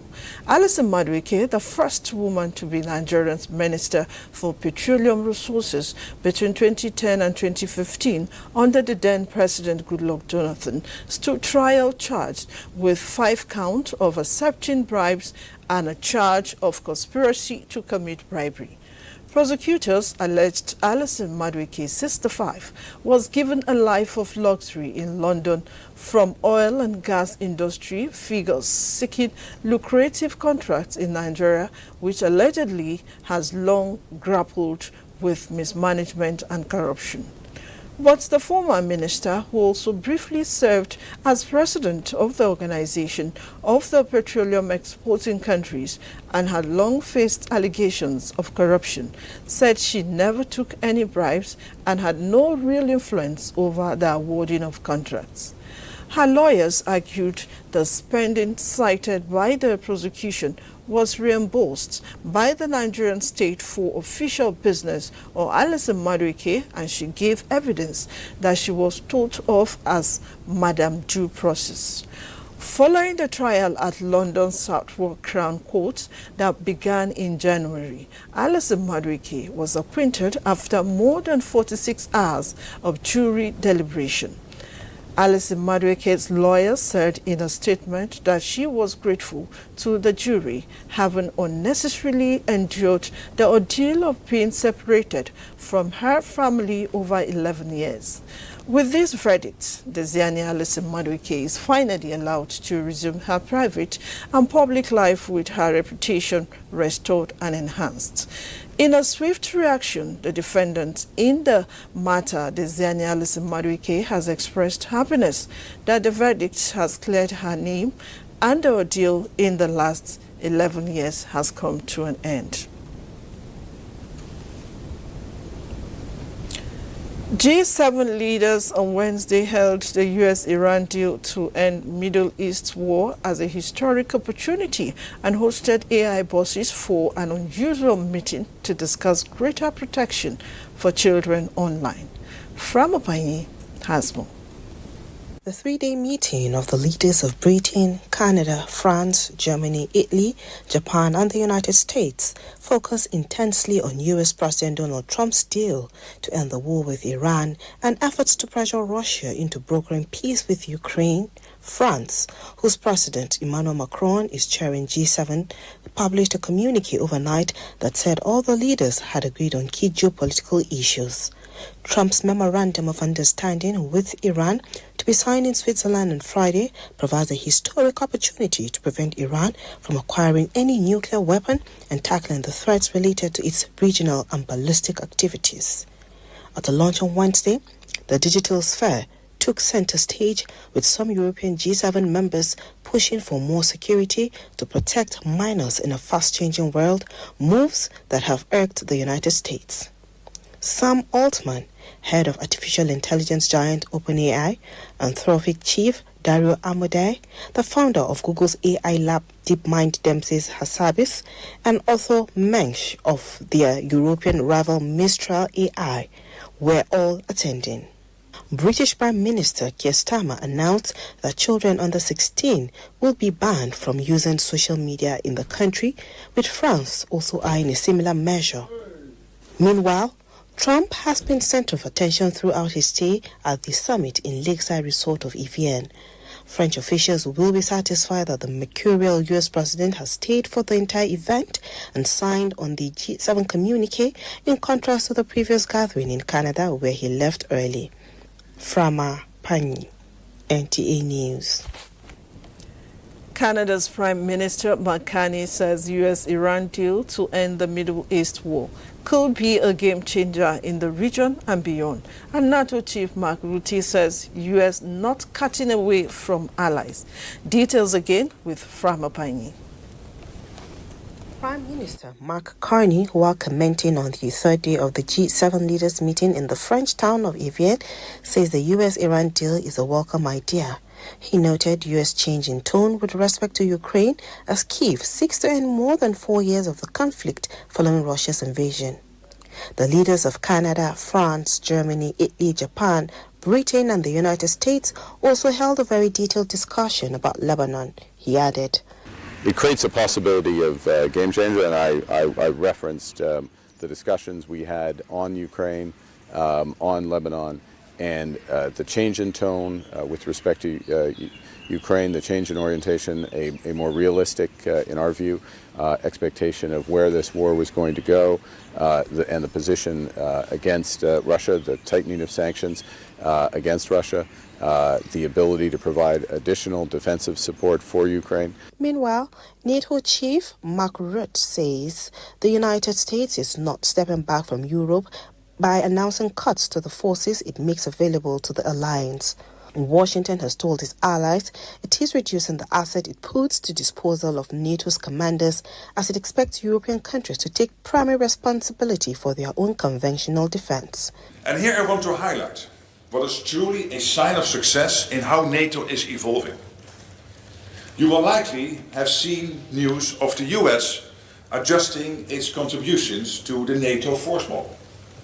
In some cases, this has been cast as a problem, as the US pulling away from its allies. But that is not the reality. The US has made clear that it is committed to NATO. NATO leaders gearing up for a summit with Trump in Turkey next month, at which Europe wants to show it's making good on the pledge to ramp up defense spending. Rutte hailed U.S.-Iran deal to end the Middle East war, which European diplomats say they hope will draw a line under the disagreement ahead of the Ankara summit. Frama Pani, NTA News. While Nigeria sustains its advocacy and promotes legal frameworks against gender-based violence, First Lady Oluremi Tinubu is leading a new effort to rehabilitate survivors of domestic abuse with a new initiative tagged Halfway Home. This follows the signing of a memorandum of understanding between her non-governmental organization, New Era Foundation, the Ministry of Women Affairs and Social Development, and the National Primary Healthcare Development Agency. State House correspondent Adeni Taibu reports. It may not have assumed the status of a pandemic in Nigeria. Still, gender-based violence remains a huge social and human rights concern to the society, with about 2,755 documented cases between January and April this year alone. Aligning with President Bola Tinubu's survivor-centered approach to protection, Nigeria's First Lady Oluremi Tinubu, through our non-governmental organization, New Era Foundation, is powering a new initiative tagged Halfway Home to offer relief and a new lease of life to survivors. Following a memorandum of understanding signed for the initiative, New Era Foundation will recede its facility in Ibejuleki, Lagos, formerly known as Patient Home, to the Federal Ministry of Women Affairs for the purpose of establishment, management, and sustainability of the Women's Support and Rehabilitation Home. The home was established by the New Era Foundation in 2019 to provide transitional housing and vocational training designed to help vulnerable women rebuild their lives. The Patient's Home is now being converted to a halfway house for women who are victims of domestic violence abuse. With women constituting about 81% of victims of gender-based abuse, the collaboration, Minister of Women Affairs Iman Sulaiman Ibrahim says, is a demonstrative commitment to protecting victims and will serve as a national pilot on how government and non-governmental organizations can provide safety nets for the vulnerables. Platforms like this will also allow for us to safeguard, ensuring a holistic long-term well-being and preventing re-traumatization by integrating mental health services, clinical trauma care, and structured economic empowerment for survivors. We can elevate the discourse into national policy, enforcing protection laws, and mobilizing cross-sectoral partnerships to keep SGBV prevention at the top of the national development agenda. The Ministry of Health, through the National Primary Healthcare Development Agency, on the other hand, will be responsible for healthcare services, because we all know that victims of gender-based violence require not just physical and psychosocial support, they also oftentimes require medical support. Upon takeoff, the ministry will oversee the day-to-day management of the facility, identifying, screening, and prioritizing women who need the service. That ink to paper officially marks the beginning of another strategic intervention by Nigeria's First Lady that is expected to offer relief to survivors of gender-based violence, guiding them through their trauma, and of course, putting them on sure footing. In Abuja, Adeniyi Taiwo, NTA News. Good news for air travelers as the international wing of the Akanu Ibiam International Airport nears completion under Governor Peter Mbah. From transport and healthcare to agriculture and urban renewal, Enugu is fast emerging as one of the Nigerian's leading development hubs, in line with President Bola Tinubu's renewed hope agenda. Jonathan Omojali reports on projects inspected by the presidential media team and renewed hope ambassadors. A smooth takeoff from the Akanu Ibiam International Airport. Soon, many more will follow. With its international wings set to begin operations in December, the airport is expected to boost trade, tourism and investment across the southeast. Behind me is the international wing of the airport that had, before this government came, not been active in terms of conclusion of the construction phase of it. Clearly, without the conclusion of the construction phase, the operationalization wouldn't have taken place. So under this government, Dr. Peter Simba, and the leadership of the President Bola Ahmed Tinubu, the governor had approached the aviation sector to start the process of concessioning. To give credit to Mr. President, because it took Mr. President, standing behind this deal for this success to be recorded. This is the first airport in our history that has been successfully concessioned. Security is also getting a major boost through a network of static and mobile surveillance cameras linked to a command and control center. Authorities now receive real-time intelligence powered by AI technology. So we have both the static and the mobile cameras. So if you look at our DRS vehicles, they all have an AI embedded cameras. In healthcare, efforts to reduce medical tourism are being driven by major investment in the cancer center at the University of Nigeria Teaching Hospital, while the 300-bed Enugu International Hospital is expected to further improve access to quality healthcare when it becomes operational. To ease pressure on the city, work is progressing on the Enugu Smart City.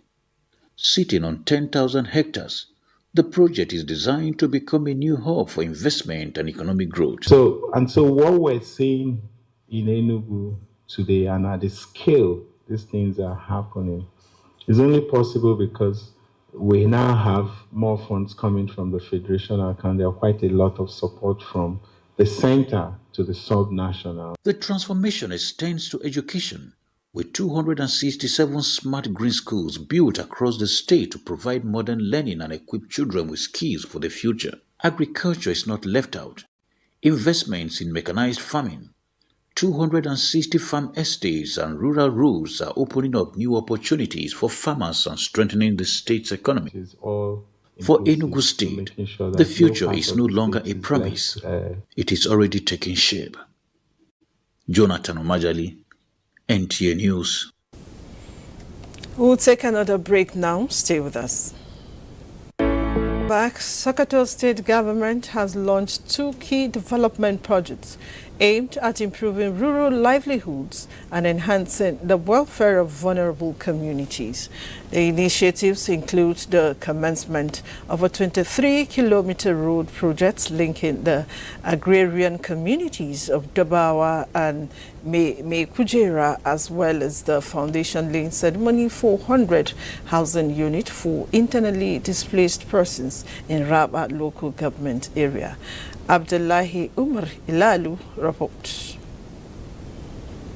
The projects represent a blend of infrastructure expansion and humanitarian intervention under partnerships involving development agencies and government institutions. At Durbawa, the construction of the 23-kilometer road project, valued at more than 9.5 billion naira under the Rural Access and Agricultural Marketing Project, has kicked off. It is expected to improve access to markets, schools, and healthcare services while boosting agricultural productivity across several farming communities. State Project Coordinator Malami Tambol described the road as a strategic investment designed to unlock rural economic potential and improve living conditions. Governor Ahmed Aliyu said the project demonstrates his administration's commitment to inclusive development and sustainable growth, while calling on contractors to ensure quality and timely delivery. Moving to Raba local government area, the governor also laid the foundation for 100 housing units for internally displaced persons affected by insecurity. He stated that the housing scheme will provide safer and more dignified living conditions for affected families and support their return to productive livelihoods. All other communities affected by banditry that both the federal and the state government are doing everything possible to bring an end to insecurity to our state. It is indeed gratifying to see the Sokoto state government aggressively complementing these federal efforts. We are collectively ensuring that the dividends of democracy are felt directly at the grassroots level. Both projects are expected to expand opportunities, strengthen community resilience, and improve the quality of life for residents across the benefiting areas. From Sokoto, Abdullahi Omar Ilalu, NTA News. The Nigerian Customs Service and the American Business Council have renewed their commitments to deepening trade relations and resolving business challenges through sustained public-private sector collaboration. At the quarterly meeting in Abuja, both parties focused on enhancing trade facilitation, strengthening security, and fostering stronger economic ties between Nigeria and the United States. Controller General of Customs Adewale Adeniyi announced plans to institutionalize the engagement as a permanent feature of the customs calendar, underscoring the value of regular stakeholder consultations. He also highlighted progress in key reforms, including the advancing ruling system, the authorized economic operator program, post-clearance audit, the BODOGU platform, and improvement to cargo clearance processes.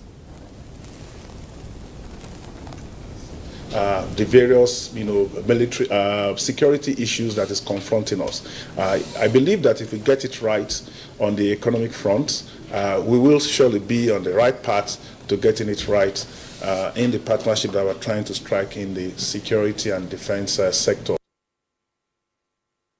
The President Nneka Enweriche described the session as highly productive and a clear demonstration of customs' commitment to improving the ease of doing business in Nigeria.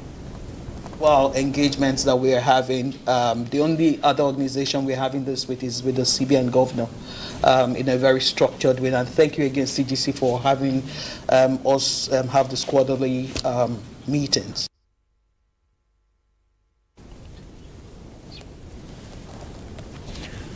Delta State government has convened a high-level security summit bringing together critical stakeholders to chart a sustainable path towards enhanced peace and safety across the states.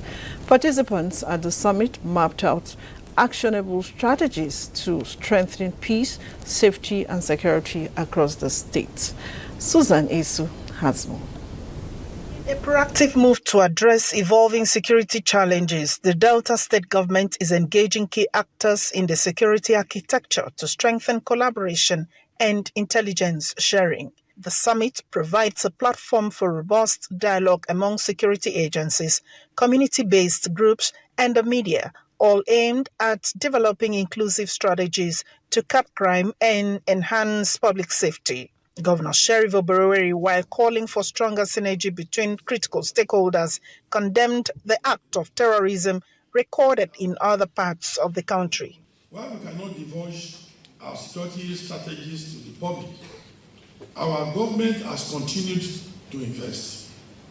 We have also strengthened security operations in our riverine communities. The guest speaker at the summit, Commissioner of Police Delta State Command CP Yemi Oyeniyi, and other security chiefs all emphasized the need for timely information, community cooperation, and sustained vigilance in tackling threats such as kidnapping, cultism, and other criminal activities. Delta State is vital, not only for the state, but also for Nigerian economy, prosperity, and national security. People have to provide the information, have to provide the avenue for the security agencies to thrive. Effective security requires the active participation of citizens, traditional institutions, organizations, and other critical stakeholders. Contributing to the discourse were revered traditional fathers, representatives of civil society organizations, local forest hunters and vigilantes, who highlighted the importance of grassroots involvement in intelligence gathering and conflict resolution. We have to rely on technology to be able to get information. Need for us to monitor vehicles cutting into the Delta borders, whether it's from southeast, from the two Niger bridges, or whether from southwest. The summit had security, a collective responsibility, as its theme. In Asaba, Susan Esu, NTA News. The paramount ruler of Iwo land, His Majesty Oba Abdul Rashid Adewale Akambi, has appealed to politicians to stop politicizing insecurity. Oba Akambi, in a release by his press secretary Ali Ibrahim, challenged political actors who genuinely love Nigeria to collaborate with the government to collectively checkmate insecurity in the country. He said no government successfully fights security challenges without the support of the citizens, most especially the stakeholders. Oluwo, however, expressed disappointment in the daily condemnation comments made against the government without lending any helping hands.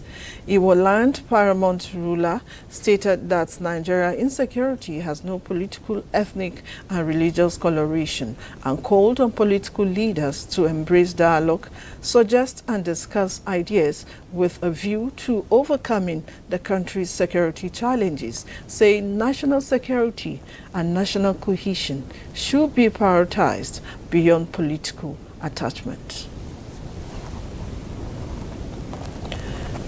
Insensitive reportage and misuse of security terminology are believed to have become catalysts for stereotyping, stigmatization, and ineffective intelligence gathering, and the consequences include loss of lives, destruction of communities, among others. It is for some of these reasons that some security experts drafted anti-ethnic stereotyping and printing toolkits for security and media communications. Tino Yenwoye has more. Gathered in this hall are media practitioners, security agents from various military and paramilitary agencies, and other key players. They are here to validate some toolkits for security and media communications. This toolkit addresses ethnic profiling and stereotyping with security operatives and serves as a guide for media practitioners to identify harmful stereotypes that may undermine social cohesion. Over the last 4 or 5 months, we have been conducting a research and several other components, including a conference where we were able to identify that media reporting, as well as sometimes security operations, in themselves trigger some form of conflict. What we need to achieve is digital accountability. How to do public communication without stereotyping, such that you criminalize a whole people instead of identifying the individuals who are the criminals. New media, not all of them are negatively minded. The reality is we need to cultivate them, provide online training. Our partnership aligns with the overarching goal of renewed hope agenda of Mr. President, which seeks to foster peaceful coexistence, mutual respect, and sustainable development for our nation. Participants at this event believe that imprecise or identity-based languages must be discouraged. It is expected that these toolkits would help this group of persons to discharge their duties more effectively. In Abuja, Chinenye Nwoye, NTA News. The Nigerian Security and Civil Defense Corps, NSCDC, says it has deployed 10,000 personnel, including elite tactical squads and K-9 units across Ekiti State to ensure a peaceful, credible and violence-free governorship election. Statement by the national spokesperson, Afolabi Babawale, hinted that officers were being drawn from neighboring states' commands. The Commandant General, Professor Ahmed Abubakar Audi, mandated the Deputy Commandant General in charge of operations, Ayuba Phillips, to lead the election security exercise, reaffirms the core commitment to safeguard voters, election officials, and the democratic process.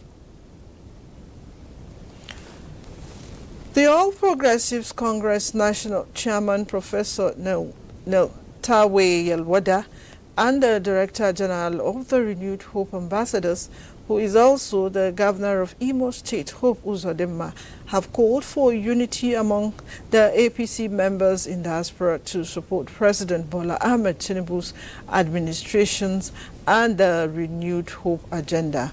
A statement signed by the head of media team, Renewed Hope Ambassadors UK, Henry Balogun, said stated this during a strategic global diaspora conference organized by the Directorate of Diaspora and Global Affairs of the Renewed Hope Ambassadors. Those are the stories from our new decks at this time. Thanks for being part of it. And Vivian Dumebi is Adifi.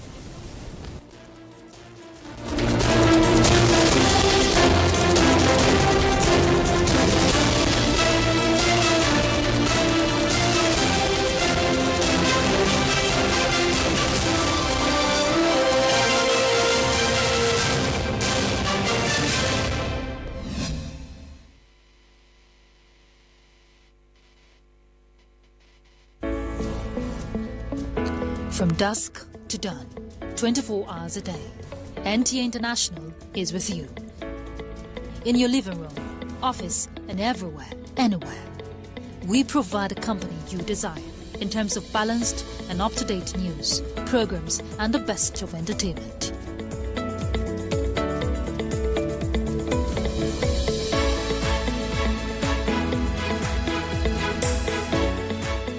Tune in to DSTV channel 251, Go TV channel, and to watch in.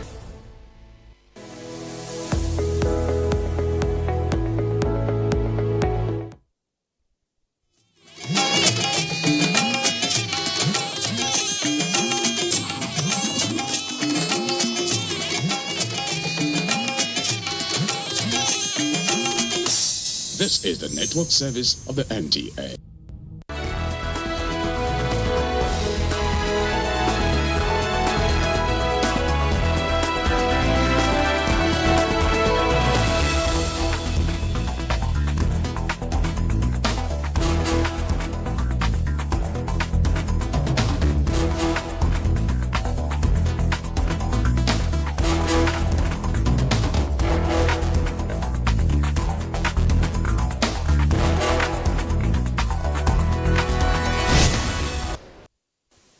Food, clothing, and shelter.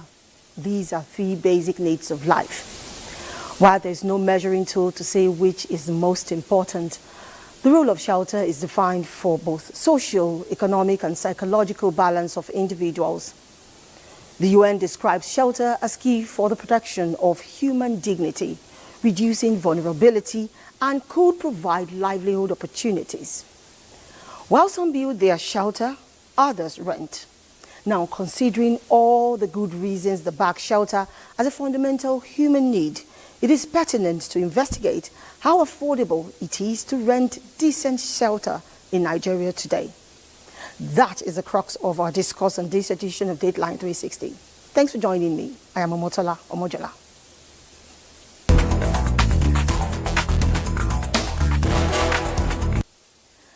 Across major cities in Nigeria, tenants say renting a home has become a nightmare.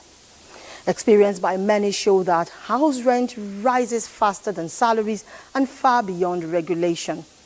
From city centers to suburban areas, families are priced out of their homes, no thanks to absence of effective housing oversight, which fuels arbitrary rent hike that deepens the urban housing crisis. Aisha Bashir opens the discourse with an inquisition into the situation in the Federal Capital Territory.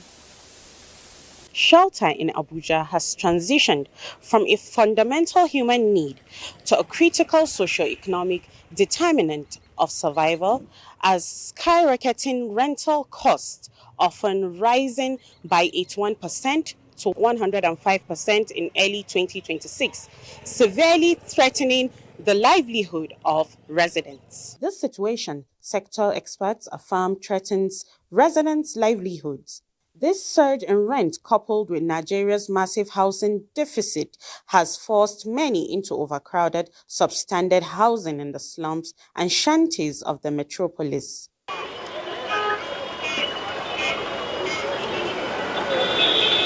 For others who can deal, the outskirts of the city becomes the alternative, oftentimes creating profound economic, social, and security pressures for those involved. Civil servant cannot even stay in Abuja, the city center. I'm a civil servant, but I cannot even stay in city center. I can't even stay in Karo because it's not easy. The rent over there is like, it has skyrocketed like ×3 to compare with what it used to be. Development experts link affordable housing to economic stability and note that high rent drains disposable income, leaving less for food, education, and healthcare. There are gaps from the regulatory bodies, you understand, in as much as some of the landlords are being greedy, but there are policies that are set aside by the government to tackle this whole thing, but then there are no enforcements on them. In Abuja, the housing market experiences a phenomenon tagged landlord inflation. Here, increase in rents vastly outpace the national inflation rate. a situation that widens the gap between the rich and the poor, making the city increasingly elitist. The truth of the matter is nobody can do anything about it because the owners of the houses, that is the landlords, they go to the same market as you and I. Most of these landlords have these houses as retirement plans. That is all they know. That is the kind of business they know. So the moment they are out of probably the kind of job that they are doing, the houses, the rental income from some of these houses is what they rely upon. It is a case of constant anxiety for the average Nigerian tenant. While he contends with eroding his wages on one side, there is also gallop in his rent he must live with. Lagos and Abuja are the twin epicenters of the housing crisis, and sector experts say the absence of the effective rent control laws has allowed arbitrary increases to become the norm. Some tenants allege that landlords raise rents for flimsy reasons. The lack of uniform tenancy regulations means that for each state, landlords set their own rules, and to standardize this, they advocate a regulatory framework to prevent the housing market from turning into a speculative playground. It is more or less trying to inflict more pains on the poor masses. A place whereby landlords are not, the way they increase rent and they're not being regulated. So a particular landlord can come up with, 100% increments in previous rents that the tenants are paying, and it doesn't make sense. Some landlords justify housing costs, saying they are also driven by rising costs amplified by unstable exchange rate, among others. But can this argument work for decades-old houses? The whole thing is not just situated on the landlords being greedy, is wide because the cost of building materials are going higher every day. So that is one of actually major challenges we're facing. I could remember in 2019, the cost of for concrete, one of the major building material, you understand, cost of concrete was 25,000 naira as of then, but now the cost of concrete is 140 something thousand. You can see how the price is going higher. Experts affirm that Nigerians' rent crisis is not just about inflation or population growth, but a story of regulation and inadequate institutional framework and policy turns the right to shelter into a speculative gamble. It is hoped that these concerns will be addressed to facilitate orderliness and the desired improvements in the housing sector. In Abuja, Aisha Bashir for Dateline 360. Another place of reference when it comes to exorbitant rent is Lagos, Nigeria's commercial nerve center and former federal capital. Recognizing this as a challenge, the state government has been taking steps from as far back as the 70s to provide regulations in the sector. But how effective are these regulations meant to curb skyrocketing rents been? Nwabufo finds out. House rent in Lagos State is relatively high due to its status as the commercial hub of Nigeria. Rent varies depending on the location of the area. Ikoyi, Victoria Island, and Lekki, for instance, are among the most expensive, while suburbs such as Ikorodu and Badagry offer more affordable options. Sometimes rent increases when landlords demand upfront payment of 2 or more years, including agency, Lego, and caution fees. Considering the impact of the so-called agents on house rent, that they increase their agency fee, their commission fee, and all of that, they will even go further to tell the landlord that this is the amount for this and this type of apartment. Well, not as much as landlord has the right to increase the rent, must be reasonable. So in that law, that the level of reasonability is be determined by the court. The state government has made many tenancy regulations, such as Recovery of Premises Law of 1972, which did not directly control rent prices but regulated landlord-tenant disputes. Rent Control and Recovery of Residential Premises Edict of 1997, which made provisions of 3 months maximum advance payment of rent for individuals and 12 months for commercial tenants. This law was amended in 2003, while another one, the Lagos State Tenancy Law, was enacted in 2011. The Tenancy Law made provisions of 6 months maximum rent collection for monthly tenants and 1 year for yearly tenants. It equally criminalizes forceful eviction, excessive rent demand, and also stipulates rights and duties of both landlord and tenants, though the law excluded some high-end areas such as Ikoyi, Victoria Island, and Lekki. Somebody needs to distill the law to the extent that a lay person, even whether educated or not educated, is able to understand the content of the law. The law is written in English. It can be translated into common languages that we speak in Lagos. Some residents say, although the state has made many laws but could not really reduce housing costs due to poor enforcement of the tenancy law, which could not also override market forces. The population of Lagos State now, with the existing houses, the population outweighs that of the existing. That's why we have a problem. So when there is surplus housing in Lagos State, I think the relationship will be a little bit more compatible.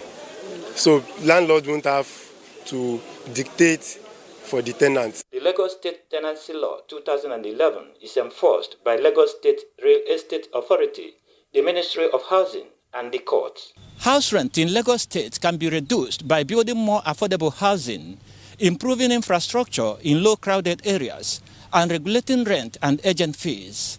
Providing low-interest loans can also help more people own homes, reducing demand for rentals. In Lagos, Nwabu Fonwoye reporting for Dateline 360.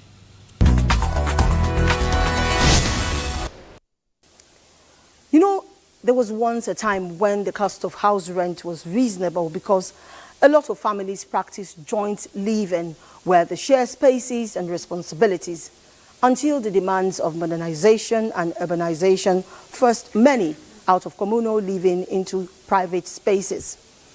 This communal living, we're told, still subsists in some parts of northern Nigeria. Reporting from Kano, Masood Aliyu seeks to know if the practice has any impact on house rents or provides a shield against extortions by housing agents. In many parts of northern Nigeria, particularly in Kano, housing goes beyond shelter. It is rooted in culture, family structure, and communal living. For generations, extended families have lived together under one roof, sharing space, responsibilities, and resources. This system has long reduced the pressure on individuals to secure separate accommodation. Before, we used to live together. The bond is very strong. You will find a father, mother, children, and grandchildren living together as one.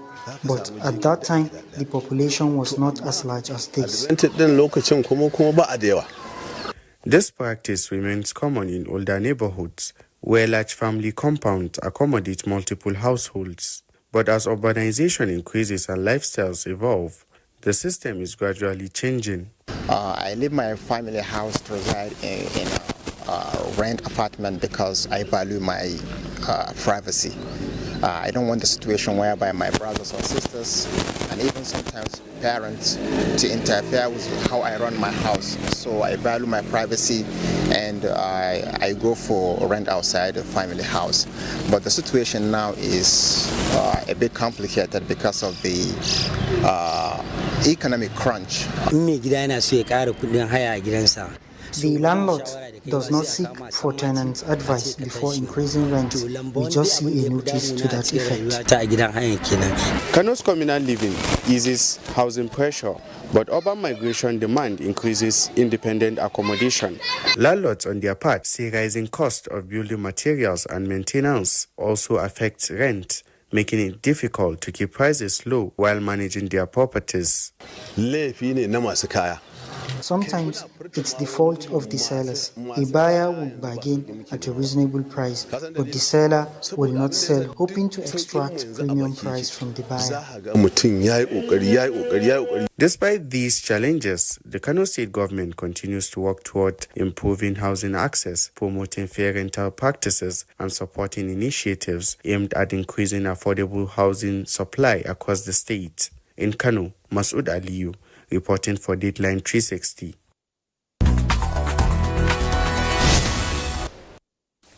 It appears no state is immune to the challenge of high house rent.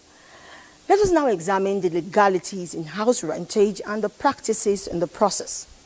Dele Atumbi of our judiciary desk reports that the relationship between a tenant and landlords in Nigeria's legal system falls within the residual list. The lessor, also known as landlord, is the owner of the property who grants the lease, while the lessee, equally known as a tenant, is the user of the property. Available statistics have shown that tenants in Nigeria are experiencing a severe housing affordability crisis driven by surging rent hikes, poor property maintenance, and exorbitant, often non-refundable upfront charges by agents, leading to widespread calls for stronger legal regulations. The advocacy is due to the fact that rental market, particularly in urban areas like Lagos, Abuja, and Ogun State, is heavily skewed against tenants, with many spending 50 to 60% of their annual income on rents. As a result of the fact that Nigeria is a federation, each state, including the Federal Capital Territory, FCT, has its own legislations, which usually include a rent control and recovery of premises law. In the first place, rent and rent law are residual law and the residual status. And various states have their own rent law and rent as concerns tenancy matter. And you find that among this rent matter, it varies from state to state. But may I swiftly have to say here that of all the tenancy matter in Nigeria these days, they have turned to yearly tenants. And you ask me further, I will tell you, tenancy matters are called swift generalist issues because it borders on a particular subject matter, particular area, that our laws are tailored towards that target point of tenancy. Again, the issue of rent is contractual, which ordinarily should be determined by the interaction forces of demand and supply. But if you leave it to the interaction forces of demand and supply, there's going to likely be exploitations on one side, particularly the stronger side, let's say maybe the landlord. So that is why you have several states putting a law in place to regulate issues of rent. So in other words, they don't just leave it to the interaction forces of demand and supply. They don't just leave it to negotiation, contract between parties. So sometimes they specifically provide law. Apart from this, the tenant-landlord relationship is equally guided by the law of contract when the agreement is signed by both parties. Under the law, both parties have rights and responsibilities. The law can checkmate it in many ways. You know, is the issue of part of self-help that the landlord agrees to give a third party his rights. That right gives to the other person who is not the agent. The agent now becomes your landlord overnight. Some tenants don't even know their landlord. Oh yes, and is when court gives its judgment on these aspects. Because it's a violation of my right. I have no agreement with you. The agreement I have is between the landlord and the tenant. So how do you come to check me to ask me to park out because I'm an agent of the house? How do you give me a bill to pay because I'm an agent of the house? The price to pay or the rent to pay comes from the landlord. Of putting everything on the tenant, particularly when a tenant is desperate. And you know this thing happens when the tenant is coming in for the first time. On one hand, there are landlords and agents on another hand. But it is necessary for us to also question adequacy of housing. Francis Udojo reports that housing deficit in Nigeria continues to increase since 1978, and the drivers are urbanization, funding challenges, and policy failure. In our next piece, he examines how challenges of housing deficit affects cost of rent. Prediction says by 2050, the world's population will reside in cities. The low-income countries in Africa and Asia may likely experience the fastest urbanization rate. This will eventually place more demands for housing, with a deficit currently estimated at between 15 to 28 million. Sector experts estimate that in Nigeria, around 550,000 new homes are needed annually, with about 5.5 trillion naira required to close the housing gap. Rapid urbanization in cities like Abuja and Lagos show inadequacy of houses to meet the growing demands. In Kugwa, where that local village where they stay in Kugwa, they are renting one-bedroom flat about 1.2 million naira. And a local house will not be even estate house. Government should bring the materials, most especially the materials, they should bring it down. A location or in a district where you don't have infrastructure, the land might be as low, maybe as 6 million. But once infrastructure comes to that place, there will be hike in the price of land. It will take a longer time, or the intervention of the government for the rent to come down and to let the people know that yes, this infrastructure that we are bringing, we are not taking your money. We are bringing the infrastructure for the benefit of everybody, and that should not be a reason for hiking the price. Government, as part of its core responsibility of taking care of the welfare and security of citizens, have come up with policies like the Land Use Act of 1978, Housing and Urban Development Policy 2002 to address some of the housing issues. However, it will seem like these policies are constrained in meeting the essential social security need, shelter. Apart from government initiatives, experts say the involvement of private developers contributes immensely to reducing the burden of housing deficit. The federal government is aware of this advantage and taking it to ensure decent and affordable housing for citizens. We are emphasizing local production of raw materials. We have put the framework down, and we are engaging partners to develop the hubs. The policy of the government, especially with the Renew Hope policy of this administration, we are aware that we are building a Renew Hope housing estate, a Renew Hope city, and we're in the process to commence the Renew Hope social housing. All this that we're doing is to ensure that we increase the stock and to make sure that every Nigerian have a roof over their head. Government is also setting up housing material manufacturing hubs to improve local production. These and other innovative solutions many believe can bridge gaps in housing deficit and reduce the surge in house rent across the nation. For Deadline 360, Francis Udojo.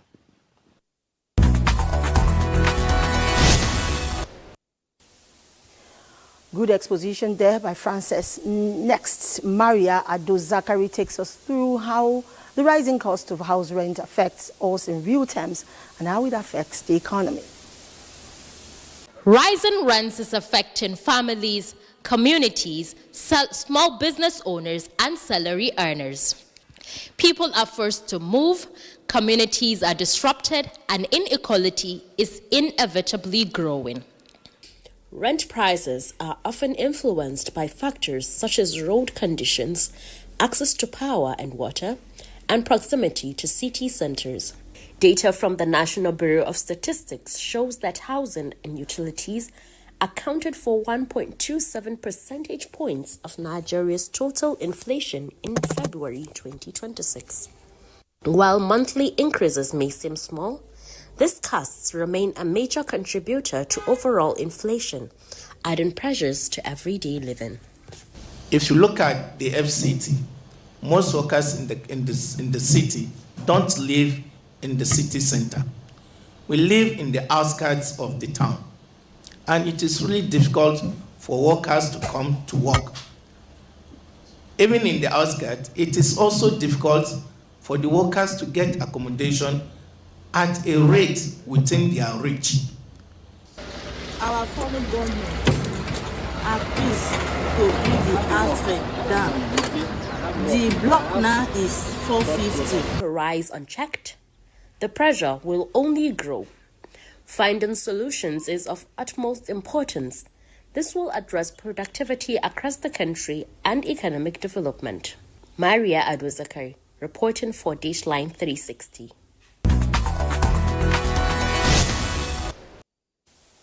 As enablers of affordable housing, we appeal to relevant authorities in government to do all possible to ensure that shelter, one of life's necessity, is within the reach of every Nigerian, either to buy, build, or rent. I am Omotola Omojola. On behalf of the production crew, I thank you for staying with us. God bless us all and bless our dear nation, Nigeria.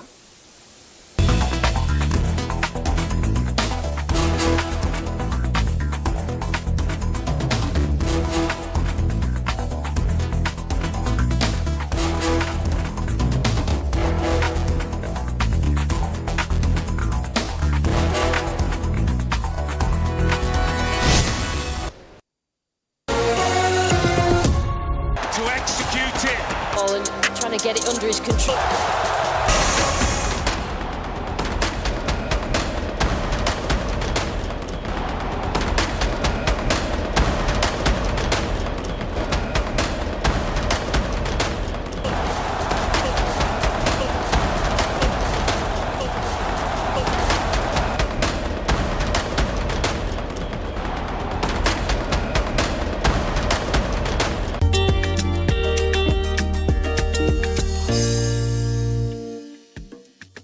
In the early 2000s, where the administration then put in a policy that compelled local broadcasters to do more of local music on radio stations and TV stations than international music.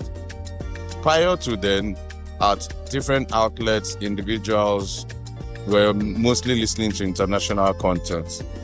But that was a defining moment in the history of Afrobeats in Nigeria, because from then on, we started to consume a lot more Nigerian music content, and the story today speaks for itself. Africa is not the next frontier. It is the frontier. We have to work together, the content creators, the government, policymakers, the private sector. We have to collaborate closely to ensure that we are able to take our souls to the world. We can only make the digital space better. It is imperative that we do to export our games, our music, our videos, our digital platforms are available that you can actually monetize your content using. So the content creators need to understand, they need to go and learn how to use these platforms properly, how to monetize, how to distribute, target audience. There's so much stuff they can learn so that the migration will be easier when the time comes.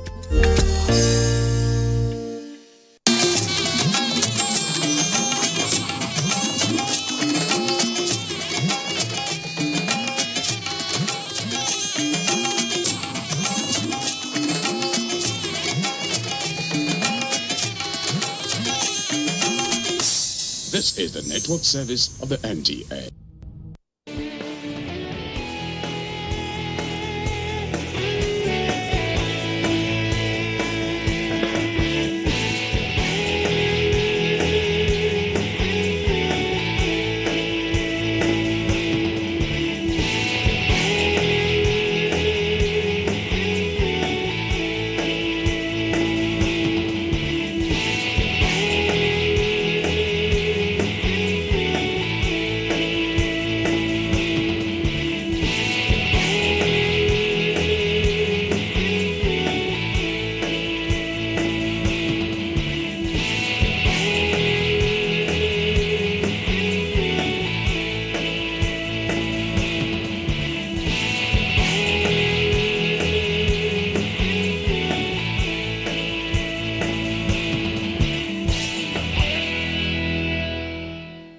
Welcome to another exciting edition of the program Nigerian Movies Today on the network service of the NTA, where we celebrate our ever vibrant and thriving motion picture industry in telling our stories.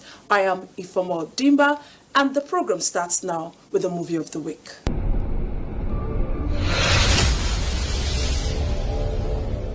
Our movie of the week is Kolero Beyond the Line, a Nollywood drama thriller that dives into the dangerous lives, power, structures, and dark secrets of society's elite. Wobi, mo fẹ́ ṣílẹ̀kùn ajé fún ẹ.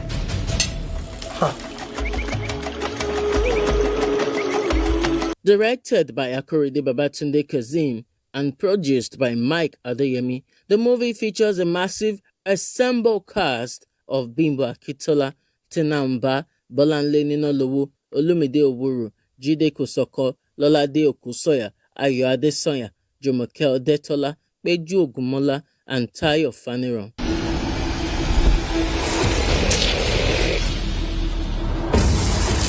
Kolero Beyond the Line is a thrilling story about power, secrets, and consequences. It follows a Nigerian American whose life clashes with a local village girl when she inherits her father's estate, leading to a personality swap scenario filled with suspense and drama. It is a must-watch movie.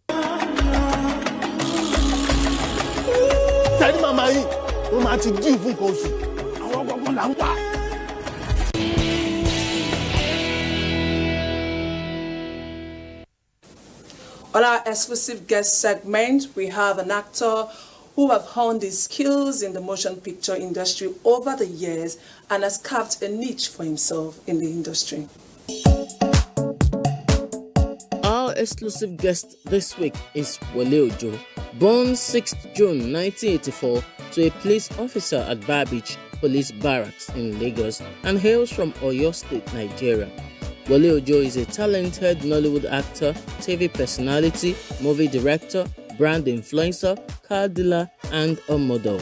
He started his elementary education at Titilayon Nursery School, Racecourse, Lagos Island, and Police Children's School, Obalende Ikoyi, Lagos. Wale later completed his primary school education at Command Primary School, Boninkam, Victoria Island, Lagos. He went to St. Gregory's College, Obalende Ikoyi, to do his secondary school education. Wale Ojo obtained a bachelor's degree in creative arts from University of Lagos.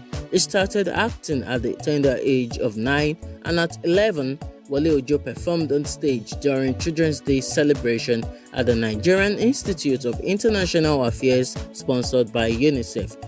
Wale Ojo transitioned into prominence and respected figure in Nigerian film industry after winning the 4th edition of Amstel Malta box office reality television show in 2009. Wale, as a child actor, has featured in television series Kiddie Vision 101 and One Big Family, aired on the Nigerian Television Authority (NTA). He has since appeared in many other television series like Tinsel, Everyday People, One Love, This Life, Haven, The Maze, and Miami. Wale Ojo has starred in some movies: When the Fishes Drown, Conversation at Dinner, Cellmates, Trigger, Cold Furnace, Abeke, Coming from Insanity, and Treats, Bachelor's Eve, The Matchmaker, among others. Wale also has directed Wale Ogunyemi's play titled Landbodo. Wale has some nominations and awards to his credit. 2010 6th Africa Movie Academy Awards, nominated as the most promising actor in the movie titled The Child. 2010 Peak Awards for Best Student Actor. 2013 Nollywood Movie Awards, nominated as the Best Indigenous Actor in the movie Mami. 2014 City People Entertainment Awards, nominated as Best Yoruba New Actor. 2015 African Magic Viewers' Choice Awards, nominated as Best Actor in a Drama titled Brave. Best Actor in International Film Festival. Make welcome a talented Nollywood actor, Wale Ojo, known for his role as Kashimawo in the movie titled Mami, to the set of Nigerian Movies Today on the network service of the Nigerian Television Authority, NTA.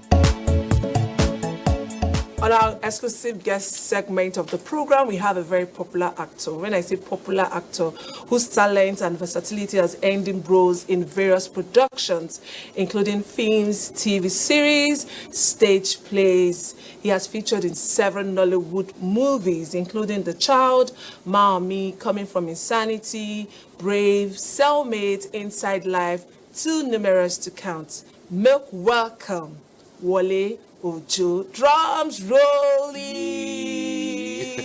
It's good to have you join us on set. It's good to have you join us on set. I'm happy to be here. I'm really happy to be here.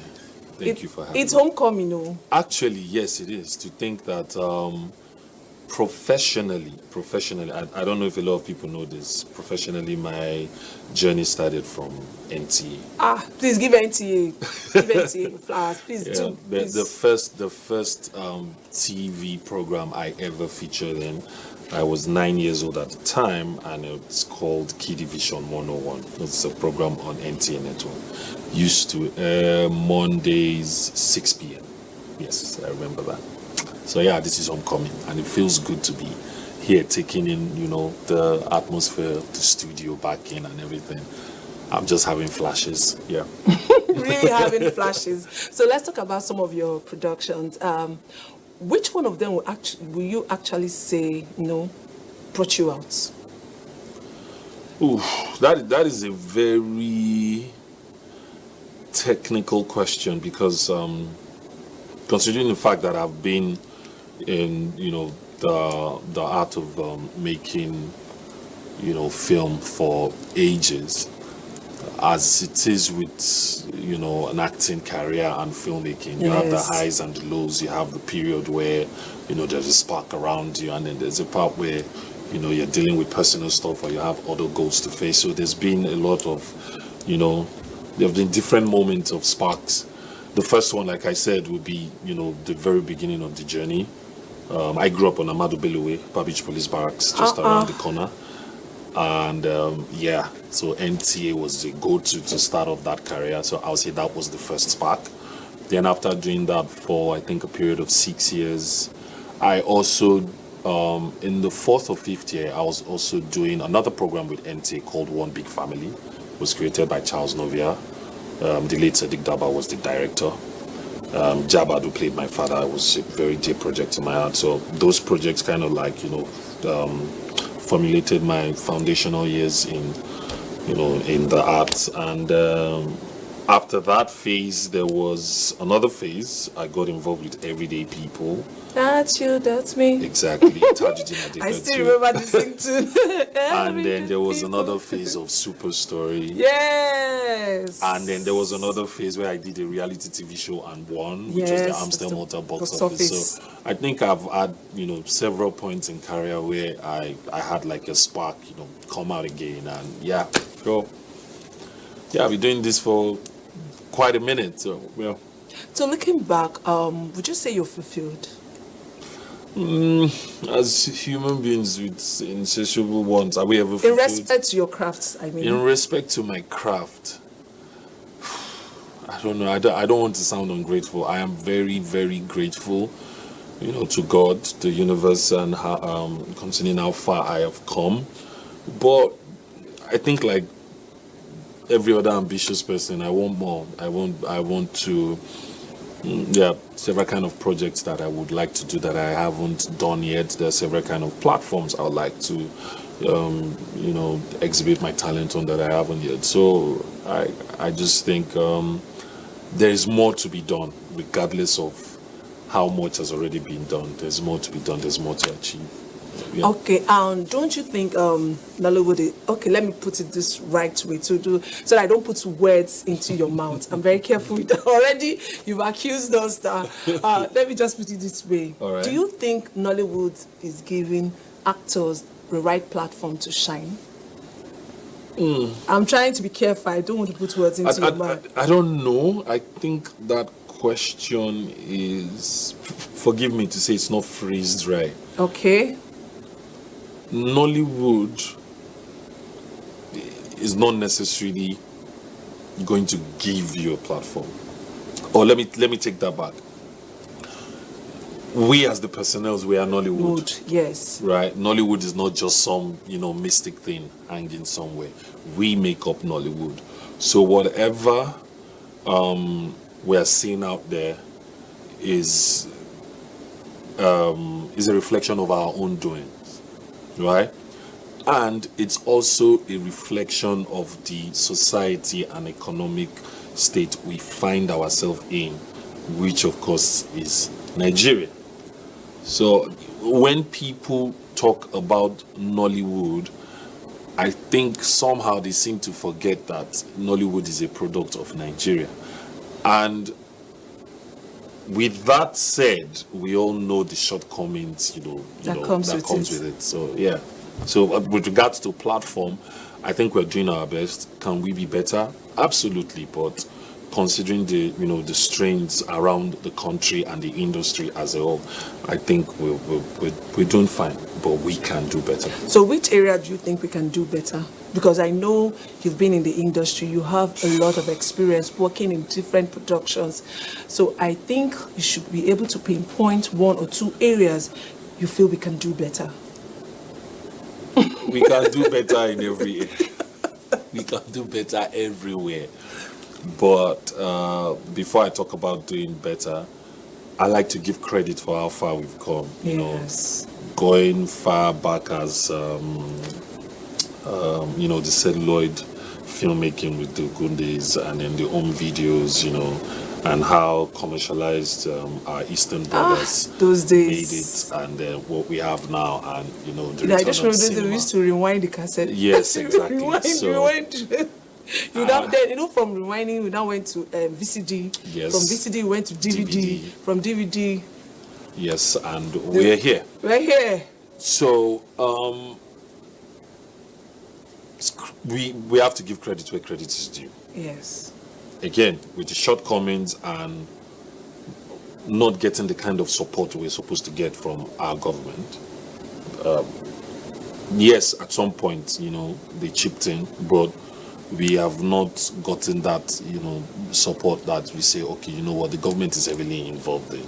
Certain things are going to be criminalized if you do that, you know, when you talk about piracy and the likes, you know, so many things.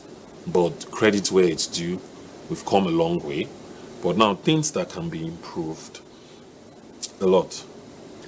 What I think this is an argument that has been faulted many times, you know, when we go for, you know, seminars and all. Yeah. I, for one, I stand corrected. I don't know it all with my little experience. Yes. I think once distribution can be fixed to a large extent, quite plenty of all the other problems will be solved. Because I always like to give credit to the producers. It is a very risky business. Very. You are bringing out, I'm going to use random numbers, you're bringing out 100 naira to make a film. Everybody is going to be paid from that 100 naira. You as the producer, there is no guarantee where your profit is coming from. It's solely dependent on how well you can distribute the project and, you know, make profit of it. Now, if that producer doesn't get up to 150 naira on 200 naira, the producer is back at square one to trying to find another executive or convince that same executive that they have to, you know, churn out another, you know, chunk out another, you know, money. So the producer bears like a huge burden. So if and when distribution gets fixed properly, where we have, you know, channels that guarantees a certain return, that will create a ripple effect, because if the 100 naira multiplies to 500 naira, the producer can double back and say, my next production, I want to invest 350 naira. And I know there's the argument of more finance doesn't necessarily equate a better film. I agree.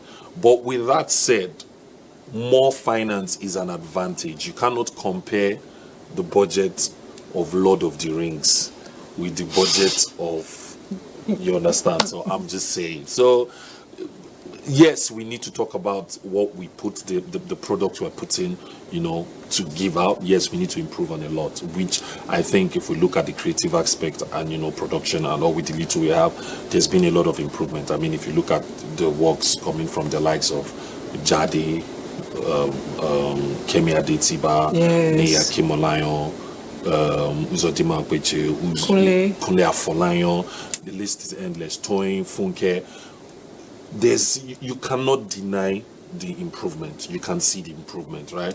But imagine these guys having, you know, bigger arsenals to work with, support from the government, support from, you know, NGOs, you know, the banks, more finances, more executive producers that are willing to take more risk and, you know, increase budgets.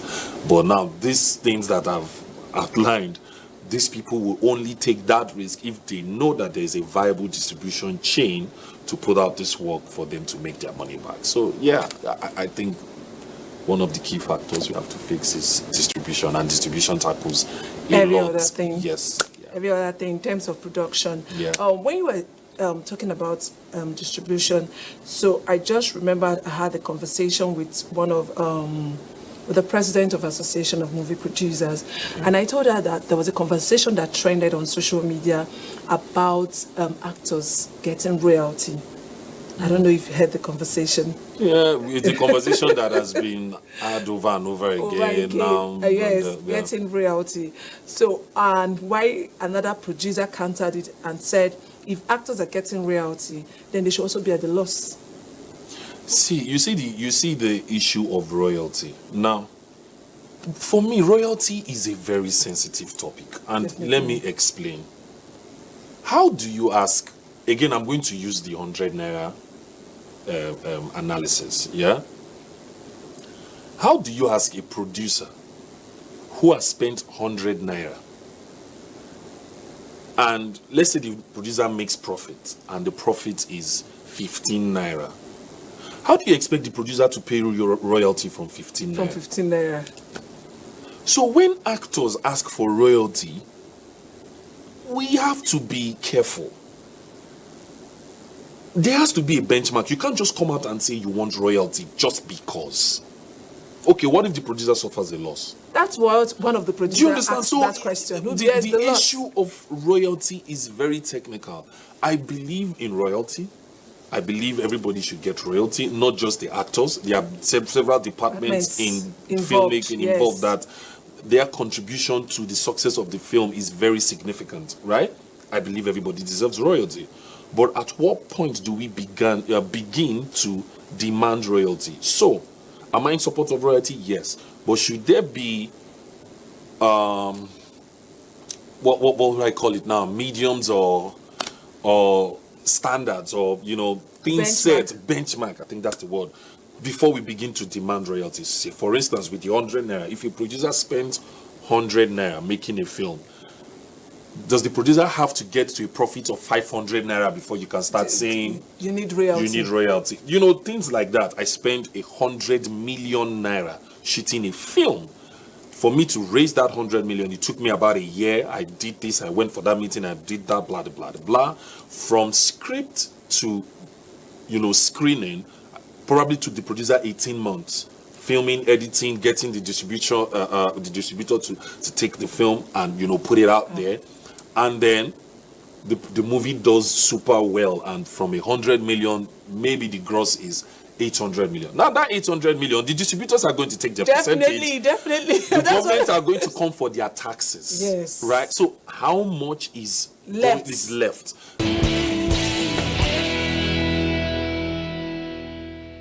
Interesting movies to watch this week are On Different Grounds.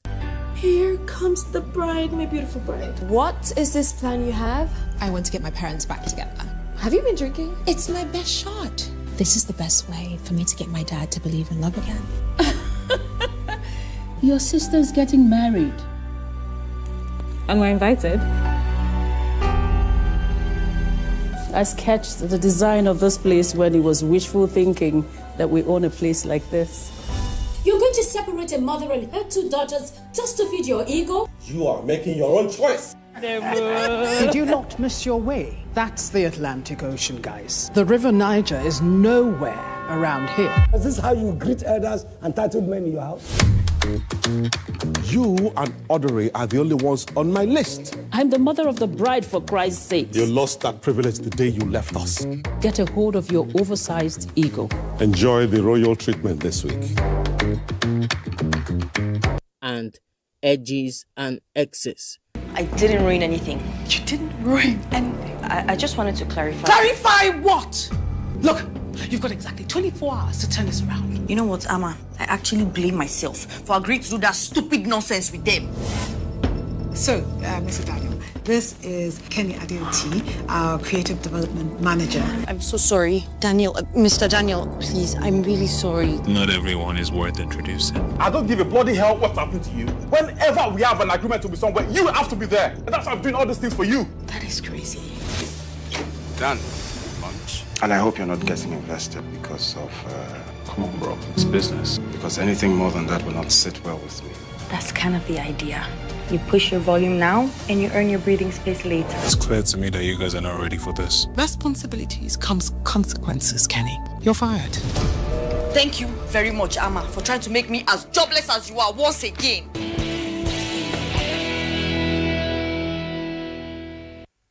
Let's find out who is building a strong presence in the industry in our Star to Watch.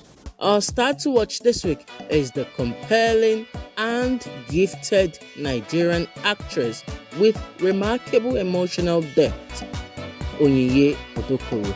Born Onyinye Inena Odokoro on December 13, 1996, Onyinye hails from Enugu State, Nigeria, and was raised in both Anambra and Enugu states.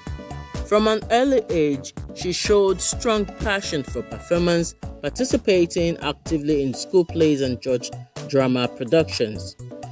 Despite her love for acting, she pursued academics seriously and earned a bachelor's degree in nursing science from the University of Calabar before eventually deciding to follow her passion for acting full-time. Her journey into Nollywood began after university when she started posting monologues online and later moved to Lagos to pursue acting professionally. She gradually built her career through African Magic Productions before landing bigger opportunities.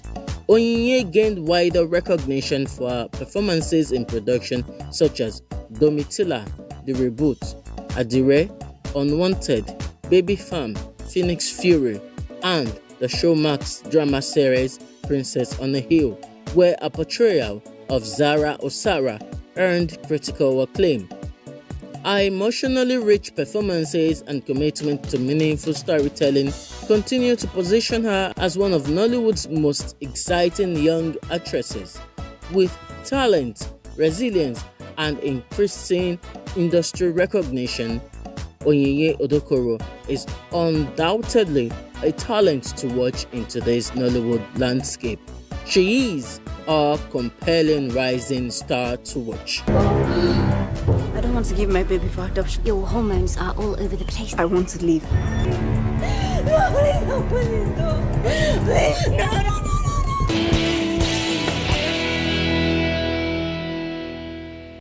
Thank you so much for staying with us on the program Nigerian Movies Today on the network service of the NTA. How time flies when you are having an interesting conversation.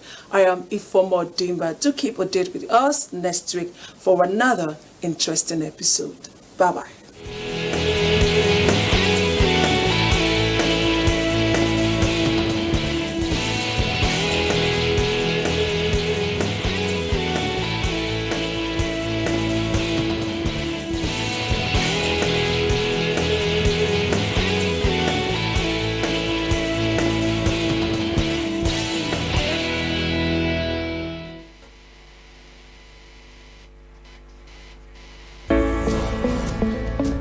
From dusk to dawn, 24 hours a day, NTA International is with you.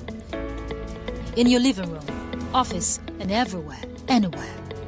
We provide a company you desire in terms of balanced and up-to-date news, programs, and the best of entertainment.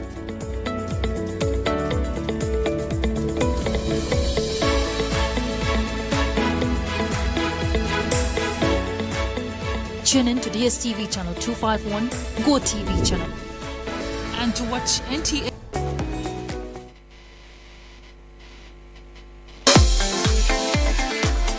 From dusk to dawn, 24 hours a day, NTA International is with you in your living room, office, everywhere and anywhere. We provide the company you desire in terms of balanced and up-to-date news, programs, and the best of entertainment. Tune in to DSTV channel 251, Go TV channel.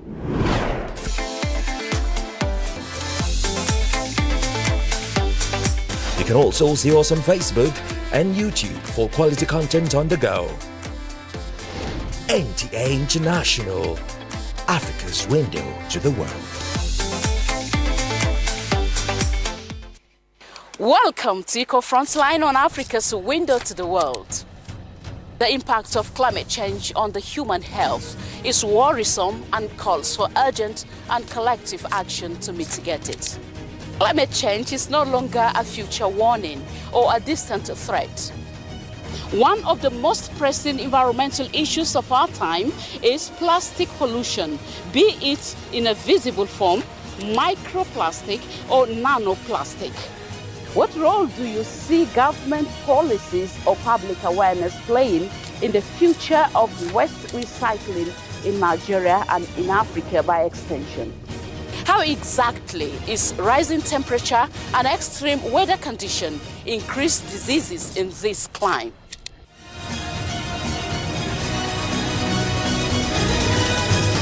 Please stay safe and healthy until we return.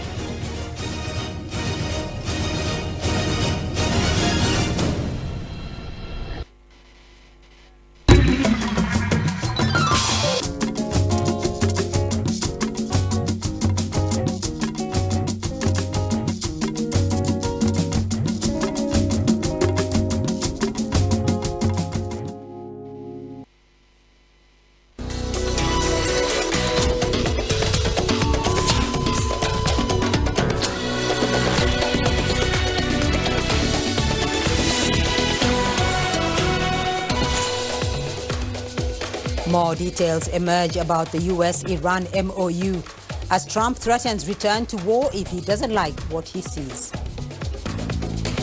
Ebola cases in the DRC rise to 837 as Africa CDC warns the outbreak could become the worst on record. And UNICEF cautions over 1 billion children face growing threats from a climate crisis.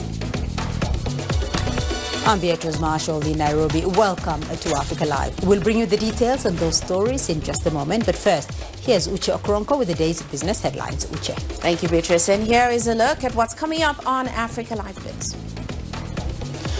South Africa bags $1 billion loan from the BRICS New Development Bank to upgrade its ailing infrastructure. And Equatorial Guinea's government resigns amid underperformance. Of course, all of that coming up within the program, but for now it is back to you, Beatrice. Uche, thank you. We begin with the U.S.-Iran Memorandum of Understanding, and U.S. Vice President J.D. Vance says Tehran could get access to a $300 billion reconstruction fund. Bloomberg says that the financing is part of a leaked 14-point draft. Maritime intelligence firm Tanker Trackers reports at least 2 Iranian tankers carrying 3.8 million barrels of crude oil have passed through the U.S. naval blockade in the Straits of Hormuz for the first time in 2 months. In France, U.S. President Donald Trump discussed the MOU with the leaders of the Group of 7 nations.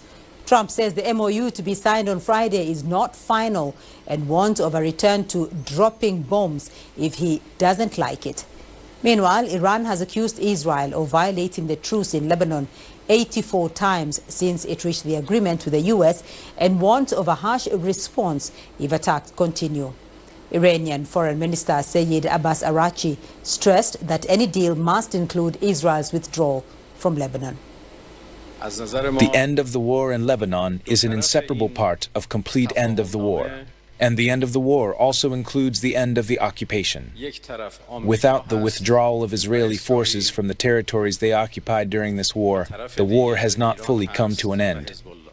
And definitely any military attack against Lebanon from this point forward, as well as the continued occupation of Lebanese territory from this point forward, will be considered by us a violation of the Memorandum of Understanding. Meanwhile, the details of the U.S.-Iran MOU remain scarce. Our correspondent Isan Kivani has more on what Tehran is saying about the full text.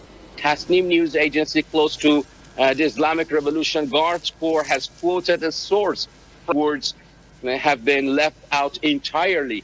And now Tehran says the full text will be released after signing on Friday based on the mutual agreements of both parties. So for now, it looks like we'll just have to wait another 2 days before we get the full picture. China's State Council and Information Office has released a white paper titled More Just and Equitable Global Government, China's Principles, Proposals and Actions. The document outlines the concrete efforts China has made to uphold multilateralism and wisdom to promote a better world. CGTN's Chow Yunfei explains the document. Seeking answers to the challenges of the times, China has put forward its principles, proposals, and actions to implement the Global Governance Initiative. The Global Governance Initiative has evolved from a Chinese proposal into international practice, increasingly demonstrating strong vitality. Since the initiative was first proposed last September, it has gained support from nearly 160 countries and international organizations. Over 60 countries have joined the Group of Friends of Global Governance. China believes that extensive consultation and joint contributions for shared benefit are grounded in respect and learning among civilizations. We are actively promoting the integration of the agenda for exchanges among civilizations with that of global governance, fully leveraging the guiding role of the Global Civilization Initiative and contributing the strength of civilizations to the reform and improvement of global governance. The white paper expressed concerns over the unstable world, saying that the number of armed conflicts in 2025 have reached new highs since the end of World War II. It also specified China's commitment to the cause of global governance. According to the white paper, China is the second largest contributor to the UN peacekeeping budget and the largest troop contributor among the permanent members of the UN Security Council. China has been upholding free trade and multilateralism, being a major trading partner of over 160 countries and regions, and has signed the Belt and Road Cooperation document with over 150 countries and 30 international organizations. As the world enters a new period of turbulence and transformation, we need more than ever to revitalize multilateralism, uphold the rule of law, and enhance governance effectiveness. As a responsible major country, China's proposal is a commitment to upholding international rules and laws, an endeavor for the well-being of humanity. Zhao Yunfei, CGTN, Beijing.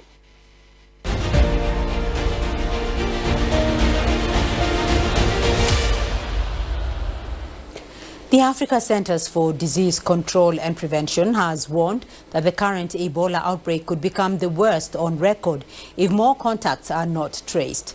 International efforts to contain the virus are being impacted by a double threat: a sudden escalation in violence in the Democratic Republic of the Congo and widespread community mistrust. The latest data from Congolese authorities says the number of confirmed cases in the country has reached 837, including 196 deaths. CGTN's Caroline B. tells us more. In the eastern provinces of the Democratic Republic of Congo, hundreds of families are fleeing for their lives, escaping heavy fighting, only to run straight into another threat: the Ebola virus. The UN says humanitarian agencies are struggling to reach communities caught between violence and the disease.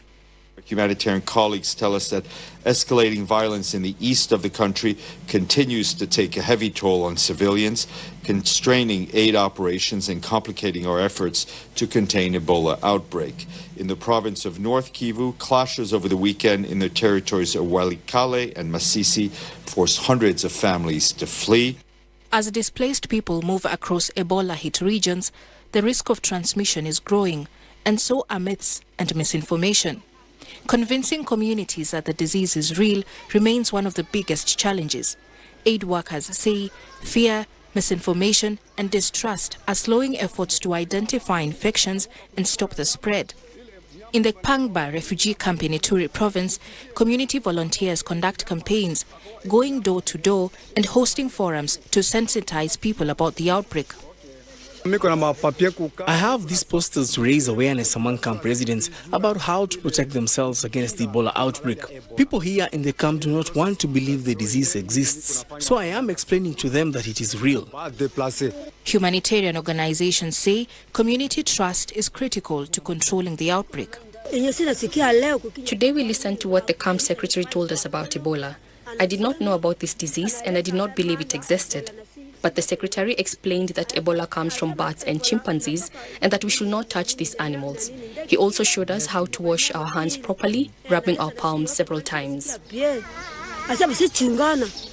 Health authorities have now confirmed more than 800 cases across Ituri, North Kivu and South Kivu provinces, but the situation could be much worse. The Africa CDC says health workers have lost track of nearly 90% of potential infections and warns that unless tracing and containment efforts improve rapidly, the outbreak could become one of the worst emergencies on record. If we don't stop this outbreak very soon, it will be even worse than what we had in West Africa. In affected regions, safe and dignified burials are being carried out to prevent further infections, while health workers continue surveillance, treatment and public education campaigns. Testing for the rare Bundibugyo strain of the virus is now available in 6 locations in the DRC, with 4 other labs having been activated in Uganda, where cases have been imported from the DRC. African leaders are also calling for a more coordinated response, with South Africa pledging $13.5 million in additional funding to support containment efforts.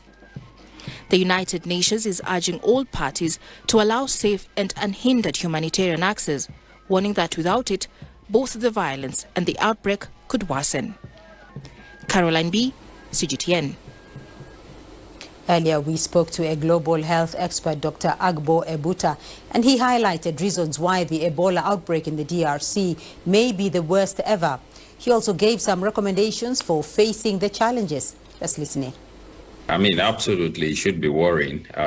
Almost a decade ago, we had an outbreak in West Africa that took the life of an estimated 11,000 people. We still have under 300 reported deaths, so those potentials remain. We may have a repeat. The challenge will depend on where the geographical areas you are looking at. If you look at within the DRC, where you have major security challenges, security comes up tops. But if you look beyond that, security now comes up, like in Uganda, security now becomes less of a factor. But in Eastern DRC, there are other factors that are critically and very important. Community mistrust is a major factor. The fact that people still prefer not to go to the hospital, people still feel that Ebola is really not present in the communities, and that there are political interests and some international interests that are driving that agenda. The fact that people still prefer to embalm their bodies, dress and carry out very intimate burial ceremonies that require interaction with dead bodies is also a factor. The fact that people are not cooperating with health workers for contact tracing is also a very critical factor. So community distrust and lack of cooperation from community continues to drive Ebola. So in Eastern Democratic Republic of Congo, you do have security situations there that is undermining efforts. But that, together with community distrust, is critical. Funding is a major problem. You have a huge gap of about $2 billion funding. But no matter the amount of money you have to mitigate this challenge, if community distrust persists and security situation does not improve, you cannot mitigate the spread of Ebola. So what do we need to do? Number one,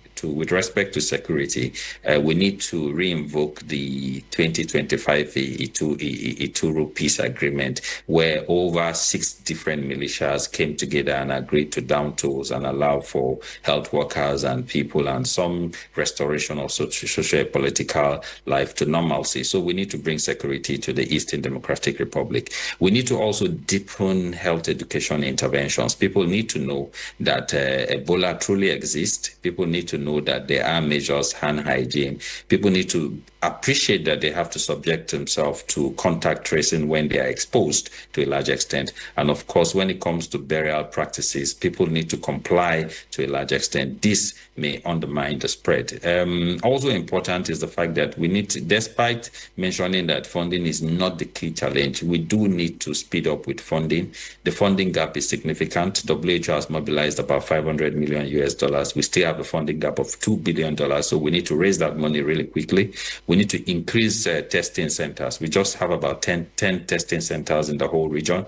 That's insufficient to meet the numbers because we have over 30,000 people who are still untested, who are suspected, and they are difficult to trace and are difficult to test. So we need more centers spread across the region to allow faster testing, which will require diagnosis, and testing that will require people who are treated to be permitted to return back to the community.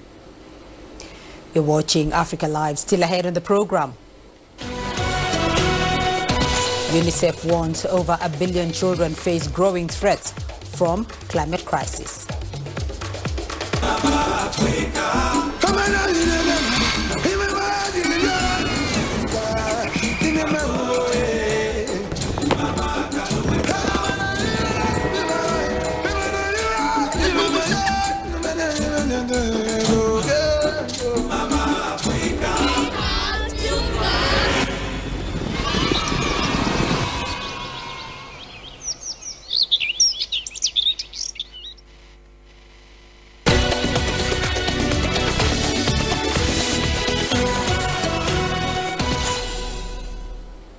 A seminar was held on Wednesday in Beijing to mark the 70th anniversary of both China-Africa and China-Arab ties. It was organized by the Chinese Foreign Ministry and the China Institute of International Studies. CGTN's Wang Menjie has more. Over the past 7 decades, both China-Africa and China-Arab ties have expanded far beyond trade and infrastructure, with the scholars highlighting the growing role of development cooperation. Today, the Global South has reached a new crossroads. Facing the uncertain world, China, African nations, and Arab countries can join hands to better contribute the wisdom of Global South countries, including Asia, Africa, and Latin America, to global governance and development. There are 2 key words to describe the outcomes of China-Arab cooperation: solidarity and unity. When we established diplomatic relations 70 years ago, unity was indeed evident. Today, as the world enters a period of turbulence, we still need to work together for modernization and maintain solidarity among Asia and Africa. As the world grapples with uncertainty, experts say both China-Africa and China-Arab cooperation stand as models for South-to-South collaboration. I believe, we are on the right track, and the relation will going to be stronger more and more. They believe the increased market access, expanded cultural exchanges, and deeper strategic cooperation could open new opportunities. 70 years on, China-Africa and China-Arab ties are better positioned to build a higher-level community with a shared future. Experts believe it will bring fresh wisdom and strength to the broader pursuit of world peace and development. Wang Mengjie, CGTN, Beijing. President Cyril Ramaphosa has urged South Africans not to blame migrants for the country's economic and social challenges amid rising anti-immigrant protests and violence. Speaking during National Youth Day commemorations in Johannesburg, he acknowledged the country is facing high unemployment rates, crime and poor public services.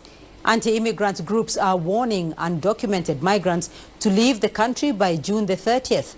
Ramaphosa's African National Congress Party is under pressure ahead of municipal elections in November, with the youth unemployment rate standing at 46%. Meanwhile, anti-immigration groups are stepping up pressure on South Africa's government to tighten border controls. A small group of demonstrators marched through Cape Town's affluent Sea Point suburb, calling for a crackdown on undocumented migrants. CGTN's Judy Shire reports from Cape Town. Chanting slogans and waving placards, anti-immigration demonstrators took their demands to an unexpected step. In the country, they're more than welcome to stay. That's my whole opinion. As long as it's peaceful marches like this one, then I don't have a problem with it. South Africa is home to an estimated 3 million foreign nationals, roughly 5% of the population.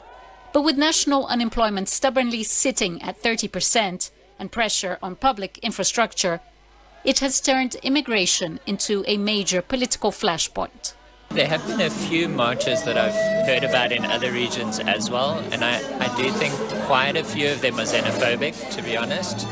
This one, though, at least I think was against illegal immigration, which I think is valid. I think things are, of course, getting out of hand, but I also understand, as a South African, the frustration of what's going on in the country, because there are no control of our borders. So it's like South Africa is open for all, and there are so many illegal immigrants.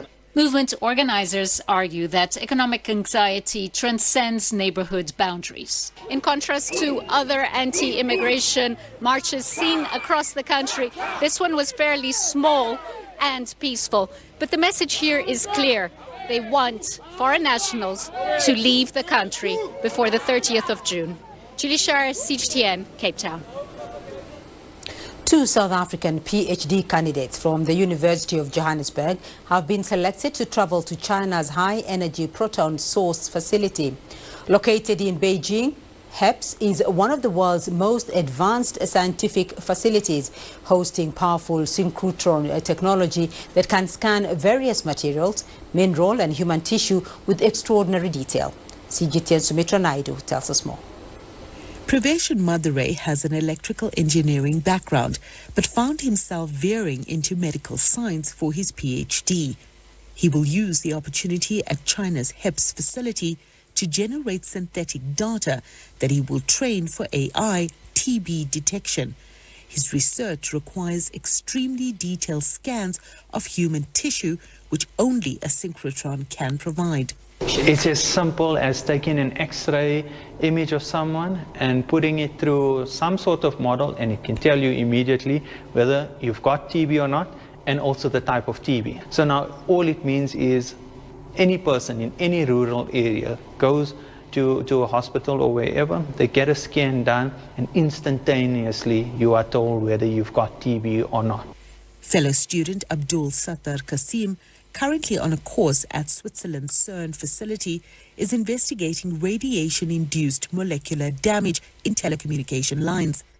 He will use China's synchrotron to compare damaged and undamaged specimens at a nanoscale level. To go for this school is actually cornerstone to what my PhD is about.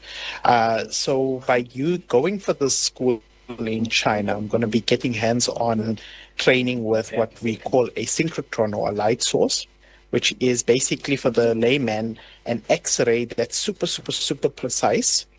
China is providing a massive opportunity. These students will get hands-on experience using the synchrotron, but they'll also be able to take that research and apply it to addressing some of the big challenges that we face in Africa.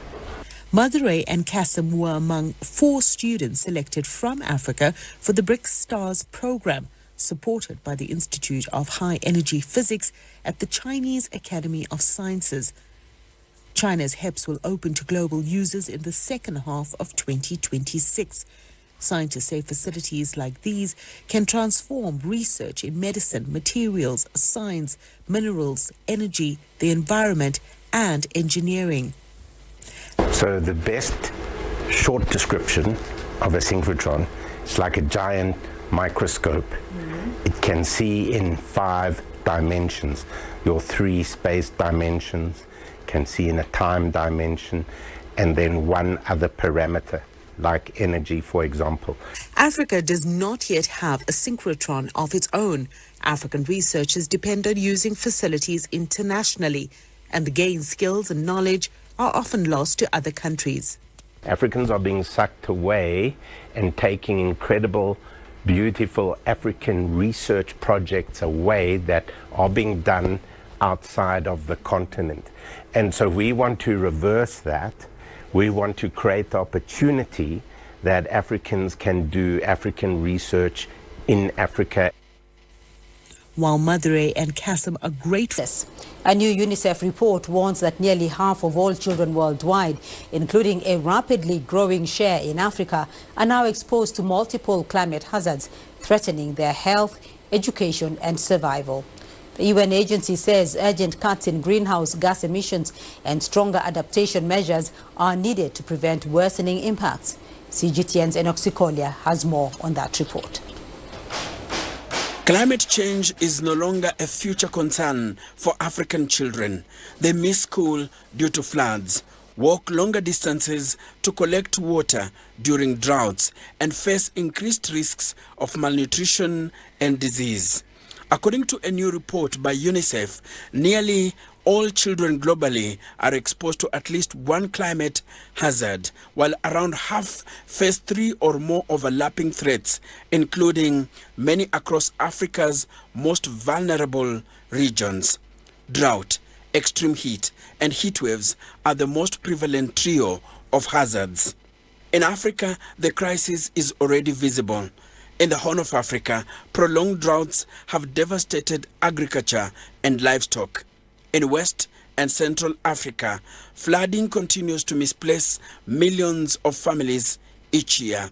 Meanwhile, rising temperatures are intensifying heat stress in urban settlements from Lagos to Khartoum. The report estimates that 1.8 billion children globally are exposed to drought conditions, many concentrated in Africa's drylands and semi-arid regions. About 1.2 billion children face exposure to extreme heat, a risk increasingly felt in rapidly urbanizing African cities where infrastructure struggles to cope with rising temperatures. Beyond extreme weather, the crisis is expanding health threats across the continent. Nearly all children are exposed to dangerous levels of air pollution, while malaria risk continues to widen as warmer temperatures allow mosquitoes to survive in new areas, including higher altitude regions. Outbreaks of climate-linked diseases such as cholera are also increasing, especially in areas affected by floods and poor sanitation infrastructure.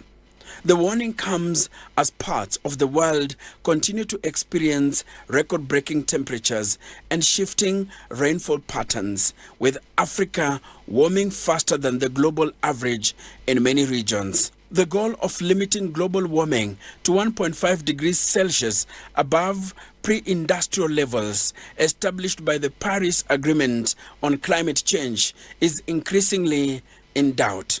Global emissions that drive climate change continue to rise, and climate financing gaps are widening, especially for developing countries that are least responsible for the crisis but most exposed to its effects.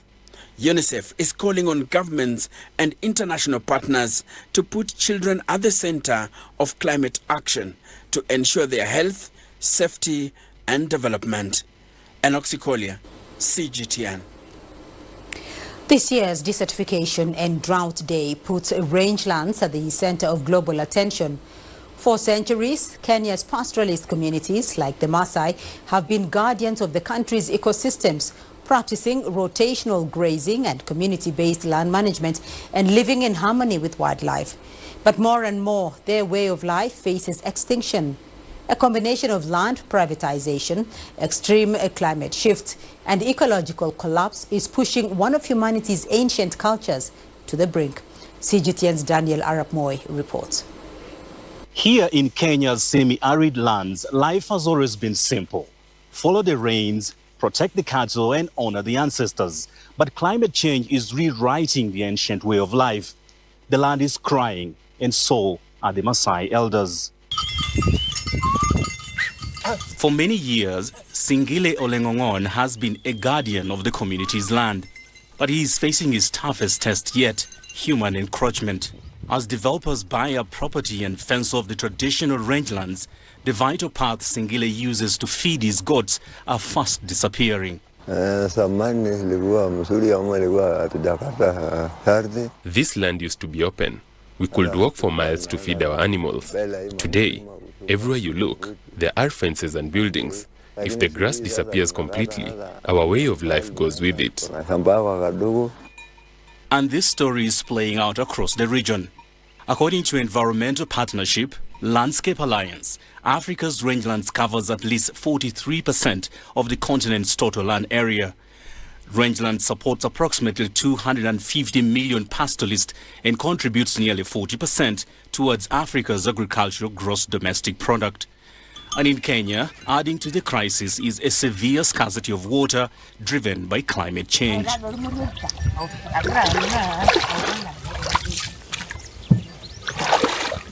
Many people in this community have to walk as far as 20 kilometers to get to this water point, which has been set up by the community leaders to try and mitigate the effects of climate change.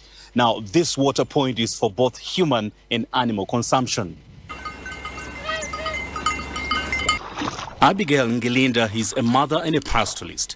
Every single day, her morning begins not with breakfast for the family, but with a search for water. Wanting to understand Ngelinda's daily struggle, I stepped in to help. Let me help you there. We rely on this water for everything, from cooking our meals and drinking to washing our clothes. It truly sustains every part of our daily lives. Kenyan researchers say sustainable rangelands management can only succeed when the people who rely on it are active partners in its preservation. Communities must be at the center of restoration. You cannot manage the rangelands sustainably if you don't involve the very people who live on these rangelands. The question for those whose livelihoods depend on the rangelands is whether help will arrive before the final fences close in and before unpredictable rains dry out their livelihoods.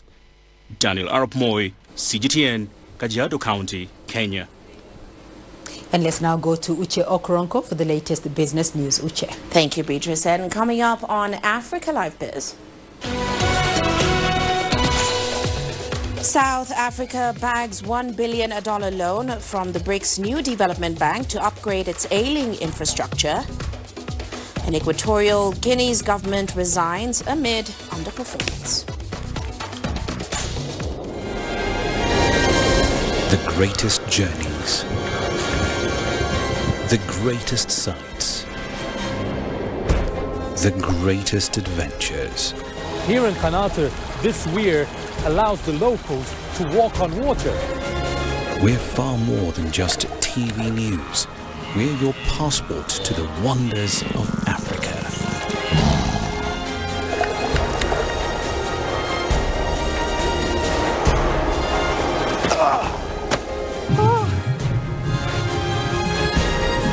So let's explore.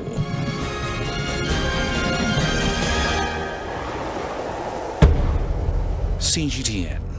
See the difference.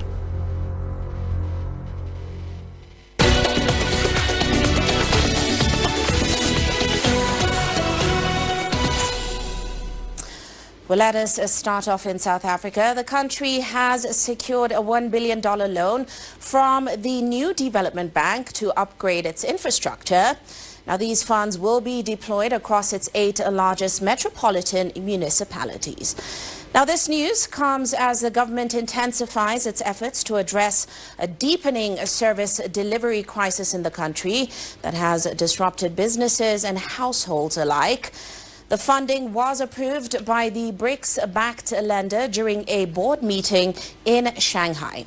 Now, President Cyril Ramaphosa has repeatedly acknowledged that many municipalities are currently struggling to deliver basic services. He identified local government reform as one of the country's most urgent priorities. Now, business groups have warned that infrastructure deterioration is raising operating costs, also discouraging investment and undermining productivity in the country. Let's shift our focus to Nigeria now. The country's inflation rate has fallen significantly from record highs seen in 2024, as the development many economists say reflects improving macroeconomic stability and the impact of ongoing economic reforms.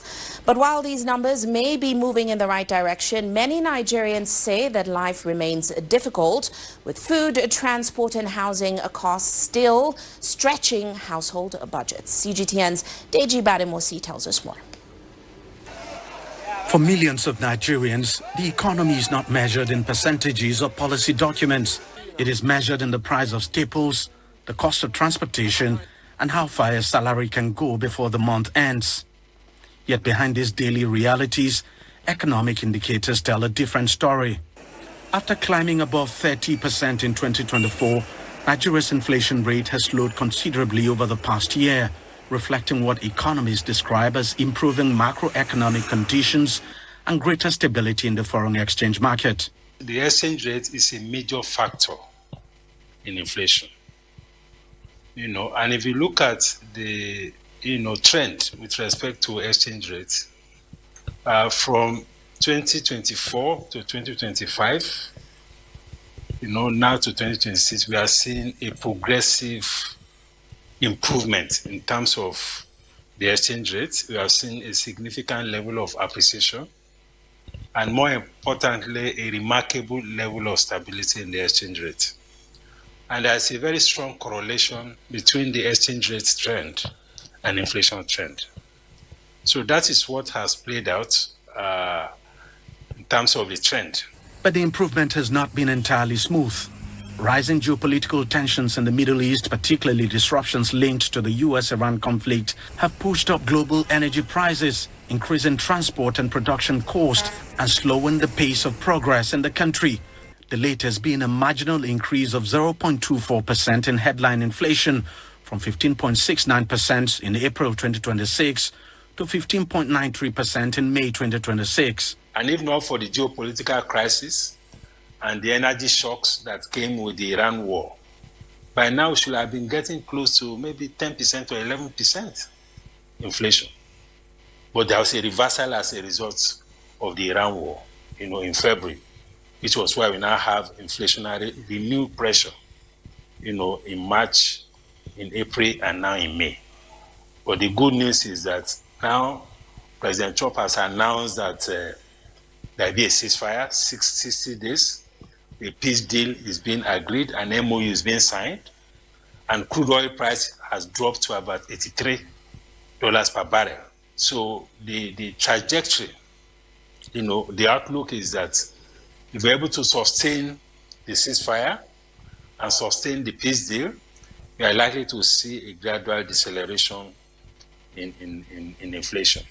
Even so, economists caution that lower inflation does not necessarily mean lower prices. So what we have been experiencing, in the last year is disinflation.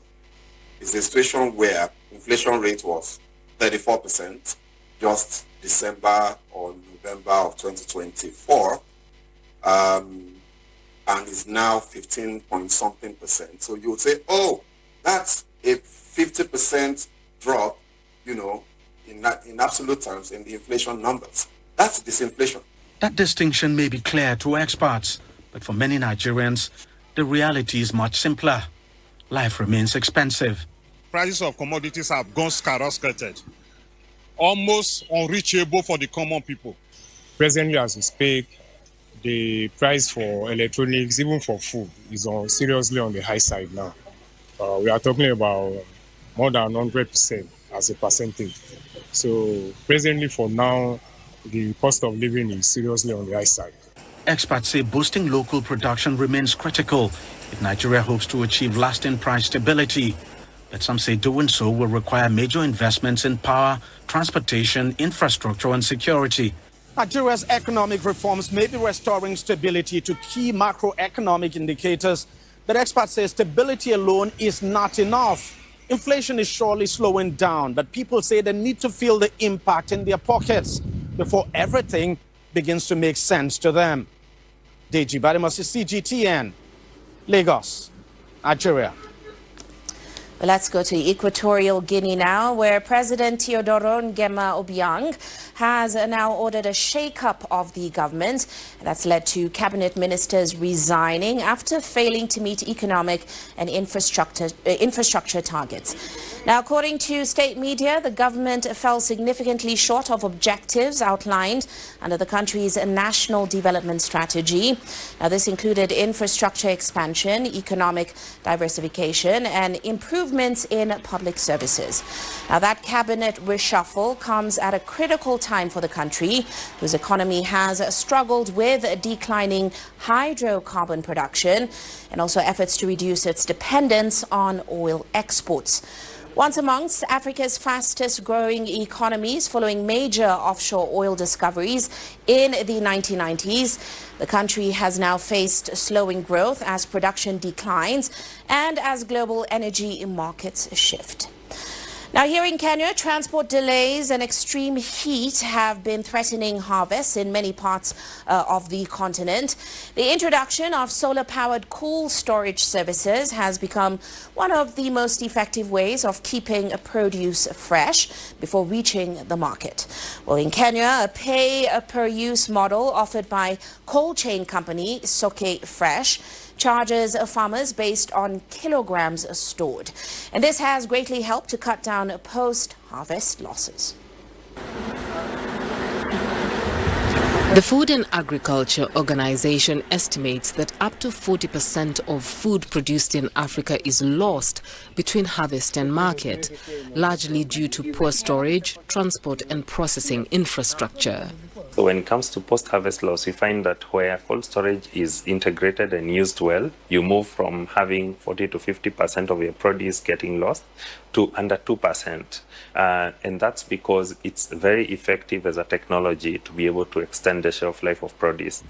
Solar-powered, off-grid cold rooms, warehouses and cooling hubs allow farmers and traders to preserve perishable goods without relying on expensive and unreliable electricity grids. This shift is gaining momentum across Kenya, Nigeria, Ethiopia, Rwanda and South Africa. One of the main challenges was having cold storage so that you're having food straight from the farm, goes fresh by the time it's temperature controlled straight from when you're after the harvest and all the way till when it reaches the final consumer.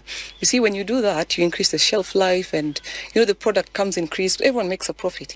As food handling systems come under pressure from climate change, rising temperatures and sometimes disrupting supply chains, cooling technology is increasingly vital. In countries such as India, China, Japan, the Netherlands and the United States, sophisticated cold chain networks allow fresh produce to remain marketable for weeks. In many parts of Africa, however, farmers often lack access to cooling facilities and must sell their crops immediately after harvest, suffering significant losses.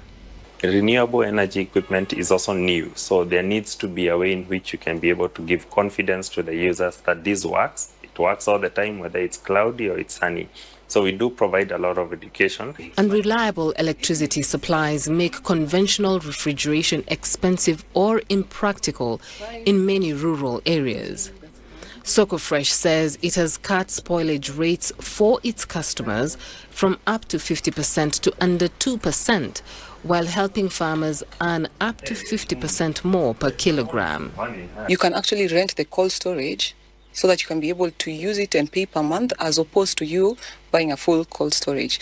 Buying a full cold storage is so expensive, and you're beginning a farm, so many costs, and it was just going to be too expensive to even venture into export of herbs. Analysts say such innovations are becoming increasingly important as African countries seek to improve their food security while reducing greenhouse gas emissions. So we need to solve for how do we make this utility sustainable and bankable, so that then the projects beneath them or the projects where they're expected to offtake can also be bankable, and so that is really the way we need to think about it. And this is where our grids of the future work becomes relevant, and that is what we see ourselves playing. We are playing the role of unblocking things that are blocked to make the system fluid and smooth. Traditional cold storage systems often depend on diesel generators, particularly in areas with unreliable electricity. And although experts argue that the most important benefit may be economic rather than environmental, solar-powered alternatives can reduce fuel consumption and operating costs while lowering emissions. Beryl Oro, CGTN. Now, the 2026 Lujiazhui Forum, one of China's most influential annual financial conferences, has kicked off in Shanghai. And the two-day event gathers more than 70 financial policymakers, also regulators and industry leaders from around the world, to discuss financial cooperation under the Global Governance Initiative. Well, our reporter Wang Tianhui is there and brings us more. It's been almost a tradition for major financial policies and signals to be released at the Lujiazhui Forum. This year, it's all about offshore finance. We will support Shanghai in pioneering offshore finance, and we will launch a new action plan soon aimed at building an offshore financial system that matches the city's status as an international financial center. We will pilot businesses including offshore trade financing, bonds, reinsurance, and RMB trading, while expanding related products and improving the regulatory framework. The forum is jointly hosted by China's central bank, financial regulators, and the Shanghai municipal government. On one hand, officials called for stronger regulation and tougher action against market misconduct. On the other, they pledged to further open up China's capital markets. We will further develop a multi-level financial market system, including technology-focused segments in both equity and bond markets. By expanding financial products and improving market inclusiveness, we aim to better serve companies of all sizes and stages of growth, strengthen support for technological innovation, and attract more long-term investment into capital markets. During the forum, participants will also explore how technology is reshaping the financial sector, from innovation in financial services to building stronger support systems for the real economy. Organizers say the goal is to generate new ideas for global economic development, financial stability, and future cooperation at a time when countries are navigating an increasingly complex global economic landscape. Wang Tianyu, CGTN, Shanghai. Well, that's all for now on Africa Live Biz, but ahead on Global Business Africa. The G7 summit comes to a close in the French resort of Evian-le-Bain, with leaders welcoming a preliminary peace deal between the U.S. and Iran, and also prospects of peace talks between Russia and Ukraine. We'll bring you all of that at the top of the hour. For now, it's back to you, Beatrice. Uche, thank you. Well, let's now take a look at your sports news. Here's what's ahead. Ghana kicks off the World Cup campaign against debutants Panama in Toronto.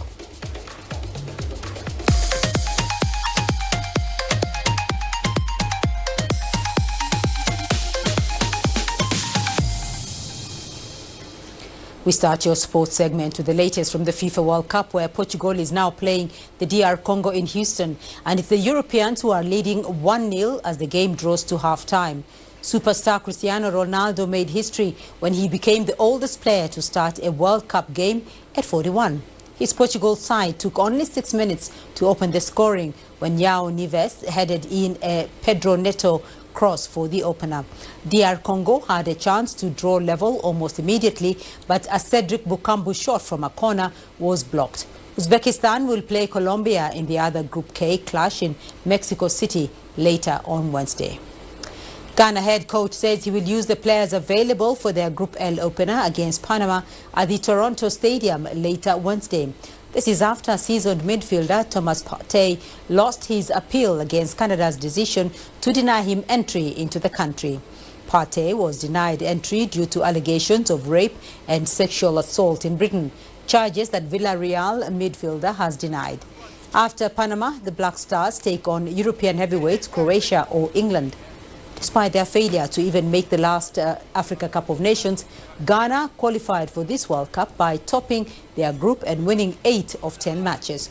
That set up the Black Stars' 5th appearance and sparked dreams of emulating their best ever run to the 2010 quarterfinals. As vitórias são muito caras neste. Victories come at a high price in this World Cup. The most important thing for me is that the Ghana players are ready to pay the high price for a victory that is very, very costly in this World Cup. We are ready to do everything we can to play better football. fight harder and strive to be better. Meanwhile, Panama will be chasing their first World Cup victory against the West Africans. The sole Central American representative this year are making a second appearance after their debut in 2018 in Russia. Under Danish head coach Thomas Christensen, who took the reins in 2020, Los Canaleros have shown a remarkable improvement. They have risen from 81st to 34th in the FIFA rankings and will be no pushovers. Christensen expects Ghana to be a difficult opponent, but trusts his team to earn a win. Later Wednesday, the big one in Group L sees England open their World Cup charge against Croatia at Dallas Stadium. German coach Thomas Tuchel has called up Chelsea defender Trevor Chalobah to replace Newcastle fullback Tino Livramento, who is injured. Despite the late switch, England are among the favourites, having cruised through qualifying with a perfect record and no goals conceded. Central to the Three Lions' hopes of lifting the trophy would be the rich form of star striker Harry Kane. Of course, we dream. I think we have a right to dream, but we don't want to be delusional. We know that it comes with a responsibility, and the responsibility is on the effort. We want to put the effort in and then deserve the outcome. Meanwhile, Croatia will be looking to dent the Three Lions' dreams with a victory of their own. The game will bring back memories of their 2-1 success in the semi-finals of the 2018 World Cup in Russia. That memorable win brought the Central Europeans to their first ever World Cup final, where they lost 4-2 to France. 6 players in the current squad were part of that historic tournament, including midfield maestro Luka Modric. This will be their 12th meeting since Croatia became an independent nation, and England holds the edge with 6 wins. Elsewhere, Senegal fans ruled their opening 3-1 defeat to 2-time winners France at the New Jersey Stadium in Group I on Tuesday. Hundreds gathered at public viewing areas in the Senegalese capital, where large screens beamed the action live. This is after U.S. visa restrictions denied many an opportunity to travel and support their team. Although the Lions of Teranga looked like the stronger team in the first half, the second period was a different story as France stepped it up. That left Senegal supporters regretting their wasted chances. At first, I had hope, honestly, I did. And the pressure in the first and second halves was good. But after the first goal, that hope faded. The second goal killed everything. So we are a bit disappointed. But the World Cup isn't over. We are waiting for the rest. We played a great match, but we were unlucky. There were many technical errors or weaknesses in the defense, but compared to 2002, we had a great team without the stars we have this year. That's one of the reasons for this result. And thousands of Algerian supporters stayed awake through the night to support the Desert Foxes in the capital Algiers as they took on Argentina in Kansas City, only to leave disappointed when they were outclassed at 3-0. Despite the late kickoff, the fans were in high spirits and burst into celebration when the other side's opening strike early on was ruled offside. But the Argentinian side opened the scoring shortly after and made 3 goals in the second half to dampen the mood. The Desert Foxes need to win their next matches in Group J against Austria and Jordan to reach the knockouts for the second time in their history.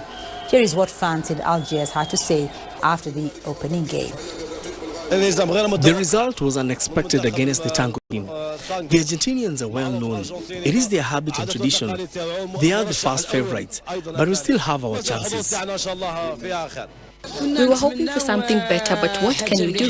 This is football. There's winning and there's losing. Everyone gets what God has written for them. The best is yet to come. They should not give up.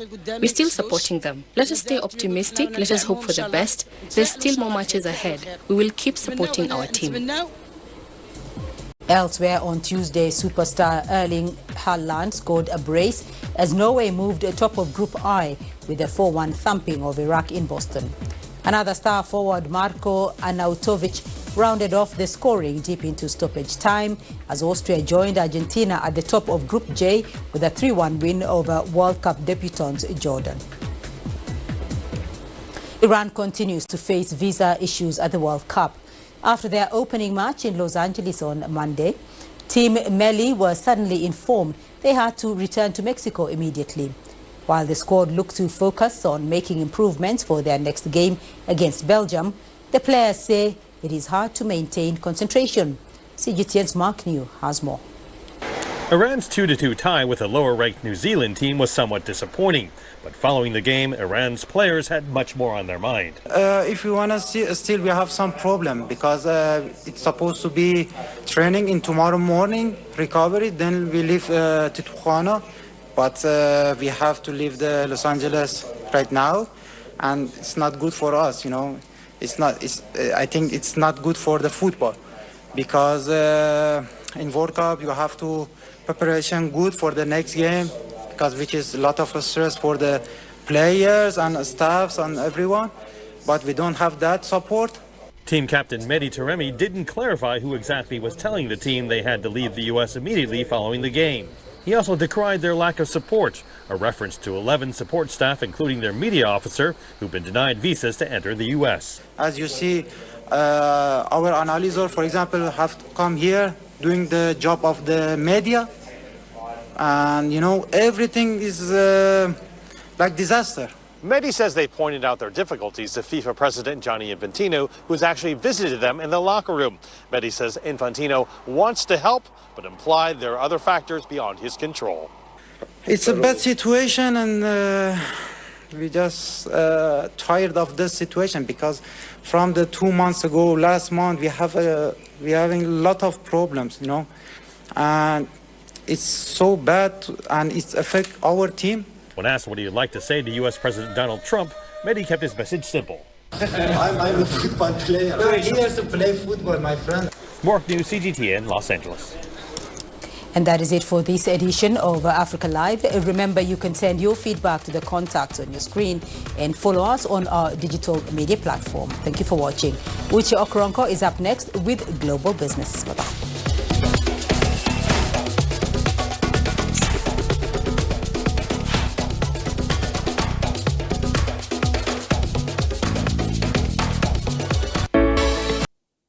Policy that compelled local broadcasters to do more of local music on radio stations and TV stations than international music. Prior to then, at different outlets, individuals were mostly listening to international content. But that was a defining moment in the history of Afrobeats in Nigeria, because from then on, we started to consume a lot more Nigerian music content, and the story today speaks for itself. Africa is not the next frontier. It is the frontier. We have to work together, the content creators, the government, policymakers, the private sector. We have to collaborate closely to ensure that we are able to take our souls to the world. We can only make the digital space better. It is imperative that we do to export our games, our music, our videos, our digital platforms are available that you can actually monetize your content using. So the content creators need to understand, they need to go and learn how to use these platforms properly, how to monetize, how to distribute, target audience. There's so much stuff they can learn so that the migration will be easier when the time comes.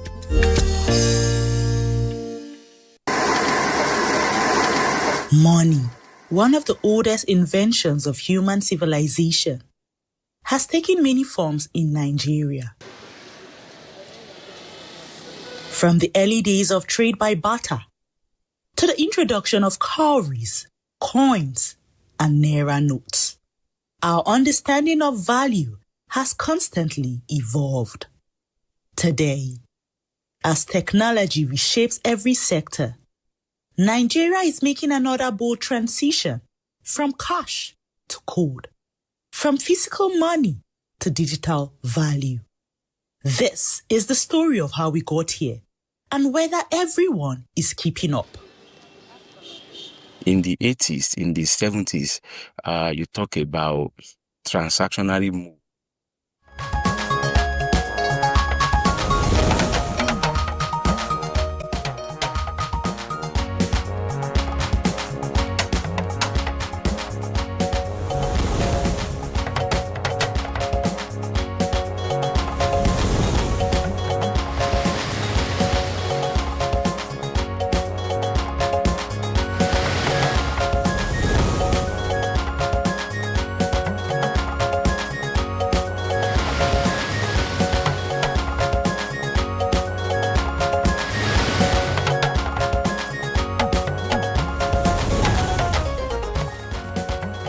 close the gap for nutrition investment, Vice President Kashim Shettima charges 26 states on domestic financing model for malnutrition. The President understands this with the urgency of reformer and the patience of a builder. His commitment to nutrition is a governance directive.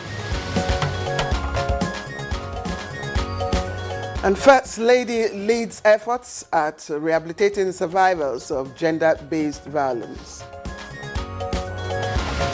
Platforms like this will also allow for us to safeguard, ensuring a holistic long-term well-being and preventing re-traumatization by integrating mental health services. London court acquits former Petroleum Minister Alison Madueke over alleged bribery charges.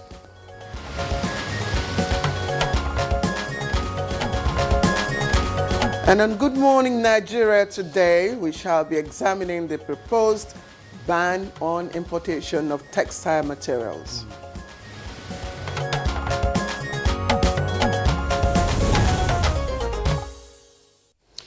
Way before 1959, when crude took over Nigeria's economy, cotton became the foundation of Nigeria's first large-scale textile mill, established in Kaduna in 1957, leading to an incredible industrial boom. Before we knew it, textile manufacturing became a major pillar of our daily economy. Absolutely. And it wasn't just about the fabric itself. Now you can imagine the entire value chain and of course the lives it touched.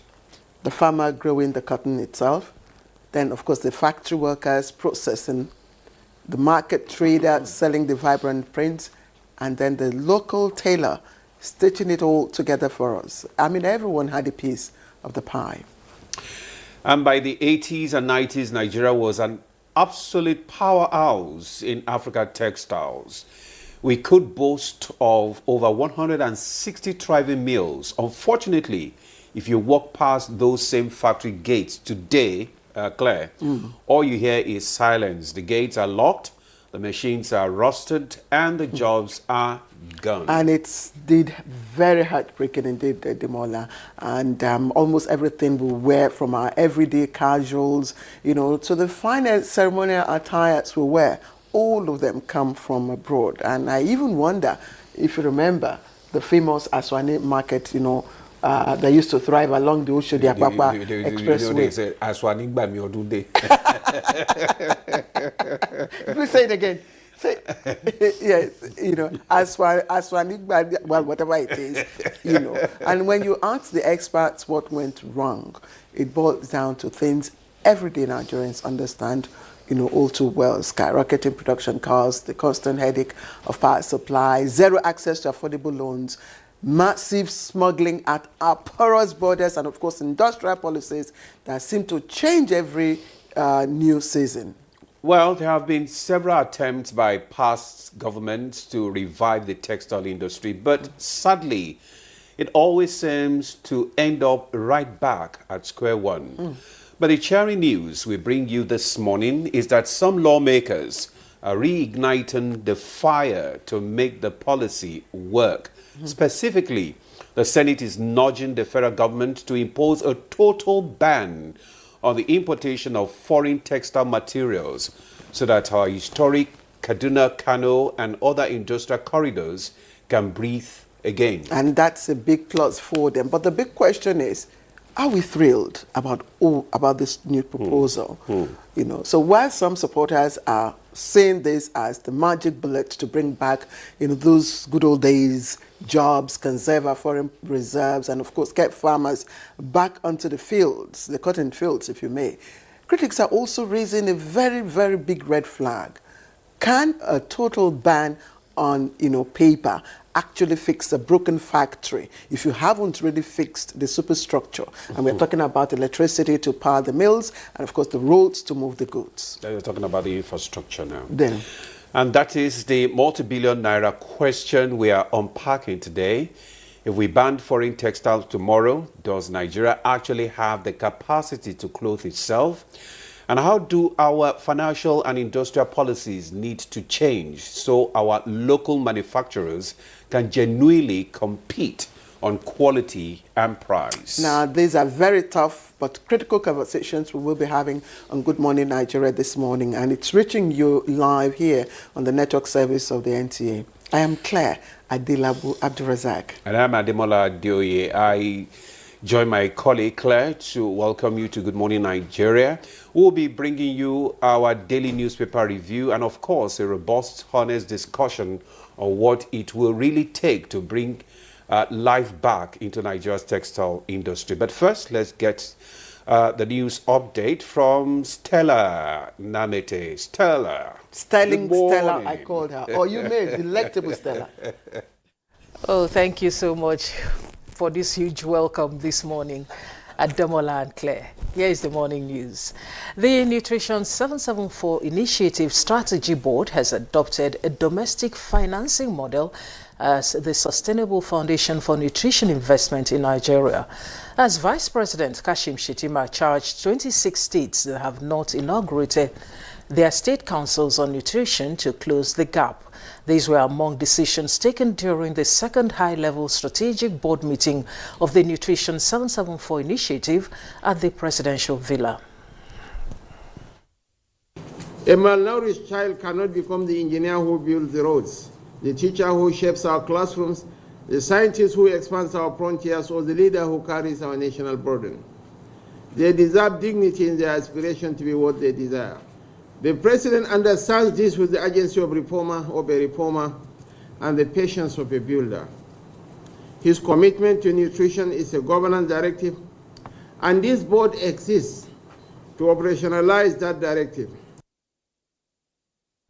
While Nigeria sustains its advocacy and promotes legal frameworks against gender-based violence, First Lady Oluremi Tinubu is leading a new effort to rehabilitate survivors of domestic abuse with a new initiative tagged Halfway Home.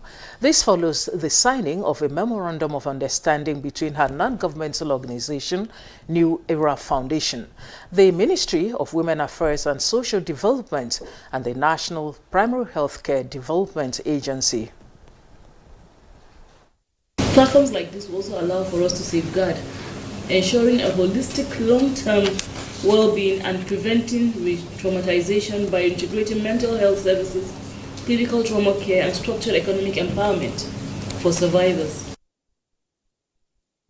The London Southwark Crown Court has acquitted former Nigerian oil minister Dizani Alison Madueke from the 6 counts bordering on bribery charge. The verdict is coming after a rare corruption trial of a high-profile former energy official. British authorities began their investigation into corruption allegations against Alison Madueke more than a decade ago. Alison Madueke, the first woman to be Nigeria's Minister of Petroleum Resources between 2010 and 2015 under the then President Goodluck Jonathan, stood trial charged with the counts of accepting bribes and a charge of conspiracy to commit bribery. Prosecutors alleged Alison Madueke, 65, was given a life of luxury in London from oil and gas industry figures seeking lucrative contracts in Nigeria, which allegedly has long grappled with mismanagement and corruption. But the former minister, who also briefly served as president of the Organization of the Petroleum Exporting Countries and had long faced allegations of corruption, said she never took any bribes and had no real influence over the awarding of contracts. Kogi State government has welcomed the rescue of 5 kidnapped victims by troops of 12th Brigade, Nigerian Army, Lokoja, describing the development as another major breakthrough in the ongoing offensive against terrorists, bandits, and other criminal elements operating in parts of the state.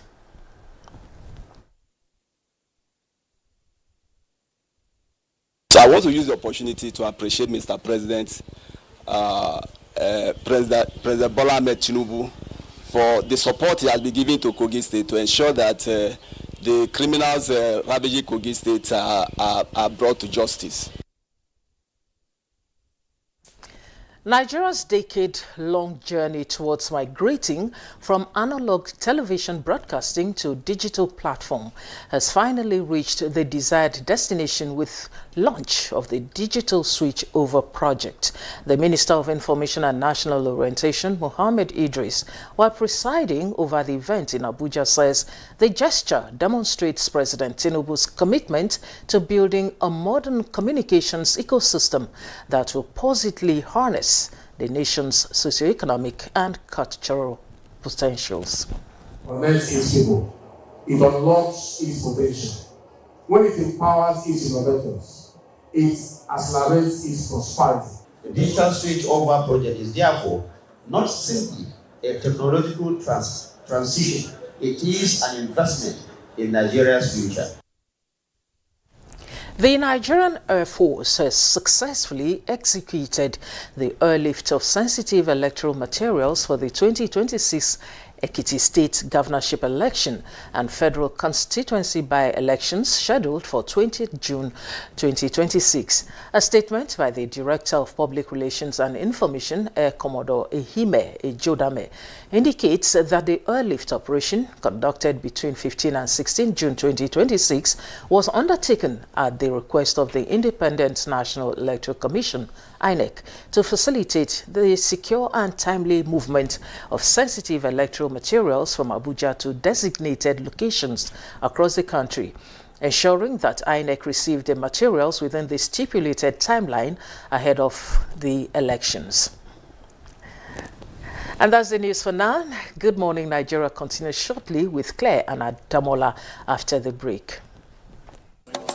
Attention everyone, Nigeria currently has no confirmed Ebola case, but we must stay alert and informed today. Ebola is a dangerous disease that spreads through direct contact with blood or bodily fluids of infected persons or animals. Protect yourself and your family by washing your hands regularly with soap and clean water. Use alcohol-based hand sanitizer when water is unavailable. Follow health guidance when caring for sick people or during burial activities. Avoid dead bodies and wild animals. Ensure your meat is properly handled and thoroughly cooked. If you develop fever, vomiting, diarrhea, weakness, bleeding, or Ebola-like symptoms after travel to an affected country or contact with a suspected case, go immediately to the nearest health facility for medical attention. Do not spread rumors or false information. Get trusted updates from the Nigeria Center for Disease Control and Prevention, NCDC. Nigeria successfully contained Ebola in 2014. Let's work together to protect ourselves through awareness, hygiene, and early reporting. For more information, call 6232. This message is from the Nigerian Center for Disease Control and Prevention with support from UNICEF.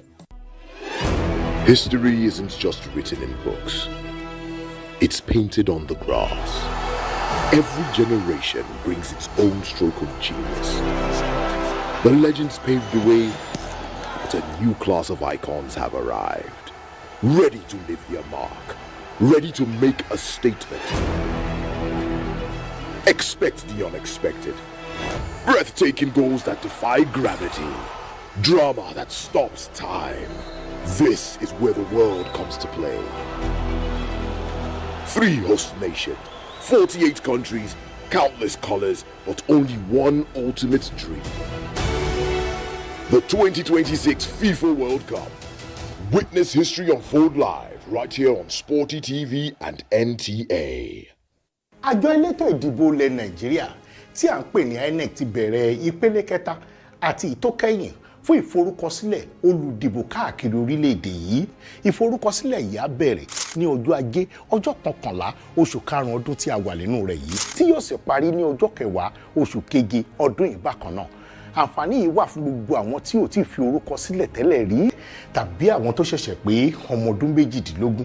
Àwọn tó fẹ́ fi orúkọ sílẹ̀ lè ṣàbẹ̀wò sí ojú òpó ìforúkọsílẹ̀ INEC ní www.cvr.inecnigeria.org tàbí kí wọ́n lọ sí ọ́fíìsì INEC tó bá wà ní agbègbè wọn níbi tí wọn ó ti tẹ̀ka pẹ̀lú fi àwòrán wọn sílẹ̀.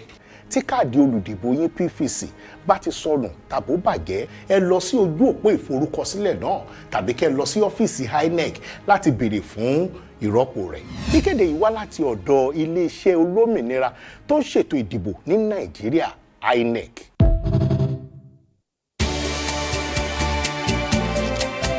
Out you come, With the shortage of brand new aircraft delivery across the world, Emirates decided to go it alone and refurbish over 200 of our existing planes at our own engineering facility.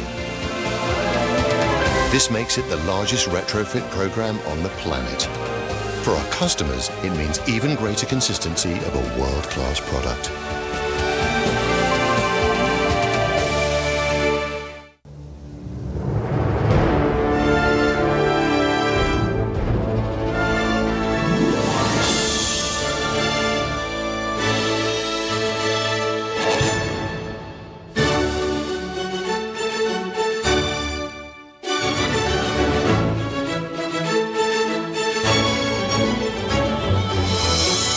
TerraCube, unwrap joy, unleash taste. My people, do you know that 1 is better than 10? Better than 10? Yes, so. Impossible. Let me show you that 1 is better than 10 with Harpic 10X. Toilets have stains, which bleach cannot clean. But Harpic is thicker and sticks better, which gives not 2, not 4, but 10 times better cleaning, leaving your toilet sparkling clean. Wow! You can now see that 1 is better than 10!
Let's believe in ourselves. Let's have the right attitude. We've got all it takes to get there.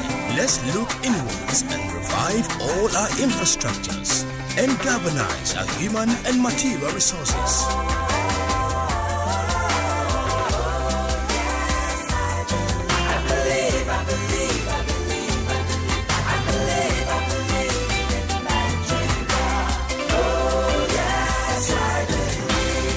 Nigerians, believe in yourselves.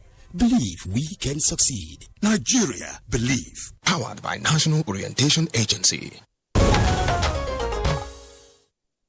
This is Good Morning Nigeria on the network service of the NTA. It's time now to take a look at the front pages of our newspaper and newspaper review coming up shortly.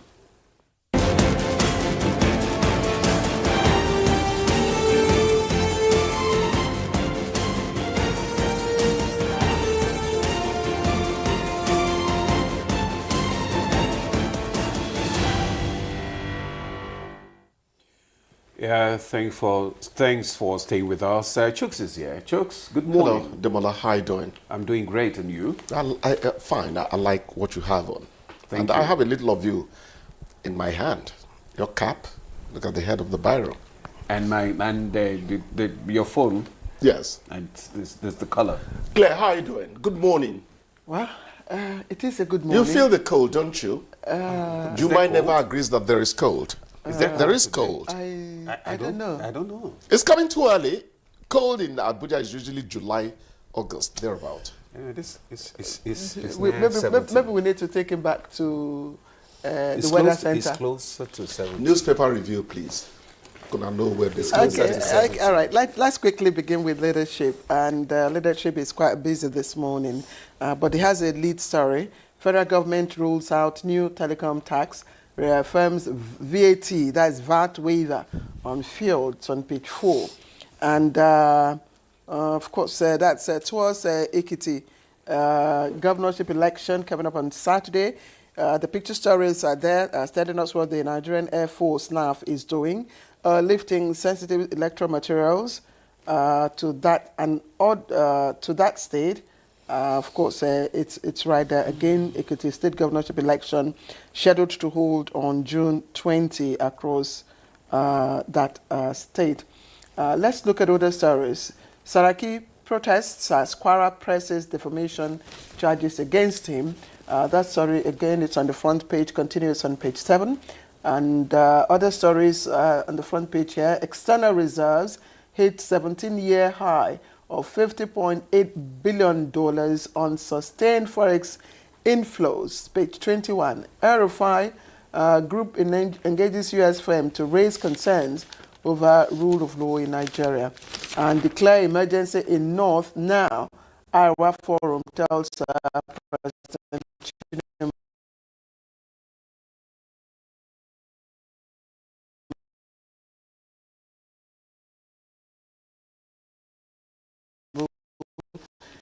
insecurity plateau to install 5,000 surveillance cameras and in water paper actions. UK court cleared the of right charges that on page 7.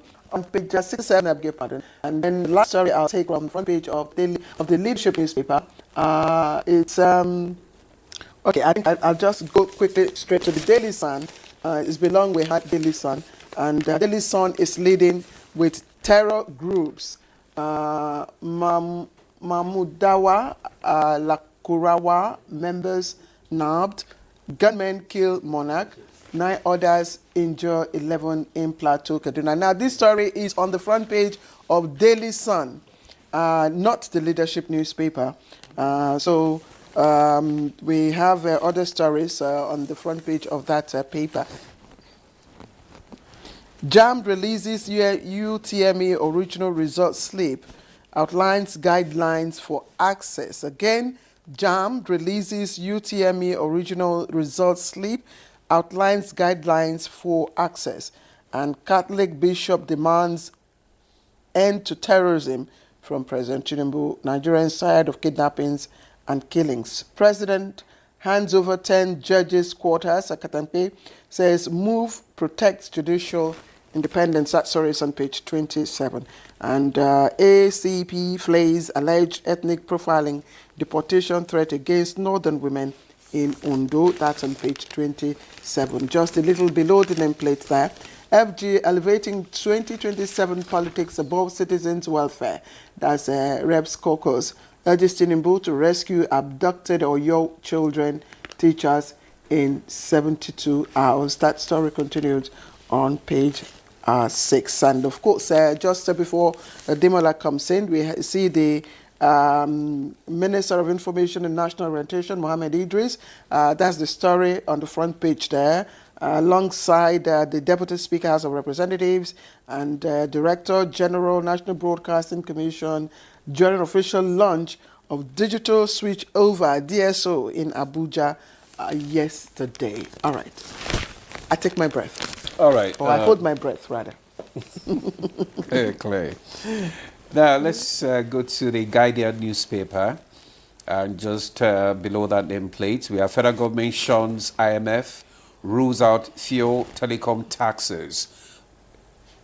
Details on page 3. Nutrition 774 adopt homegrown funding model. Targets 500 billion naira gap. The details can be found on page 3 as well. Electricity Act amendment sparks protest.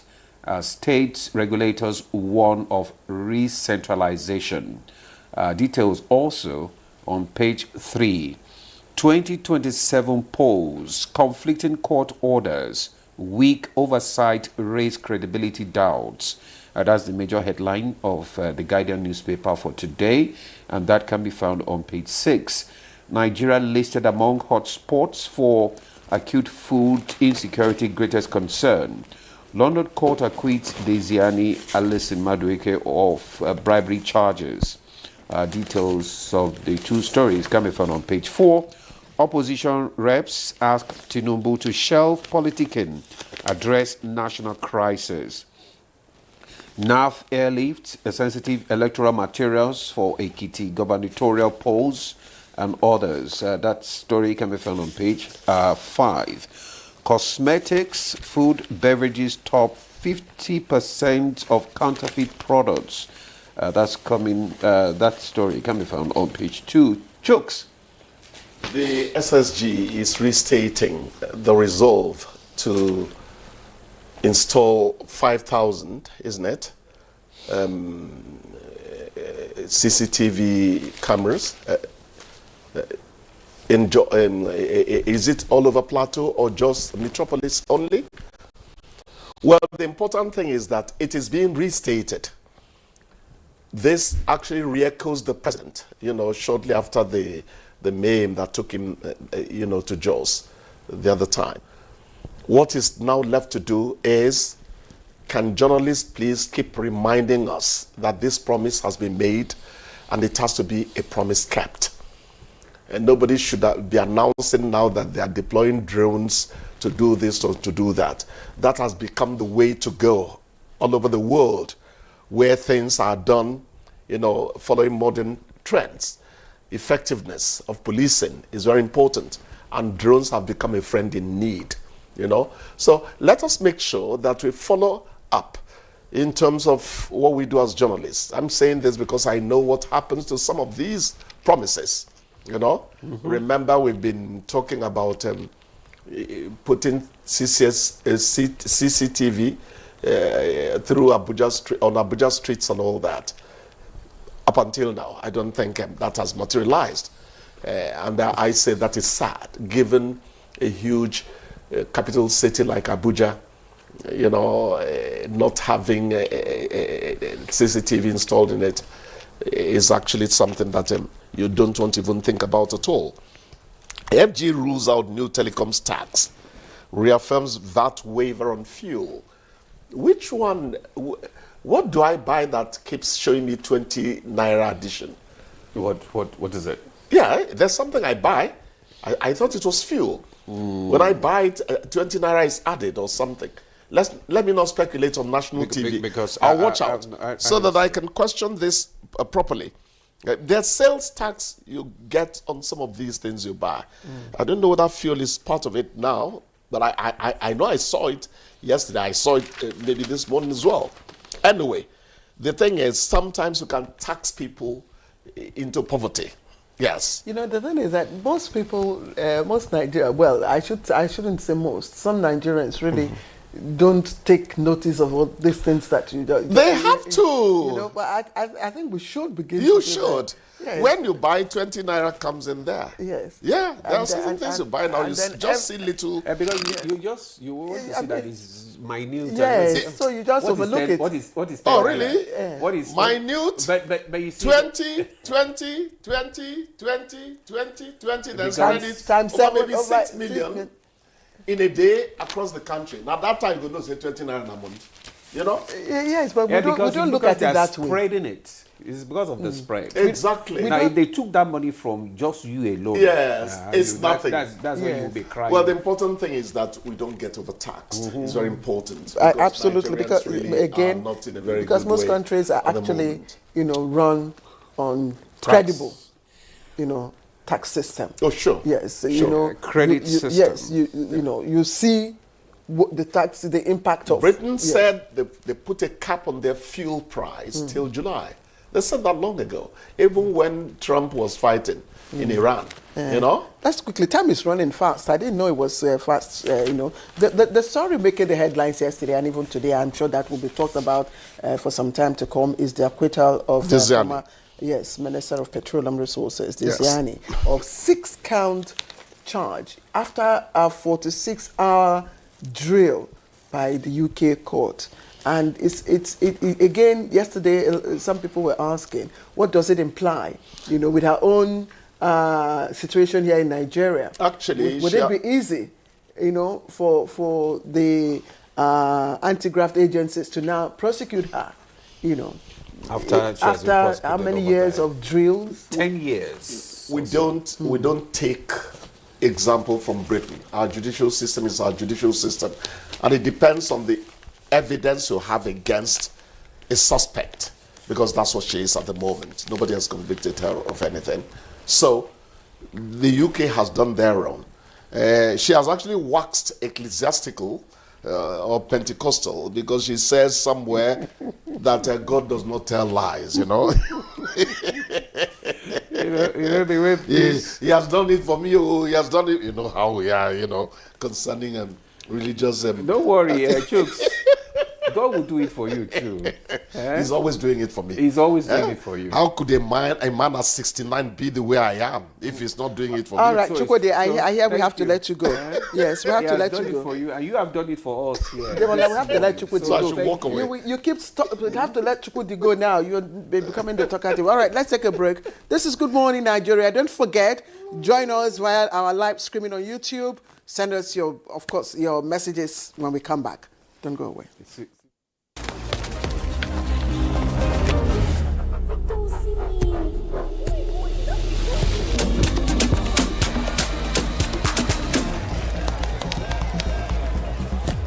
No worry, you said go make am. Mogo Bible. Victor, even you they use money point? Of course now, they use money point. Confirm. Money Point, made for your progress. Out you come.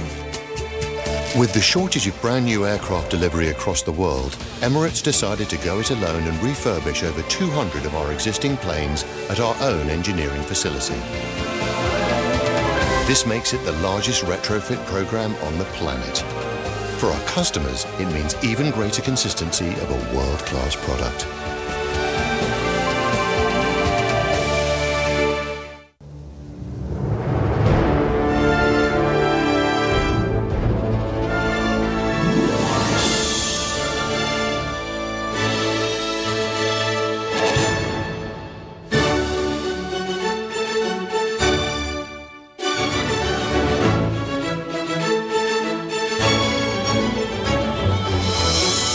TerraCube, unwrap joy, unleash taste.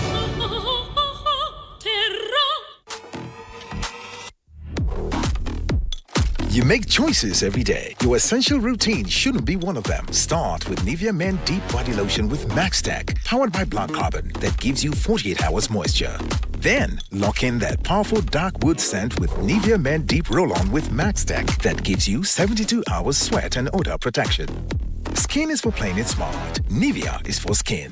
Nivea Men, proud sponsors of Real Madrid.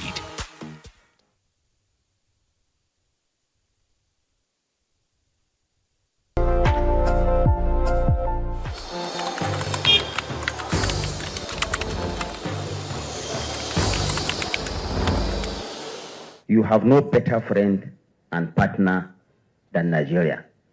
Let this unveiling today be a call to conscience. Let our practitioners hold the line of truth. To the media, please inform with integrity and with a deep sense of patriotism. To our public officers, communicate with transparency. To citizens, please let us speak with empathy. Let us come together to become the voice of responsibility, the voice of the world that heals division, that inspires hope and drives development.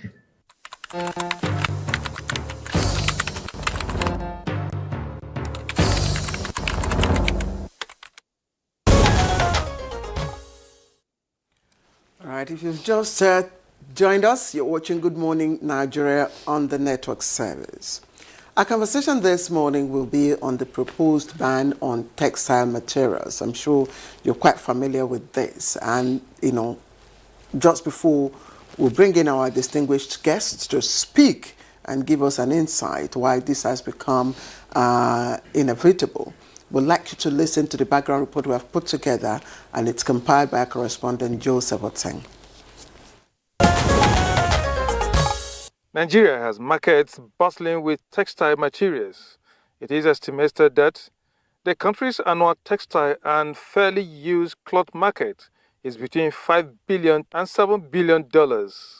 But findings shows that most of the materials are imported with just a fraction locally produced. National Bureau of Statistics data indicates textile imports reached over 814 billion naira in the first 9 months of 2025, up from 522.3 billion naira a year earlier, while more than 2.7 trillion naira is estimated to leave the country yearly on imported fabrics and garments. It is interesting to note there was a time when Nigeria's textile industry stood out as an industrial hub in Africa. These were the heydays of the 1950s, 1970s, and 1980s, when the sector grew to become the third largest textile industry in the continent. Kaduna became known as Textile City due to the impact of the Kaduna Textile Mill, while Kano, Funtua, Lagos, and Abia also emerged as important industrial centers. The industry directly employed between 500,000 and 1 million workers and supported hundreds of thousands of cotton farmers and businesses. What then went wrong? That Nigeria's textile industry is now a shadow of itself, despite the country's large populated market.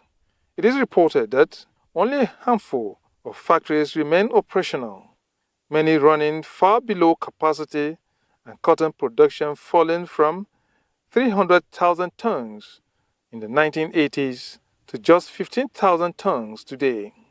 Economic experts attribute the decline to decades of policy failures, such as trade liberalization. Other factors like electricity shortages that force factories to depend on diesel generators, pushing production costs far above those of foreign competitors, and smuggling through porous borders, while others are outdated machineries, foreign exchange instability, and the collapse of cotton farming. Nigeria's Senate has raised a fresh motion calling for a total ban on textile imports, additional funding for the Bank of Industry to support the sector, and policies to encourage increased cotton production among farmers as part of efforts that would revamp local textile production. Is outright ban of importation of foreign textile materials, and then 2, for the Central Bank of Nigeria to create a special purpose fund that will aim at reviving the textile industry. Apart from the foreign exchange that will be conserved by not importing these textile products, by producing these textile products in Nigeria, there are other benefits. We have the backward integration, wherein the cotton farmers will go back into action. They say Nigeria must move beyond speeches to deliberate, strategic, and sustained action aimed at rebuilding the conditions that once made the industry flourish.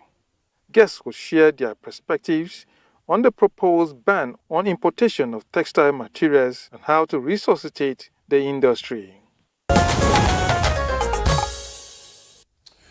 Thank you very much, Joseph, for that background report and for all the issues that you have raised. Let's bring in our guest now for today's conversation. Joining us here in the studio is Dr. Aliyu Ilyas. He's an economic analyst. Dr. Ilyas, it's good to have you join us once again. Good morning to you. Thank you for having me. Good morning, Nigerians. Also joining us from Lagos is Dr. Haman Ali Kwajafa. He is the DG, Nigerian Textile Manufacturers Association, a member of CTG Cotton Textile Garment. Thank you, Dr. Kwajafa, for joining us. Good morning.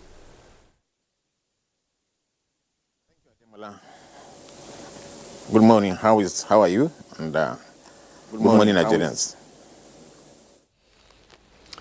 All right, let's take you now to our Kano studio where we have Saidu Adama, Chairman Adama Textiles and Garment Industries Limited. We're very glad to have you join us, sir.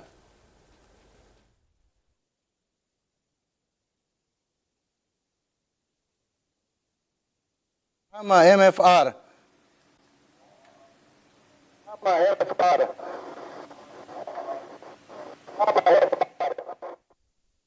All right, well noted, sir. Thank you very much, sir. All right, so we kickstart conversation this morning. Let's by starting with the basis. What actually prompted this latest move? Because if you could recall, we've had this kind of ban 4 times in the past, but we'll come to that.